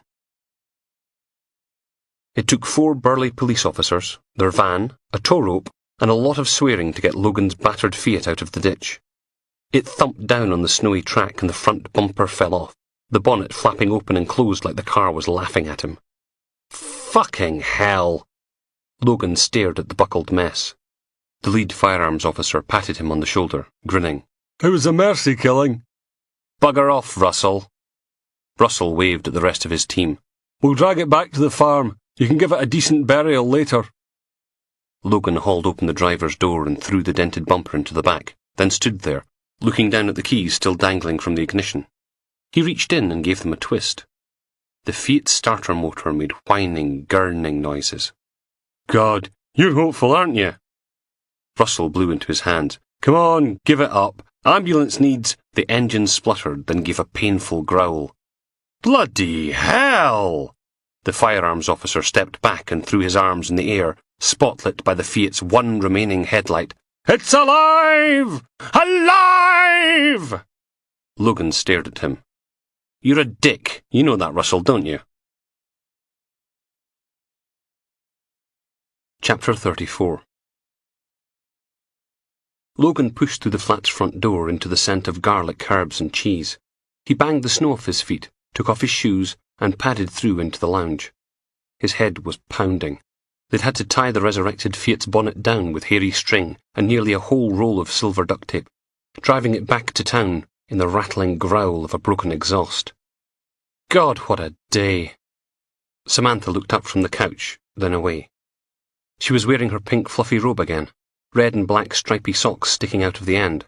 Her nose was deep pink, eyes too. What happened to you? Raid out by Balmedy. Someone got shot. I waited for you. Did you? He peeled off his jacket. Were we going... He stopped. Samantha sniffed. I can't do this anymore. Pause. Do what? This! She waved a hand, staring at the blank TV screen. Playing the tart, being the good little woman, never rocking the boat. Playing the... Do you have any idea how difficult this is? Watching you destroy yourself. Trying not to say anything. Living with your constant... Where the hell's this coming from? Logan dumped his jacket on the back of the couch. When was the last time you came home and said something positive? About anything? Someone rammed my car with a transit van. What am I supposed to say? Everything's fucking peachy? She wiped her sleeve across her face. I can't... Stood. Turned to march out of the room. Logan grabbed her. What happened? She wouldn't look at him. I can't be your security blanket anymore. It's too much. I don't need a security. Just stop it. Samantha placed 2 hands on his chest and shoved him away. She stormed out, slamming the door behind her. Oh, for fuck's... Samantha! Logan followed her through to the bedroom. She was stuffing clothes in a hold-all. Can we at least talk about it? What's to talk about? She rammed a pair of black leather pants in the bag, voice clipped and angry. You're going to be a father. You'll have a family. What the hell do you need me for? What do I need? I don't love Steele or Susan, okay? I love you. I don't want... Then why is it always me? Why do I always have to be the one who suggests sex? Why do you never want me? I do. I'm just... Bloody hell! The phone was ringing, a handset warbling away on top of the bedside cabinet. I'm trying to... She pushed past, back out into the hall. Samantha, it's not... Through into the lounge again. Will you stand still for 2 minutes? She grabbed a handful of CDs from the pile by the TV. When you've figured out what you want, you can call me. I want you. The ringing stopped and the answering machine picked up. Logan telling whoever it was to leave a message. D.I. Steele's voice growled out of the speakers. Laz! I'm sorry, okay, I'm just... Everything's screwed up and I don't... Laz, I know you're there. Pick up the bloody phone. He reached for her. Why didn't you say something? Don't make me send someone round. Samantha wiped her eyes again. You're supposed to know. Laz! I didn't, I'm sorry. This time, when he held her, she didn't push him away. Stay, okay? Laz, I'm serious! Samantha sighed, looked away. Go on then. Answer it. Screw her. It's... You know what the old bag's like. She'll just keep ringing and ringing till you do. Logan snatched the phone out of its cradle. Are there no other bloody police officers in Aberdeen you can annoy? Get your ass back to the station. Someone set fire to Knox's house. There was something strangely comforting about watching a house burning in the middle of a snowstorm. Choking black smoke curled up to meet the low clouds, the sharp smell of bubbling plastics, the soft edge of charring wood. Up close the snow had melted away, beaten back by the blistering heat, but that didn't stop more from whipping down from the February night sky. Logan sidled up next to D.I. Steele. Her face was all pink and shiny, and she'd put on a thick padded parka. The front unzipped and pulled wide while she sipped at a polystyrene cup of something brown. Hope you brought some marshmallows. Fire chief says it'd be out already if it wasn't for the wind. At least they've managed to stop it spreading. A pair of huge white fire engines blocked the street, their flickering lights sparkling through the snow. Thick jets of water raining down on the burning building. Got any fags? I'm gasping. Logan handed her the packet. Ta. Neighbour called it in about 9. Seems our conscientious media bastard student filmed the place burning. Never thought to actually get on the blower and call 999. There's a shock.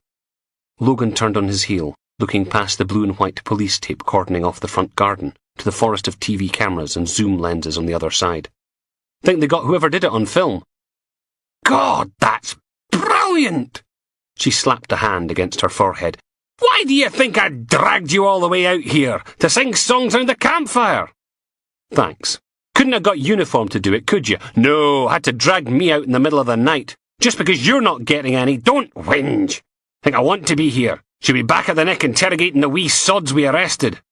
Gallagher's no saying anything, but the van driver was beginning to... She frowned, then smiled.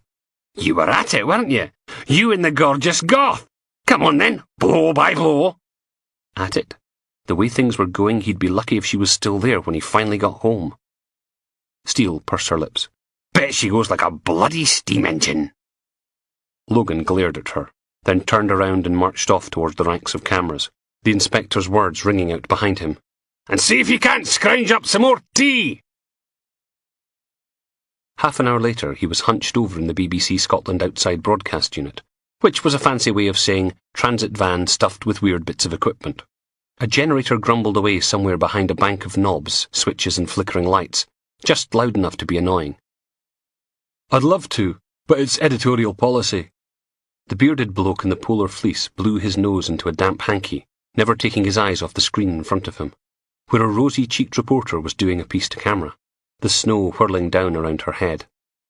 Sense of anger in Aberdeen tonight. We spoke to some of Richard Knox's neighbours. We're talking about an arson here. The man twisted a dial on his little editing desk. Mate, if it was up to me, I would. Logan sighed. But the BBC has to be seen to be impartial, otherwise no bugger's ever going to trust us again. I'm no allowed to give you any footage without a warrant. Which was the same reply he'd got from every other sod camped outside the cordon of police tape. Could you at least show me it? Mr. Beard puckered up. Give us a second, okay? Then he leant forward, clicked a button and spoke into a little microphone. That was great, Janet. Now, can we try it again? And make sure you mention the campaign to have him deported. The woman on screen scowled. You can't deport someone from Aberdeen to Newcastle. It doesn't make any sense, and it's flipping freezing out here. So say repatriate, forcefully relocate, or hound out, something. Then you can come in, have a cup of tea, and get ready for the next bulletin. We're live at 12 past. He let go of the button. Bloody prima donnas. He span around in his seat, ducking to avoid a dented Anglepoise lamp. Going to be on news at 10 anyway, so I suppose I can give you a preview. He flicked a switch on the back wall of instruments, and a small screen mounted above what looked like an 8-track recorder came alive with static. Headphones. He pointed at a scabby pair hanging from a bent coat hanger looped through the equipment rack, the cable plugged in next to the screen. A quick rattle across the dirty keyboard and the female reporter appeared again. Behind her, Knox's house was ablaze, sheets of orange and yellow billowing out of the lounge window, red sparks mingling with the falling snow, the upper windows glowing with flickering light. This morning, notorious rapist Richard Knox was escorted from his family home by police. The picture cut to familiar footage of the crowd surging outside the house.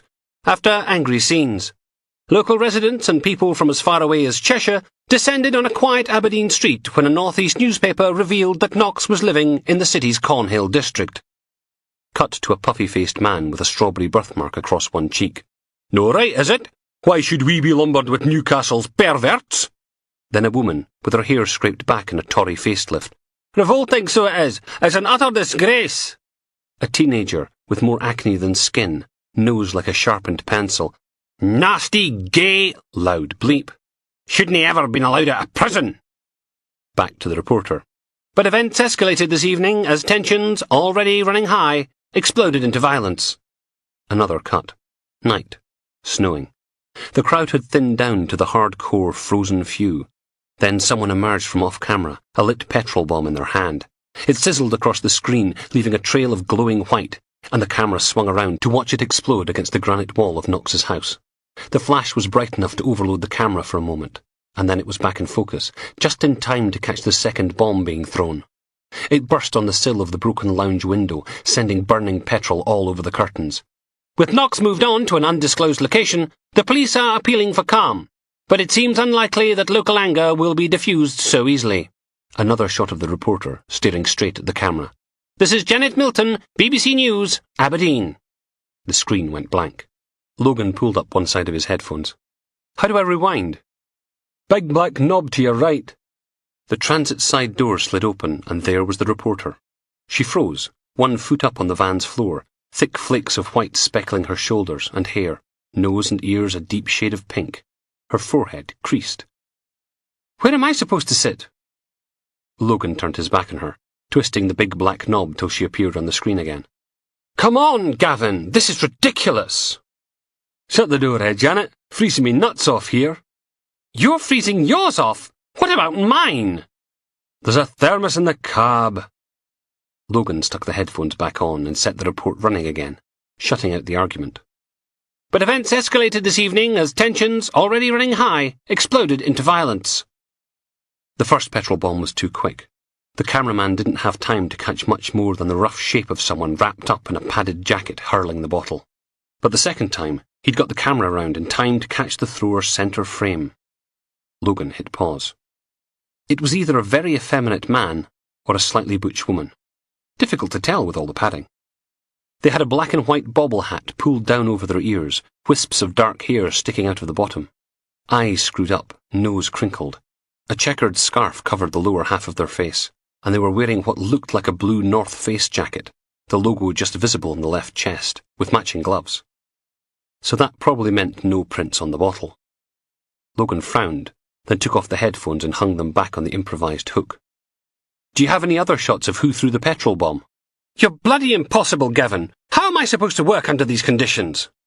The reporter stormed out and slammed the side door shut. Gavin rubbed his hands across his face. No idea. Maybe in the crowd shots. Any chance you could... Mate, I've got a live bulletin on in 10. He lowered his voice. A reporter with PMT who won't deliver her bloody lines properly. A dodgy sound desk, and about 3,000 other things I've got to do before we hand over to the London studio. What do you think? Logan sighed. Okay, I'll get a warrant. The man nodded. Good idea. Now, if you don't mind... Logan stood off to the side, watching the woman from BBC Scotland doing her live broadcast for the news at 10. It's too early to tell yet, Simon, but Grampian Police issued the following statement this afternoon. Behind her, Knox's house was a blackened shell, steam and thin ribbons of greasy smoke rising from the blackened windows while the fire brigade rolled their hoses up. A fake English accent sounded at Logan's shoulder. Hello. What's all this then? He didn't even have to check. Evening, Colin. The wee reporter rubbed his leather-gloved hands together, the rigid finger joints sticking out at odd angles. Brass monkeys, but... Isabel give you a late pass, did she? Why? Fancy a pint later? Can't. On the wagon. Fuck me. Must be serious. Colin blew into his cupped gloved hands, wreathing them in a white cloud. Any off-the-record statements you'd like to make for your old mate? Logan frowned for a minute. Yeah. Can you say, sources close to the investigation think the media are a bunch of sketchy bastards for standing about filming Knox's house burning down when they should have been calling the fire brigade? Ah. Colin bit his top lip and stared at his shuffling feet. It was... Well, you always think someone else must have... Yeah, I'll bet you do. Logan hunched his shoulder. Now the fire was out, winter was reclaiming the street. You still got Grumpy the photographer with you? Driving us mental with his moaning. You think you'd be happy to get a nice juicy story like this, wouldn't you? Gotta be better than covering some crappy cow auction at Thainston's. Logan glanced back along the street to where D.I. Steele was slumped in the passenger seat of a pool car, cigarette smoke drifting out into the frigid night. How'd you like to help the police with their inquiries? Chapter 35. The photographer's battered Volkswagen was parked under a streetlight, 3 doors down from the smouldering remains of Knox's house. Probably moved there to keep its delicate, rusty bodywork safe from the riot Colin's article had caused. The car's owner was out in the middle of the road, the hood of his parka zipped all the way up, hiding his bald head, a huge camera pressed to the fur-trimmed porthole, capturing the fire brigade's retreat. Colin made a loud hailer with his mangled hands. Oi, Sandy, you nearly done? The man stayed where he was, taking another shot of a massive white fire engine grumbling and hissing its way out through the police cordon, the flash freezing the snow in mid-air. Colin pulled a face. God forbid we should interrupt his muse. Hi, Baldy! Sandy lowered his camera and turned, scowling away in the depths of his coat. Can we fuck off home now? You downloaded everything into the laptop yet? Shrug. Except this lot. Why? Car keys. Colin held out a hand. Bastard. Sandy rummaged in his pocket, then dropped them into Colin's black leather palm. I'm never getting home, am I? Colin grinned. I've seen your wife. You should be thanking me. Now, away you go back to your wee foties. They climbed into the back of the car while Sandy stomped off towards the burnt-out house, swearing. No pleasing some people. Colin pointed. Laptop should be under the seat in front of you. So were a bunch of empty crisp packets and a couple of crumpled Coke cans. Logan's fingers brushed against a flat rectangle of neoprene. He dragged it out and handed it over. Colin powered the thing up. Right, let's see if the wee jobbies actually put them in the right... Buggering! His crooked fingers fumbled with the mouse pad. Fine, sod you. He hauled his right glove off. The pinky stopped at the second joint, the finger next to it at the first, the puckered ends shiny and hard-looking. He tried again and the cursor wheeked through the menu structure. Here we go. The screen filled with the mob gathered outside Knox's house. Pinched faces, mouths caught open, screaming abuse, placards waving. It was a good photo, very atmospheric. Sandy might have been a miserable sod, but he knew what he was doing with a camera. Logan scanned the crowd, looking for a black and white bobble hat. Next. Colin hit the key and they were looking at the same shot a fraction of a second later. And again. Then another photo of the crowd, the house. A sequence of Knox throwing the curtains wide, then his eyes bulging, then Logan lumbering up in stop motion to drag them shut again. The window shattering. More shots of the crowd. Logan sat back in his seat. Crap. This is going to take forever. How's he taking it? Standing in the hall, Mandy shrugged. Think he misses his electric fire. Knox was in the lounge, kneeling in front of the window. Praying. He'd switched off the lights, but a faint yellow glow seeped in from outside, accompanied by the distant hum of traffic on the North Deeside Road. It was a nice little flat, the kind of place they like to feature on those makeover shows, where the before always looked a hell of a lot better than the after. 3 bedrooms, a galley kitchen, flat-screen telly, and central heating. Bliss. Harry shifted from foot to foot. You want a cup of tea or something? I'll make it anyway, it's no problem. Coffee, black, 2 sugars. Nod. Nice to be warm again, isn't it? After that bloody great fridge of a place. The stink of mildew and mould. Harry grinned. Those mushrooms growing under the kitchen sink. All gone up in flames. Silence. You know, Harry worried at a loose button on his shirt. Would have thought he'd be a bit more... upset. Family home and all that. Mandy stepped back and closed the lounge door. If Knox wanted to sneak off through the lounge window, good luck to him. The flat was on the 4th floor, so the fall would probably break his neck. Save everyone a lot of time and trouble.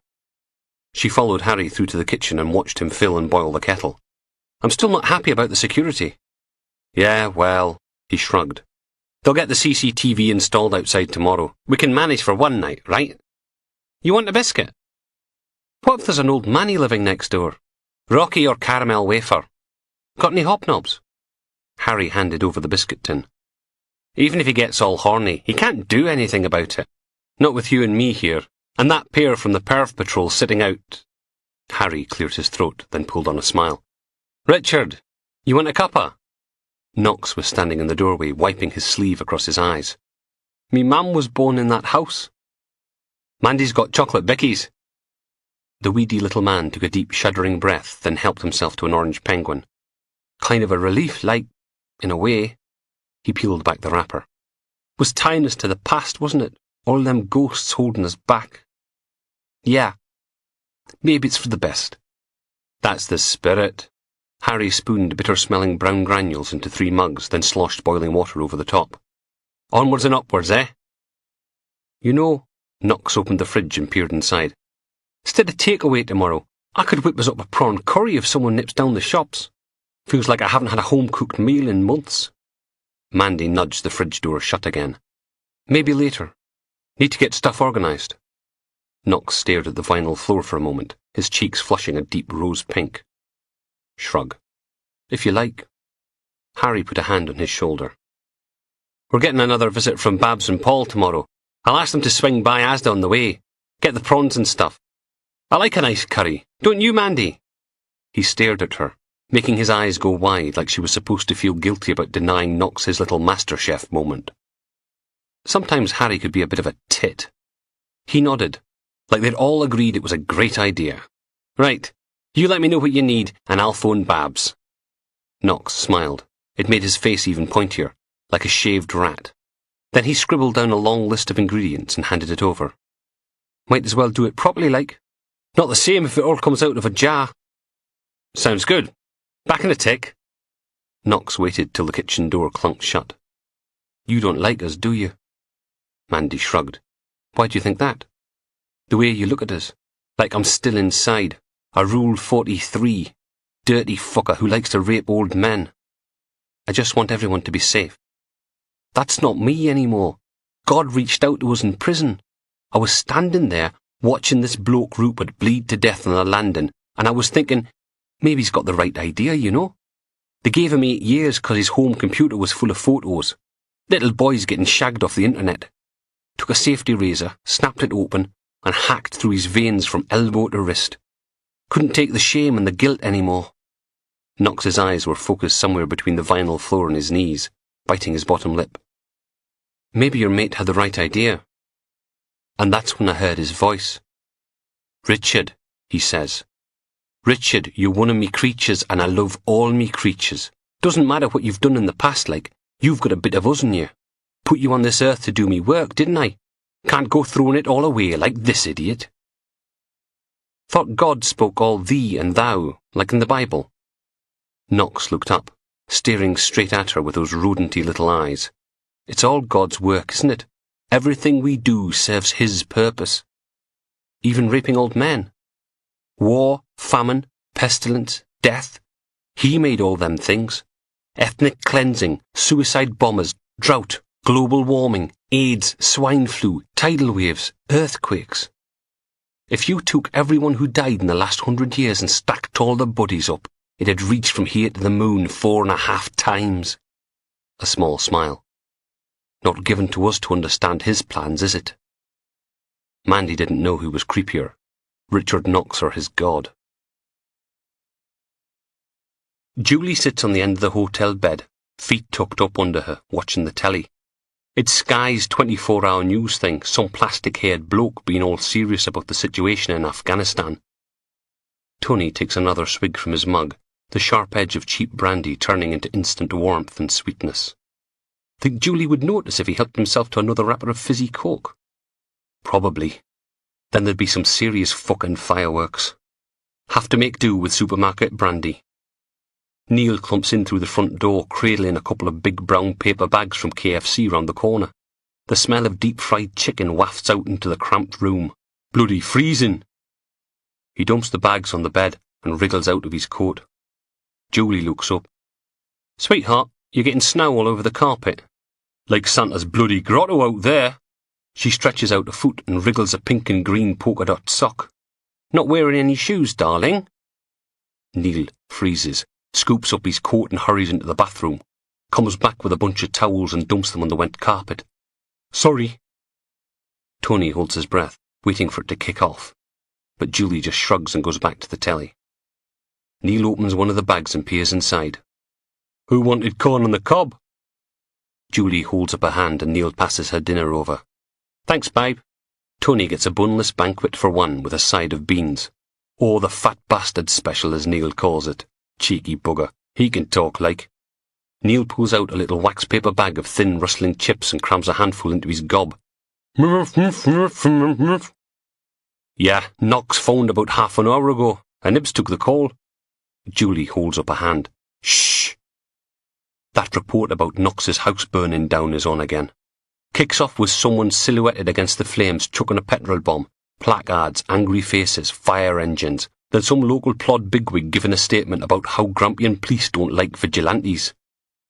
Tony sucks the grease off his fingers and takes a swig of the Diet Coke that came with his meal, then tops it up with a good glug of that cheap brandy. Neil holds out his Sprite. Go on then, give us a splash like. You're designated driver. Oh, come on, that's not... Sweethearts, I'm not going to ask you again. Silence. They sit and eat, Tony flicking through Julie's file on Danby with greasy fingers. Looking for an edge. Thinking about the little plastic baggie of wrappers in her handbag. The piece on Knox goes back to the studio. A photo of him up in the background while some tree-hugging corduroy types get all worked up about why he was there, why he couldn't be left alone, why it was costing so much, blah, blah, blah. And then the weather. Neil blows his nose on a napkin, getting the Colonel's face all covered in bogies. What now? Julie clicks the TV doofer and the screen fades to black. Finish up, then we're heading out. She stands, making for the bathroom, picking her way around the soggy towels on the carpet. I'm driving. Tony tries not to shudder, then tops up his Coke again. What the hell? He pours a generous measure of cheap brandy into Neil's Sprite as well. Solidarity. If Julie's driving, they'll both need it. Chapter 36. Colin jabbed his stumpy ring finger at the screen. Hello, darling! The woman in the photo had shoulder-length brown curly hair, fierce green eyes and a ski-jump nose, her face contorted in a snarl. Steam curled from her open lips in the snowy afternoon. She was clutching a placard in her thick blue gloves. Raping scum, out! With a photocopy of Knox's face underneath. Logan scribbled down the file name displayed at the bottom of the screen. Right, now we're looking for our friend. Colin blew into his naked hand. Friend? You try lighting a petrol bomb wearing padded gloves. How'd you get the lighter to spark? Aye, well, maybe she's, what, took the gloves off, set the wick, lit it, then put her gloves back on to chuck the thing? The reporter stared at him. You'd be surprised what you get used to when you have to wear gloves all the time. Sigh. Yes, it was all my fault, and I'm sorry. Happy? I'm just every damn time. Logan reached over and poked the laptop's next button a couple of times, flicking through the photographs. Anyway, she chucked 2 petrol bombs. There wasn't time to get her gloves off and on between them. He flicked through to the end of the sequence, then back again. Someone was standing next to Miss Black and White bobble hat in every single photograph. A youngish man with the same curly brown hair, the same green eyes, the same snub nose, the same expression on his face. Lynch mob, a game all the family can play. Colin leaned forward, staring at the faces, then gave a low whistle. What? He pointed at the screen. And? Do you lot no do any research? He tapped the young man right between the eyes. That's Ian Ledbetter. See his grandad? Supposed to be one of Knox's earlier victims. What the hell was it? Colin screwed up one side of his face. 76-year-old Parkinson's went missing from a park. Cops found him 6 hours later on a patch of waste ground, bashed and bruised. Wouldn't talk about it. Wouldn't take a rape kit. The kid's parents were all for keeping it quiet, but wee Ian here's been shooting his mouth off to anyone who'll listen. Wants Knox strung up for what he did to his grandad. Any proof? Says the old man saw Knox's picture in the paper when he was released a couple years ago, and wouldn't come out of his room for a week. Got blootered a month later and told Ian all about it. He could still make a formal complaint. Colin shrugged. Bit difficult when you're sitting in a wee brass urn on the mantelpiece. Pneumonia, 3 months ago. Good point. Can you email me a copy of the photos?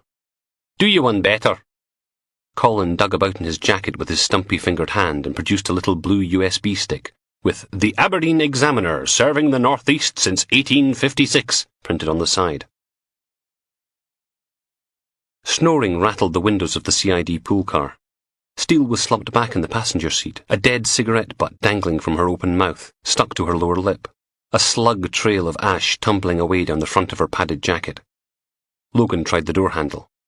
Locked. The street was almost deserted. The media hadn't hung around after the fire engines had gone. A burning house was news. A burnt-out shell was old news. One by one they drifted off, till all that was left was Sandy the photographer's antique Volkswagen and D.I. Steele's pool car. Logan tried the door again, just in case it had magically unlocked itself in the last 90 seconds. It hadn't. He knocked on the passenger window. Steele jerked upright in her seat, blinking, the cigarette butt still stuck to her bottom lip. Logan knocked again. The inspector wiped a hand across her mouth, sending the butt tumbling into her lap, then frowned at him. Come on, it's bloody freezing out here! She leaned over and opened the driver's door. Logan scrambled in behind the wheel and turned the engine over, then cranked up the heat, treadling the accelerator, trying to get it to warm up faster. Was having this really weird dream about Gloria Hunniford, and she was wearing this huge black cloak and carrying a scythe. Logan held up the little USB drive Colin had given him. Got the arsonist and her accomplice on film.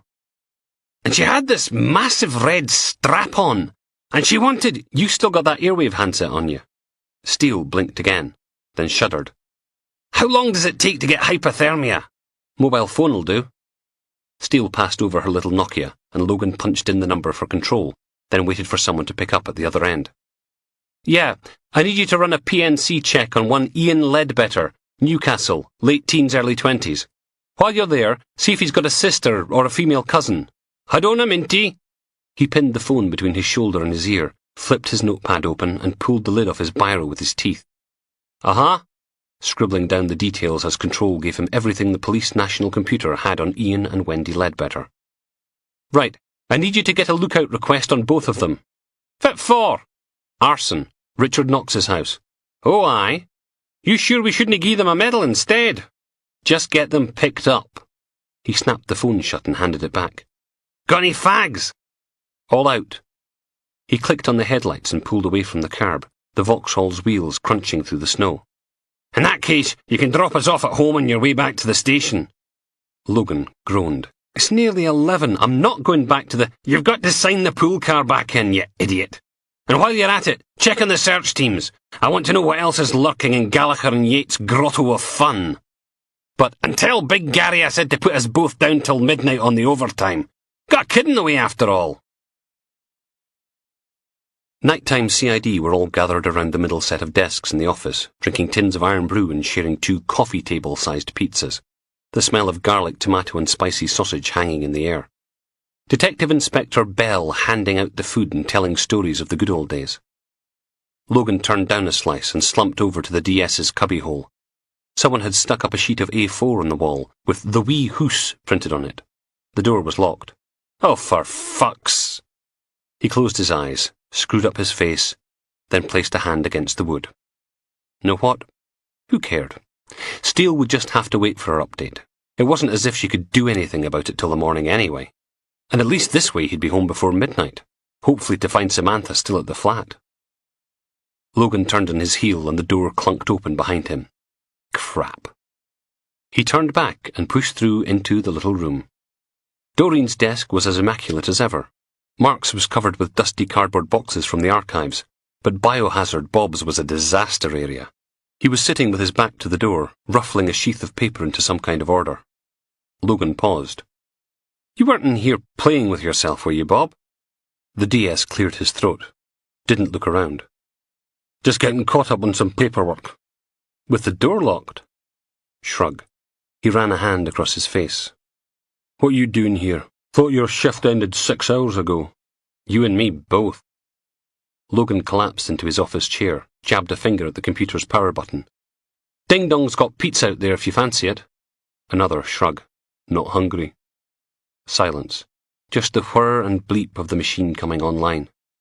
You okay, Bob? Pause. Yeah, fine. Never better. Okay. Logan logged into the crime management system and called up the police search advisor's contact details, then dug out the Airwave handset from under a pile of junk in his top drawer and punched in her warrant number. Hi, just finishing up now. Got a couple kilos of heroin in the back of the cottage and 2 bin bags of ecstasy. What about the IB? Done a wee while ago. Now they're awa building a snowman. All right for some. Logan thanked her and hung up, then called the hospital for an update on Norman Yates. Still critical, but stabilising, which wasn't bad for someone who'd been shot 3 times. Logan cobbled together a quick incident report on the fire at Knox's house and how they'd identified Ian and Wendy Ledbetter, then sent it off to the printer. While it was chuntering away to itself, he called up his emails and checked to see if anything interesting had come in. Couple of memos, a new directive about stop and search procedures, something from DC Rennie inviting him to a stag night in Amsterdam at the end of the month, one from a DI in Northumbria Police saying they'd been to see Knox's cellmate, Oscar Renwick, in Franklin Prison about the 4 house fire murders Logan had identified. Renwick had been up for probation in 3 weeks, but with this on the go, it looked as if he'd be waiting at least another 16 years before he set foot in the real world again. And the DI would be writing to Aberdeen's chief constable to tell him how it wouldn't have been possible without Logan's help. Logan grinned. Result. Then there were a couple from someone offering to embiggen your trouser beast and the women's will queuing up. And right at the bottom, an email from Beatty, CC'd to Dildo and the woman from HMRC, saying how pleased he was they'd made so much progress at the meeting that afternoon. So the rats in the basement hadn't eaten him alive. Shame. Logan closed his eyes. Bugger. He'd forgotten to call Dildo about Gallagher and Yates. Too late now. He scribbled himself a note and stuck it on his monitor, then powered the computer down and grabbed the sheets of paper from the printer. He stopped with one hand on the doorknob. You sure you're okay, Bob? What are you, my mum now? Bob turned around for the first time, eyes red-rimmed and swollen. A forced smile. Go on, sod off home. Give that redhead IB tech of yours a good seeing to from me. Logan didn't answer that. He pushed into the flat and flicked on the hall light. Silence. The whole place was in darkness. Sod. He peered into the bedroom, closed his eyes, sighed, then shut the door gently. Samantha was still there. She hadn't abandoned him for her static caravan. At least that was something. He dumped his coat on the hook and wandered into the kitchen, stared at the contents of the fridge for a while, before helping himself to a tin of iron brew, opening it on the way through to the lounge. Maybe watch a little telly to help him unwind. The curtains were drawn, the only light coming from the LEDs on the TV and PlayStation, and the blinking one on the answering machine. Logan closed his eyes and groaned. Probably Steele, or even worse, his mother. He took a scoop of vaguely fruity fizzy juice and hit the button. Message 1. Hello, Logan, it's Hamish. Fuck! A mouthful of sticky iron brew sprayed out over the sideboard. Logan scrabbled for the volume control, turning it down in case Samantha woke up and heard Aberdeen's biggest crime lord leaving a message on his bloody answering machine. He squatted down and hit play again. Message 1. Hello, Logan, it's Hamish. I notice you've not done anything with your money yet. Oh, fuck. What the hell was wee Hamish Mowat thinking? It's important for the local economy that we all do our bit, don't you think? Don't leave it too long, eh? Oh, and do let me know if you need any more. Beep. End of messages. He flipped open the cover and hauled the little cassette out. What if someone found out? What if Samantha picked up his messages? How the fuck was he supposed to explain it? He dug his fingernails into the cassette, tugging out the tape and unreeling the whole thing until there was a spaghetti mess of shiny brown-black ribbon curled across the sticky sideboard, then dropped the plastic case and stomped on it. Still not enough. The IB could just wind it back onto another cassette. Logan scooped the lot up and carried it through to the kitchen, dumped it into the empty sink, then went rummaging through the cupboards for the methylated spirit and drenched the lot. Better to be on the safe side. He tore a dozen pages out of that morning's press and journal and mixed them through the slippery mess before throwing the window open and dragging out his lighter. Whoomp! The stainless steel sink filled with purple-blue flame, the newspaper crackling as the tape melted and shrank, until there was nothing left but curls of ash, a lump of brittle plastic slag, and a gnawing coldness in the depths of Logan's stomach. Chapter 37. Our Father, who art in heaven. Just 6 words like, but they're true. Richard Knox places a hand against the doorway, stands there quietly, looking into the bathroom. 3 o'clock in the morning, and all the lights in the flat are off, except for this one. Richard's dad's in heaven. Had himself a bit of an accident, didn't he? With a length of metal pipe over the back of the head, on his knees in a vacant warehouse, blood pouring from his shattered mouth, making gurgling noises, sobbing, trying to kid on he was really sorry, you know? Like he didn't mean to run out on Richard and his mam, that it wasn't his fault. Mandy from Sacro's on her knees too, gripping onto the toilet bowl, heaving and retching, bile spattering from her open mouth, not caring she's getting sick in her hair. Are you all right? She waves a hand without looking up. I'm fine. Oh, shite! She heaves again, spine humping as the sound echoes back from the toilet bowl. It's a crappy modern flat in a crappy modern development, walls and carpets the same colour as prison porridge. Mandy groans, then gives the toilet another mouthful. Richard's eyes drift down to the rolling pin in his hand. It's no lead pipe, but it'll work just as well. Only Christian to put someone out of the misery like. There's a fine mist of red on his face, tiny red dots. His arm aches, wrist throbbing. Richard pushes through the open door to the 3rd bedroom. Harry's there, lying curled up under the covers, face all pale and glistening. The room stinks of sour sweat. Richard flicks on the light. Harry gives a little moan in protest and sticks a hand over his eyes. Poor lamb. All helpless and defenceless. Richard could do whatever he wanted, and no one could stop him. Been a long time. There's clothes spread all over the floor. Jeans, jumper, shirt, towels. Hasn't even been here 24 hours and already the place is a tip. Please, you need to call a doctor.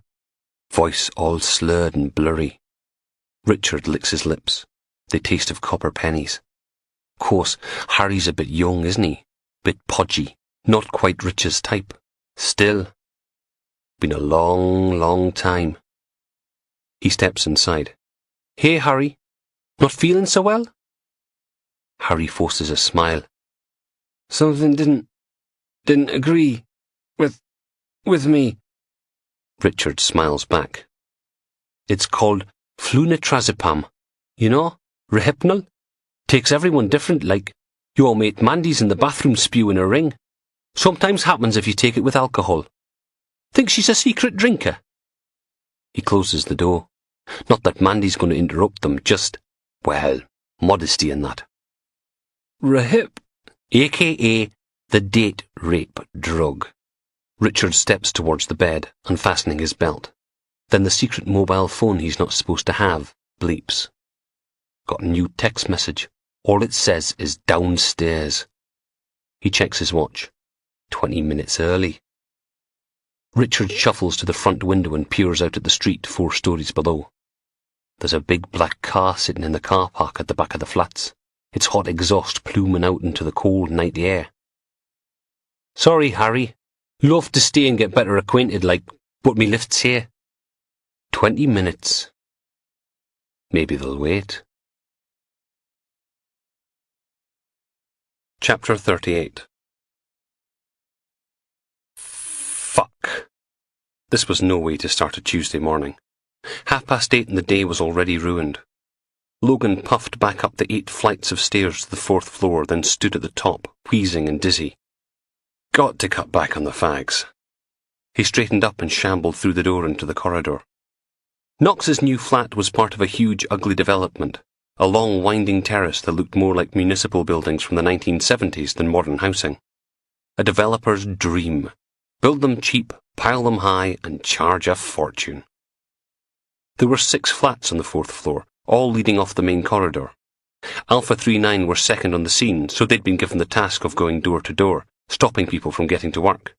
That and blocking off the elevator with police tape. D.I. Steele was slouched against the wall outside Knox's new flat, having a scratch. Logan waved the plastic packages he'd dug out of the pool car's boot at her. Smurf time. She stuck her hand out. Give! They struggled into the white paper oversuits, Logan hopping about like an idiot. Bloody shoes never went down the legs properly, did they? He fought his arms into the sleeves, hauled the hood into place and zipped the thing up, from groin to chin, then slipped the blue plastic booties on. The elasticated face mask went on over his nose and mouth. He pulled on a pair of purple nitrile gloves and finished off by sticking a second pair over the top of those. D.I. Steele hauled her own zip up and stood there, booted and suited, masked and gloved, just like he was. She sniffed. It's what all the best-dressed people are wearing this season. Logan knocked on the door. P.C. Irvin from the Offender Management Unit opened it, wearing the same protective clothing. She made them sign in before she'd even let them over the threshold. Steele picked her way into the hall and Logan followed, avoiding a dark smudge on the oatmeal-coloured carpet in case it was evidence. Any word in the ambulance? Should have been here 5 minutes ago. Irvin pointed a shaky hand at the bathroom. She's in there. Logan peered through the open door. Mandy from Sacro lay on the bathroom floor, her curly brown hair matted to her head with something dark and sticky. A pool of red in the linoleum beneath her. Spatters up the cream tiles. A misting of pink on the underside of the hand basin. Bloody hell. Someone had arranged her in the recovery position, and if Logan stared hard, he could just make out her chest rising and falling. Irvin nodded. Paul and me got here about 8:15 to run through the matrix again. No answer when we knocked, so we gave it a couple of minutes. Tried phoning. Nothing. Paul used the spare key. Steele cleared her throat. Where's the other one? Second bedroom from the end. She glanced down the hall. Can't believe we bought prawns for him. The room was small, a double bed crammed in against the wall, an upturned bedside cabinet, a wicker chair lying cracked and bashed next to it. The eye-nipping, throat-catching, bitter reek of vomit and urine. Oh, Jesus! Harry, the other Sacro volunteer, was tied face down on the bed, a stack of pillows under his groin, propping his backside up in the air, naked. Blood caking the sheets around his ruined face, his back covered in scarlet welts, bite marks, cigarette burns. Steele blinked, voice muffled by the mask. Is he? He's alive. The inspector turned and smacked PC Irvin on the chest. Then why the bloody hell haven't you untied him? Fuck is wrong with you? But we don't have a camera, and the crime scene— Fuck the crime scene! Steele stormed into the room, grabbed the t-shirt tying Harry's right ankle to the bedpost and hauled. Inspector, I really don't think this is a good— He's been raped, you bloody idiot! Steele yanked on the t-shirt again. Laz! Into the kitchen! Get me a pair of scissors! Knife! Something! But now! Logan ran through the house, plastic booties slipping on the vinyl floor. He rummaged through the drawers, grabbed a pair of kitchen scissors and a box of freezer bags, then hurried back to the bedroom. Steele was kneeling on the floor next to the bed. What's his name? Constable Irvin glanced at Logan and back again. Harry Weaver. He used to be a— Harry! Can you hear me, Harry? Logan stopped at the foot of the bed. Anyone got a camera on their mobile? Yeah, but it's not— Harry! It's going to be okay! Better than no photos at all, right? Irvin unzipped the front of her oversuit and reached inside, coming out with some sort of fancy touch-screen thing, then zipped herself up again. Right. She stepped up and held the phone out, pressed something and it went click. A little burst of flash, another click, another flash. Does it do video? She nodded. You can upload to Facebook and just video the bloody scene. Harry! Come on, Harry! You're safe now! Oh, right. Logan pointed at the t-shirt with his scissors. Close up. Irvin did what she was told. Then Logan carefully cut through the shirt where it looped around Harry's ankle. Other leg. Harry! Come on! Speak to me, Harry! Wrists. Finally, the naked man was free. There was a muffled groan. Harry, can you hear me? You're safe now! His eyes were swollen shut, the skin around them purple and deformed, his nose crooked, the lower half of his face smeared with dark red clots. He's got something in his mouth.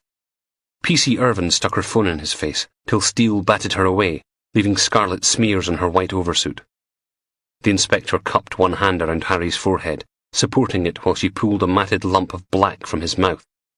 Logan popped open one of the freezer bags. What are you playing at? Didn't have any evidence ones with me. She dropped the gag in, then jerked back from the bed as Harry retched, blood and bile spattering out across the stained sheets. Fuck! Someone knocked on the front door. Hello? Anyone in? Logan stepped out into the hall. A pair of sweaty paramedics were puffing and panting in the corridor outside. One wiped a hand across his forehead and scowled. You the funny bastard taped off the lifts! Any idea how much one of these bloody stretcher bed things weighs? Well, could have been worse, I suppose. DS Mark MacDonald swiveled his chair back and forth a couple of times. I mean, they're both still alive, right? The wee house was quiet, just Mark and Logan in the little walled-off area, with the door shut, muting the sounds from the busy CID office. Phones going, people bustling about trying to look busy, the occasional bout of shouting.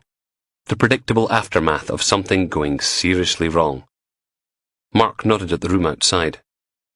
Media briefing at 11. You going? Not if I can help it. Logan took the whiteboard eraser and scrubbed off the counterfeit goods investigation. One less thing to worry about. Don't blame you.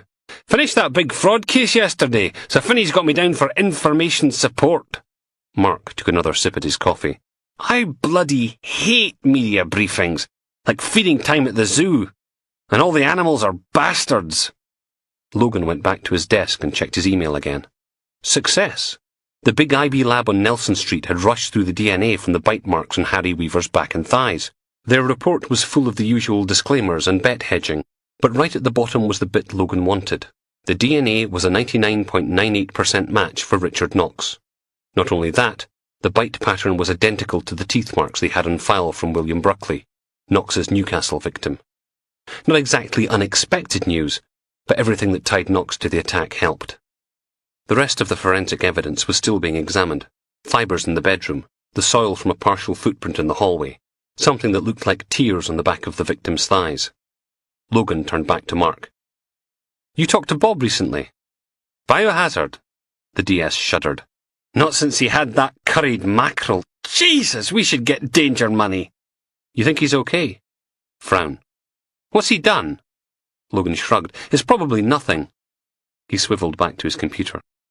A pile of statements took up most of his desk, the firearms team accounting for what had happened last night and why they'd felt it necessary to shoot Norman Yates 3 times in the chest. Logan had checked. They all matched, but not in a way that screamed cover-up. Yates had shot a police officer. It was his own stupid fault. The statements went into an internal mail envelope, along with his own report, and marked for the attention of D.I. Steele. With the statements out of the way, there was a rare clear patch on Logan's desk. The post-it note about phoning Dildo first thing sat right in the middle of it, staring up at him. Must have fallen off his monitor. Damn. Logan picked up the phone and dialed Dildo's extension at Trading Standards, flicking through the rest of his emails as it rang. The worst was from Professional Standards. Douglas Walker's estate agent lawyer had made another official complaint. Apparently his client had been subjected to undue harassment and unwarrantedly heavy-handed interrogation techniques. Would Logan care to comment? Yes. 2 words. Get and fucked. It wasn't even as if they had made a special case of the art student. Just interviewed him once on Friday, stuck him in the cells for the weekend, then had a final crack at him before he went up before the sheriff on Monday. How the hell was that undue harassment? End of Disc 7. Disc 8. Tim Mayer, how can I dildo? It's Logan. Did you get my email? He skimmed through the next few, and there it was, from Dildo's official email address, sent about an hour ago and completely ignored. Yeah, got it right here. What do you think? It was some sort of proposal for 2-man teams to stake out various dodgy pubs in Aberdeen, looking for people selling counterfeit goods. Yes, very good, very thorough. Cool, we can start with, actually, Tim, I've been meaning to call you. Silence. Did you just call me Tim? Dildo swore. Come on, what have you done? No, it's you've bloody done something, haven't you? What is it? What the hell have you lumbered me with this time? Nothing like that. We arrested a couple of guys late last night. He filled Dildo in on the details, leaving out the fact that they'd known about Gallagher and Yates all day. So, you see, we don't need to do the undercover thing. It's all taken care of. There was a groan. You mean I attended that sodding awful meeting with Beardy the boy cretin for nothing? Well, sort of, but you knew all the time, didn't you? I had to pull in bloody huge favours to get Susanna there, and all the time you knew! It wasn't... Look, the stuff's in a barn out by Balmedy. He gave Dildo the address to go pick it up. Then the Trading Standards officer hung up, but not until after some choice swear words. Bugger. That was going to take more than a tin of biscuits to sort out. He was writing up his notes from Knox's flat when the door thumped open and DCI Finney stalked into the room, bringing with him the sound of phones ringing and general pandemonium. Ah, McRae! The head of CID pulled a newspaper from a manila folder and thumped it down on Logan's desk. The banner headline, Rapist Victim's Family Strike Back, stretched across the front page, above a photo of Wendy Ledbetter hurling the second petrol bomb into Knox's house. Would you care to tell me why the Aberdeen Examiner knows who the arsonists are before we do? Actually, sir, we've had a lookout request on Ian and Wendy Ledbetter since late last night. In fact, it was Mr. Miller who helped me identify them. I filed a report and... Oh, really? Well, why didn't you say so? That's just spiffing. Can't see why anyone would have a problem with that. And tell me, Sergeant McRae, you didn't think to put some sort of embargo on the details? No, he hadn't. Logan cleared his throat. Well, perhaps this will help us pick them up. If people see them in the... paper. Mark made a big show of going back to his burglary forms. And while we're on the subject of the paper... Finney flipped through the pages until he came to a full-page spread. Counterfeit cash threatens local economy. Logan looked up at the DCI. Well, it's not... Tell me, Sergeant McRae, how clever are Grampian Police going to look when it gets out that the only suspect we had was released on bail yesterday, and we still don't have a clue where this stuff is coming from? Think the local media are going to run a 2-page spread on how great we are? Or will they tell everyone we're a bunch of incompetent amateurs? But it's, oh, and I see from the crime board, he pointed at the whiteboard with all the DS's names on it, and their lists of open cases, that the counterfeit cash job is one of yours. Where are we with the investigation? Logan glanced round at Mark, but he had his head down over his keyboard. No help there. It's been deprioritised. Deprioritised. Pause. I see. And what about all the other cases you're currently not solving? Have they been deprioritised too? Have you deprioritised the armed robbery at Henderson's Jewellers? Because I think it might be kind of fun if you actually managed to solve that one. Don't you? And then he made Logan go through each of the cases on the board under his name. Jewellery heist, no progress. Counterfeit money, no progress. Stolen cars, no progress. Cemetery flasher, no progress. OAP burglaries, no progress. The list went on, but the result was always the same. No progress. I see. Finney pursed his wide, rubbery lips. And if you were me, Sergeant, what would you do? Logan's chin came up. I'd maybe wonder why one of my team was being given so many cases to work on. I'd ask how he was supposed to get anything done with a workload that big, sir. Finney nodded.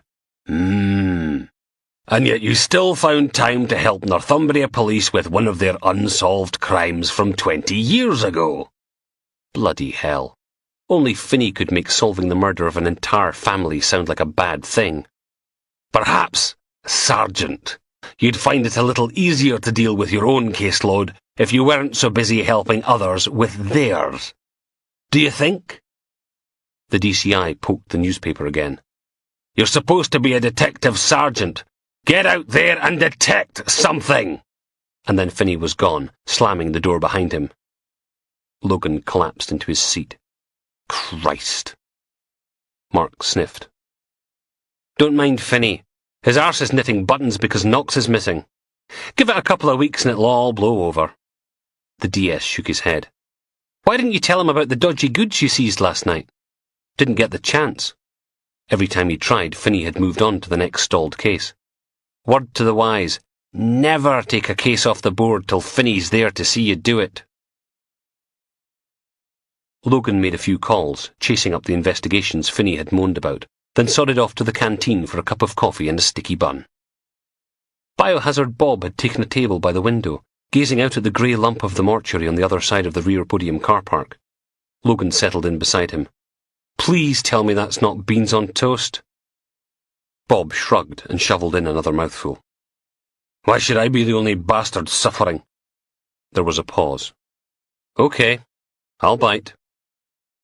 You're looking at the lucky recipient of another junkie drug dealer with the shite kicked out of him. They found the poor sod about 1 this morning, nearly died of hypothermia. Which brings us to my next moment of joy.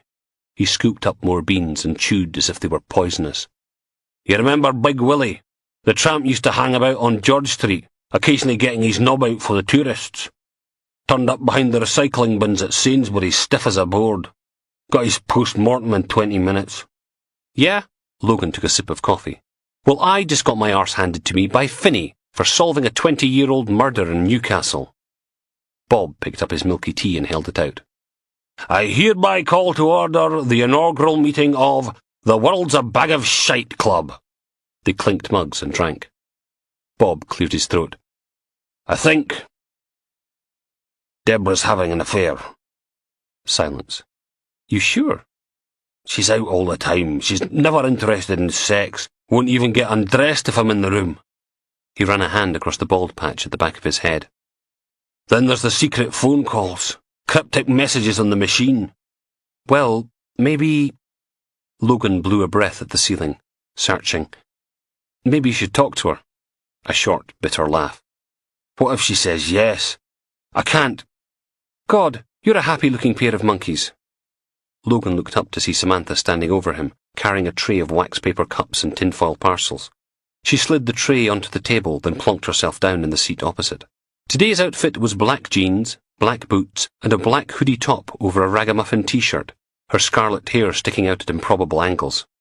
Her smile looked forced, the cheerful voice a little strained, as if she was trying too hard. So, come on, what's up?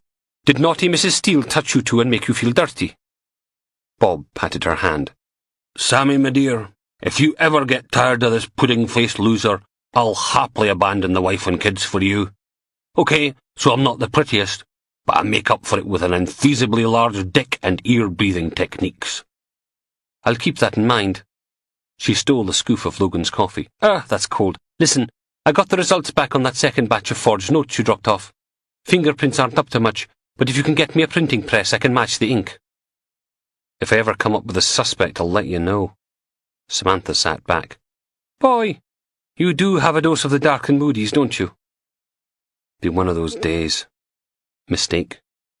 When was the last time you came home and said something positive? He cleared his throat. Well, it's, you know. He tried a smile. This Knox thing's just getting to me a bit. Bob held out his tea again. Welcome to the world's a bag of shite club. No thanks, I'm what you'd call a happy-go-lucky kind of goth. She stood and picked up her tray again. If it makes you feel any better, I hear on the grapevine that our homegrown counterfeit 20s are being spotted as far away as Carlisle. Who says local businesses can't make a difference? Great.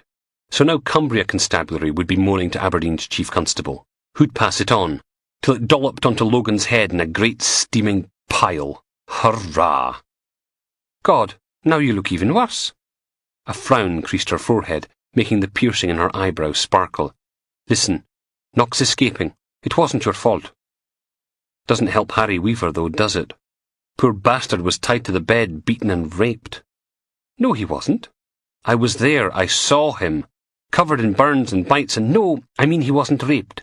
They did the tests up at the hospital and it came back negative. No semen, no lubricant, no anal bruising. Looks like your boy Knox couldn't get it up. Probably explains why he went to town on the burning and biting. Bob held up a finger. Maybe it's because Harry Weaver wasn't old enough. Knox likes oldies, yes? Samantha reached out, grabbed Bob's finger, and pulled. Got to go, then ran away, giggling. Logan shrank back as the smell of rotten eggs wafted out from under the table. Bob, you dirty! The canteen doors banged open. DIBT stormed in, paused for a second, then bellowed, McRae! My office! Now! Chapter 39. Finney was already in there, sitting in one of the visitors' chairs, thumbing away at his BlackBerry as Logan stepped into Beatty's office, still carrying his mug of coffee.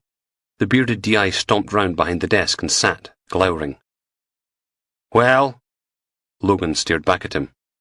Well, what? Sergeant McRae. Finney slipped his little email phone thing back in its leather case. Tell me, did I imagine it, or did we not have a talk about being a team player? No, you got Steele to do it. The head of CID raised an eyebrow and pursed those thick, rubbery lips. I see. Tell me, Sergeant, do you have some sort of alternative definition of the term team player? In the wonderful world of Logan McRae, does it mean something entirely different? Logan folded his arms. What's he told you? Don't you dare! Beatty thumped a fist on the desktop. The counterfeit goods were my case, and you damn well knew it. I spent a lot of time and effort putting that meeting together yesterday. And what do I find when I come in this morning? You arrested someone last night. You had a suspect the whole time and didn't even bother telling me. Is that it? You didn't arrange a bloody thing yesterday. I had to set it all up. That's not. All you did was turn up with that awful PowerPoint presentation and make an idiot of yourself. Beatty went pink, trembled, then turned to Finney. You see what I have to put up with? Oh, grow up. The DI jumped to his feet. Don't you tell me to grow up. I am your superior officer, and it's about time you bloody learned that. Finney steepled his fingers and tapped them against his chin. Well, Sergeant? No. You know what? I'm sick and tired of being a chew toy in this sodding department. You want to know why I didn't tell you about Gallagher and Yates? Ask Steele. She was down as SIO last night. Go bust her hump for a change. There was silence. Beatty. I demand that Sergeant McRae... Finney. That's hardly... Logan. Blow it out, yer... Hi! Steele stood in the doorway, mobile phone clamped to her chest. Keep it down! Some of us are trying to work here. She nodded at Finney. Mornin', Gov. Nice tie. Didn't know the circus was in town. You'll no mind if I borrow McRae here, will you? Need him for the Knox media briefing. But with... Spittle fell into Beatty's beard. This is exactly what I'm talking. I'll leave you to it. She grabbed Logan by the sleeve and hauled him out of the office, closing the door behind them. Always have to be such a pain in the arse. Logan feathered the brakes, turning the CID pool car into the entrance of Cairnview Terrace. The road was like glass. All that water the fire brigade pumped into the place had frozen overnight, covering the tarmac in a thick layer of ice. Give it a rest, eh? Doing my head in. Sitting in the passenger seat, Steele stared out of the window. A detective sergeant's this bad down in Newcastle. Always. Danby's deep bass rumble filled the car from the back. What about the CCTV cameras? Don't ask. Bloody things were meant to be installed before Knox moved in. Technical difficulties, my fruit-flavoured arsehole. Idiots in the surveillance van weren't much better. Thing was parked the wrong way around. Knox probably walked right past them and they never even blinked. Should have heard the bollocking they got. Thought one of them was going to cry. The song on the radio ended and the DJ announced that the news was coming right up after these messages. Danby drummed his fingers on the back of Logan's seat. Search teams? Somewhere between sod and bugger all. Got lookout requests on the go with every force in the UK. Emailed posters to every port, airport and bus terminal. Steele shrugged. I'm no holding my breath, though. If our wee raping tossbag's sitting on X million quid's worth of gangsters' money, he'll be away on a fake passport to the Costa del Pervert by now. Logan sniffed. Battery's holed up somewhere torturing someone's grandfather. God, you're a wee ray of sunshine today, aren't you? Logan just grunted, trying to keep the car from mounting the pavement as it slithered to a halt outside the burnt shell of Knox's house. Oh, here we go. Steele reached out and turned up the radio. Angry scenes. Grampian Police issued this statement. DCI Finney's voice crackled out. Richard Knox is considered extremely dangerous. If anyone sees him, they should call 999 immediately. Do not, under any circumstances, approach him or try to apprehend him yourself. There was an explosion of questions, all shouted at once. Chief Inspector, why did Grampian Police allow him to escape? What are you doing to recapture Knox? Are the public at risk? Is it true he raped one of the team supervising him? A cut, then Finney was back. Want to assure you that we are doing everything we can to bring Richard Knox back into custody as quickly as possible. Then the radio moved on to a piece about all the traffic accidents caused by the snow. Bloody media! Steele stabbed the off button. How come they use everything Finney said? Where the hell was my bit? At least she'd had a bit. All Logan had done was stand at the back, like a spare fart. The car rocked as Danby popped the back door and clambered out, then picked his way carefully towards what was left of Knox's house. Logan killed the engine. You've got to speak to Finney about Beatty. Screw the pair of them! She dug out a packet of cigarettes and offered Logan one. It's all right for you. I'm the one getting hauled up for doing what you sodding told me. Okay, I'll talk to him. Honestly, moan, bitch, whinge. She opened her door, put one foot on the road, gave a little squeak, and ended up flat on her back. Buggering turd burglars! Logan clambered out, inched around to the other side of the car, and hauled her to her feet. Serves you right. Don't push it. Her cigarette was bent like a dog's leg. She spat it out onto the ice. Should be off tanning my white bits on some sun-drenched beach, not looking after ungrateful bastard detective sergeants. You want me to let go again? Do it and I'll kill you. They crab-walked to the curb, then shuffled their way across the slippery pavement and in through the front gate. Knox's house was barely recognisable. The roof had gone, the walls were blackened and stained, windows missing, chunks of charred timber sticking up from the rubble, everything topped with a layer of snow. Danby was standing in the hallway, hands in his pockets, breath steaming out around his big pink head. Steele lit another cigarette, hissing the smoke out between her teeth. Still don't see what this is supposed to accomplish. Walk in the ground. Danby held out a hand as if blessing the fire scene. No point going back to the flat he disappeared from. Wasn't even there 24 hours. This is where his roots are. Know what I'm saying? Logan stepped across the threshold into what used to be the lounge. Blackened chunks and lumps, a scattering of slates from the roof. Humped shapes that could have been the remains of the sofa, or bits of collapsed ceiling. It was impossible to tell. The place stank of melted plastic and bitter charcoal. Don't think his roots exist anymore. They've all burned. There was a deep sigh.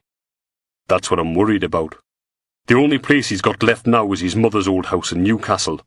Don't think we really want him back. At least when we knew where the filthy little bastard was, we could keep an eye on him. But now... Logan nudged a twisted metal shape with the toe of his shoe. Took a moment to realise it was the 3-bar electric fire Knox prayed to every day. Pfft! Sod this! It's too cold to be buggering about outside. Steele jammed her hands in her armpits. You two can commune with the spirit of Pocahontas all you like. I'm going back to the car. Logan looked up and watched Danby haul a section of metal pipe from the rubble and start poking. On his own, in a strange city, surrounded by ruins. The car door clunked shut, leaving them alone. Why are you really here? Danby didn't turn around. Told you. Knox has info on Mental Mikey's operation. You hate him, and he hates you. Why would he tell you anything? He'll be heading south. The metal pole poked into a mound of something that disintegrated. We'll need to start pulling in the local perverts, see if he contacted any of them for help. Know what I'm saying? I'll get me team to do the same in Newcastle. Logan just stared at him. Silence. Another sigh. Billy Adams was my friend, and Knox killed him. Thought Knox was in prison when Adams killed himself. Nah, he didn't stick the gun in Billy's mouth, or pull the trigger, but he might as well have done. See, I got Knox on the forensic evidence from William Brookley, but how do you think I knew to look at him in the first place? Logan frowned. You said Adams heard rumours Mental Mikey's accountant was into... I knew because he raped Billy. Must have found out he wasn't really on the take, or Billy slipped up somewhere, but Knox had him in that basement for 3 days. I saw him after he escaped, bruised to hell, back all covered with bite marks and cigarette burns. Danby let the metal pole clatter to the ground. Wouldn't talk about it, wouldn't press charges, wouldn't even let me tell anyone. And 3 months after we put Knox away for what he did to William Brookley, Billy drove off into the middle of nowhere with a shotgun. The DSI kicked a lump of charcoaled wood down the hall. That's why I'm here, so that bastard Knox can't get away with it again. The old man's screams, high-pitched and angry. Are you fucking poof, bastard? Richard Knox bites him again. On the buttocks, hard enough to break the skin, tears rolling down his face. Then he does it again. Doesn't have any choice, does he? Like with that prat Harry from Sacro. Doesn't want to, but has to. 'Cause this is the path God has chosen for him. Ah! The room's cold. A crappy little bedroom in a crappy little house out in the countryside, surrounded by sheep and snow. It's got puffy pattern wallpaper, painted a rancid butter yellow, and a double bed with one of them tartan blankets on top, scratchy beneath Richard's naked skin. Maybe it's the old man's house. Maybe he's just visiting. Doesn't really matter, does it? Ah, fuck! That hurts! It's a test. Has to be. Another test from God.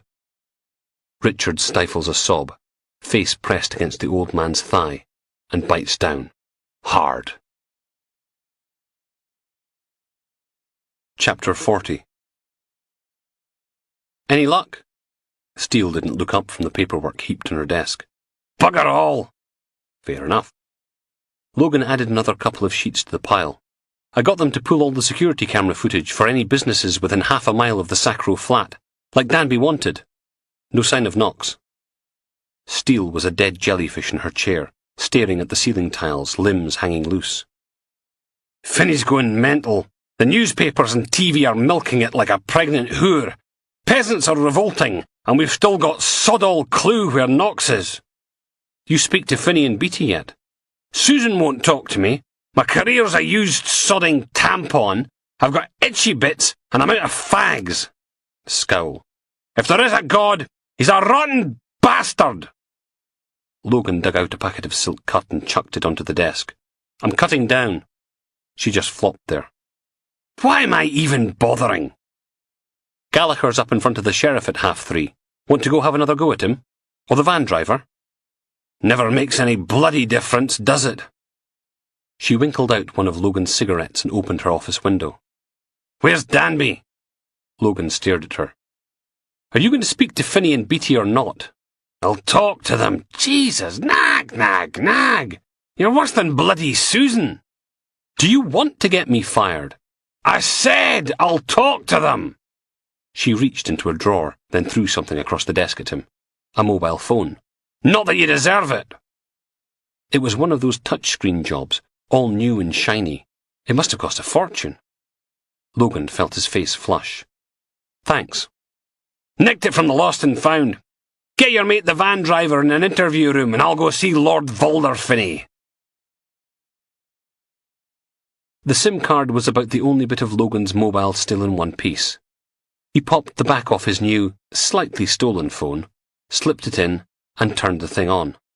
There was a small pause, then the dings and bleeps started. You have 57 new messages. Logan switched it off again. Sod that. He headed downstairs instead, signed the van driver out of custody, and stuck him in interview room number 2, the one with the broken radiator, that stank of cheesy feet. Arnie Urquhart cupped his hands to his mouth and blew. He had hate tattooed between both sets of knuckles, a blue swallow on the side of his neck, a spider's web on his wrist, and eyes that darted left and right every time anyone in the room moved. Logan sat on the other side of the interview room table, the audio and videotapes all set up and ready to go as soon as D.I. Steele arrived. PC Butler was on looming duty, just over Urquhart's shoulder. The van driver licked his lips. Always this cold in here. Logan stared at him. Did I say you could speak? Urquhart shrank back in his seat. Sorry. So much for the hard man act. He was right, though. The little room was freezing. Logan thumped an evidence bag down on the tabletop.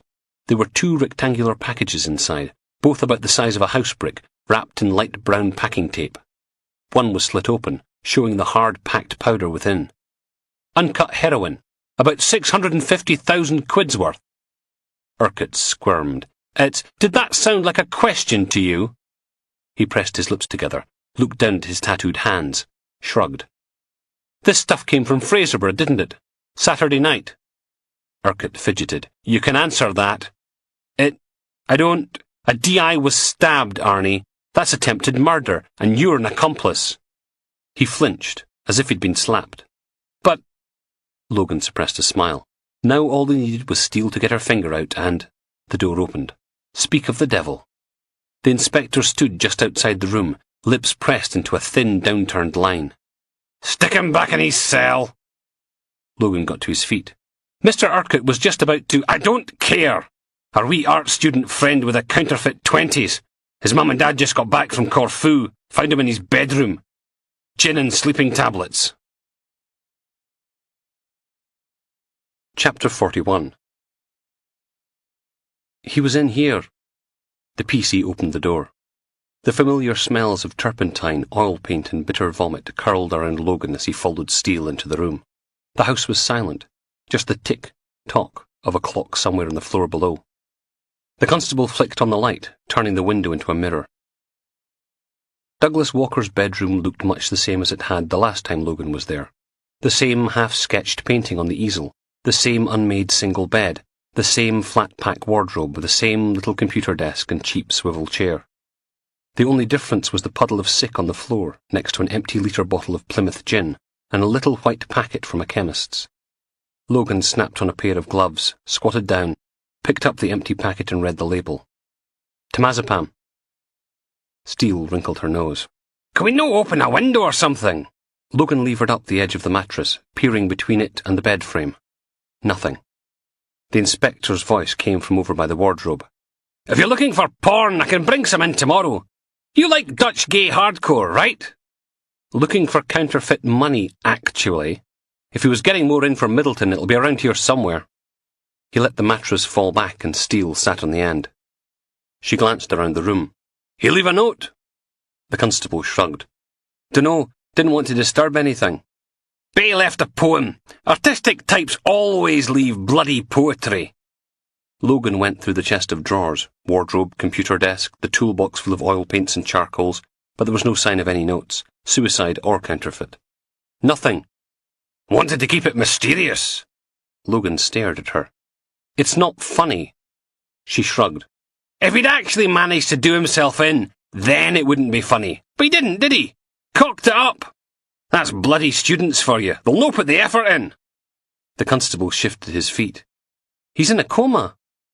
Logan knelt on the floor, taking care to avoid the puddle of sick. Nothing under the bed either. "Don't see what the problem is." Steele leant back and had a scratch. "I mean, you want to kill yourself, up to you, isn't it? Long as you don't do it driving the wrong way up the motorway, it's nobody's business, but—" She stopped fiddling with herself and scowled at Logan. "What?" He was terrified they were going to put his name in the papers. "Didn't want Mummy and Daddy Dearest to know." Or, Logan stood, taking another look around the room. Maybe he thought whoever he got the cash from would come after him. Might be some clue in the suicide note, if we can find it. "He's no bloody dead. Want to know why he did it? Get your ass up the hospital and ask him." Logan dragged a big black leather portfolio out from between the wardrobe and the single bed, dumped it down on the mattress beside Steele, and unzipped it. It was basically a huge ring binder, large sheets of black paper in clear plastic sleeves held together with 6 shiny steel clips. Some photos, some prints, some originals. All pretty good. Steele flipped through the pages. "Got any nudes?" There was a little pocket at the front with some leaflets for local galleries stuffed into it, and a fancy-looking CV with abstract black and white photos mixed in. Very arty. "Course, you know why he did it, don't you?" Logan looked up. "What, Walker?" "No, Finney. Sent us out here 'cause he's pissed off about Knox going missing. Spreading the misery. Petulant tit." She looked up at the constable. "Anything else? Any missing kitties we should be getting out of trees? Stolen gnomes, stuff like that?" The PC's cheeks went pink. "It's not my fault, I just—" "Come on, Laz." She levered herself off the bed. "I hereby declare this a waste of CID resources. Our plucky boys in uniform can save the day for a change. We've got a van driver to interview before they let the bugger go." The earwave handset clipped to the constable's shoulder started making bleepy noises. He fumbled it round to his mouth and squeezed the button. 10120, over. A broad Aberdonian accent crackled out of the little speaker. "That you, Lachlan?" "Roger that, Control, over. You still got DS McRae there, Lachlan?" "Aye, I mean, affirmative. Do you want—" "Tell the loon to switch his bloody phone on. There's been another of his wee jewellery heists. Mackenzie and Kerr, that place on Huntley Street, next to the Naughty Knicker shop." Logan hauled out his notebook, flipped it open, scribbled down the jewellery shop's details. "Does he know if—" "See if you're going to the Naughty Knicker shop." D.I. Steele jabbed her elbow in Logan's ribs. "Shite!" Logan flinched. The notebook tumbled from his fingers, splatting down in the puddle of sick. Steele blew at her cheeks. "Clumsy?" "It wasn't clumsy, it was you!" He looked down at the vomit-sodden book. No way he was picking that up. Logan grabbed one of Douglas Walker's fancy CVs, writing Mackenzie and Kerr, Huntley Street on the back of it. "Ask them how much he got away with." The constable relayed Logan's question. "About 200 thou, give or take a couple of watches." A much better haul than last time. "And you're sure it's the same person?" The constable hadn't even opened his mouth before the voice of Control crackled back. "I am sure. Your money had a sawn-off sledgehammer and a wee bairn wi' him." There was a pause. "And D.I. Beattie's looking for you. Something about a flasher?" As if Logan didn't have enough to worry about. He flipped open an evidence bag, turned it inside out, then used it as a pooper scooper to pluck his notebook from the rancid mush. He sealed it closed, the sodden pages feeling cold and slimy through the plastic. "Tell him he'll have to take it up with D.I. Steele. Turn your bloody phone on, and tell him yourself." It took over 40 minutes to get into the centre of town. A little snow and everyone forgot how to drive, pootling along at 10 miles an hour and still managing to crash into things. Logan parked the pool car just down from the jewellery shop. Huntley Street was a little cobbled road, setting off from Union Street at a jaunty angle. The granite bulk of St Mary's Cathedral loomed on the other side of the road, a mass of sharp edges and shadow, washed in yellowy streetlight. Thick flakes of white drifted down from the dark orange sky. Mackenzie and Kerr, jewellers by appointment to Princess Anne, according to the understated sign above the shattered window, was sealed off behind a cordon of blue and white police tape, a filthy patrol car sitting right outside it. Logan stepped out into the bitterly cold evening, then stood there, waiting for D.I. Steele to finish staring at the display of basques, suspenders and shiny leather kinky boots in the window of the shop next door. She hitched up her trousers. "You need me? I'll be in there trying on something naughty." Logan picked his way across the slippery cobbles, ducked under the cordon, and peered in through Mackenzie and Kerr's shattered shop window. All the display cabinets lay smashed and empty on the floor, the counter little more than a broken wooden frame. The burgundy carpet was awash with glass, chains of gold and silver trodden into the deep pile. He pulled on yet another pair of gloves, hauled the buckled front door open, and stepped inside. It smelt vaguely of wee, and dust, and air freshener. A handful of rings and bracelets lay scattered on the glass-strewn velvet of the counter. A face poked through from the door at the back of the room. "Sarge!" P.C. Guthrie grinned, his cheeks straining like an overgrown, shaved hamster's. He chewed, swallowed, then pointed over his shoulder. "Got the kettle on if you want a brew." Guthrie led the way into a little kitchen, just big enough for a small fridge, kettle, microwave, and bread bin, a half-size sink and draining board, a tiny table complete with carrot cake, and 2 wooden chairs, both occupied by grey-haired women, one in a pink twin-set and pearls combo, the other wearing enough tweed to upholster a medium-sized hippopotamus, which was appropriate. P.C. Guthrie did the introductions. "Ladies, this is Detective Sergeant McRae. Sarge, this is Nora Mackenzie and Peggy Ramsey, the owners. They were here when it happened." The tweed hippo pressed a hand to her considerable chest. "It was horrible. He went mad, didn't he, Nora?" Twinset and Pearls nodded, setting the sag of skin beneath her chin wobbling. "Smashed everything." "Everything. Kept screaming it wasn't his fault. On and on. I was terrified, wasn't I, Nora? Look at the state of the place. It's all ruined." Logan held up his hands. "Did either of you get a good look at him?" "I mean, you read about these things in the papers, but you never think they'll happen to you, do you?" "Terrible." Nora Mackenzie fingered the pearls around her throat. "He was a big man, broad-shouldered, and he had a thing." She waved a hand in front of her face. "Didn't he, Peggy?" "Glasses and a big pink nose, and one of those bristly moustaches, and a mole on his cheek." "Oh, yes, a mole, and a wee toddler in a pushchair." Peggy picked at the slice of carrot cake in front of her. "Poor little mite. What's she going to think, growing up with a father like that?" "It's a disgrace, so it is." Logan looked at Guthrie. "You checked with CCTV yet?" The constable nodded. "They're running the footage back at HQ." Nora tugged at her pearls. "You will catch him, won't you?" Logan pointed through the door at the bomb site shop. "You've got a security camera?" Peggy raised her not inconsiderable frame and lumbered over to a little telly and video recorder, mounted on a bracket in the corner. "My nephew James put it in last year." She pressed a couple of buttons and the machine whirred for nearly a minute, then clunked, then started to play. The shop interior appeared on the TV, Peggy rearranging something in a glass-fronted display cabinet. The picture was jerky, probably shooting one frame every 2 seconds, meaning a single tape would last the whole day. The timestamp at the bottom of the screen said 15:28:36. "I'll fast forward." She fiddled with the recorder and everything lurched into superspeed. Nora's grey-haired head appeared behind the counter, swooshing back and forth. A young man came in, bought something, left. More footage of nothing happening. "There!" The picture slowed to normal speed. A large man wearing a baseball cap had just stepped in from the snowy street, hauling a pushchair after him. Logan watched him bend to talk to the child strapped in the chair, pull something from beneath the blanket and casually stick it between the closing door and the frame. Exactly the same MO as last time. Nora and Peggy descended on the little child, smiling and making goo-goo faces. The man glanced around the shop while they were busy, and the security camera got a perfect shot of his face. Big nose, big glasses, big moustache. He was wearing one of those Groucho Marx kits. The only thing missing was the cigar. Logan tapped the screen. "You didn't think he looked a bit odd?" Nora shrugged.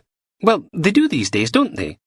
When my children were wee, you gave them a box of plasticine, told them not to eat it, and stuck them in the back garden while you got on with the housework. These days it's all television and Happy Meals, and keeping them entertained the whole time." On screen, Nora turned away from the pushchair, frowned, then picked up the floppy-eared bunny the man had dropped between the door and the frame, and handed it back to the toddler with a smile. Peggy waddled over to the counter, where the man was peering into the display case. All nice and friendly. Then the sawn-off sledgehammer came out. Peggy backed off, mouth open, hands in the air. Glass went everywhere. Groucho's gloved hand scooped rings and watches and chains into an Adidas holdall. He told me to open the till or he'd break Nora's legs. On screen, the woman in twinset and pearls crouched down behind the pushchair. Peggy stop-motion marched to the till and pinged out the cash drawer, flinching back against the wall as he stuffed everything into his bag. Of course, she raised the uppermost of her chins. I tripped the silent alarm. Bag full, the man hurried for the exit, grabbed the door handle and pulled. Nothing happened. He tugged and yanked, then turned and shouted something at the large woman behind the counter. Back in real life, Nora shivered. His language was appalling, and in front of a wee girl, too. The sledgehammer battered against the door, once, twice, 3 times, turning the clear glass into a sagging web of fractures, but it still wouldn't open. He scrambled into the window display and swung the hammer again. The whole thing shattered, exploding outward in a shower of glittering cubes. Then the man hopped back down on the carpet and manhandled the pushchair out of the window and onto the street. Peggy lumbered around the counter and stared out through the shop front. Then Nora stood and swept the much bigger woman up into a hug, kissed her on the cheek. Then Peggy kissed her back on the lips, and they stood that way for at least a minute, locked together at the mouth, hands in each other's hair, while the timestamp at the bottom of the screen flickered past. Logan cleared his throat and looked away. The shop door groaned open and clunked shut, the sound of someone walking over broken glass. Dear Lord, it's cold! A red-nosed, red-eared PC butler appeared in the kitchen doorway. Thick flakes of snow clung to her fluorescent yellow high-vis police vest and the black jacket underneath. Hello, Sarge. She stomped her feet and rubbed her hands. Any chance of a cuppa? Nora filled the kettle from the tap over the tiny sink, and its steamy rumble soon had Butler standing over it, warming her hands over the spout. Been up and down the street. No witnesses. Logan nodded. Right. Guthrie, you stay here. Watch the shop till someone comes and boards up that window. Get them to do the door too. Ladies, you'll need to come down to the station. We'll get you to do an e-fit of the robber. Make a formal statement, that kind of thing. Nothing to worry about. Peggy stood, her expansive bosom straining the stitches of all that tweed. Oh, I'm not worried. You give me 5 minutes alone with the animal who did this, and I'll give him something to worry about. She probably would, too. Logan told Butler to drive the ladies back to the station, then dug out his new phone and dialed the CCTV room at FHQ. Fit like it, eh? Inspector Pierce about, Chris. Hold on. And then the woman in charge of every closed-circuit television camera in Aberdeen was on the line, her voice all muffled. Who's this? DS McRae, ma'am. How are you getting on with the footage for the Mackenzie and Kerr jewellery heist? Logan frowned at the phone. Hello? Sorry, coconut cake. Hang on. Pause. You want the good news or the bad news? Surprise me. We've got a man fighting a pushchair into a red Fiat Panda on Summer Street, 3 minutes after the silent alarm was tripped. Got a perfect shot of the registration. That's great. Can we run a PNC? Bad news is the car was registered stolen at 9:30 this morning. Logan put his hand over the mouthpiece and swore. You still there? Yeah, just having a think. While you're thinking, her voice went all cake-muffled again. A little word to the wise. DIBT's been combing the station for you. I've had him down here twice in the last hour, asking if we've seen you on any of the monitors. Bugger. Logan chewed the inside of his cheek for a moment. Who was the car registered to? I mean, someone's going to have to tell him his car's been used in an armed robbery, aren't they?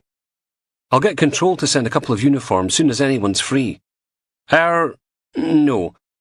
I think as SIO I should really speak to him myself. Get details. Cough. Or something. Chapter 42. Alan Gardner's living room was uncomfortably warm, a wall-mounted flame-effect fire blazing away beneath a mantelpiece laden with photo frames. More pictures hung on the wall, a happy family sharing holidays and birthdays. Alan shifted in his creaky armchair and stared at the fire.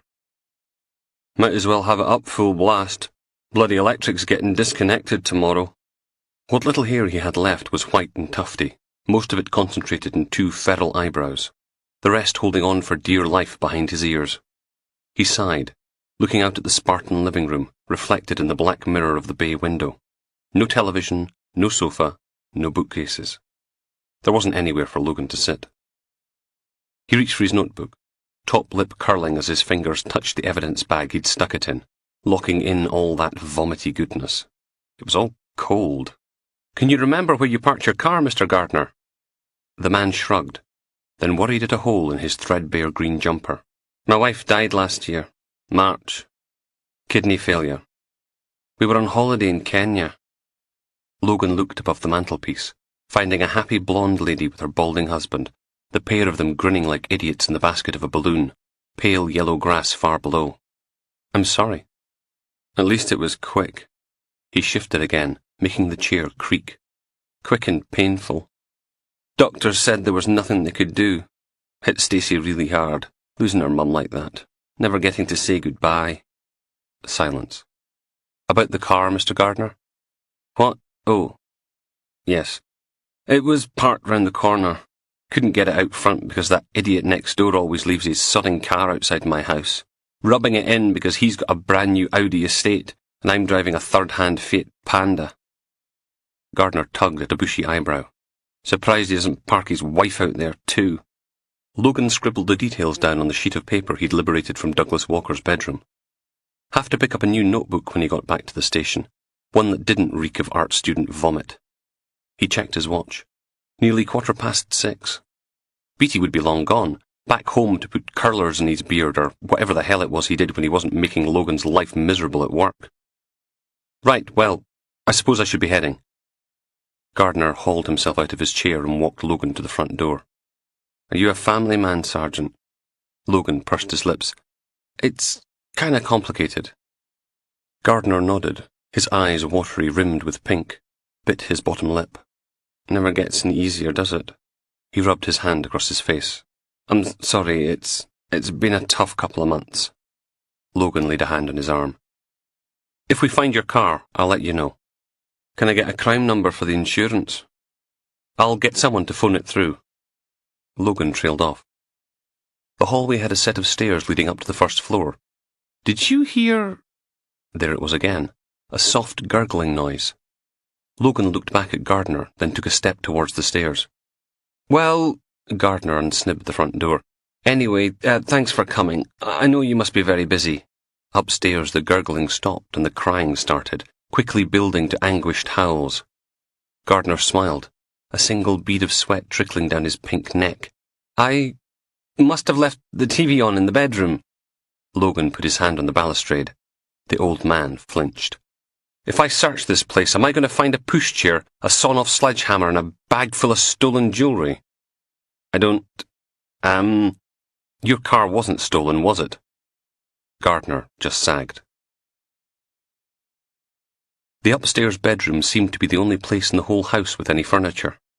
It had bright yellow walls, a pile of soft toys, a sparkly mobile, and a big wooden cot.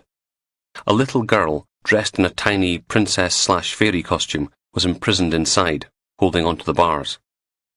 Alan Gardner sat on the floor, clutching a floppy-eared toy bunny, identical to the one on the security camera footage. It's under the crib. Logan squatted down and dragged out a black and red Adidas holdall. He dumped it on the pink carpet. It was full of watches, chains, rings, brooches and bracelets, gleaming in the light of a Bob the Builder bedside lamp. A big wad of cash, stuffed in the side pocket. What happened to the first lot, from Henderson's?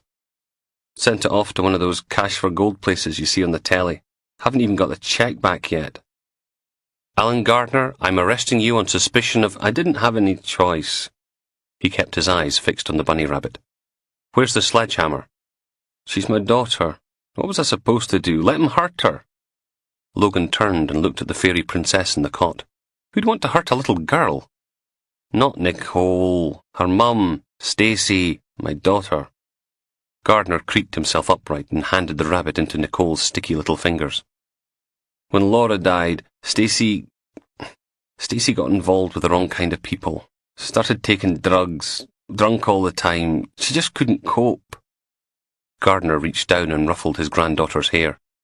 So now I look after Nicole. She's my little tatty heed, aren't you? The girl grinned, still chewing on the bunny's floppy ear. And now Logan was supposed to feel all sorry for him. You robbed 2 jewellery shops, threatened the assistants with a sledgehammer. Gardner looked up, eyes pink and damp. What was I supposed to do? Stacey ran up a lot of debts, drugs. There was a man who was going to cut her if she didn't pay it all back. Break her legs. Worse. The interest is crippling. He reached down and picked the fairy princess from her cot, holding her tight. I sold everything. Cashed in my life insurance, pension, sold my car, put the house on the market. She's my little girl. What was I supposed to do? Damn. How about call the police? He said if I went to the police, they'd never find her body. Logan closed his eyes, ran a hand across his forehead, swore.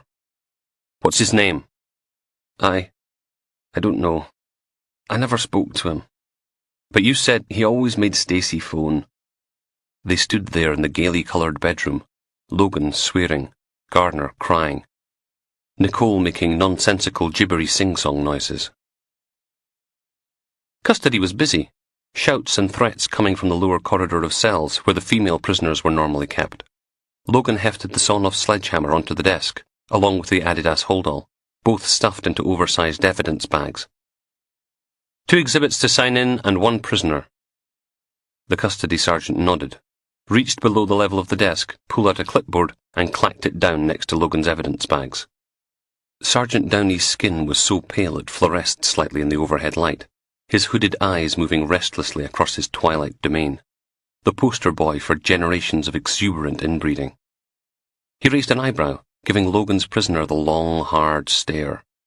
Gardner was standing on the bare concrete with his head down, fairy princess granddaughter clutched to his chest, her podgy legs and little pink shoes dangling against his belly. So, Sergeant Downey pulled the cap off a chewed blue biro and smiled with tombstone teeth. Which one am I checking in? The bald bloke or the wee girl with the fairy wings? Very funny. Logan signed the custody form at the bottom.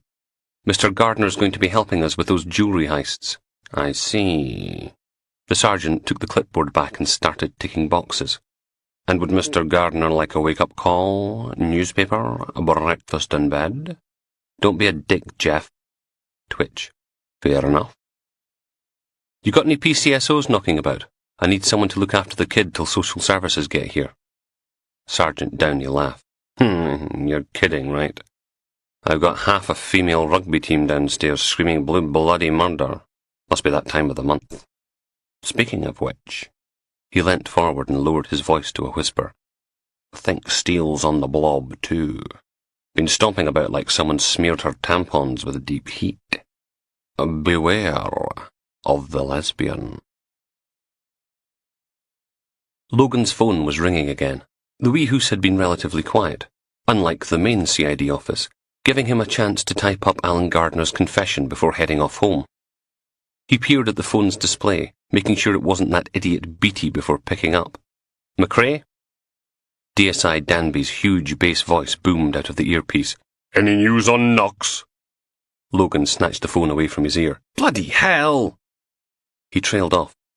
DS Doreen Taylor was staring at him, her eyes bugged out, her mouth an angry line.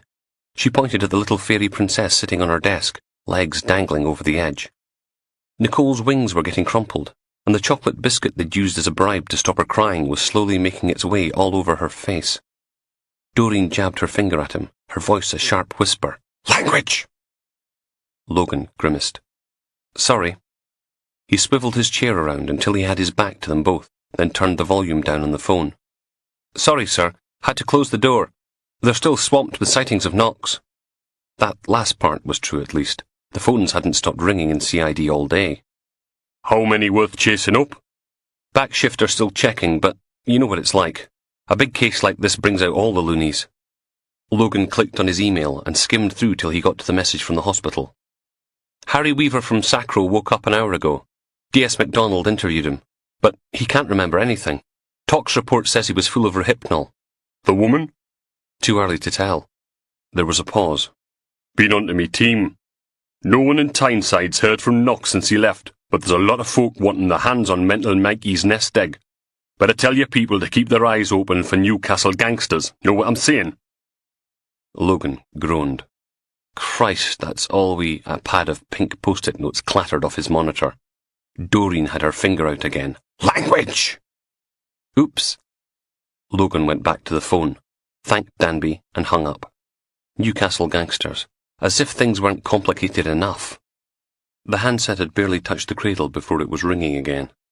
Oh, He shut his mouth before Doreen could throw anything else. McRae? Samantha. Are you doing another late night? I mean, it's okay if you are. I just wanted to...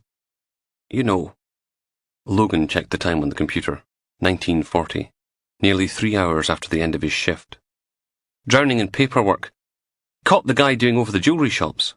Oh, well, never mind. He took a deep breath.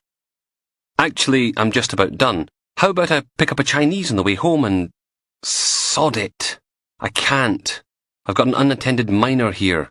Have to keep an eye on her till social services turn up. Logan closed his eyes and banged his head softly against his keyboard. It's not important. Of course it was. He could hear it in Samantha's voice. Doreen cleared her throat. I can look after her. Logan raised his head. There was a long line of gibberish stretching across his screen. Doreen ran a hand through the little girl's pale yellow hair.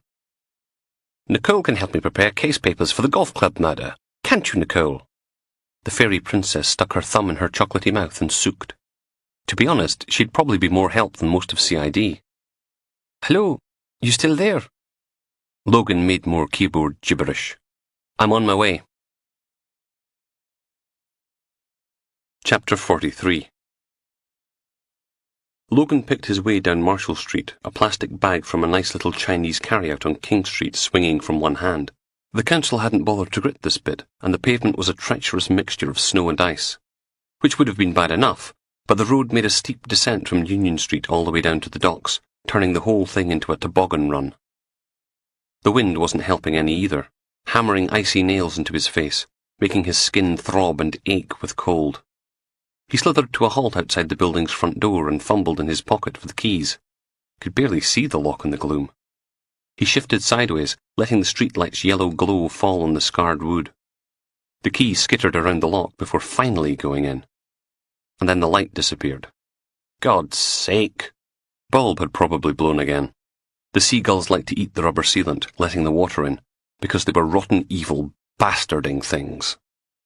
Not seagulls. The light hadn't gone out. It had been eclipsed by a huge shadow. Been waiting fucking ages for you. Oh, shit. Reuben. Logan span around, feet slipping on the ice, staggered, bounced off the damp granite wall and fell on his backside. Pain jagged across the base of his spine. The plastic bag made a dull thud as it bounced off the pavement beside him, egg foo young and prawn crackers going everywhere. Ow! He looked up to find wee Hamish Mowett's right-hand man standing over him, that scarred, fat face twisted into a grin. Classic. Didn't even have to lay a finger on you. In the dim light, the bruises were almost black, the plaster across the bridge of Reuben's nose a pale grey strip against the swollen skin. The big man reached inside his thick padded jacket and Logan flinched. Gun? Knife? Reuben sighed. Moron. He pulled out an envelope and threw it in Logan's face. It bounced and fell into his lap. Open it. Logan peeled back the self-adhesive flap. More money. Mr. Mowat says if you want any more, you go see this man. He pulled out a sticky note and slapped it onto Logan's forehead, then stood there, grinning as the snow battered down all around them. Logan pulled the note from his head and scowled at it. James Clay, and an address in the Bridge of Dawn. One of Reuben's massive hands clamped down on the top of Logan's head. See you around. He shoved, sending Logan sprawling on his back. Logan tensed, waiting for the kicking to start, but it didn't. Instead, he heard a car door slam, then the tractor rattle of a diesel engine starting up, a car driving slowly away. He sat up, watching the dented BMW pause at the bottom of the road, then turn right onto Trinity Quay and disappear into the night. "What happened to you?" Samantha looked up from her spot on the sofa, electric fire blazing, a cup of tea steaming away on the coffee table, some sort of costume drama on the telly, and a book open in her lap. Logan dumped the plastic bag next to her mug, then struggled out of his jacket. "Gonna have to share the chow mein." The seat of his trousers was soaked through and his left hand throbbed, the palm scraped and stinging. He sucked at it, then scowled at the little beads of red that seeped through the skin. "You okay?" "Fell on my arse." Logan took off his trousers and hung them over the radiator. "I'll get the plates." She disappeared, calling through from the kitchen. "You've got a message on the machine, by the way." Oh, God. Please, not another one from wee Hamish Mowat. He pulled the envelope full of cash out of his jacket pocket and stuffed the crumpled sticky note in with the 10s and 20s. There had to be over $1,000 in there, maybe 2. "Logan, you want chopsticks?" Yeah, thanks." He pressed a button on the answering machine, standing there in his socks, shirt and damp pants as D.I. Steele's voice crackled out of the little speakers. "You rotten bastard! I had to walk back to the station." Bugger. She'd still have been in the naughty knicker shop when he'd headed off to tell Alan Gardner his car had been used in a jewellery robbery. "Was bloody soaked through by the time I got back. Had to interview that bastard van driver dripping wet. If I die of pneumonia, you're sodding for it!" There was more, none of it flattering or polite. Logan hit delete. "You all right?" "Yeah, just cold and tired." He didn't look around. He could hear her walk into the room, the clatter of plates on the coffee table, then the warmth of Samantha's body against his back, her arms wrapping around him, her breath hot on the back of his neck. It was nice. Intimate. Maybe they'd be all right after all. "God, you are freezing, aren't you?" Logan gave a little shudder and slipped the envelope up the sleeve of his shirt. "Baltic out there." "Right." She stepped back, pulled up his shirt tails and slapped him on his grey Marquise pants. "Ow! Get your cold bum in the shower. We can always stick the noodles in the microwave." The bathroom filled with steam, the shower hissing and gurgling into the white plastic bathtub, the blower grumbling hot air from the dusty unit mounted on the wall. Logan locked the door and settled onto the toilet lid, pulled Reuben's envelope from his sleeve and counted the contents. £2,460, all in used notes. Less than last time, but then Logan hadn't actually done anything to deserve it, unless you counted elbowing Reuben in the face. He smoothed out the crumpled post-it note, the name and address of the man to speak to if he wanted more cash from the DIY self-service bribery buffet. Nearly £6,000 when you added in the envelope hidden away in the back of the earring cupboard. Not that much in the great scheme of things. Not compared with being a corrupt bastard. Chapter 44. Bloody jocks are useless. Detective Superintendent Graham Danby sits on the end of the bed, wearing the white fluffy bathrobe that came with his tartan hotel room. Remote in one hand, mobile phone clamped between his ear and shoulder so he can have a good scratch at his sack. "Don't really know, Val, love. All depends how long it takes to sort things out up here. You know what I'm saying?" 11 o'clock. There's a film starting on Sky, but he can't concentrate for more than 5 minutes, so he skims through the channels, always ending up with Sky News and their coverage of Richard Knox's escape. Hysterical, in both senses of the word. Graham slumps back on the bed, dressing gown falling open. "Not like there's anyone there to complain, is there?" "And I managed to find this lovely blue bikini." Her voice goes up and down in that sexy Fife accent of hers that always gets more pronounced on the phone. "It's going to be so nice to be warm again." Graham flicks through the channels. Sports, music, documentary about Hitler, American sitcom. Then back to the news. "You won't need the top, though. Don't want white bits, do you?" He can hear the smile in her voice. "You're a bad man, Graham Danby." There's a knock at the door. Graham groans. "What?" "Hold on." He stands, ties the robe shut and shuffles into the complimentary toweling slippers. "When are you coming home?" Graham marches over to the door and undoes the latch. Told you, when I'm finished here. Another knock. Mr. Danby, hospitality management. You have a problem with your shower. But the flights are booked for... Val, it's not a problem, you know what I'm saying? He opens the door. I can always meet you out there and... His head snaps back. Graham stumbles, pain bursting inside his nose. Fucking... Everything tastes of blood. Another thump hard in his chest, knocking all the air from his lungs. Detective Superintendent Danby staggers against the bed. Thump. A stabbing ache in his kidneys. He grits his teeth and throws a punch, eyes watering too much to aim, just going on instinct. Misses. Something hard cracks into the back of his head. The world goes white and crackly. Then the carpet rushes up to meet him, slamming into his cheek. His phone skitters away under the bed. Val's voice tinny and far away as she makes plans for their trip to New Zealand. His early retirement. Their happy life together. A boot cracks into his ribs. Get up, you fat bastard! A Newcastle accent. Oh, Jesus, no. Not now. Not when he was so close. Graham gets his right arm underneath him and pushes himself to his knees. Fucking bastards! The words won't come out right. His face isn't working. He struggles to his feet, rocking back and forth in his heels. The room swirls around him. Blink. He wipes a huge fist across his blurry eyes. Bloody kill! A shape swims into focus. Woman. Short. Blonde hair cut in a shoulder-length bob. Jacket, jeans, cowboy boots. A werewolf smile. DCI Danby, so nice to see you again. How's the wife and kids? He staggers back a step. You! She looks to the side. Neil? Something slams into Graham's head. Darkness.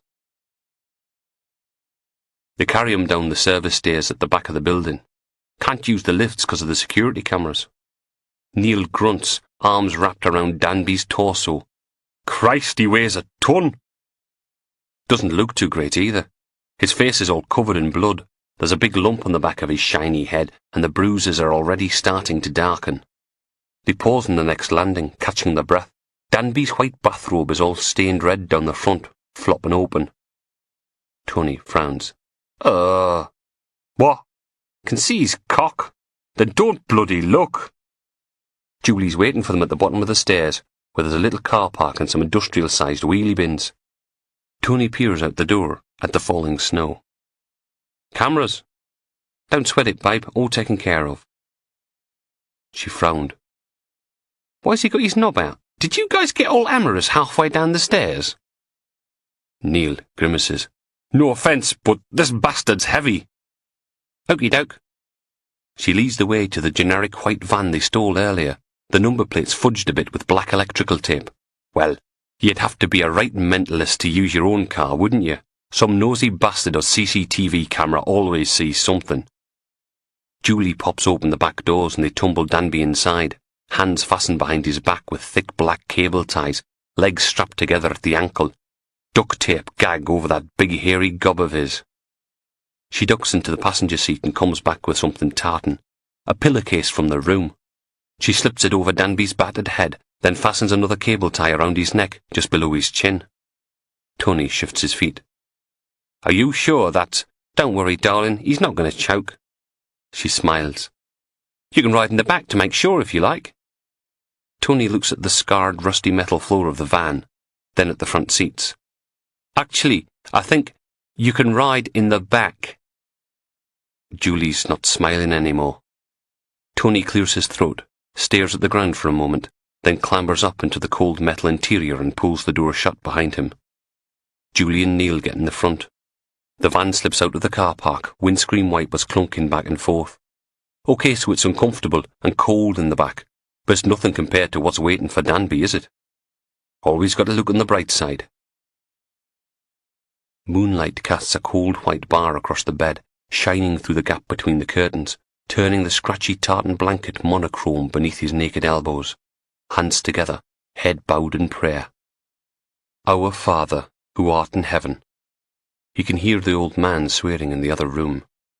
Has to hurt all that violence, the whipping, the biting, the punches. Hallowed be thy name. A tear plops onto the blanket, swallowed by the darkness. Can't do this anymore. Don't want to do this anymore. Thy will be done.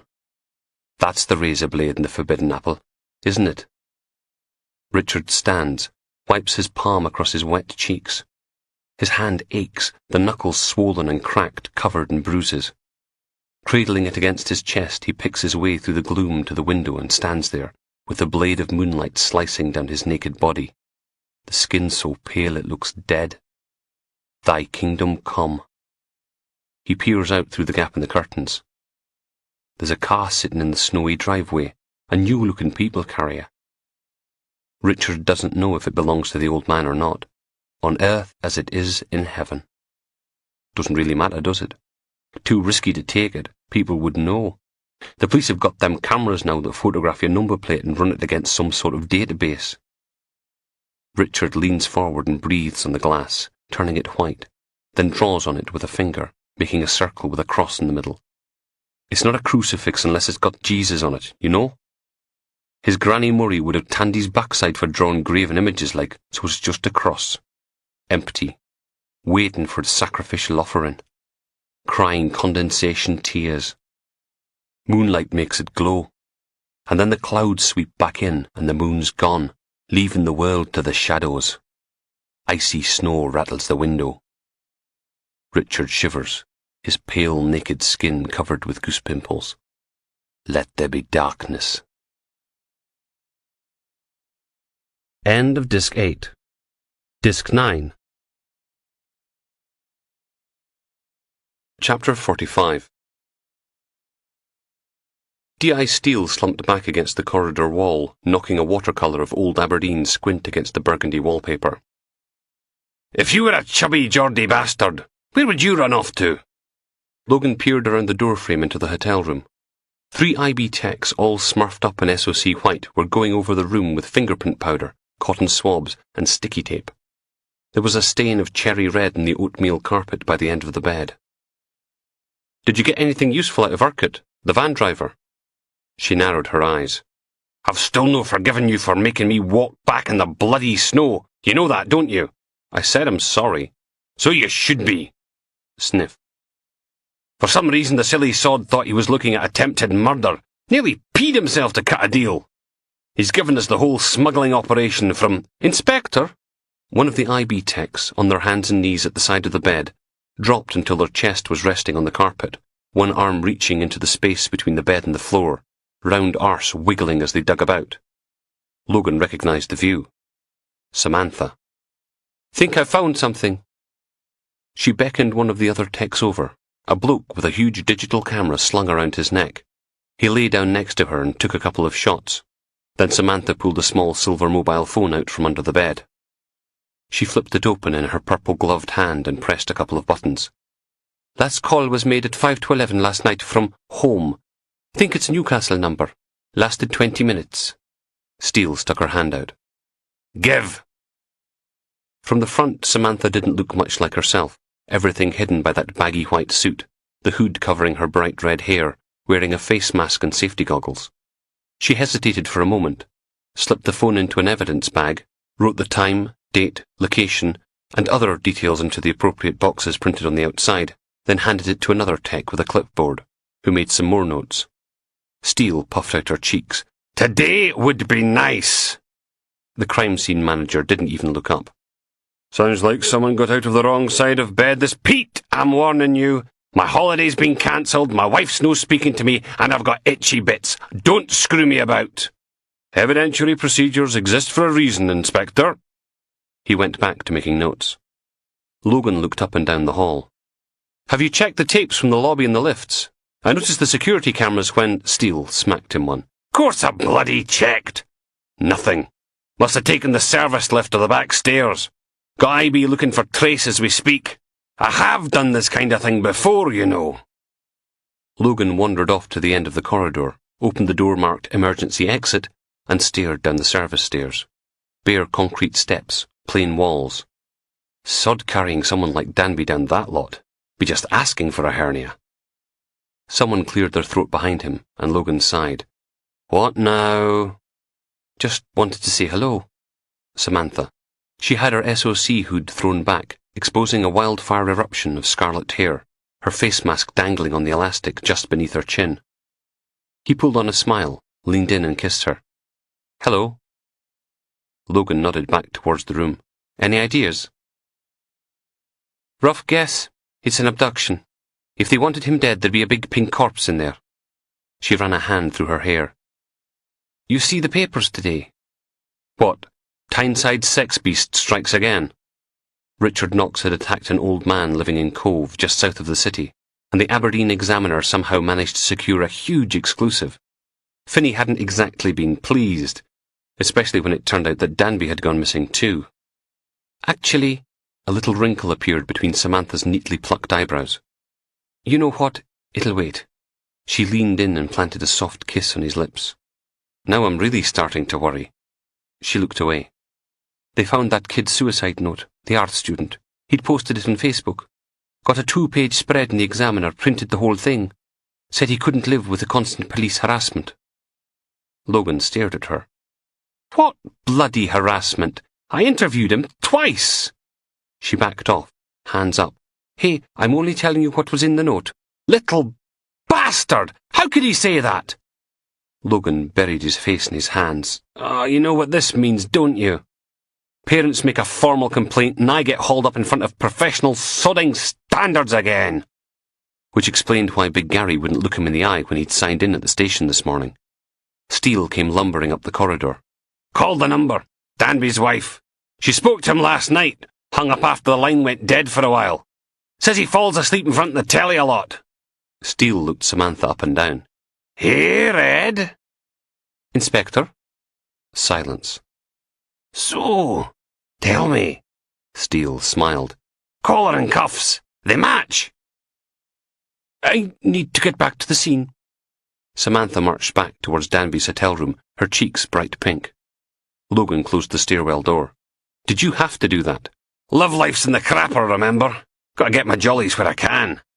She made for the lifts, dragging Logan behind her. "Come on, we've got an old manny to visit." Sunlight struggled through the blinds into the overwarm room. Unlike the rest of the hospital, the victim support suite had plush carpets, a soft sofa with stain-free cushions, a coffee table with gaily coloured coasters and up-to-date magazines, and a camera sitting in the corner on a tripod, the red light glowing to show it was recording. An old man crouched in a floral print armchair, his clawed fingers picking at the seam of his trousers. His face was a mess of green and purple bruises, a bite mark clear on the wrinkled skin of his left wrist. Even so, the doctor said he'd got off lightly compared to Harry from Sacro.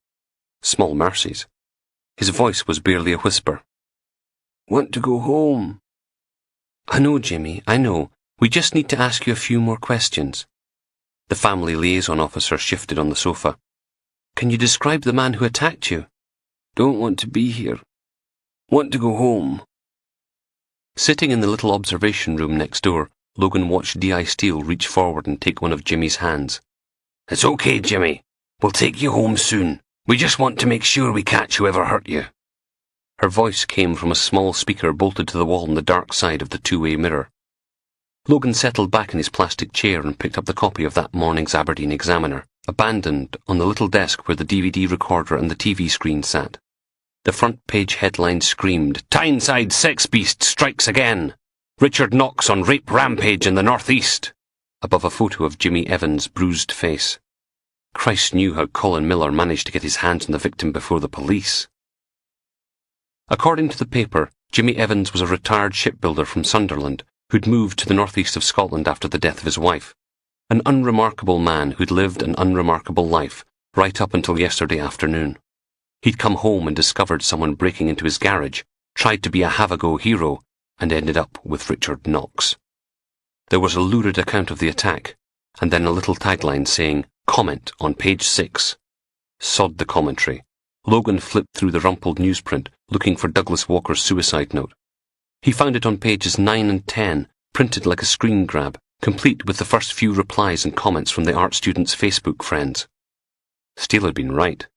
A chunk of it was in poetry.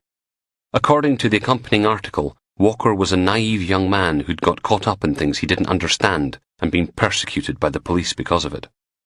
The note claimed he'd been interviewed all weekend, never allowed to sleep, pressured to make a confession, and the harassment had kept up once he'd been released on bail, never ending, poking and prodding, until Douglas Walker just couldn't take it anymore. He was sorry. Lying tosser. Twice. Logan had interviewed him twice, and never at home.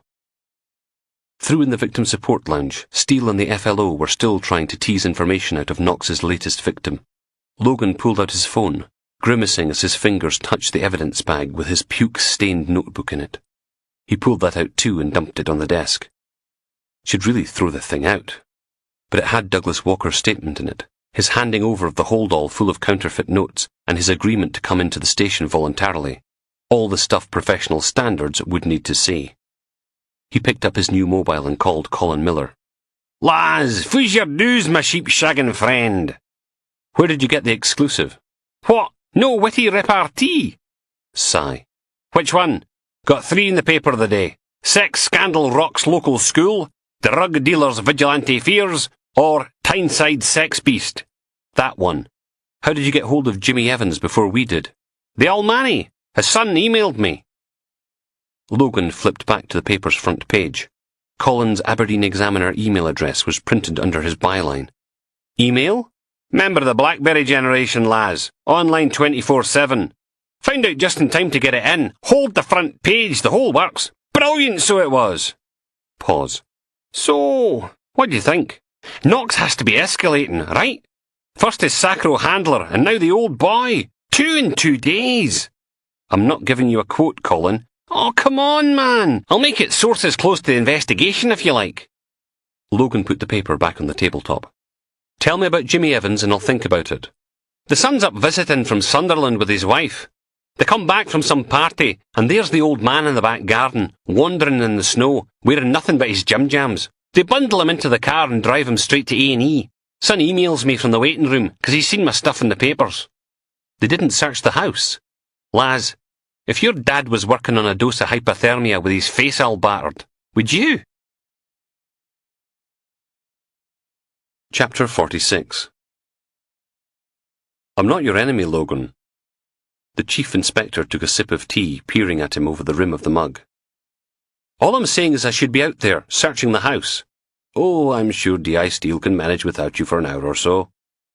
Chief Inspector Young, filling in while professional standards arch-bastard Superintendent Napier was off at a conference somewhere, smiled.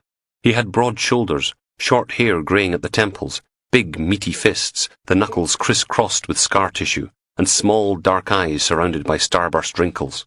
The kind of man you'd want standing in front of you on crowd control or forcing entry into a drug dealer's flat. The professional standards unit wasn't exactly Logan's favourite part of Force Headquarters, which was a shame considering how often he had to visit. Young shared his office with another chief inspector, who'd excused himself as soon as Logan arrived, giving them a bit of privacy for the bit where Chief Inspector Young bent Logan over the desk and, as Biohazard Bob so gleefully put it, proceeded without the aid of lubricant. Young nodded at the photocopied complaint sitting in the middle of the desk. And you never visited Douglas Walker at his home? Logan stared at him. I only interviewed Walker twice, both times right here. With all due respect, sir, this is bollocks. You do know I can just check the custody log. Good, check it. Young glanced down at his notes.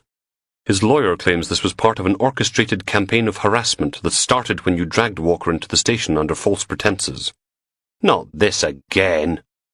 Logan dragged the battered notebook from his pocket and peeled it open.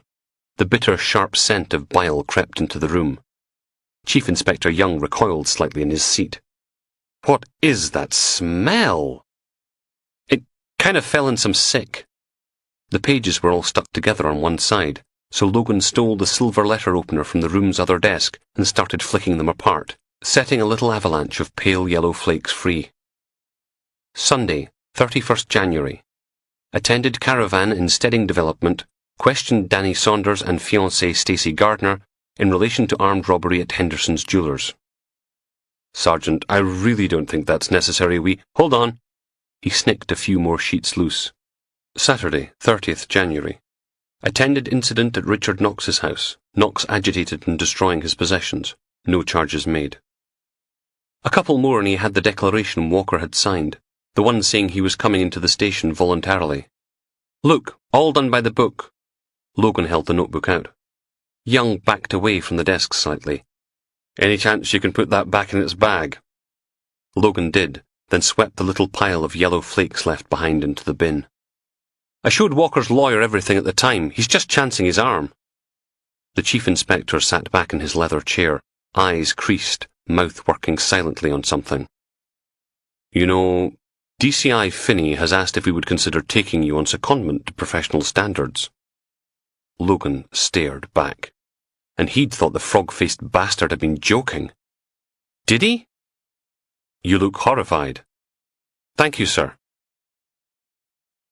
And he said Finney wants to palm me off on the rubber healers. Logan shifted his shoulder, keeping the phone clamped to his ear as he washed the flakes of dried sick off his hands. The smell was getting worse as they rehydrated. D.I. Steele made wet chomping noises in his ear for a moment. I.B. found some decent prints in the window and the bedpost. If we're lucky, they'll match. Why the hell would anyone want to join professional bloody standards? Chase up the lab, okay? I want a definite on the bite marks and saliva by close of play. First thing I'd do is investigate that sarcastic bastard Finney. Are you even listening? What? Yeah, bite marks and saliva. Anything else? Victim's house is on the southeast corner of Cove, down its own wee driveway. Nothing behind it but fields in the North Sea. I want a fingertip search, 100-metre radius. Logan frowned. Does this whole thing sound off to you? And tell them to do it properly this time. No fuck-ups. Knox drugs his sacro handlers, beats the crap out of them, gets past the surveillance team, then stops off on the way down the road so he can torture and rape an old man in Cove, like it's a service station and he fancies a burger. Logan hauled the plug out of the sink, letting the water gurgle away. Do you think he's the one who snatched Danby? He could hear her chewing again. Want to say yes, but how's a weedy wee shite like that get the jump on someone like Danby? Never mind carry him down the stairs. So he had help. Would explain where he got the rohypnol from. Half the heavies in Tyneside are after mental Mikey's millions. Maybe this is Knox's price. Help him get revenge on the guy who put him away, and then disappear. Aye, maybe. Pause. Listen, get on to Northumbria Police. I want to know what Danby's been working on, just in case it's no got anything to do with our wee rapist chum. And while you're doing the rounds, chase up Lothian and Borders. Andrew Connolly must have shown his baldy head somewhere by now. Just 'cause everything's going to shite doesn't mean I'm letting that big bald bastard get away with what he did to Steve Palmont. Biohazard Bob was hunched over a pile of paperwork in the wee house. He looked up as Logan entered, then went back to his forms. Shut the bloody door. Clunk. The noise of phones and harassed constables died down. Logan settled into his chair and called Northumbria Police. 10 minutes later, he had reference numbers for every case Danby had worked in the last 18 months, and a promise that the relevant files would be with him as soon as possible. Then he was put through to a Detective Inspector Walsh. You were the one told us about Oscar Renwick. Used to share a cell with Richard Knox in Franklin Prison. The Newcastle accent was clipped and angry.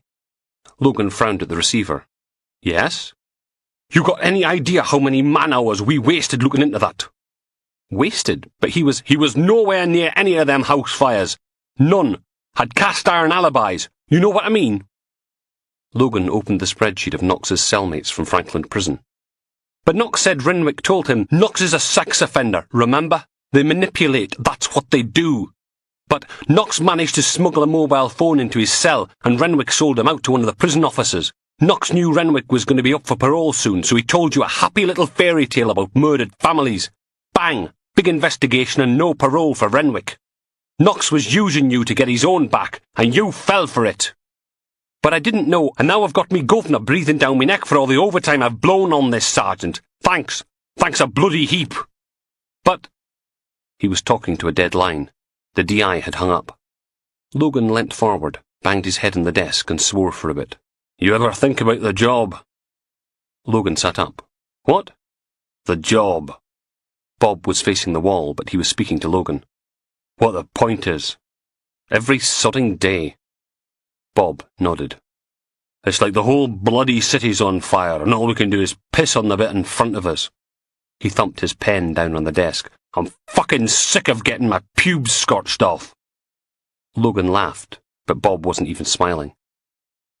You talked to Deborah, didn't you? I arrested someone yesterday.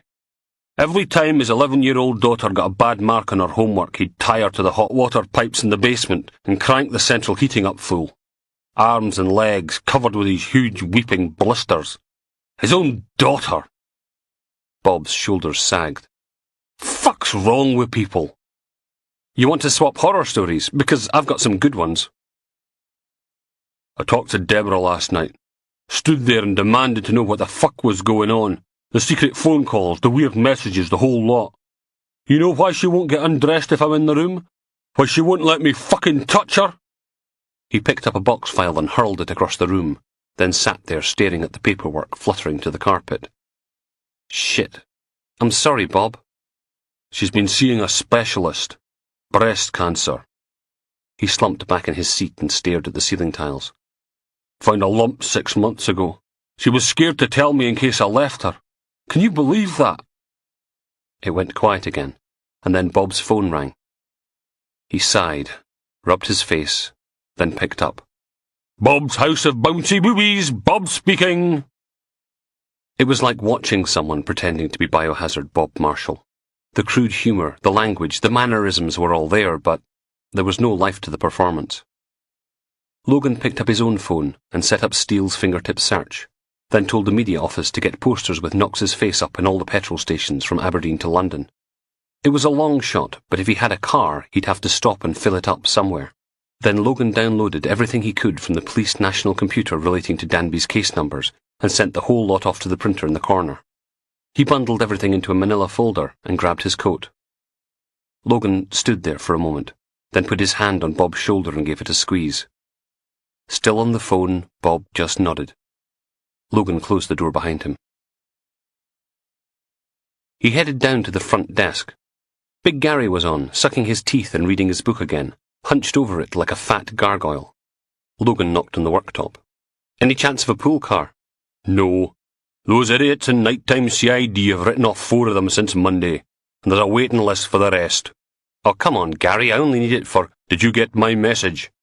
What message? Big Gary marked his place in the book with a Drink Drive Die leaflet and slammed it shut. Every bloody time. He hauled out a sticky note and slapped it on the desktop. You're not getting on the waiting list till you've seen to your prisoners. I don't have any prisoners. Gardner should have been up before the sheriff by now. Logan snatched the note off the desk. For God's sake, Gary, I specifically asked for an early slot for him so he can get his granddaughter back from social services. Mr. Gardner was on at 9:15 and you're welcome. I'm talking about the couple you had a lookout request for. Blank look. Gary sighed, straining the buttons on his white shirt. Ledbetter, Wendy and Ian, the brother and sister who torched Knox's granny's place. Oh, that Wendy and Ian Ledbetter. Can't someone else? No. But Steele needs me out in Cove. Better hope you get a confession quick then, hadn't you? Logan stomped down to the custody area. The place was quiet for a change, just the faint burble of an airwave handset announcing the coming and going of Aberdeen's boys in black and fluorescent yellow. A police custody and security officer was eating a yoghurt in the office that opened out onto the concrete corridor of the cell block. She froze as he knocked, the spoon halfway between the yoghurt pot and her mouth, then stood. Logan waved her back to her seat. Don't let me stop you. She shrugged and spooned in another mouthful. You making a deposit or a withdrawal? Wendy and Ian Ledbetter. The PCSO rolled her eyes. Only been here half an hour and they're already a pain in the arse. Logan flipped through the short stack of unfiled custody forms on the desk, spotting a couple of familiar names amongst them. You hear about the bloke Biohazard Bob brought in last week? Her face darkened. The one tortured his own daughter. Oh yeah, I remember him fine. Never met anyone more in need of falling down the stairs a couple of times. She dumped her spoon on the desk, then upended the yogurt pot over her mouth, tapping the bottom and slurping. Logan waited for her to resurface. Any chance of a squint at the custody log? Paper or electronic? Whichever's easier. Knock yourself out. She hauled a thick ring binder from a shelf and thumped it down next to him. You want me to get the Ledbetters into an interview room? I've got Butler waiting in number 4. We'll start with his sister. Right, back in a tick. Logan opened the custody log, working back in time, skimming through the drunks and drug addicts, the burglaries and random violence. His own name appeared at 7:20 Tuesday evening, checking Alan Gardner in for armed robbery. Then there was the usual mix of daily Aberdeen life, a mugging, a couple cases of shoplifting, 2 women done for kicking the living hell out of a Romanian bloke selling the big issue outside Boots. Biohazard's Father of the Year had been signed into custody on Monday afternoon, so with any luck the bastard got Sheriff McNabb and was right now being forced to pleasure some fat fucker in Craiginches. Serve him right. Logan went further back. His own name popped up again at 1:45 on Monday afternoon, handing Douglas Walker back into custody after a 15-minute interview. Fair enough. He skipped through the next few pages. Domestic violence, drunk driving, assault, another assault, more shoplifting, unlawful removal. And there he was again, checking Douglas Walker out of custody at 10:15 on the Monday morning. Logan frowned. 8 pages later and he was checking Walker out at 8:30 on Sunday evening. Then again at 6:22, and 4, 10 in the morning. Saturday was just as bad. 17:43, 16:22, 14:12, 12:50, always against his name. He stared at the bottom of the last form.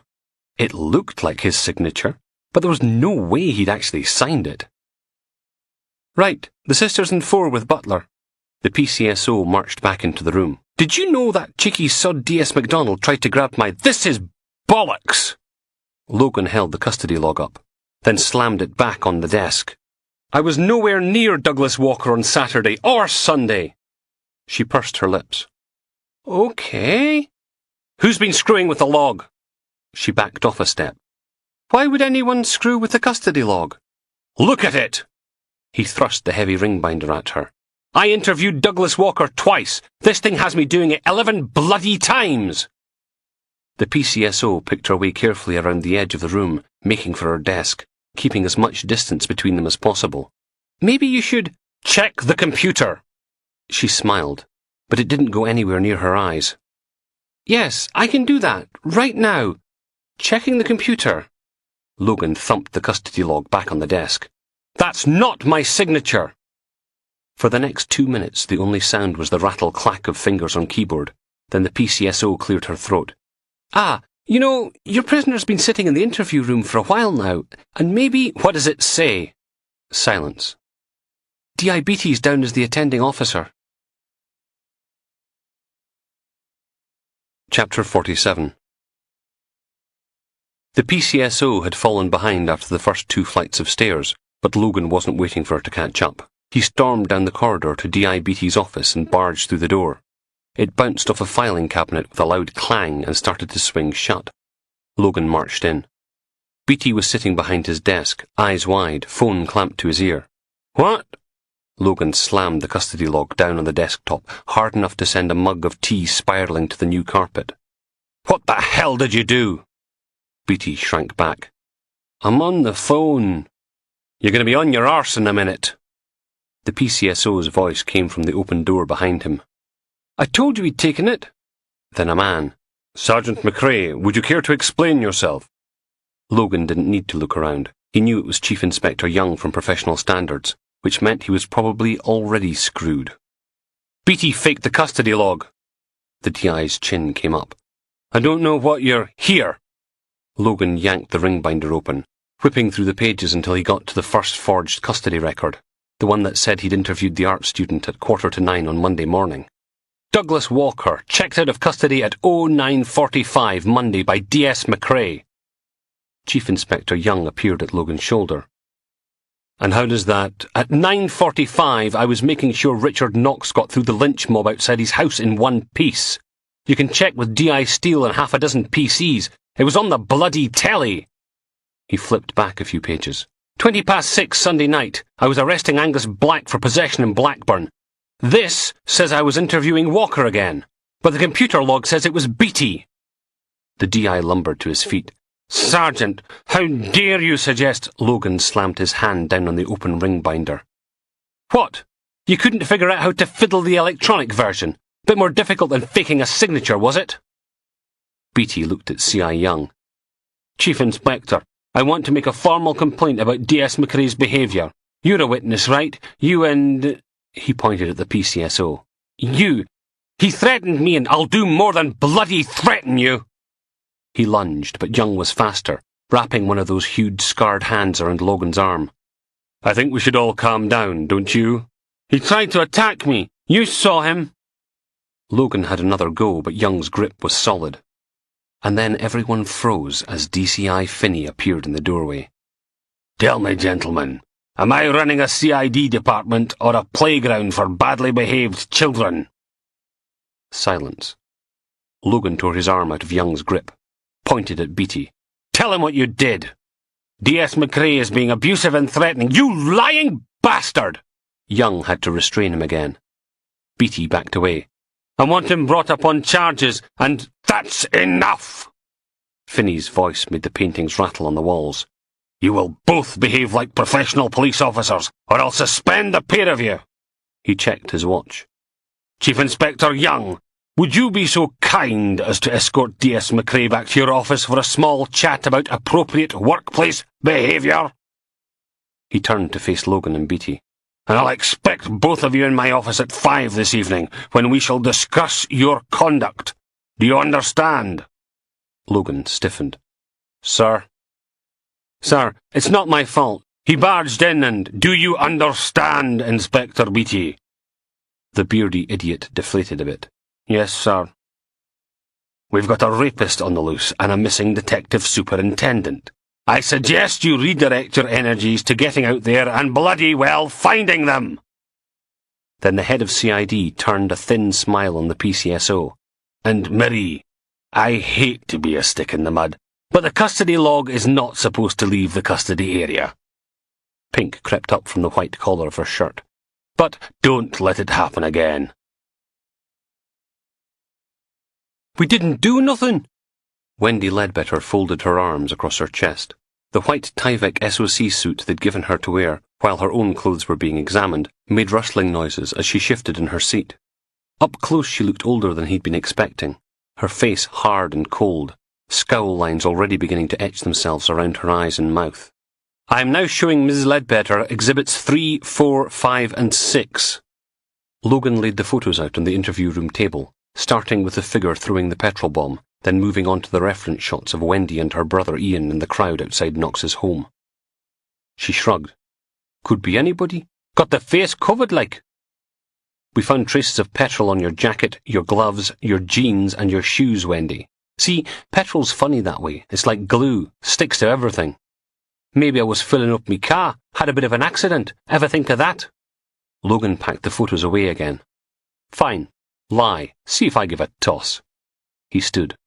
"We've got you on camera, we've got witnesses, we've got forensics, and we've got motive. You want to play the hard nut? Go right ahead. See how much it helps when you're banged up for 8 years. He glanced over Wendy Ledbetter's shoulder to where PC Butler was leaning against the wall. "Get her out of here. We'll do her brother for conspiracy, then we can all sod off to the pub." Butler stepped forward. "Up." She didn't move. "Ian wasn't involved in nothing." "Yeah, right. He's an innocent little lamb with—" Logan flicked through the file. "Look at that. 18 counts of criminal damages, 6 public order offences, and 4 warnings for sending threatening letters." He looked at Butler again. "Cells." "I said on your feet." "Who says Ian had anything to do with it? Knox didn't just rape our granddad, did he? Loads of families up for doing him a bit of harm." "Yeah, well, you're the only ones in Aberdeen, so shows how much you know." She rapped her knuckles on the chipped formica. "Seen at least 2 others outside Knox's house. Could have been any of them, like." "You really expect me to believe—" Logan trailed to a halt, then pulled out the photos and laid them out on the tabletop again, along with all the others he'd printed off, until there was just a big sea of angry faces staring up into the interview room. "Prove it." Ledbetter sniffed, then leaned forward and stared, her hard green eyes sweeping back and forth. "Him?" Her finger jabbed a pale-skinned older man in a leather jacket, red Man-U scarf around his neck, mouth open, shouting something. "Low or Lovey, something like that. Knox raped his dad." 30 seconds later she'd picked out another one, a heavy-set woman snarling beneath a Die Knocks Scum placard. No idea what she's called. Logan waited, but she couldn't pick out anyone else. Wendy Ledbetter scowled at him. Oh, Grandad was a good man, and that sick bastard tortured and raped him. You let Knox go, and now he's out there, doing it to other families. She finally got to her feet. They should have killed him in prison. More than he fucking deserves. And she was probably right. While Butler was sticking Ledbetter back into custody, Logan apologised to Marie, the PCSO. Sorry for nicking her custody log. Sorry for getting her into trouble with Finney. But mostly he was sorry for not breaking Diabetes' nose. Butler was waiting for Logan outside the cells, running a hand through her short, spiky blonde hair. You want me to go get the brother now? Logan shook his head. One mental family member at a time is enough for me. We need to go and... Logan frowned. He pulled out the plastic bag with his crusty notebook in it, snapped on a pair of latex gloves and picked through the sour-smelling pages. Something about mental family members. Sarge? I said, where are we going? Oh, Cove. Gotta help D.I. Steele search for signs of Knox. Butler wilted slightly. Oh, God. Not more tramping about in the snow. Might have to make a little diversion on the way. Nip upstairs and get us a pool car, will you? She stomped off as he worked his way backwards through the notebook, looking for his visit to Danny Saunders' caravan. Then Logan went into his other pocket for the pilfered CV he'd been scribbling notes on since yesterday afternoon, and compared the two. He closed his eyes and groaned. What a bloody idiot. Logan's rusty Fiat bumped to a halt outside the part-completed steading. PC Butler hauled on the handbrake and killed the engine, then sat there, looking at the peeling steering wheel, the dented dashboard, the passenger side window covered in a patchwork of black plastic bag and duct tape, the buckled bonnet. Bet you pull all the girls in this thing. Should have tried harder for a pool car then, shouldn't you? I was doing fine till I told Big Gary it was for you. Logan peered out through the chipped windscreen. Danny Saunders had managed to cover all the roof joists with a skin of marine ply. Right now he was balancing at the top of a long ladder, nailing battens down over some sort of black material. Like driving an oil tanker. You never heard of power steering. Lucky the damn thing's still going at all. Especially after being shunted into a ditch by a dirty big transit van. At least the duct tape and string was still holding the bonnet in place, though the engine had developed a worrying burning smell to go with the growling exhaust. Logan clambered out onto the crunchy snow. The sky was a bright blue lid with dark grey clouds massing over the North Sea. Probably going to be another horrible night, especially if DCI Finney had anything to do with it. The lecture on not attacking your colleagues from Chief Inspector Young had been bad enough, but the one from the head of CID would be a lot worse. Logan slammed the car door. Standing on top of the ladder, Danny flinched, the hammer in a plastic pouch of nails skittering down across the marine ply, then off the edge of the roof. Ah, shite! He turned, the expression freezing on his face when he saw who it was. Logan picked his way through the snowy tufts. Morning, Danny. I didn't rob that jeweller's on Huntley Street. Yeah, I know. I arrested someone for that yesterday. Behind him, Logan could hear PC Butler climbing out of the car, scrunching over to back him up. Oh, aye. Funniest thing, but the guy was called Alan Gardner. Ring any bells? Danny coughed, then glanced over the ridge of the steading roof at the moss-streaked caravan, just visible around the corner. Never heard of him. You told him you'd break his daughter's legs if she didn't pay off her drug debt. Gotta get back to work. The roof gets all warped if it's not... Danny? Why can't I hear hammering? A woman's voice coming from the caravan. Logan turned to see the pregnant fiancée standing there with her hands on her hips, face flushed, mouth a hard line. You know we need that roof waterproof before it snows again. Don't make me come up there! Oh, Jesus! He straightened up and shouted back, It's the police! Logan clumped through the snow towards her. Stacey Gardner? You know fine well it is. What do you want? I had a very interesting chat with your dad, Stacey. Says he's sorry he hasn't come up with more money, but he kinda got arrested doing over a jewellery shop on Huntley Street. He hopes your dealer... Logan nodded at the man balancing on the roof. We'll give him a bit more time before hurting you. Stacey throttled the dishcloth in her hands. No idea what you're talking about. Danny sighed. Stacey, love, it's not... You shut up, Danny Saunders. I'm dealing with this. She took a step out onto the snowy ground. The old man can't cope since he got Mum killed. Lives in a little world of his own. Stacey, I said I'm dealing with it. She turned a cold smile in Logan's direction. So you see, you can't trust a word he says. He's lost it. Logan nodded. But you still trust him to look after Nicole, don't you? What is she, 2, 3? We had to put her into care. The pregnant woman stiffened. She's not my daughter anymore. I'm making a new life. He's sold everything for you. You know that, don't you? Car, furniture, telly, cashed in his pension. Even the house is up for sale because he thinks you're in trouble. Stacey turned and reached back into the caravan for something, keeping whatever it was hidden by her pregnant bulge. So he sends me money every now and then. Not like I don't deserve it, is it? Just my share of Mum's inheritance. It's extortion. She swivelled round, both hands behind her back, and sniffed as if fighting back a tear. It wasn't my idea. Danny made me do it. Up on the roof, her fiancé's mouth fell open. You lying cow! Where do you think Daddy got the idea to use a sledgehammer? That was Danny's trick. I was the one trying to talk you out of it. Stacey took a step forward, biting her bottom lip. Sorry, Danny, but I can't cover for you anymore. It was all his fault, officer. He made me do it. Logan looked back at the roof. Mistake. Stacey lunged, hands coming out from behind her back, 8-inch carving knife in one hand, steaming kettle in the other. The kettle lashed past, close enough for Logan to feel the heat on his cheek. He staggered back, arms over his head as the knife slashed down, the point tearing through the sleeve of his jacket. Logan's heel caught something buried in the snow and he went crashing down on his backside for the second time in 2 days, looking up at someone who wanted him dead. And then a blur of black and fluorescent yellow. P.C. Butler charged across the rutted ground, her peaked cap flying off. Stacey snarled and swung the knife again in a huge overhead slash. Butler darted in, arm up. She blocked Stacey's stab, reached through with her other hand in some sort of weird jiu-jitsu limb origami, and pulled, forcing the pregnant woman's arm to bend in ways it really wasn't designed to. Stacey's eyes bulged, then she screamed and lurched back into the wall of the caravan. You're breaking my arm! Drop the knife or I'll pop it right out of the socket! Get off me, you bitch! One more twist and the knife thudded into the snow, blade first, the handle sticking up into the air. Danny! Danny! Help me! They're hurting the baby!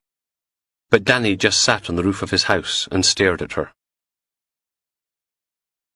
There was a gunshot sound and Logan's manky little Fiat puttered to a halt on the rear podium car park, leaving a cloud of grey smoke behind. She'd probably get that seen to. P.C. Butler killed the engine before it died on its own. Everyone out, now! If my baby's damaged by carbon monoxide poisoning, I'll sue! Butler turned and stared at her. Shut up! For once in your life! All the way into bloody town! Stacey Gardner pouted. You can't talk to me like that, For God's sake!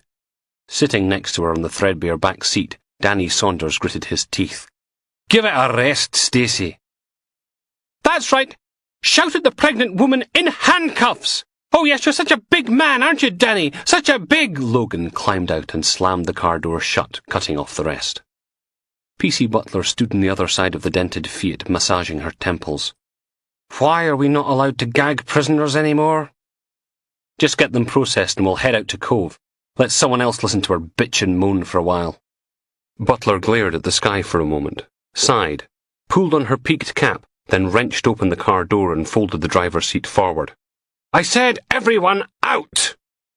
Logan left them to it. Logan had the wee hoose to himself while he waited for P.C. Butler to get Danny Saunders and his poisonous fiancée photographed, fingerprinted, DNA sampled and checked into separate cells. He spread Danby's cases out across the desk. The PNC printouts weren't exactly heavy on detail, more summaries and status reports. A couple of unsolved murders. One drug addict found with a bullet hole in the back of his head. One prostitute kicked to death behind the bins at a nightclub. One post office job, where the gang had got away with a pathetically small amount of cash after putting a pensioner in intensive care. Solved. One blackmail, a bank manager with a thing for Filipino ladyboys. Solved. A couple of demanding money with menaces. Something started ringing. It took Logan a minute to realise it was his new phone. McRae? Logan, Dave Goulding. Just heard back from your CSI boys about the old man who was attacked last night. Might have known the psychologist wouldn't mind using the wanky Americanism. What about him? Logan kept on reading. The last report in Danby's file was a drug seizure, a shipment of heroin and cocaine smuggled in through the international ferry terminal in North Shields. Estimated street value of 1.6 million. Knox didn't rape him. He bit him, he tortured him, he beat him, but there's no sign of penetration. According to the summary, 3 men were due up in court in 4 weeks' time, all of them connected to Mental Mikey Maitland's operation. God rest his soul. So it's exactly the same as the Sacro handler, Harry Weaver. I thought it might be because Weaver wasn't old enough, didn't fit the victim profile. But I'm beginning to wonder if Knox might be impotent. Logan skimmed the list of charges. That's a good thing, isn't it? Causing pain is how Knox achieves arousal. It's what gets him off. If he can't get an erection, he's just going to try harder. The next victim's probably going to end up dead, and it won't be quick either. Logan stopped reading. Not so good after all. Any ideas where he's heading? There was a pause. Well, Aberdeen's been highly traumatic for him, completely out of his comfort zone. He'll want familiar ground, somewhere he feels safe. All roads lead to Newcastle, which was pretty much what they'd been thinking anyway. Logan thanked the psychologist and hung up. Logan drummed his fingers on the desk, staring at the blank computer screen. God, the idea that Knox could get even worse. You should eat more roughage. Logan turned to find Doreen settling in behind her desk. What? You've got the same expression on your face my 6-year-old gets when he's constipated. Actually, I was thinking about Richard Knox. Join the club. DCI Finney's got everyone on either Knox or Danby. It's an absolute nightmare trying to get anything else done. She rearranged her cardigan. Do you know if our little fairy princess got to see her granddad again? Logan shrugged. I've been a bit, oh, for goodness sake, I'll do it. Doreen pulled the phone towards her and started dialing. Hello? Yes, I want to speak to someone about a little girl taken into temporary care last night. PC Butler stuck her head around the door. You ready, Sarge? Logan gathered all the files together and stuck them back in the folder. We got a pool car? Butler's expression soured. Guess. The Fiat groaned from second to third, then whined from third to fourth, and refused to do fifth at all. You know, Butler hauled the gear stick back again.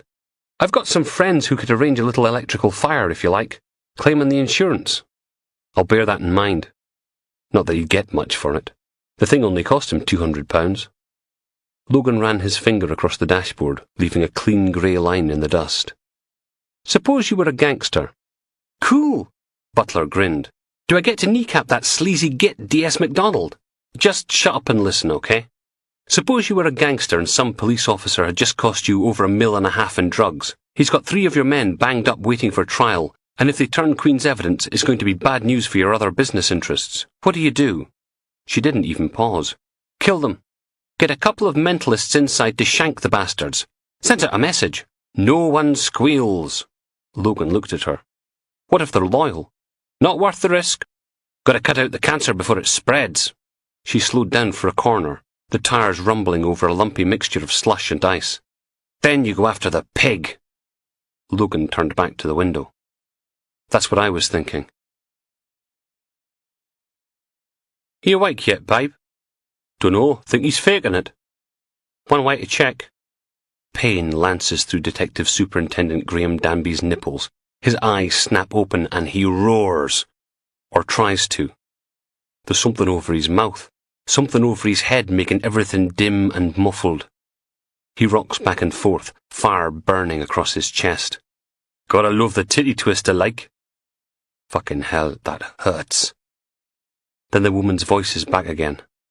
Hello, sweetheart. Remember me? Graham tries to shrink back, but he's sitting on something. Can't move his arms or legs. A chair. And it's freezing in here.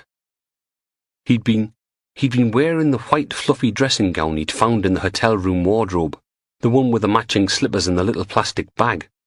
But now he feels a biting draught on his bare stomach and thighs. Isn't even wearing any underwear. He's tied to a chair, stark bollock naked, with a bag over his head. With her. Graham tries to sit up, to bring his chin up. Not to tremble. "You've been a naughty boy, haven't you, Danby?" A man's voice, Newcastle accent. And then a fist slams into Graham's stomach, wrenching him forward. Or as far as he can go with his wrists tied to the seat. He tries to breathe through the aching stabs, air whistling in and out through his burning nose. Everything smells of burning copper. "You see, babe, we know what you've been up to, you and your pet rapist. Oh God, don't be sick. Be sick and you'll choke. Choke and die, naked tied to a chair with a fucking bag over your head." Slowly, he hauls himself back up, eyes scrunched tight shut, swallowing it down. "Neil, do the honours, will you, darling? I hate questioning someone when I can't see their eyes." Fumbling, the whoosh of fabric against his face, then a cool draught of air. Graham opens his eyes, blinks, looks down at his pale naked body, the big dent in his right leg where the bone poked through years ago. That's better, isn't it? Julie. She hasn't changed much since last time, still wearing the same cowgirl jeans and boots combo, that polished razor blade smile. Someone looms into view over his shoulder. Elvis Quiff, big nose, tufty eyebrows. "Afternoon, Gov. Sitting comfortably?" Elvis has a tartan pillowcase in his hand. He drops it to the floor. Julie pulls up a chair, wrong way round, and straddles it, smiles down at Graham's crotch. "Didn't think it was that cold." He tries his best senior police officer glower, but she just laughs. "Neil?" A fist slams into the side of Graham's head. Ringing in his ears, the taste of blood, lights flashing on and off, then a throbbing ache. "Now, babe, you need to think really hard about this, because if you get the answer wrong, you lose 10 points and we move on to the water round. And trust me, you won't like the water round. Understand?" Graham stares at her, then nods. "Good. Neil, you can take the gag off." A harsh ripping noise, eye-watering agony. "Fuck!" Elvis holds up the duct tape, grinning. "Got half his beard off in one go. Can we do his eyebrows next?" "Bastards!" Breath hissing through gritted teeth. "Okay, babe, here's your starter for 10. He can hear her chair scraping closer. "Where's Richard Knox?" "No, I can barely hear you." Logan stuck his finger in his ear as they jutted up the hill past the truncated concrete pyramid of the Shell building, heading south. A massive 18-wheeler passed them in the outside lane, sending filthy grey-brown spray all over the car, the windscreen wiper struggling to clear it, leaving 2 diarrhea-coloured rainbows across the glass. "I said, where the bastarding hell are you?" "Nig roundabout. She'll be with you in 10 minutes. If the car didn't die by then. "Listen, I found a possible motive for abducting Danby. $1.5 million and seized—" "I don't care! Just got a call from Susan. She's got these stomach cramps." Oh no. Logan swallowed. "She all right?" "Course she's no. She's having bloody stomach cramps." Silence. "What if she loses the baby?" More silence. "I'm sure she'll be fine. It'll all be fine." That was what you were meant to say, wasn't it? Steele coughed, sniffed, cleared her throat. "Sod it. I'm taking her to A&E. You're in charge. Give the search another couple hours, then wind it down. Make it look like we tried." "Do you want—" But Steele was gone. He was talking to a dead phone. "Sod it." Logan jabbed the car's cigarette lighter with his thumb, and when it popped up he pulled a cigarette from the packet and soaked it into life. Butler immediately started making pantomime coughing noises. "Fine." Logan ground it out in the overflowing ashtray. "Happy?" "Bad enough I've got to drive this rattletrap without catching your second-hand smoke." "Just drive, okay?" The gritters were out in force, 2 of them taking up both lanes of the dual carriageway, huge rusty yellow things topped with flashing orange lights, strafing the road with salt and sand. All the cars hanging back to avoid having the paint battered off their bonnets. Butler took the second exit at the next roundabout, heading into Cove, weaving through the suburban streets for the southeast corner. Jimmy Evans' house sat on its own at the end of a long, rutted driveway, potholes and ice making Logan's tatty little Fiat slither and jerk as Butler got them as close to the brightly lit house as possible. A series of patrol cars and police vans snaked back from a snow-covered driveway, blocking the lane. "We'll have to walk from here." Sunlight speared down from a crystal blue sky, making the fields glitter, the snow crunchy underfoot, the sound of dogs and police chatter ringing in the crisp air. The police search advisor met them at the front door, scratching an armpit. With thinning, scraggy blonde hair and a pointy nose, he looked a bit like a meerkat with mange. "So," he squinted at Logan. "it true you're in charge now?" "That a problem?" "Hey, long as you sign off on the overtime, I'm happy." He held out a stack of reports and Logan flicked through them. "You want to summarize this for me?" More scratching. "No sign of knocks anywhere." There was a shock. "IB?" The pulsar took his hand out of his armpit for long enough to point at a familiar filthy transit van. "Still doing the guest bedroom. Family's cleared out, so we got the run of the place." "Door to doors?" He blinked, then did a slow 360-degree turn, staring out at the snow-covered fields. There's no one living anywhere near, if you don't count the sheep, so—" "Back there, where the lane joins the main road, there's houses overlooking the entrance. They might have seen a car coming or going." The rest of Constable Meerkat's face turned as pink as his nose and ears. "Ah, okay, I'll get that organised." The airwave handset clipped to Butler's shoulder started bleeping and she moved away a couple of paces to answer it, then came back and handed the thing to Logan. "Control, McRae." "Aye, hold on. Putting you through." Click. "Sergeant, it's Dr. Frampton. We met at the Steve Paulman crime scene. Yes, I remember. I tried getting in touch with DI Steele, but it seems she's unavailable." "Yeah." According to the paperwork, there wasn't so much as a footprint beyond the back garden. "We got a result from the soil sample we took yesterday, from the flat where Knox escaped. A footprint just inside the hallway." "Uh-huh." Logan handed the search reports back to the pulsar. Steele was right. The search was a waste of time, but at least it looked as if they were doing something. Knox was long gone. "We ran it against the National Soil Database, and there's about a dozen places it could have come from in Aberdeenshire. I've emailed the results to you." "Hold on." He pulled out the scrap of paper he was using as a surrogate notebook and pinned it to the roof of the nearest patrol car with the side of his hand, pen poised. "Want to give me the edited highlights?" Pause. "The sample has a pH of 5.5 and carbon sitting around 3.6%.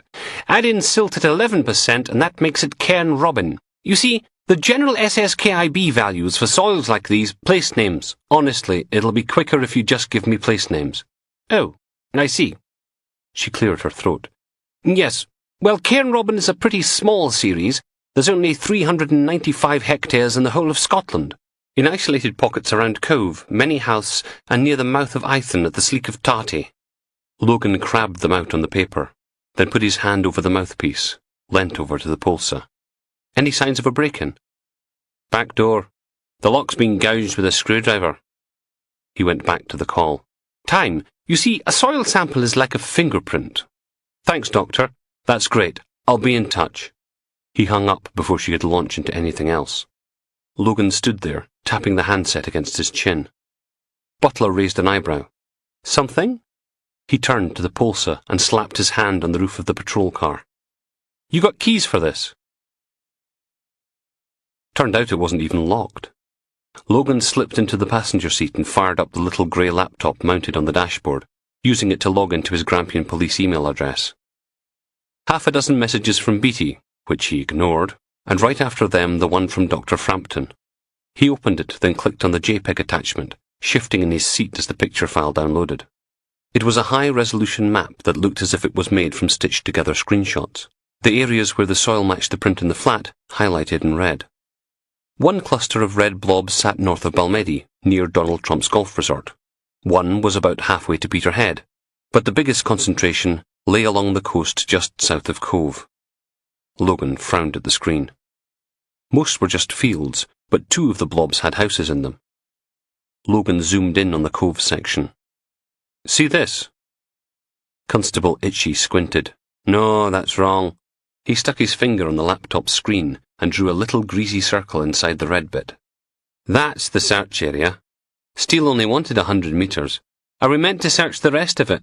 Only it's bloody freezing out there, and it'll be dark soon.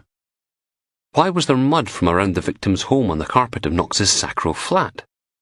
Maybe whoever helped him escape stopped off on the way to check on potential targets? Logan looked up at the house. I need to speak to the victim, Evans. The pulser shook his head. Like I said, the family's cleared out. Son took the old man back to Sunderland. Said they didn't want him being on his own, you know, with Knox on the loose. Couldn't blame them. Give him a phone. I need to know if Evans saw anything suspicious, cars, people, over the last couple of days.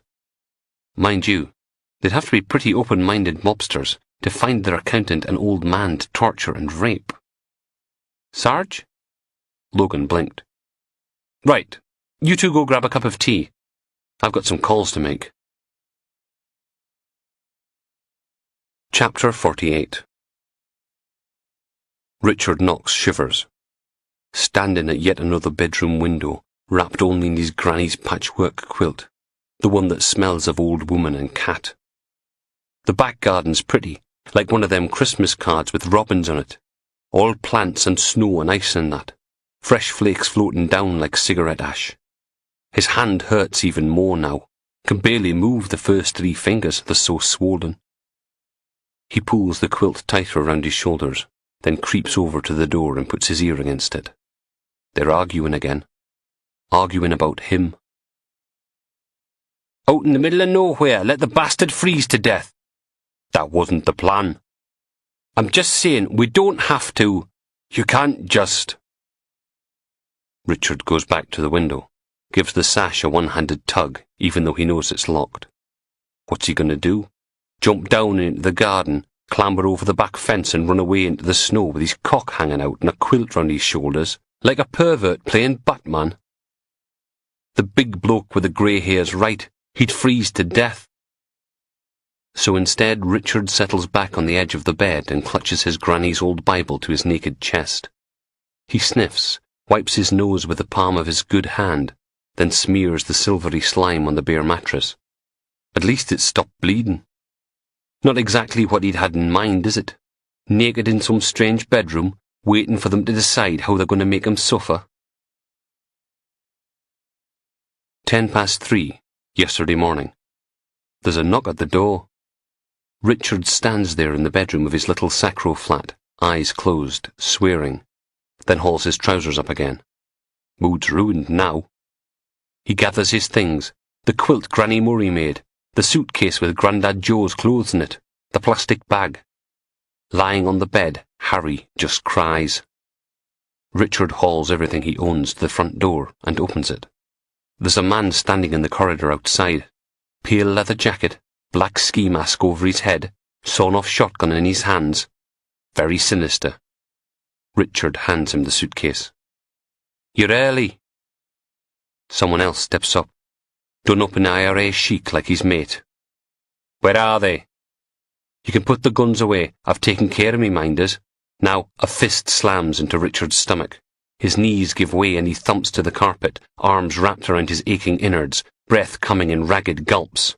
No, this wasn't the deal. This isn't right.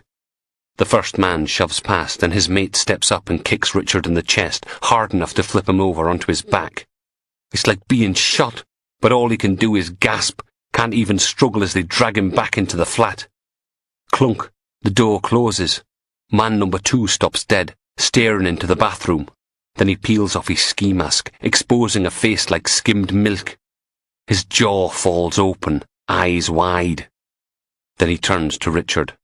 You dirty... Another kick, this one hard enough to make Richard fold up like a fortune cookie, clutching his aching balls, moaning, tears streaming down his face.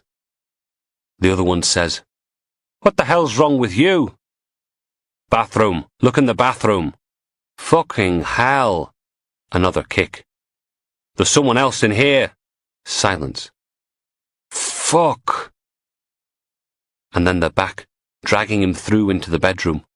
Look what you've done, you sick piece of shit! A punch in the kidneys, making him squeal, then another one. Fucking hell, Evans, is he? They cluster around Harry, still tied to the bed, naked, face down with his pasty backside propped in the air. Richard closes his eyes, grits his teeth, then forces himself over onto his stomach.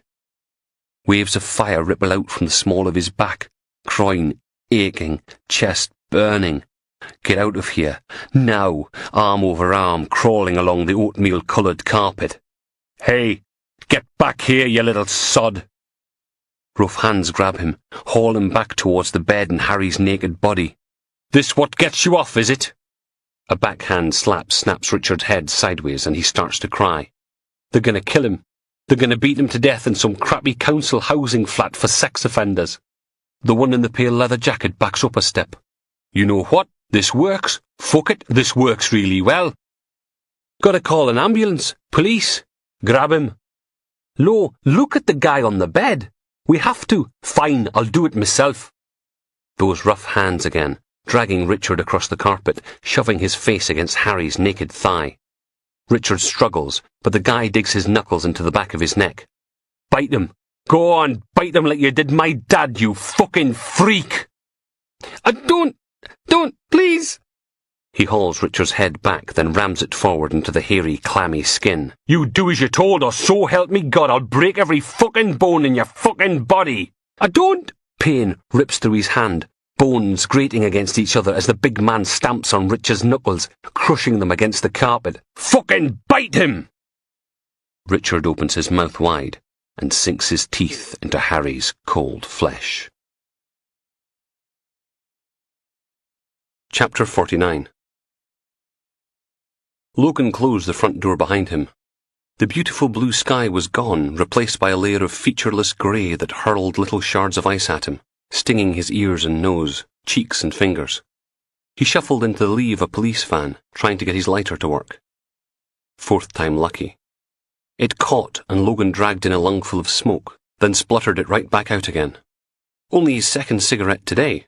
Not bad for 3:20. Nearly an hour and 3/4 to go. Have to leave soon or get caught up in the traffic heading back to town. Rush hour was bad enough, but the snow would grind everything to a halt, and he wouldn't want to be late for his bollocking from Finney. That would be a dreadful shame. The phone in his pocket rang, the vibration travelling through to his ribs. Bugger off! It kept on ringing. Bloody hell! He dragged it out with numb fingers and hit connect. This better be bloody important. Sergeant, Logan, look, we got off to... It was a mistake, okay? Detective Inspector Beardy Beatty. Logan huddled closer to the van, breath steaming out around his head before being whipped away by the wind. You're bloody right it was. I didn't know this was going to happen. How could I know? You said he had all this counterfeit cash and I thought it would... What? What exactly did you think it would do? He watched a patrol car slithering away down the lane, its headlights cutting through the blue-grey gloom, catching the whirling snowflakes. You hounded an 18-year-old boy till he tried to kill himself, and then you tried to pin it on me. Sigh. Look, you're good at this policeman stuff. It's easy for you. I just wanted something to, be a success. Crack the counterfeit case. There was a long, silent pause. Logan switched his phone to his other hand, dug the numb fingers into his armpit, smoking with his eyes screwed up. Can you understand? Logan held his cigarette out at arm's length and let go. The wind snatched it out of his fingers, sending it spiralling away to explode in a shower of orange sparks against the IB transit van. Fuck off, sir. Logan hung up. Richard Knox stands at the window, staring out into the falling snow. He shivers, watching as the car pulls into the driveway. The house is one of them farm building conversion things, all natural stone, wood floors and exposed beams, when what you really want is proper insulation, carpets and central bloody heating. The huge black Range Rover lumbers to a halt, blocking the other cars in. there's a pale grey Mercedes, a big black people carrier, and a little Clio. It was the people carrier they'd used to transport him about, from the Sacro flat to the house where he'd had to bite the old man, and from there to here, always blindfolded and gagged, trussed up like a joint of meat on the floor behind the back set of seats. Well, you wouldn't want to get your nice Mercedes all dirty by stuffing a registered sex offender in the boot, would you? The Range Rover's doors open and a small woman gets out, standing in the snow looking around. Oh, God. It's her. Richard shrinks back, hiding behind the curtain, peeking out around the edge. Her sidekicks climb out, stomp round to the back and open the boot. Then they haul something out onto the ground. It's a man. Big. Wearing nothing but a dirty toweling dressing gown that flaps in the wind, hands fastened behind his back, something tartan over his head. So, they got Danby after all. It's almost enough to make Richard smile. They drag the DSI to his feet, then towards the front of the house. Down the hall, Richard can hear the gang still arguing about what to do with him. The doorbell's harsh artificial dring echoes through the house. Ever it is, just get rid of them. Dring! All right, I'm coming. That's Matt, the big man with the grey hair. Richard presses his ear against the door. Muffled sounds. A clunk. Matt says, "We're not," a painful grunt. A thump. Matt, for Christ's sake, can you not just... Who the hell?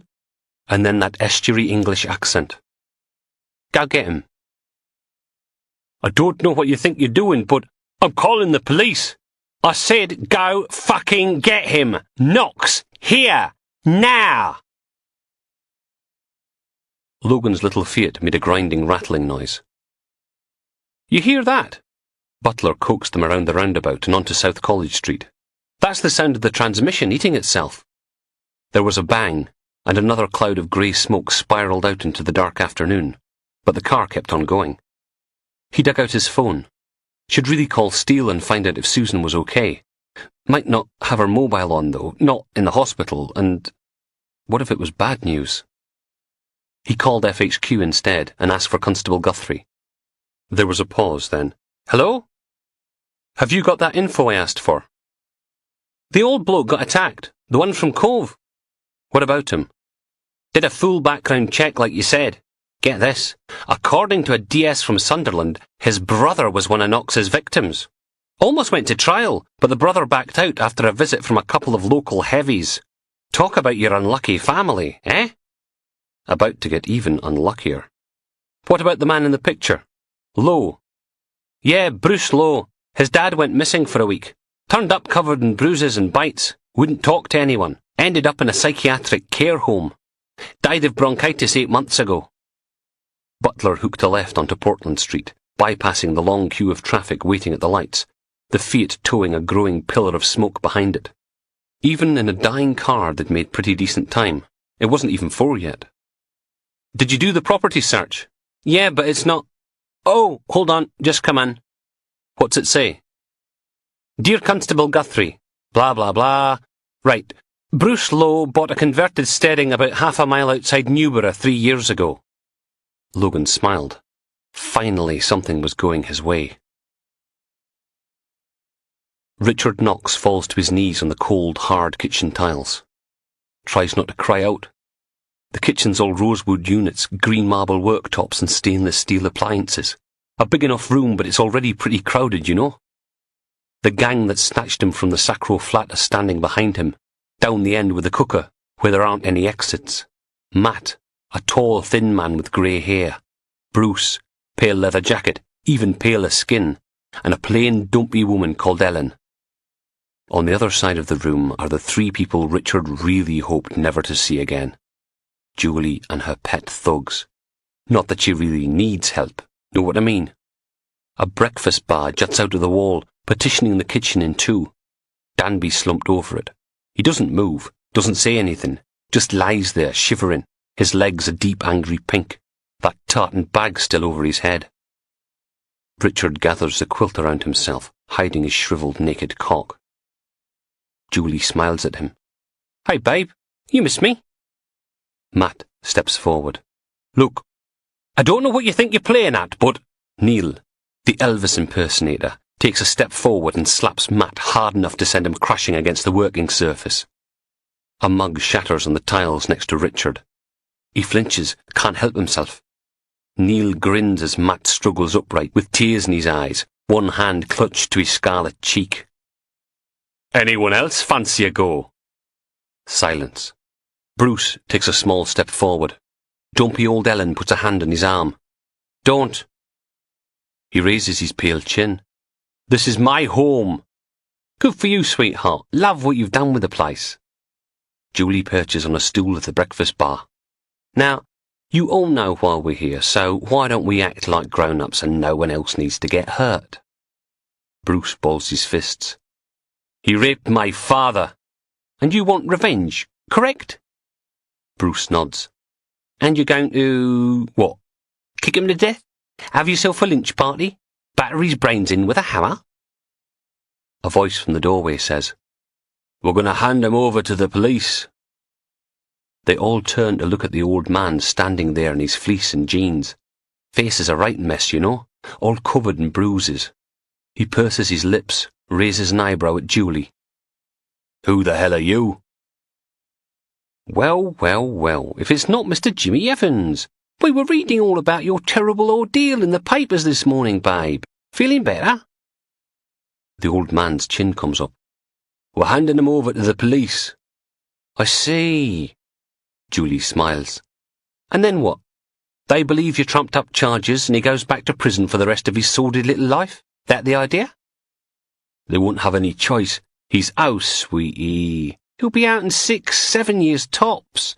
Then it'll all start up again." She sighs. "Now, your young friends here have the right idea. Mr. Knox needs to pay a much darker price for his crimes." "We won't." "She's right." Ellen looks down at Richard, then backhands him across the face. The blow snaps his head around, smacking his cheek into a cabinet door. Hot, stinging pain on one side, dull throbbing on the other. "They're going to kill him." Richard bites his bottom lip, tries not to cry. "It's a test. It's all a test. Oh, God, they're going to kill him." Julie winks. "That's more like it." Ellen straightens her shoulders. "He raped my granddad. An 80-year-old man, and this piece of shit tied him up in the basement and raped him. Tell you what, why don't we make it nice and simple?" Julie thumps a huge handbag on the breakfast bar, like a leather mop cap with rope ties and big handles, and digs about inside. 4 pairs of 3D glasses go on the worktop, followed by a big bunch of keys, a packet of tissues, and a moulded leather holster. She unfastens the restraining strap and pulls out a black slab of metal. A semi-automatic pistol. "Oh, God." Richard blinks, tries to look away, but the gun's like a magnet. She pulls back the slide and peers inside, then lets it go with a clack. Ejects the magazine and puts it in a pocket. Julie places the gun down in front of her. It clunks on the marble worktop. "One in the breech. All you have to do is shoot him in the back of the head." She looks at Neil. "Show them, babe." He makes a gun of his thumb and forefinger and marches over. Matt, Bruce and Ellen shrinking back as he gets close. Then Neil takes his position behind Richard, grabs a handful of hair and forces his head down. The big man jabs his finger into the dip at the back of Richard's skull. Bang! Oh, God. He lets go and Richard scrabbles sideways against the cabinets, knees drawn up to his chest, hot tears dribbling down his cheeks. Oh, God. End of Disc 9. Disc 10. Isn't that fun? Julie smiles. Best thing is, because it's a 45, when it comes out the other side, it'll take most of his face off. Ellen licks her lips, looks from Richard to the gun, then up to Matt. You do it. He rubs at the angry red handprint in his cheek, looks up at his dad, then drops his eyes. Bruce? The old man bangs his hand on the wall. This isn't right. You're not in charge anymore, Evans. Bruce holds out his hand. I'll do it. Excellent. Tony, get the patio doors, would you, babe? Don't want the nice man getting brains and bits of skull all over his nice new kitchen.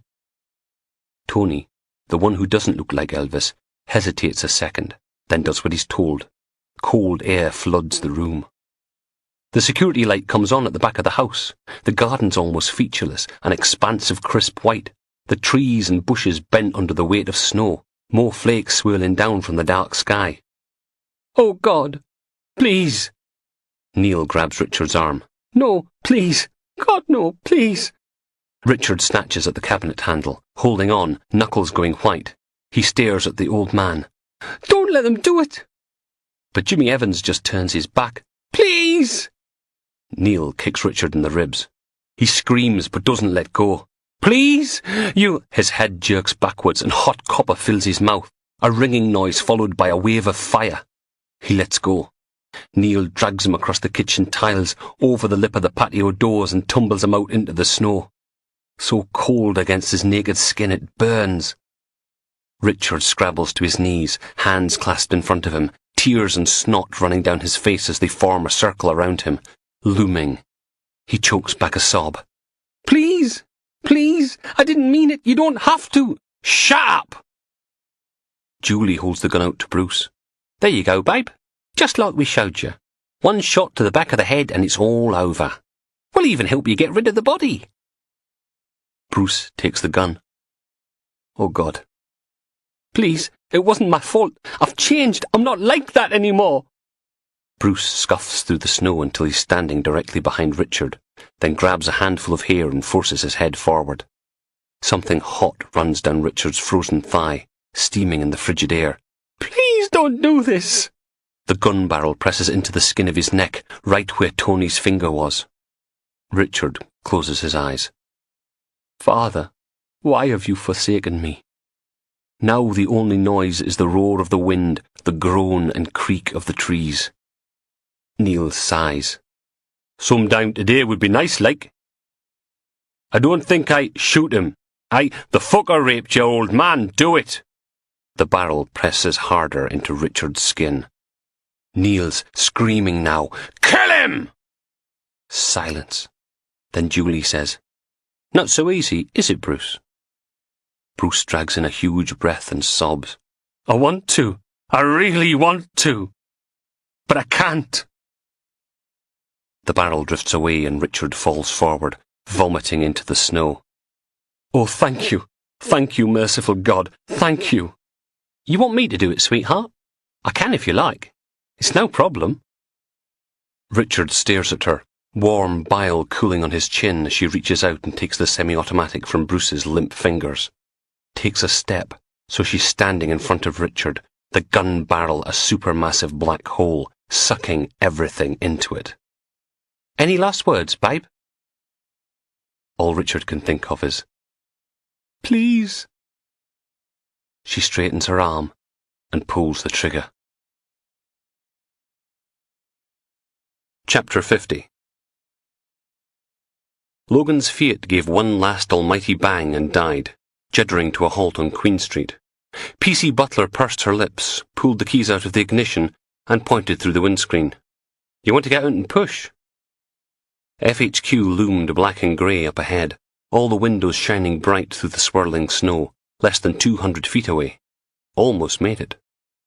Logan shook his head. Never get it up the ramp. He climbed out into the road, lurching as the wind buffeted at his back. Shove it to the curb. Between them they managed to push the rusty corpse to the side of the road. Butler pulled her cap down low over her ears, hunching her shoulders. What now? Logan checked his watch. Just after 4, still an hour to go before he had to face Finney. Or he could just avoid it altogether. Fancy some overtime? He jammed his hands deep into his pockets and crumped through the snow towards FHQ. Alpha 6-1, we've got a man who says his neighbour's killing her husband. Deansloch Crescent, can you attend? Over. Logan turned down the police radio till it was barely audible over the car's rumbling diesel engine and the squeal of the windscreen wipers. Still don't see how you managed to get this. Sitting behind the huge wheel, PC Butler grinned. Trust me, you don't want to know. The police Land Rover was kitted out in full mountain rescue livery, with ladders, shovels, flares, bull bars, one of those collapsible stretchers, and a set of spotlights strong enough to give polar bears a tan. But most importantly, four-wheel drive. 4:15 on a Wednesday afternoon, and the city was at a standstill. Nose-to-tail traffic stretching ahead of them all the way down King Street, taillights and headlights making halos in the driving snow. Butler leaned over and thumbed a button. Blue and white flickered from the Land Rover's roof, then the sirens joined in. The cars in front inched over towards the curb. That's more like it. The constable sent the Land Rover roaring into the growing gap between the two lanes, the traffic parting before them. Twin streams of slush and snow fountained up from the wheel arches, spattering the cars on either side of the road. Logan wasn't exactly certain this was a lights and music kind of trip, but what the hell? He was probably going to get suspended anyway. Might as well go out in style. Click. Richard sprawls across the frozen ground, screaming, arms wrapped around his head. And then he realizes he's still alive. The bullet hasn't ripped through his skull, spattering the pristine white garden with pink and red and grey like an angry Rorschach inkblot. Feeling rushes back into his body, fingers and toes burning with cold, legs and arms aching with it, his torso raw. He opens his mouth, but all that comes out is a squeak. Julie grins down at him, then looks off towards the knot of people huddled by the patio doors. Oh, come on! She waggles the gun at them, then reaches into a pocket and pulls out the magazine clip, slots it back into place, racks around into the chamber. Do you really think I was going to give you a loaded gun? Might have hurt yourself. Richard shivers his way to his hands and knees, shaking so hard he can barely breathe. Bruce's head is down, his skin even paler than before, crying. Tony, Neil, why don't you take Mr. Knox back inside and clean him up a bit? The two heavies grab an arm each and drag him back into the house. Richard can't even stand. His legs aren't working. All he can do is tremble, teeth clattering in his head. Oh God, he's still alive! Through the kitchen, down the hall and into a huge bathroom all done up in black slate and glistening chrome. They heave him into a big enamel tub, then crank open the taps. Water sputters in, cold at first, then steaming hot. Richard scrabbles back, his pink toes going bright red, the skin throbbing and groaning. Fucking hell! Neil grabs the big mixer shower head above the shiny taps and thumps his hand down on the chrome button. Don't be such a bloody puff! The shower head judders and hot water spurts out. He curls his top lip and holds it over Richard. Stop wriggling! Your own fault for being a filthy little shit, isn't it? Needles, broken glass jammed into his cracking skin. And slowly the feeling fades, the warm water leaching its heat into his bones. It's just starting to feel good when Neil twists the tap again, shutting it off, leaving Richard shivering in the bottom of the tub.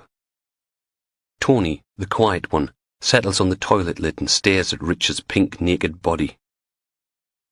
We had a deal, Knox. Richard doesn't say anything. We had a deal and you fucked us over. I didn't. I wasn't. Neil slaps him hard across the face. Where's the money? Richard's mouth tasted blood, sweet against the bitter tang of vomit. I don't have it. Another slap. Bad time to get a sense of humour, Knoxy. Where's the fucking money? Richard wraps his arm over his head. I don't have it. Mr. Maitland made me split it between his kids before he died. This time it's a punch, right in the stomach. Where's the money? He curls up in the bath, sobbing. I don't have it. One in the kidneys. Where's the money? Please, I don't have it. Then the door opens. Hey, sweethearts, how's it going? Tony sighs. Says he hasn't got the cash anymore. Mental Mikey willed it to his kids. That's a bit of a pain. She squats by the side of the bath and looks into Richard's tear-filled eyes. I'm disappointed in you, babe. We bought you all that lovely Rohypnol and you used it a day early to disappear on us. You promised to give us Danby. You didn't. And now you don't even have the money. You're no use to me, darling. She stands. Neil. What do you want us to do with him? Not the gun again. Please, not the gun again. Tony. Sell 'em." They all turned to look at the man sitting on the toilet. "Sorry, sweetheart." "Sell 'em.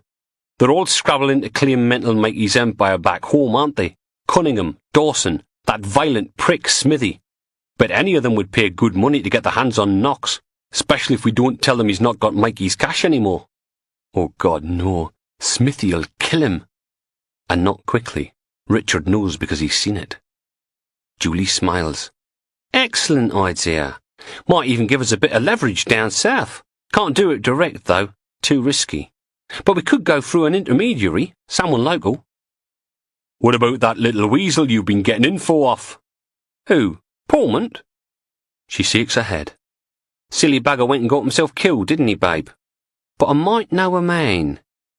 She pulls out her phone and steps out of the bathroom, leaving him alone with Neil and Tony again. Richard scrubs his hands across his damp, swollen face. "Please, you can't." "Wouldn't fucking like to be you." Neil throws a towel into the bath. "Dry yourself." "I can get more money. I can." The slap sends him crashing against the black and silver tiles. "I said dry yourself." Richard keeps his mouth shut and does what he's told. Tony sits there on the bog watching him. "Not the luckiest, are you? No cash, no mates, no one to protect you. Know how long Danby held out before he told us where you were? 5 minutes. Neil curls his top lip. "Didn't even have to show him the pliers, like." "Can't believe you thought he'd get you out the country. How thick are you?" Julie comes back in, snapping her phone shut. "All sorted. Shall we?" They drag him, limping back through to the kitchen. He stands there, both hands cupping his balls. Bruce, Ellen, Matt and Evans are down the other end by the fridge, but the only ones who'll look at him are Ellen and the old man. The other two's eyes keep slipping away to the floor. Julie smiles at them. "Here's the deal. We're going to sell Knox's scrawny, trembling backside to some really nasty Edinburgh gangsters. That way, he gets what's coming to him, and you lovely people get some compensation for what he did to your families. We split it 50-50. Sound fair?" No one says anything. Well, she's got that gun, hasn't she? Richard sniffs. A tear falls to the tiles at his feet.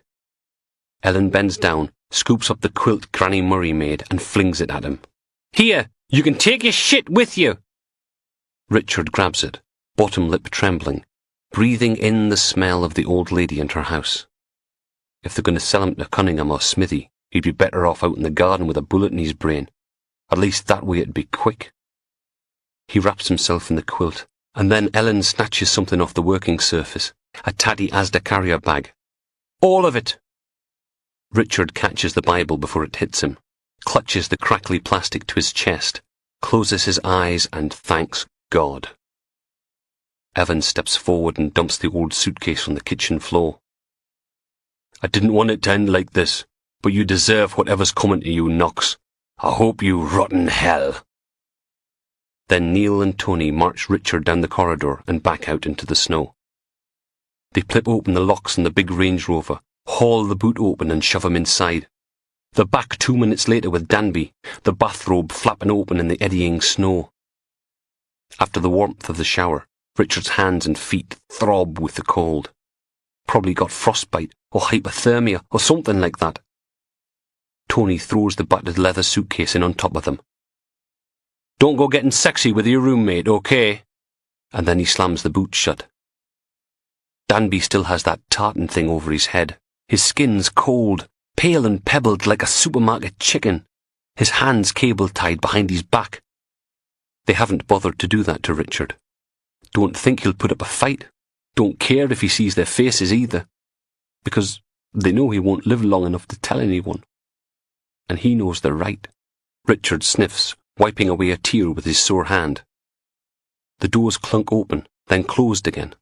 A big petrol roar as the engine fires up, and something cheery burbles from the radio, then fades out so a DJ can say, "Wasn't that great? We'll be having the news with Lorna Knight in 8 minutes. But first, here's a reminder from the Met Office. We've got a severe weather warning for the whole northeast, so only travel if your journey is completely necessary, okay? In the meantime, curl up somewhere comfy cozy and grab yourself another mug of hot chocolate. And speaking of hot chocolate, here they are with You sexy thing! Richard lies down on the plastic boot liner and wriggles in close behind Danby, pressing chest to back, legs to legs, then wraps an arm around his chest, holding him close, sharing what little body warmth he has as the car lurches away into the snow. Logan scrambled down from the Land Rover. Its blue and whites barely dented the blizzard, headlights reaching no more than a dozen feet in front of the bumpers.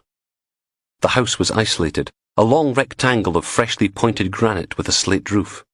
Old-fashioned 6-pane windows that probably cost a fortune to reproduce in double-glazed wood-effect UPVC, glowing pale gold. He staggered over to the door, clasping his collar around his throat with one hand, and tried the doorbell, then hammered on the door as well. Too cold for dicking about. PC Butler slithered to a halt beside him. She was dressed in the full Grampian Police outdoor ninja ensemble. Black trousers, black boots, black fleece poking out from under a black waterproof, fluorescent yellow high-vis waistcoat with police across the back, and a black peaked cap jammed on her head. She'd even managed to scrounge up a pair of gloves from somewhere. "You want me to try round the back, Sarge?" Logan nodded, then hammered on the door again as Butler disappeared from view. It took nearly 2 minutes for someone to open the door, by which time Logan couldn't feel his feet.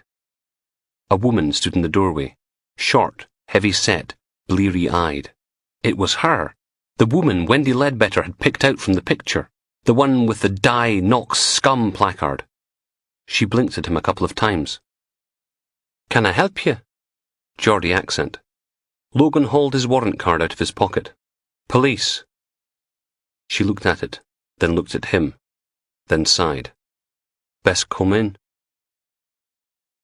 They were in the lounge, 3 men sitting around a roaring gas fire, 2 in matching armchairs, 1 on the couch, an open bottle of Lagavulin on the coffee table between them. The peaty whiskey smelled like disinfectant in the silent room. One was the pale man from the crowd photographs, Bruce Lowe, the homeowner. One was tall with grey hair and a red handprint on his cheek. And the third was Jimmy Evans. Logan stared at him. "Thought you were on your way down to Sunderland." The old man shrugged and took a sip of whiskey. "Surprise." "So let me guess." Logan turned to the third man. "That makes you the son. Matt Evans." He drained his glass, then reached forwards and topped it up again. The bottle trembled in his hand. "Knox raped me uncle." "Where is he?" The woman slumped into the sofa next to the old man, helped herself to a whiskey. "Gone." Jimmy Evans ran a hand across his bruised forehead. "We were going to hand him over to the police." "Evans!" Lowe scowled at him. "He doesn't know any—" The woman waved her hand. "Oh, shut up, Bruce. It's over, okay?" A shape lumbered into view through the window. Butler, her black jacket and hat already caked with snow. She rapped on the glass. Logan ignored her. "What's over?" Evans took a swig of pale yellow whiskey. "My brother never got over what Knox did to him. Chained to a wall, tortured, raped. And then when he goes to the police, what happens? 2 big bastards come round and threaten to cripple his grandkids if he doesn't change his story, say he lied about it. Knox was here, and you let him go. Was never the same after that. Took Simon 4 years to die. Just gave up in the end." The old man drained his glass. "Knox killed him, sure as if he'd stuck a knife in his guts. So when that policeman Danby called and said he wanted to— Evans, keep your big gob shut." Bruce Lowe clambered to his feet and turned to Logan. "I just asked him back here for a drink, or for a bit of support. He's drunk. You can't— Don't talk to my dad like that." Matt hauled himself out of his armchair. "Least he had the guts to go through with it. You couldn't even shoot the little. I had nothing to do with— Shut up!" The woman slammed her glass down on the coffee table. "Just shut up!" The knocking at the window got louder. She sank back into the sofa. "We didn't let Knox go. We sold him." Logan could feel his mouth hanging open. "You sold him? Who the hell wants to buy—" "Some bossy cow turned up with 2 thugs. She said she could sell Knox to some gangsters who are after him. Split the money with us. Supposed to be compensation for what he did." Ellen gave a short laugh, then picked up her glass again, greasy beads of alcohol shimmering on the sides. "They even had this fat, naked guy in a dressing gown with them, tied up with a bag over his head. Suppose they were going to sell him too." She took a swig, bared her teeth. Must be good money in perverts. She had no idea. There was a clunk from the front of the house, a muffled voice saying, "Oh, boy, that's cold!" PC Butler letting herself in. "Hello?" Logan called back. "In here." The constable bumbled in, nose and cheeks bright pink. "What happened? I was knocking and everything." "Get your notebook out." He pointed at Jimmy Evans. "You abducted Richard Knox and made it look like he raped you." "We needed enough evidence." "Evans!" Bruce Lowe was on his feet again. "I swear to God, if you don't—" "Make sure he go back inside for life this time. Don't listen to him. We didn't do anything. It was Knox." Logan grabbed Lowe by the scruff of the neck and hauled him back into his seat. "You sit down and you keep your mouth shut! Understand?" The man shrank back into the armchair. Logan loomed over him. "What about Harry Weaver? Was he in on it too? Or did you put the poor bastard in hospital for fun?" Lowe looked away. Knox had... He was like that when we got there, tied up on the bed, naked, blood everywhere, the woman too. We never touched them." Silence. Logan turned to the rest of the room. "Where did they go? This woman who's going to sell Richard Knox for you?" The old man topped up his glass again. "She said there was some Edinburgh gangster who'd act as go-between." Logan stuck out his hand. "Car keys." They looked at him. Give me your car keys, all of them." A minute later he had 2 sets for the Mercedes and 1 for the big black people carrier. The woman dropped her Clio key fob into his hand and Logan stuffed the lot into his pocket. "You will stay here and you will wait for a patrol car to collect you. Do you understand?" Chapter 51. "Babe, pull over and I'll drive." "I'm doing it all right. Can't see a bloody thing out there, like." Julie sighs. "We'll be all night at this rate." Richard Knox peers through the metal grille of the dog guard, over the back seats, and out at the road. Thick curtains of white billowing down from the darkness. He ducks back down. The big car thumps over something, and Danby groans.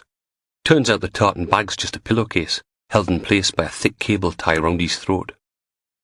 Richard's hands are stiff from the cold, the left one barely working at all.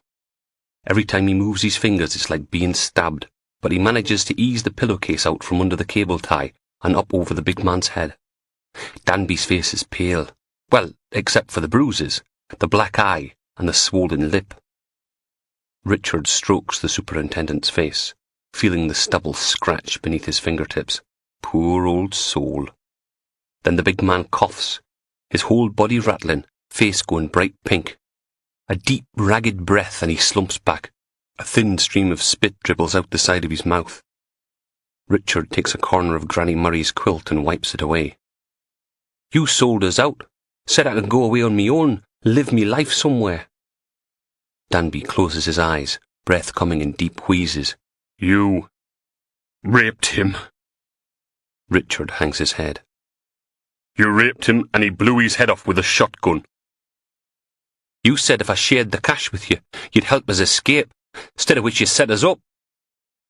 Danby laughs, but it turns into another coughing fit. Big man like that, you'd think he'd have more insulation against the cold, wouldn't you? And he's got a dressing gown on. All Richard's got is a tatty old quilt. "You..." Wheeze. Shiver. "You did the same to me. Know what I'm saying?" Got to admit he had a point there.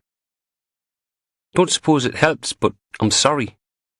Richard lies down again, wrapping himself around the superintendent, holding him tight. "They're going to kill us, aren't they?" The big man's head sinks back against the plastic boot liner. "If we're lucky." Logan slammed the front door shut and hurried over to the police Land Rover. He clambered into the passenger seat. Where the hell was Butler? She appeared from behind the Mercedes and hunched through the blizzard to the Renault Clio. There was something red in her hand, and as Logan watched, the Mercedes seemed to sink a couple of inches. A minute later, the Clio joined it, then the people carrier. Butler climbed up into the Land Rover, a grin stretching her rosy cheeks as she folded a long blade back into a huge Swiss Army knife. Just in case anyone's got a spare set of keys they're not telling us about. Logan pulled out his mobile phone while the constable cranked over the huge diesel engine. "Yes, I want you to get a patrol car out to..." He frowned, turned to Butler. Where the hell are we? Then repeated the address to Control as she drove them out into the blizzard. 3 IC1 males, 1 female. I want them picked up and charged with perverting the course of justice. There was a pause. Are you aware it's blowing a hoolie out there? The headlights turned the world into a snow globe, with the Land Rover at the centre, shaken by the howling winds. Yeah, I kinda noticed. Can you no bring them in your cell? Don't have time. Tell Finney I know where Richard Knox and DSI Danby are. I need an armed response unit to the McLennan Homes development south of Balmedy. Jesus, you're no shy the day, are you? Hang on. Logan stuck the phone against his chest. Does this thing not go any faster?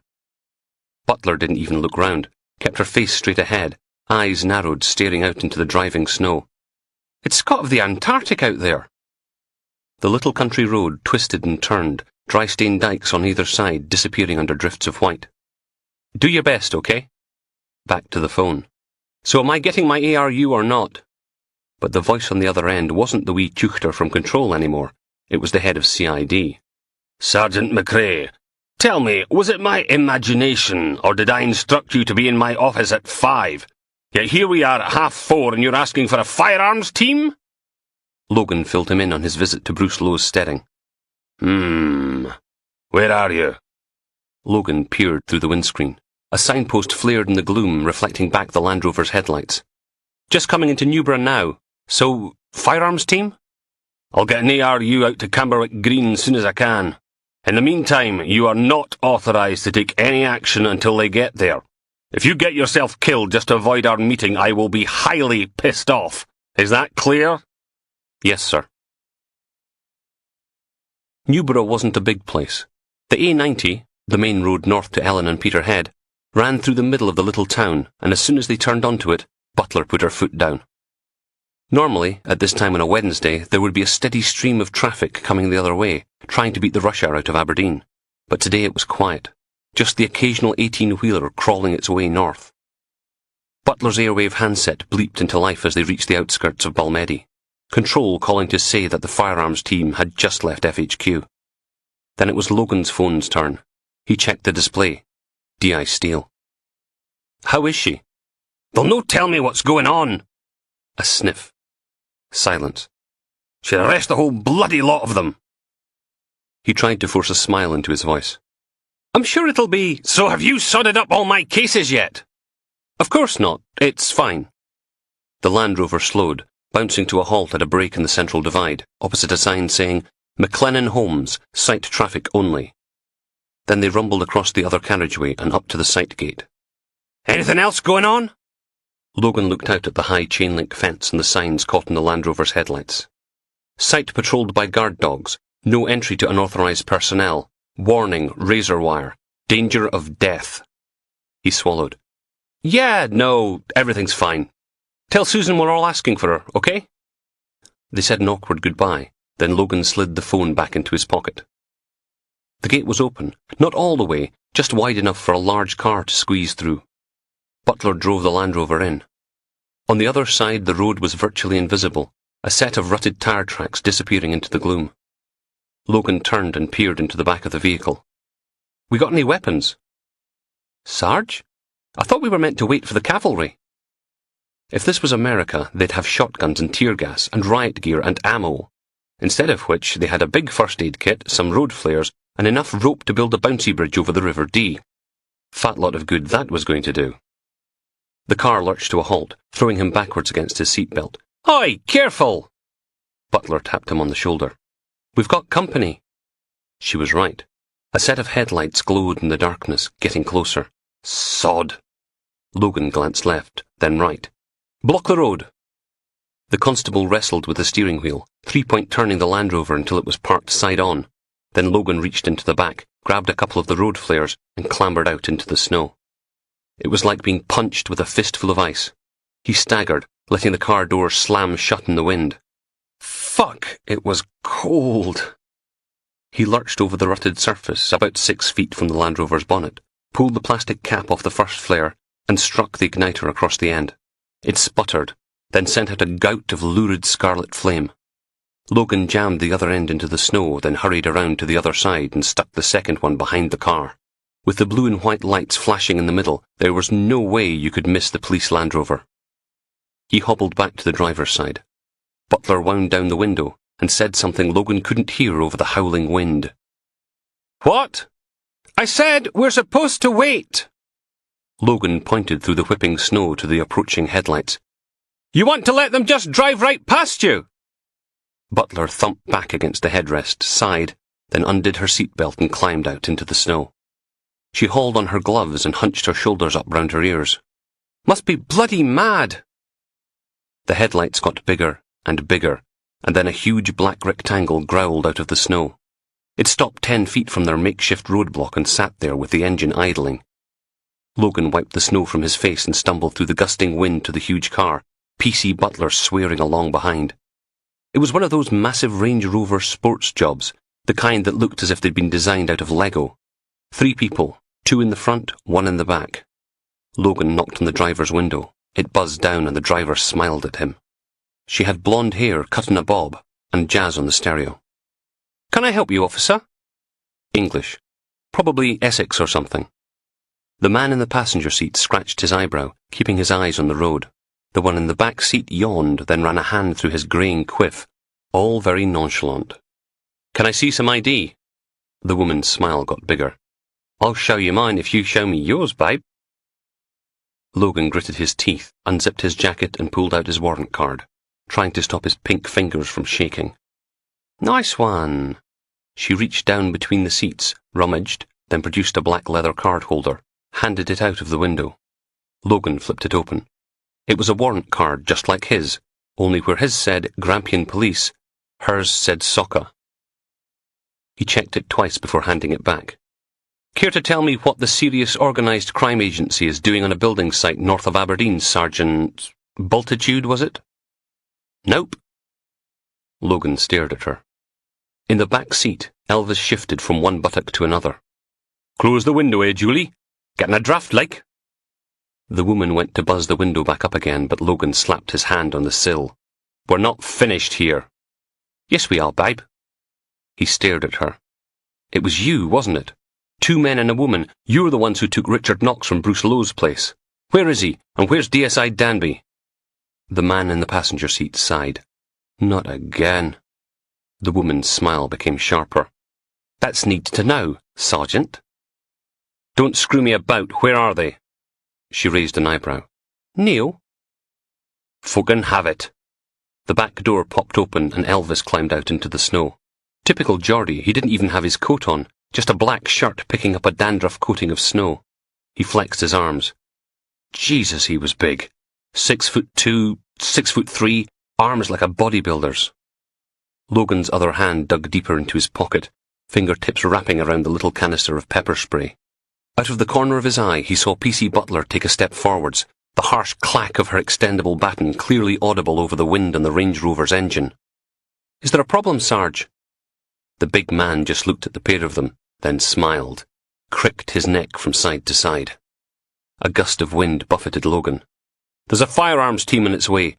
You won't even make it back to town. Sergeant Bultitude clapped her hands. A firearms team? How exciting! Will they have guns?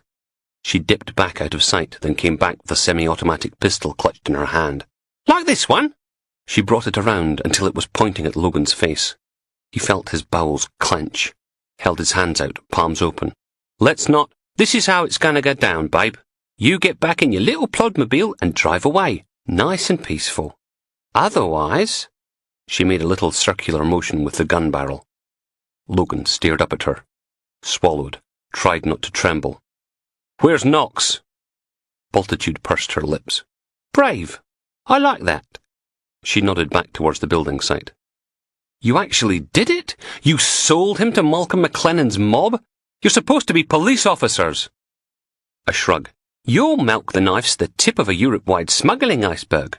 Drugs, goods, people, weapons, worth millions every year. Richard Knox is a nasty little rapist, but he's worth a lot to certain people down south. We sell him to Mr. the Knife at a knockdown price, and we get an in with everyone. You can't just... You know what he did, what he got away with. Dozens of old men, tortured and raped, and you want to let him walk? She snorted. Sweetheart, at least this way they get a bit of justice. Logan stared at her. What about Danby? You sell him too? The woman from Soccer sighed. I'm afraid Detective Superintendent Danby's been a naughty boy. We got a call from Knox a couple of weeks ago. Danby offered to smuggle him out of the country for a cut of Mental Mikey's rainy day money. That's not nice, is it? Fuck. Another blast sent Logan lurch-stepping, driving icy daggers into the back of his head. The big man glaring at PC Butler didn't even wobble. So where is he?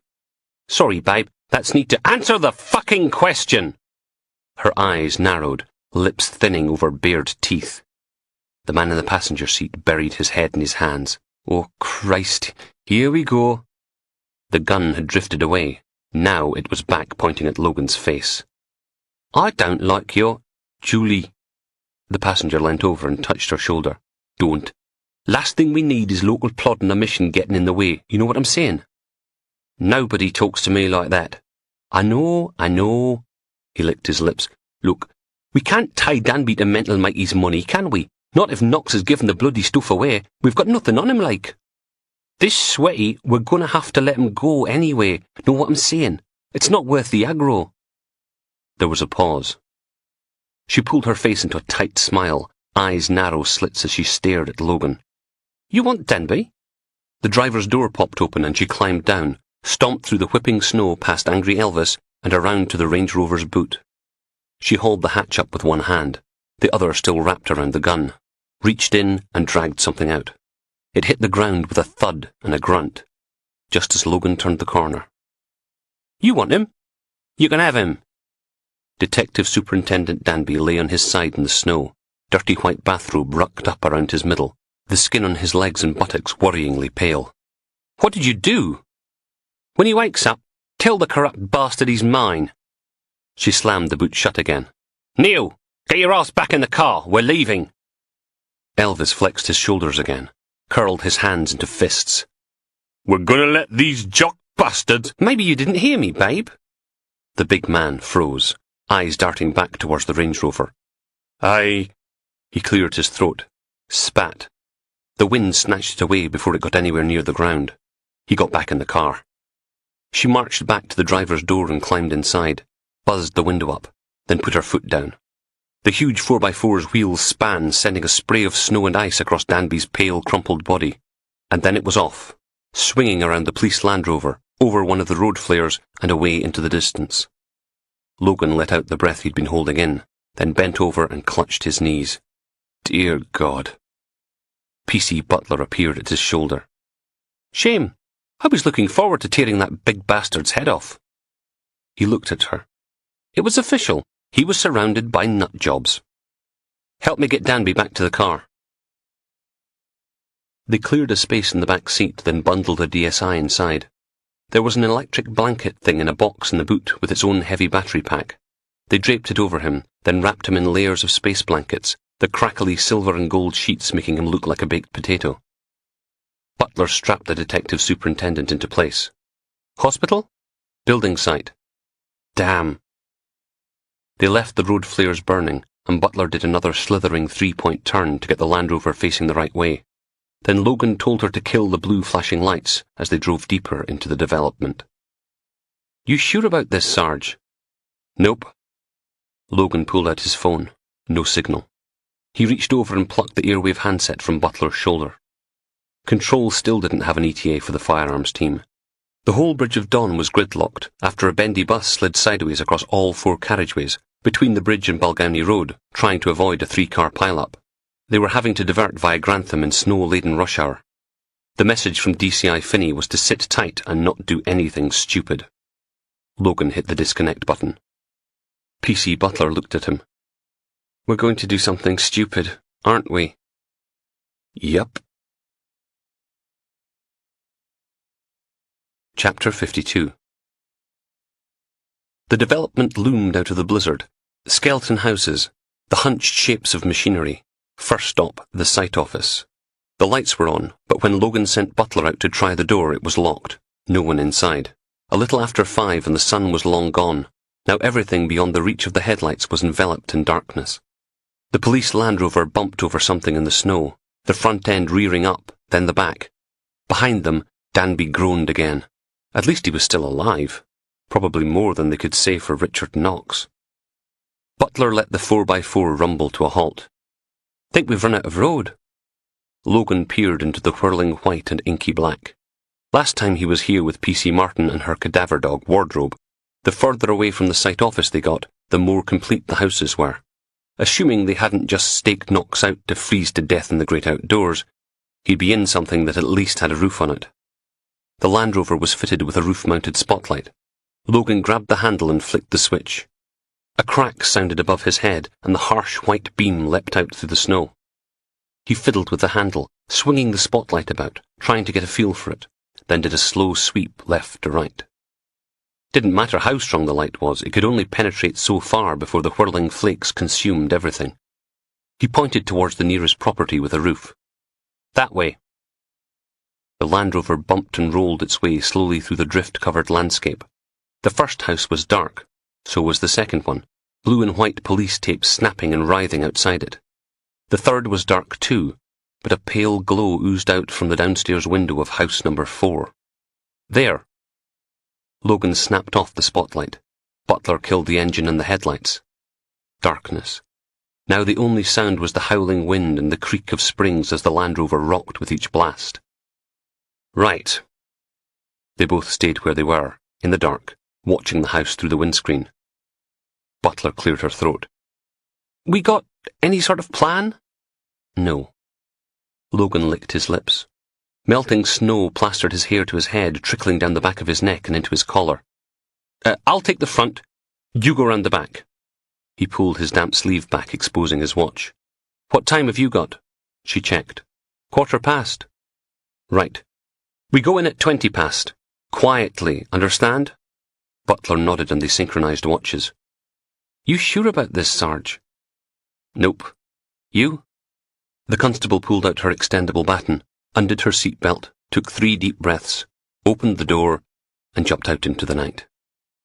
Logan gave her a couple of minutes to get into place, then climbed into the darkness, sinking up to his knees in a drift of soft grey. He waded his way forwards, clambering upwards until the snow only came as far as his ankles, leaching the heat from his damp socks, making his trouser legs stick to his skin. His whole head burning with the cold.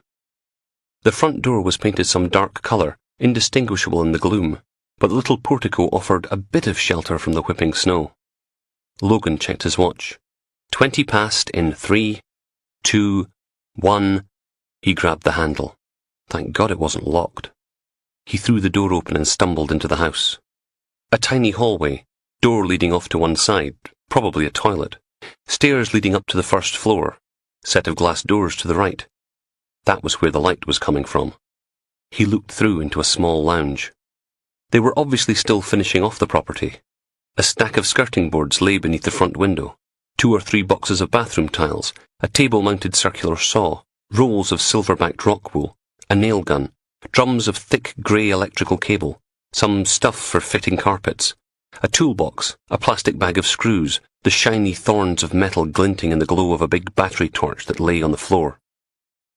Richard Knox was curled up next to it, naked on a rectangle of plastic sheeting, hands behind his back, silver duct tape thick around his ankles, another strip across his mouth.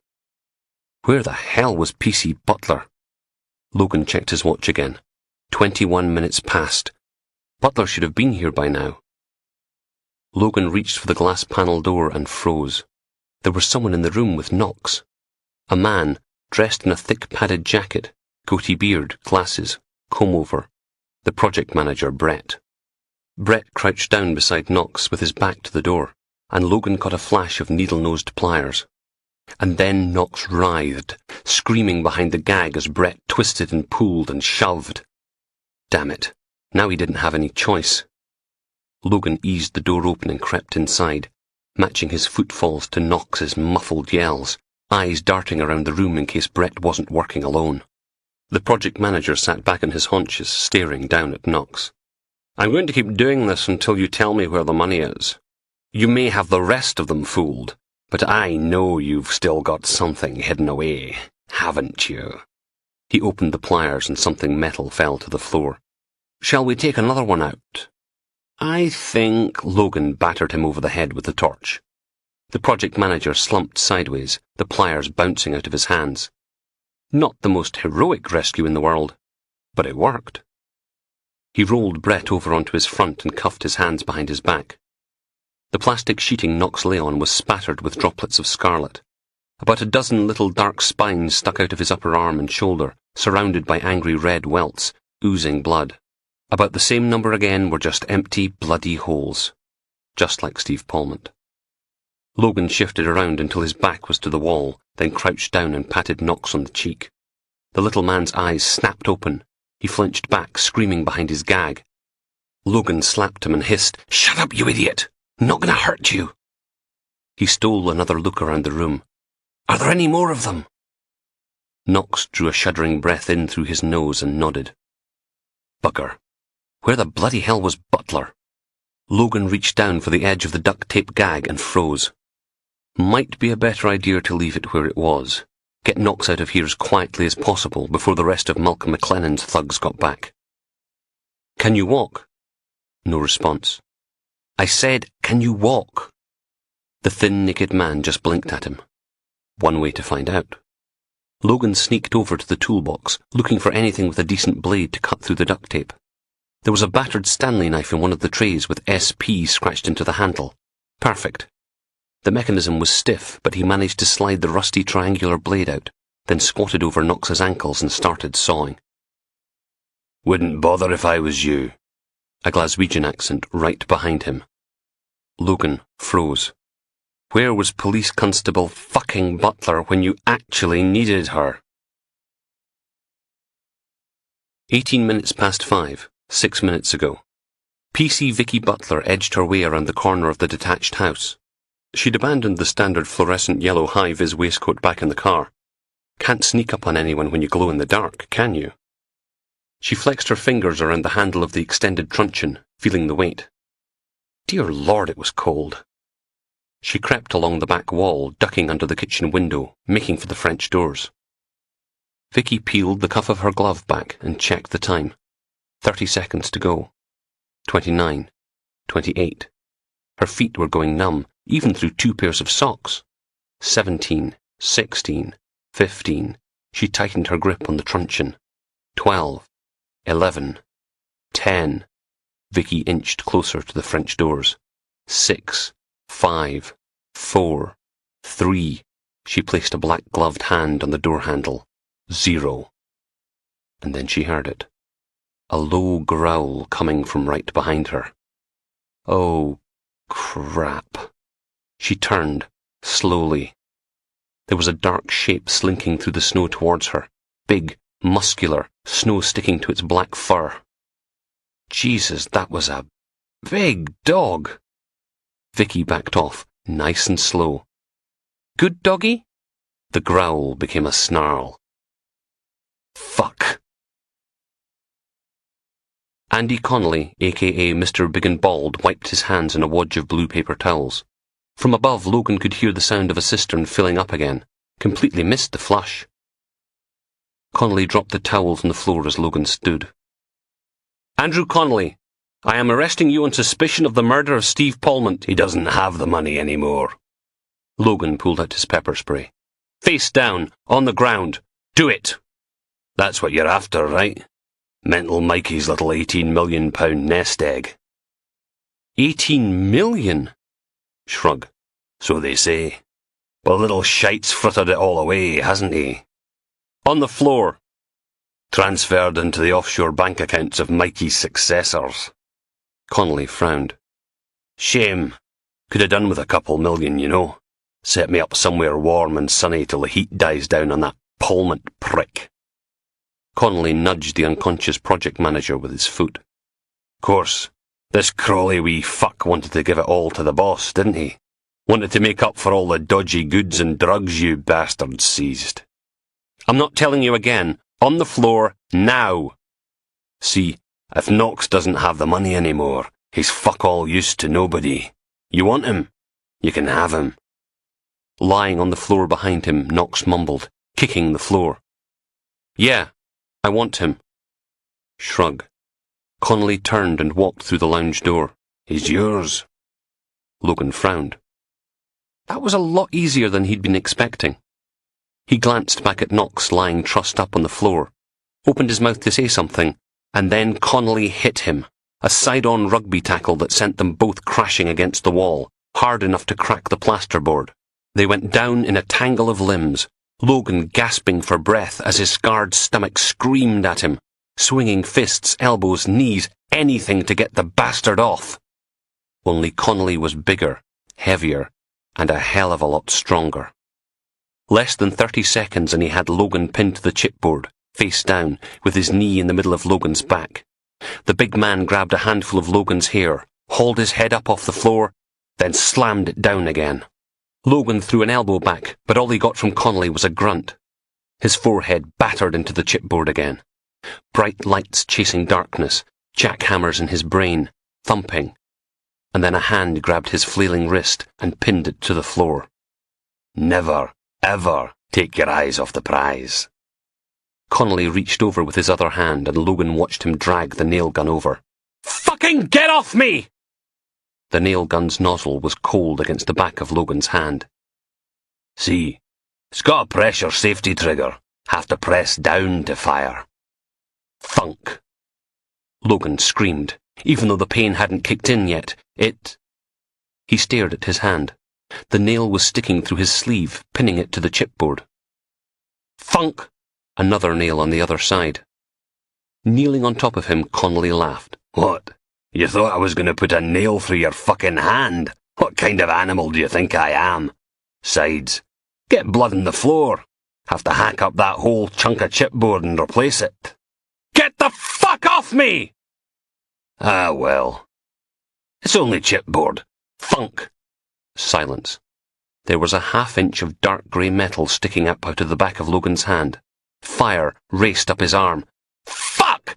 Ah! Fucking! Fuck! Fancy another one. Piercing's all the rage these days, but... Thunk. Fuck! See, did that one at an angle so your hand's stuck. Chippies call it dovetailing the nails. Is that no interesting? Warm red trickled out between Logan's palm and the chipboard. The weight shifted on his back. We're going to do your right hand next, or should we just stick a couple through your forehead? Logan whipped his head to the side, eyes raking the floor for something to... The rusty Stanley knife. He threw his right hand out, groping for the handle. Connolly leaned down and grinned in his face. No fucking way, big man. Nice try, though. Something dirty pink slammed into Connolly's bald head. He lurched forwards and the feet hit him again, both together, heel first, cracking his nose. Then again, bouncing his head off the flooring. It was Knox, writhing on the blood-streaked plastic sheeting, driving his feet down on Connolly's head again. Both legs still duct-taped together at the ankles, face screwed up, hissing behind the gag. One more time, and that was it. He collapsed back against the plastic sheeting, sobbing. But Andrew Connolly wasn't moving anymore. The kitchen door nearly exploded off its hinges, the handle making a deep gouge in the plasterboard wall. PC Butler lurched in, her left trouser leg torn and tattered, blood oozing down her shin, little flecks of red all over her face, waving her extendable baton. Police! Nobody fucking move! She stood there, wobbling for a moment, frowning at the scene. What did I miss? Chapter 53. Logan dry-swallowed another couple of ibuprofen, chased them down with an amoxicillin, gagged, then washed everything away with a mouthful of lukewarm tea. His hand throbbed, all wrapped up in white bandages and feeling like it was twice the size. Could barely move his fingers. Lucky both nails missed the tendons, or he'd have been buggered. That was the technical term the surgeon had used. 2 days later, and it still hurt like hell. PC Guthrie slouched into the wee hoose, waved a brief hello, then settled onto Biohazard Bob's desk. You got a minute? Logan checked the clock. It was surrounded by post-it notes with arrows and beer o'clock scribbled on them. You can have 3. Got Goulding coming in. We're off to see Knox at past. Finney tells me you're the man for the graveyard flasher case. Logan closed his eyes, slumped in his seat, head dangling over the backrest, arms hanging by his sides. What now? He got his knob out again this morning. Showed it to a nice young lady who used to kickbox for Scotland. She beat the living crap out of him. He downstairs? Guthrie nodded. His black eye's even better than yours. Stick him in an interview room and leave him to sweat for a while. You can do a bit of looming if you like. Yes, Gov. Soon as the door clunked shut, Doreen swivelled her chair around. You know, you should really go home with that hand. You don't need to be here. Course he does. D.S. Mark MacDonald grinned. Our lad here can't leave in case they decide to give Beardy Beatty's job to you, me or Bob. It's okay, lads. We'd be kind to you, wouldn't we? I'm just saying it's not right to be in work with a serious injury like that. Logan gathered up his files in his good hand and excused himself, pausing on the way down the corridor to sneak a look into Beatty's office. They'd already taken the nameplate down, and now it was just the idiot himself, hunched over a file box, tidying away his personal effects so the next occupant could move in. It was a miracle they hadn't just fired his useless beardy backside. Logan even managed to whistle a happy tune on his way down to reception. The meeting with Knox was pretty straightforward. The rat-faced Geordie was in a private room at Aberdeen Royal Infirmary, with a plainclothed officer from the Offender Management Unit stationed outside, just in case. Logan settled back against the wall, letting Dr. Goulding take the single seat. Knox's belongings were piled on the wide windowsill, the battered leather suitcase on the bottom, his granny's quilt folded on top of that. The man himself lay in the bed, beneath the institution grey covers, family Bible clutched to his chest. So you see, Richard, Goulding reached forward and patted Knox on the arm, the one that wasn't swathed in bandages. While they admit faking the attack on Jimmy Evans, they're still denying they had anything to do with the Sacro team. Knox nodded. His face looked even worse than usual, covered in a dark web of purple, green and yellow bruises. But the police have found fibres and DNA from Bruce Lowe, Ellen Hill and Matthew Evans in the Sacro flat. The Procurator Fiscal's charging them with both attacks. A tear spattered on the crumpled bedsheets. Now, Goulding drew his chair up closer. We need to talk about what you're going to do when you get out of here. Knox looked at Logan. What about Danby? Gone back to Newcastle. Discharged himself yesterday, said he wanted to be with his family. That's good. The bruised man took a deep breath and fiddled with the Bible's cover. No offence, but after Aberdeen, it'd be nice to go somewhere hot. Can I do that? Spain or something? Goulding tilted his head to one side. Normally no, but given your actions in helping save D.S. McRae's life, we'd need a few more sessions to confirm you've got everything under control. The psychologist smiled and patted Knox on the arm again. We'll see. You're making great progress. Somewhere hot with no snow. He even smiled, hugging the Bible to his chest. How great would that be? Logan pushed himself off the wall. We'd better be off. The chair creaked as Goulding levered himself out of it. Yes, right. You call me if you need anything, okay? Logan hovered by the door when the psychologist had gone, staring at the bruised figure on the bed. He cleared his throat. I wanted to say thanks, again, for stopping Connolly. Knox shrugged a shoulder, the one without the bandages on it. Thanks for not giving up on us. Again. Nod. Silence. Yeah, well... Logan backed towards the door. Bye. He caught up with Goulding at the lifts. You want to go on ahead? I need to see someone. Ah, the psychologist nodded. Of course. Would you like me to wait? I've cleared the afternoon to write up Knox's evaluation reports anyway. It wasn't as if Logan could drive anywhere by himself, not with his hand full of stitches and swollen up to the size of a small balloon. He chewed on the inside of his cheek for a moment. Actually, you're okay, thanks, but I can get a lift back with a patrol car. Not a problem. Well, if you're sure. Yeah, thanks anyway. They said goodbye on the ground floor, Goulding getting out of the lift to walk to the exit, Logan staying on to the first sub-level. He wandered the old familiar chipped and faded corridors to the maternity hospital. It wasn't visiting time for nearly 2 hours yet, but a flash of his warrant card and some puppy dog eyes got Logan through the security doors and into the postnatal ward, where a chubby nurse with squeaky shoes escorted him to a little double room. The curtains were drawn, leaving just the flickering light from a TV mounted above one of the beds, a worn-looking woman staring dark-eyed at the screen. D.I. Steele was sitting beside the other, empty bed, one of those plastic nicotine inhaler things clamped between her teeth. "How is she?" "Off having a pee."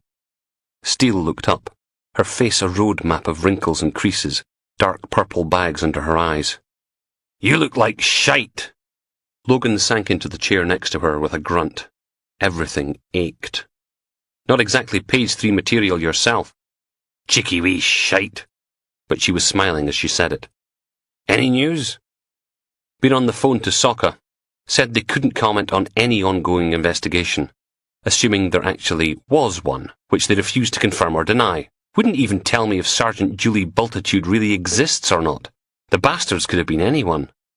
"Aye, that sounds like Soccer all right."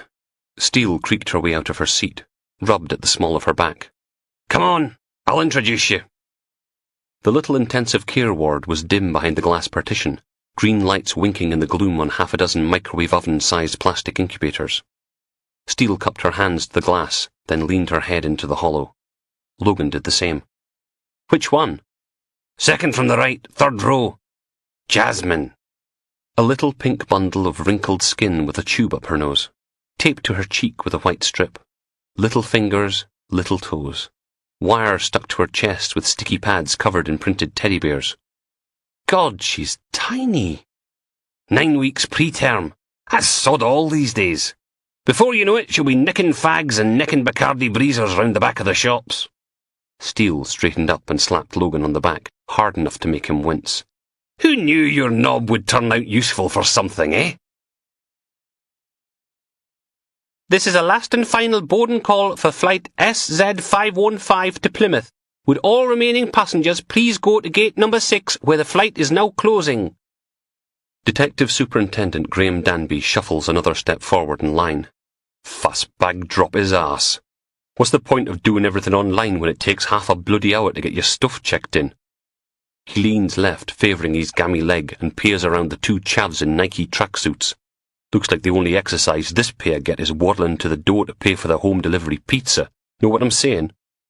Graham checks his watch. 20 to 3. Plenty of time. He shuffles forwards another step, teeth gritted, even after half a dozen painkillers. Should really be flying business class, bypass all this standing in line crap. Still, it's a lot of money. Hard to break the habit of a lifetime. Even when he's got 4.6 million split between various offshore bank accounts. That bitch Julie and her thugs tried to beat it out of him, get him to fess up to taking the cash, but he kept his mouth shut, didn't he? 4.6 million's worth a couple of broken ribs. Mr. and Mrs. Athletic get to the front of the queue with their overloaded trolley. Graham checks his watch again. Always like this when he's got to fly somewhere, especially if he's got to make connections. Newcastle to Charles de Gaulle, Charles de Gaulle to Shanghai, Shanghai to Auckland. Over 30 hours sitting in economy. He tries not to think about it. Bad enough flying anywhere. That's why he's got sleeping tablets. Pop 2 when they board in Paris, wake up in the Far East 11 hours later. Valerie and the kids meet him at the airport in Auckland. Tearful reunion, and they all live happily ever after. The tracksuit twins are arguing with each other about who's got the passports. Morons. Should have a couple fake ones stashed away, shouldn't they? Never know when you need to get out of the country without those bastards from the Serious Organised Crime Agency finding out. You know what I'm saying?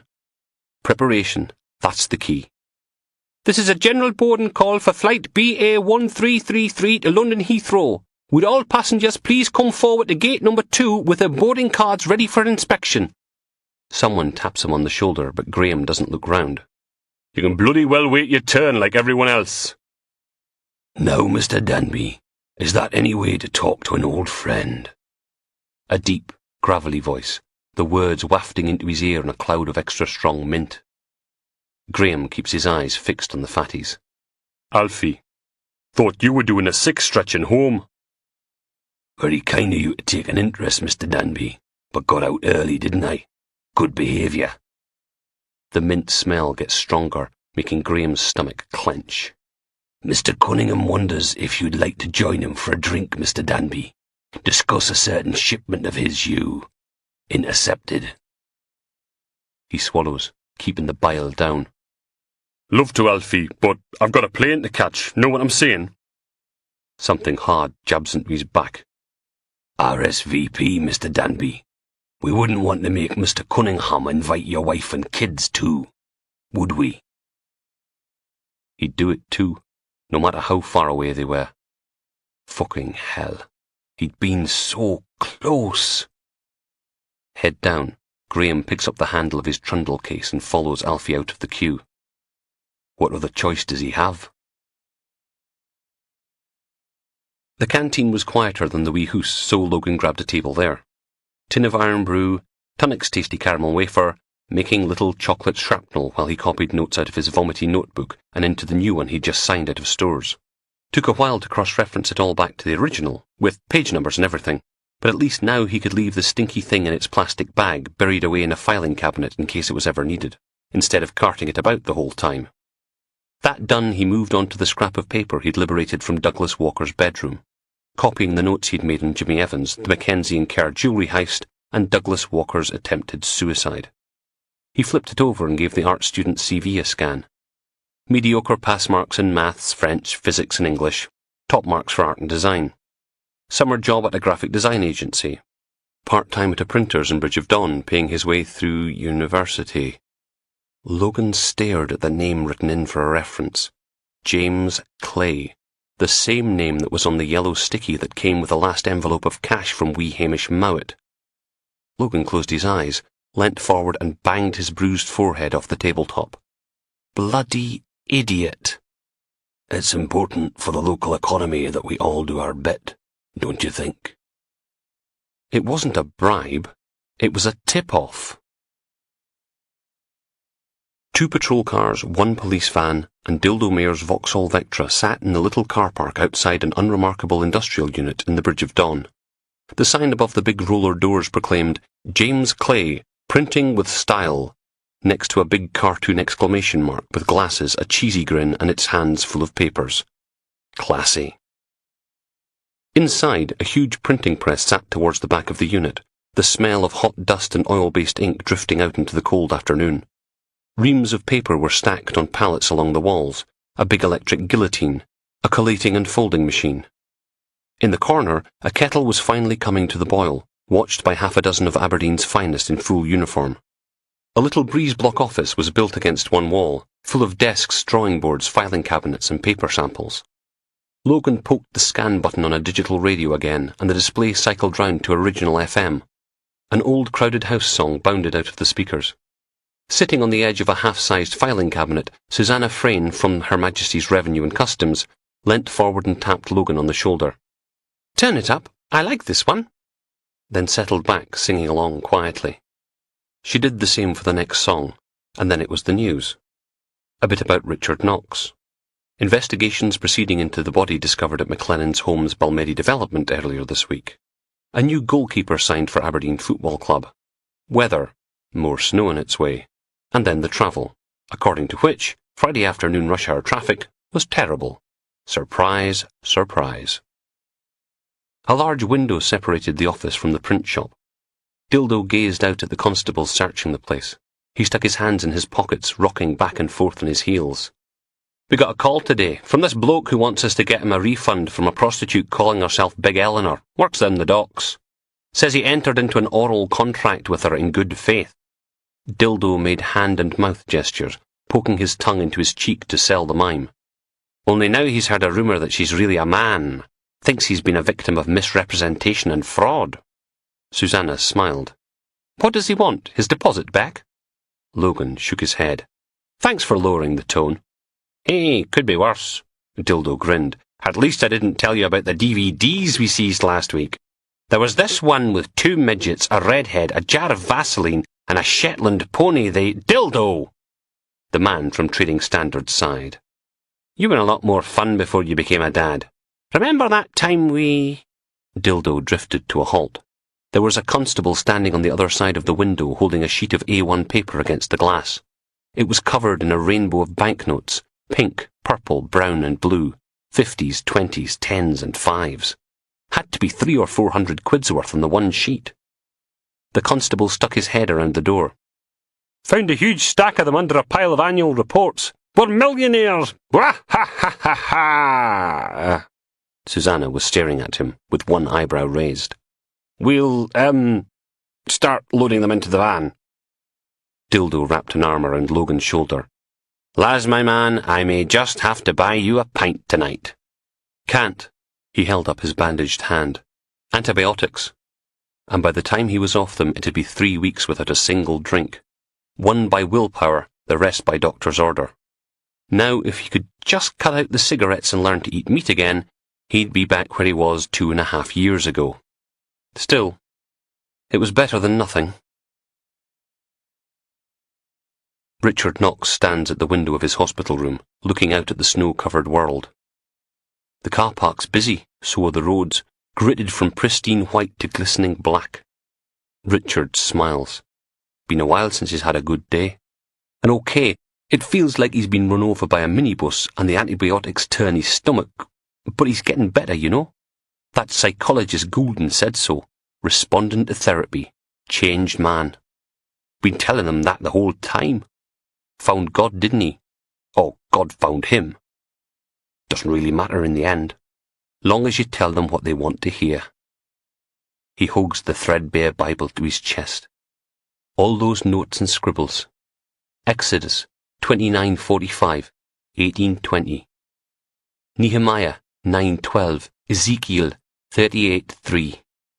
Doesn't take long till you've got bank account numbers, sort codes, authorization passkeys, everything you need to hide large sums of money. £10 million worth, even after expenses and buying that double-crossing bastard Danby off. Jet off to Spain, disappear after a couple of months, start a new life somewhere exotic. Aberdeen's ruined the Northern Hemisphere for him. He wants somewhere warm to get back to God's work. Richard smiles down at all the little people scurrying about beneath his hospital window. He'd been telling the truth when he told them getting caught was a lesson. It taught him he wasn't ready. Danby only found him because Billy Adams went crawling into him, covered in bruises, his pants full of blood. Stupid mistake. He'd let Adams live. Simple. And that was God's real lesson. He'd been sloppy, lazy. So God sent him to prison with all the killers and perverts and pedos and rapists. People who could teach him how to break into houses, how to dispose of bodies, how to kill and torture and rape, and not leave any traces for them CSI bastards to find. A 7-year masterclass in how to get away with murder. And Richard Knox is a fast learner.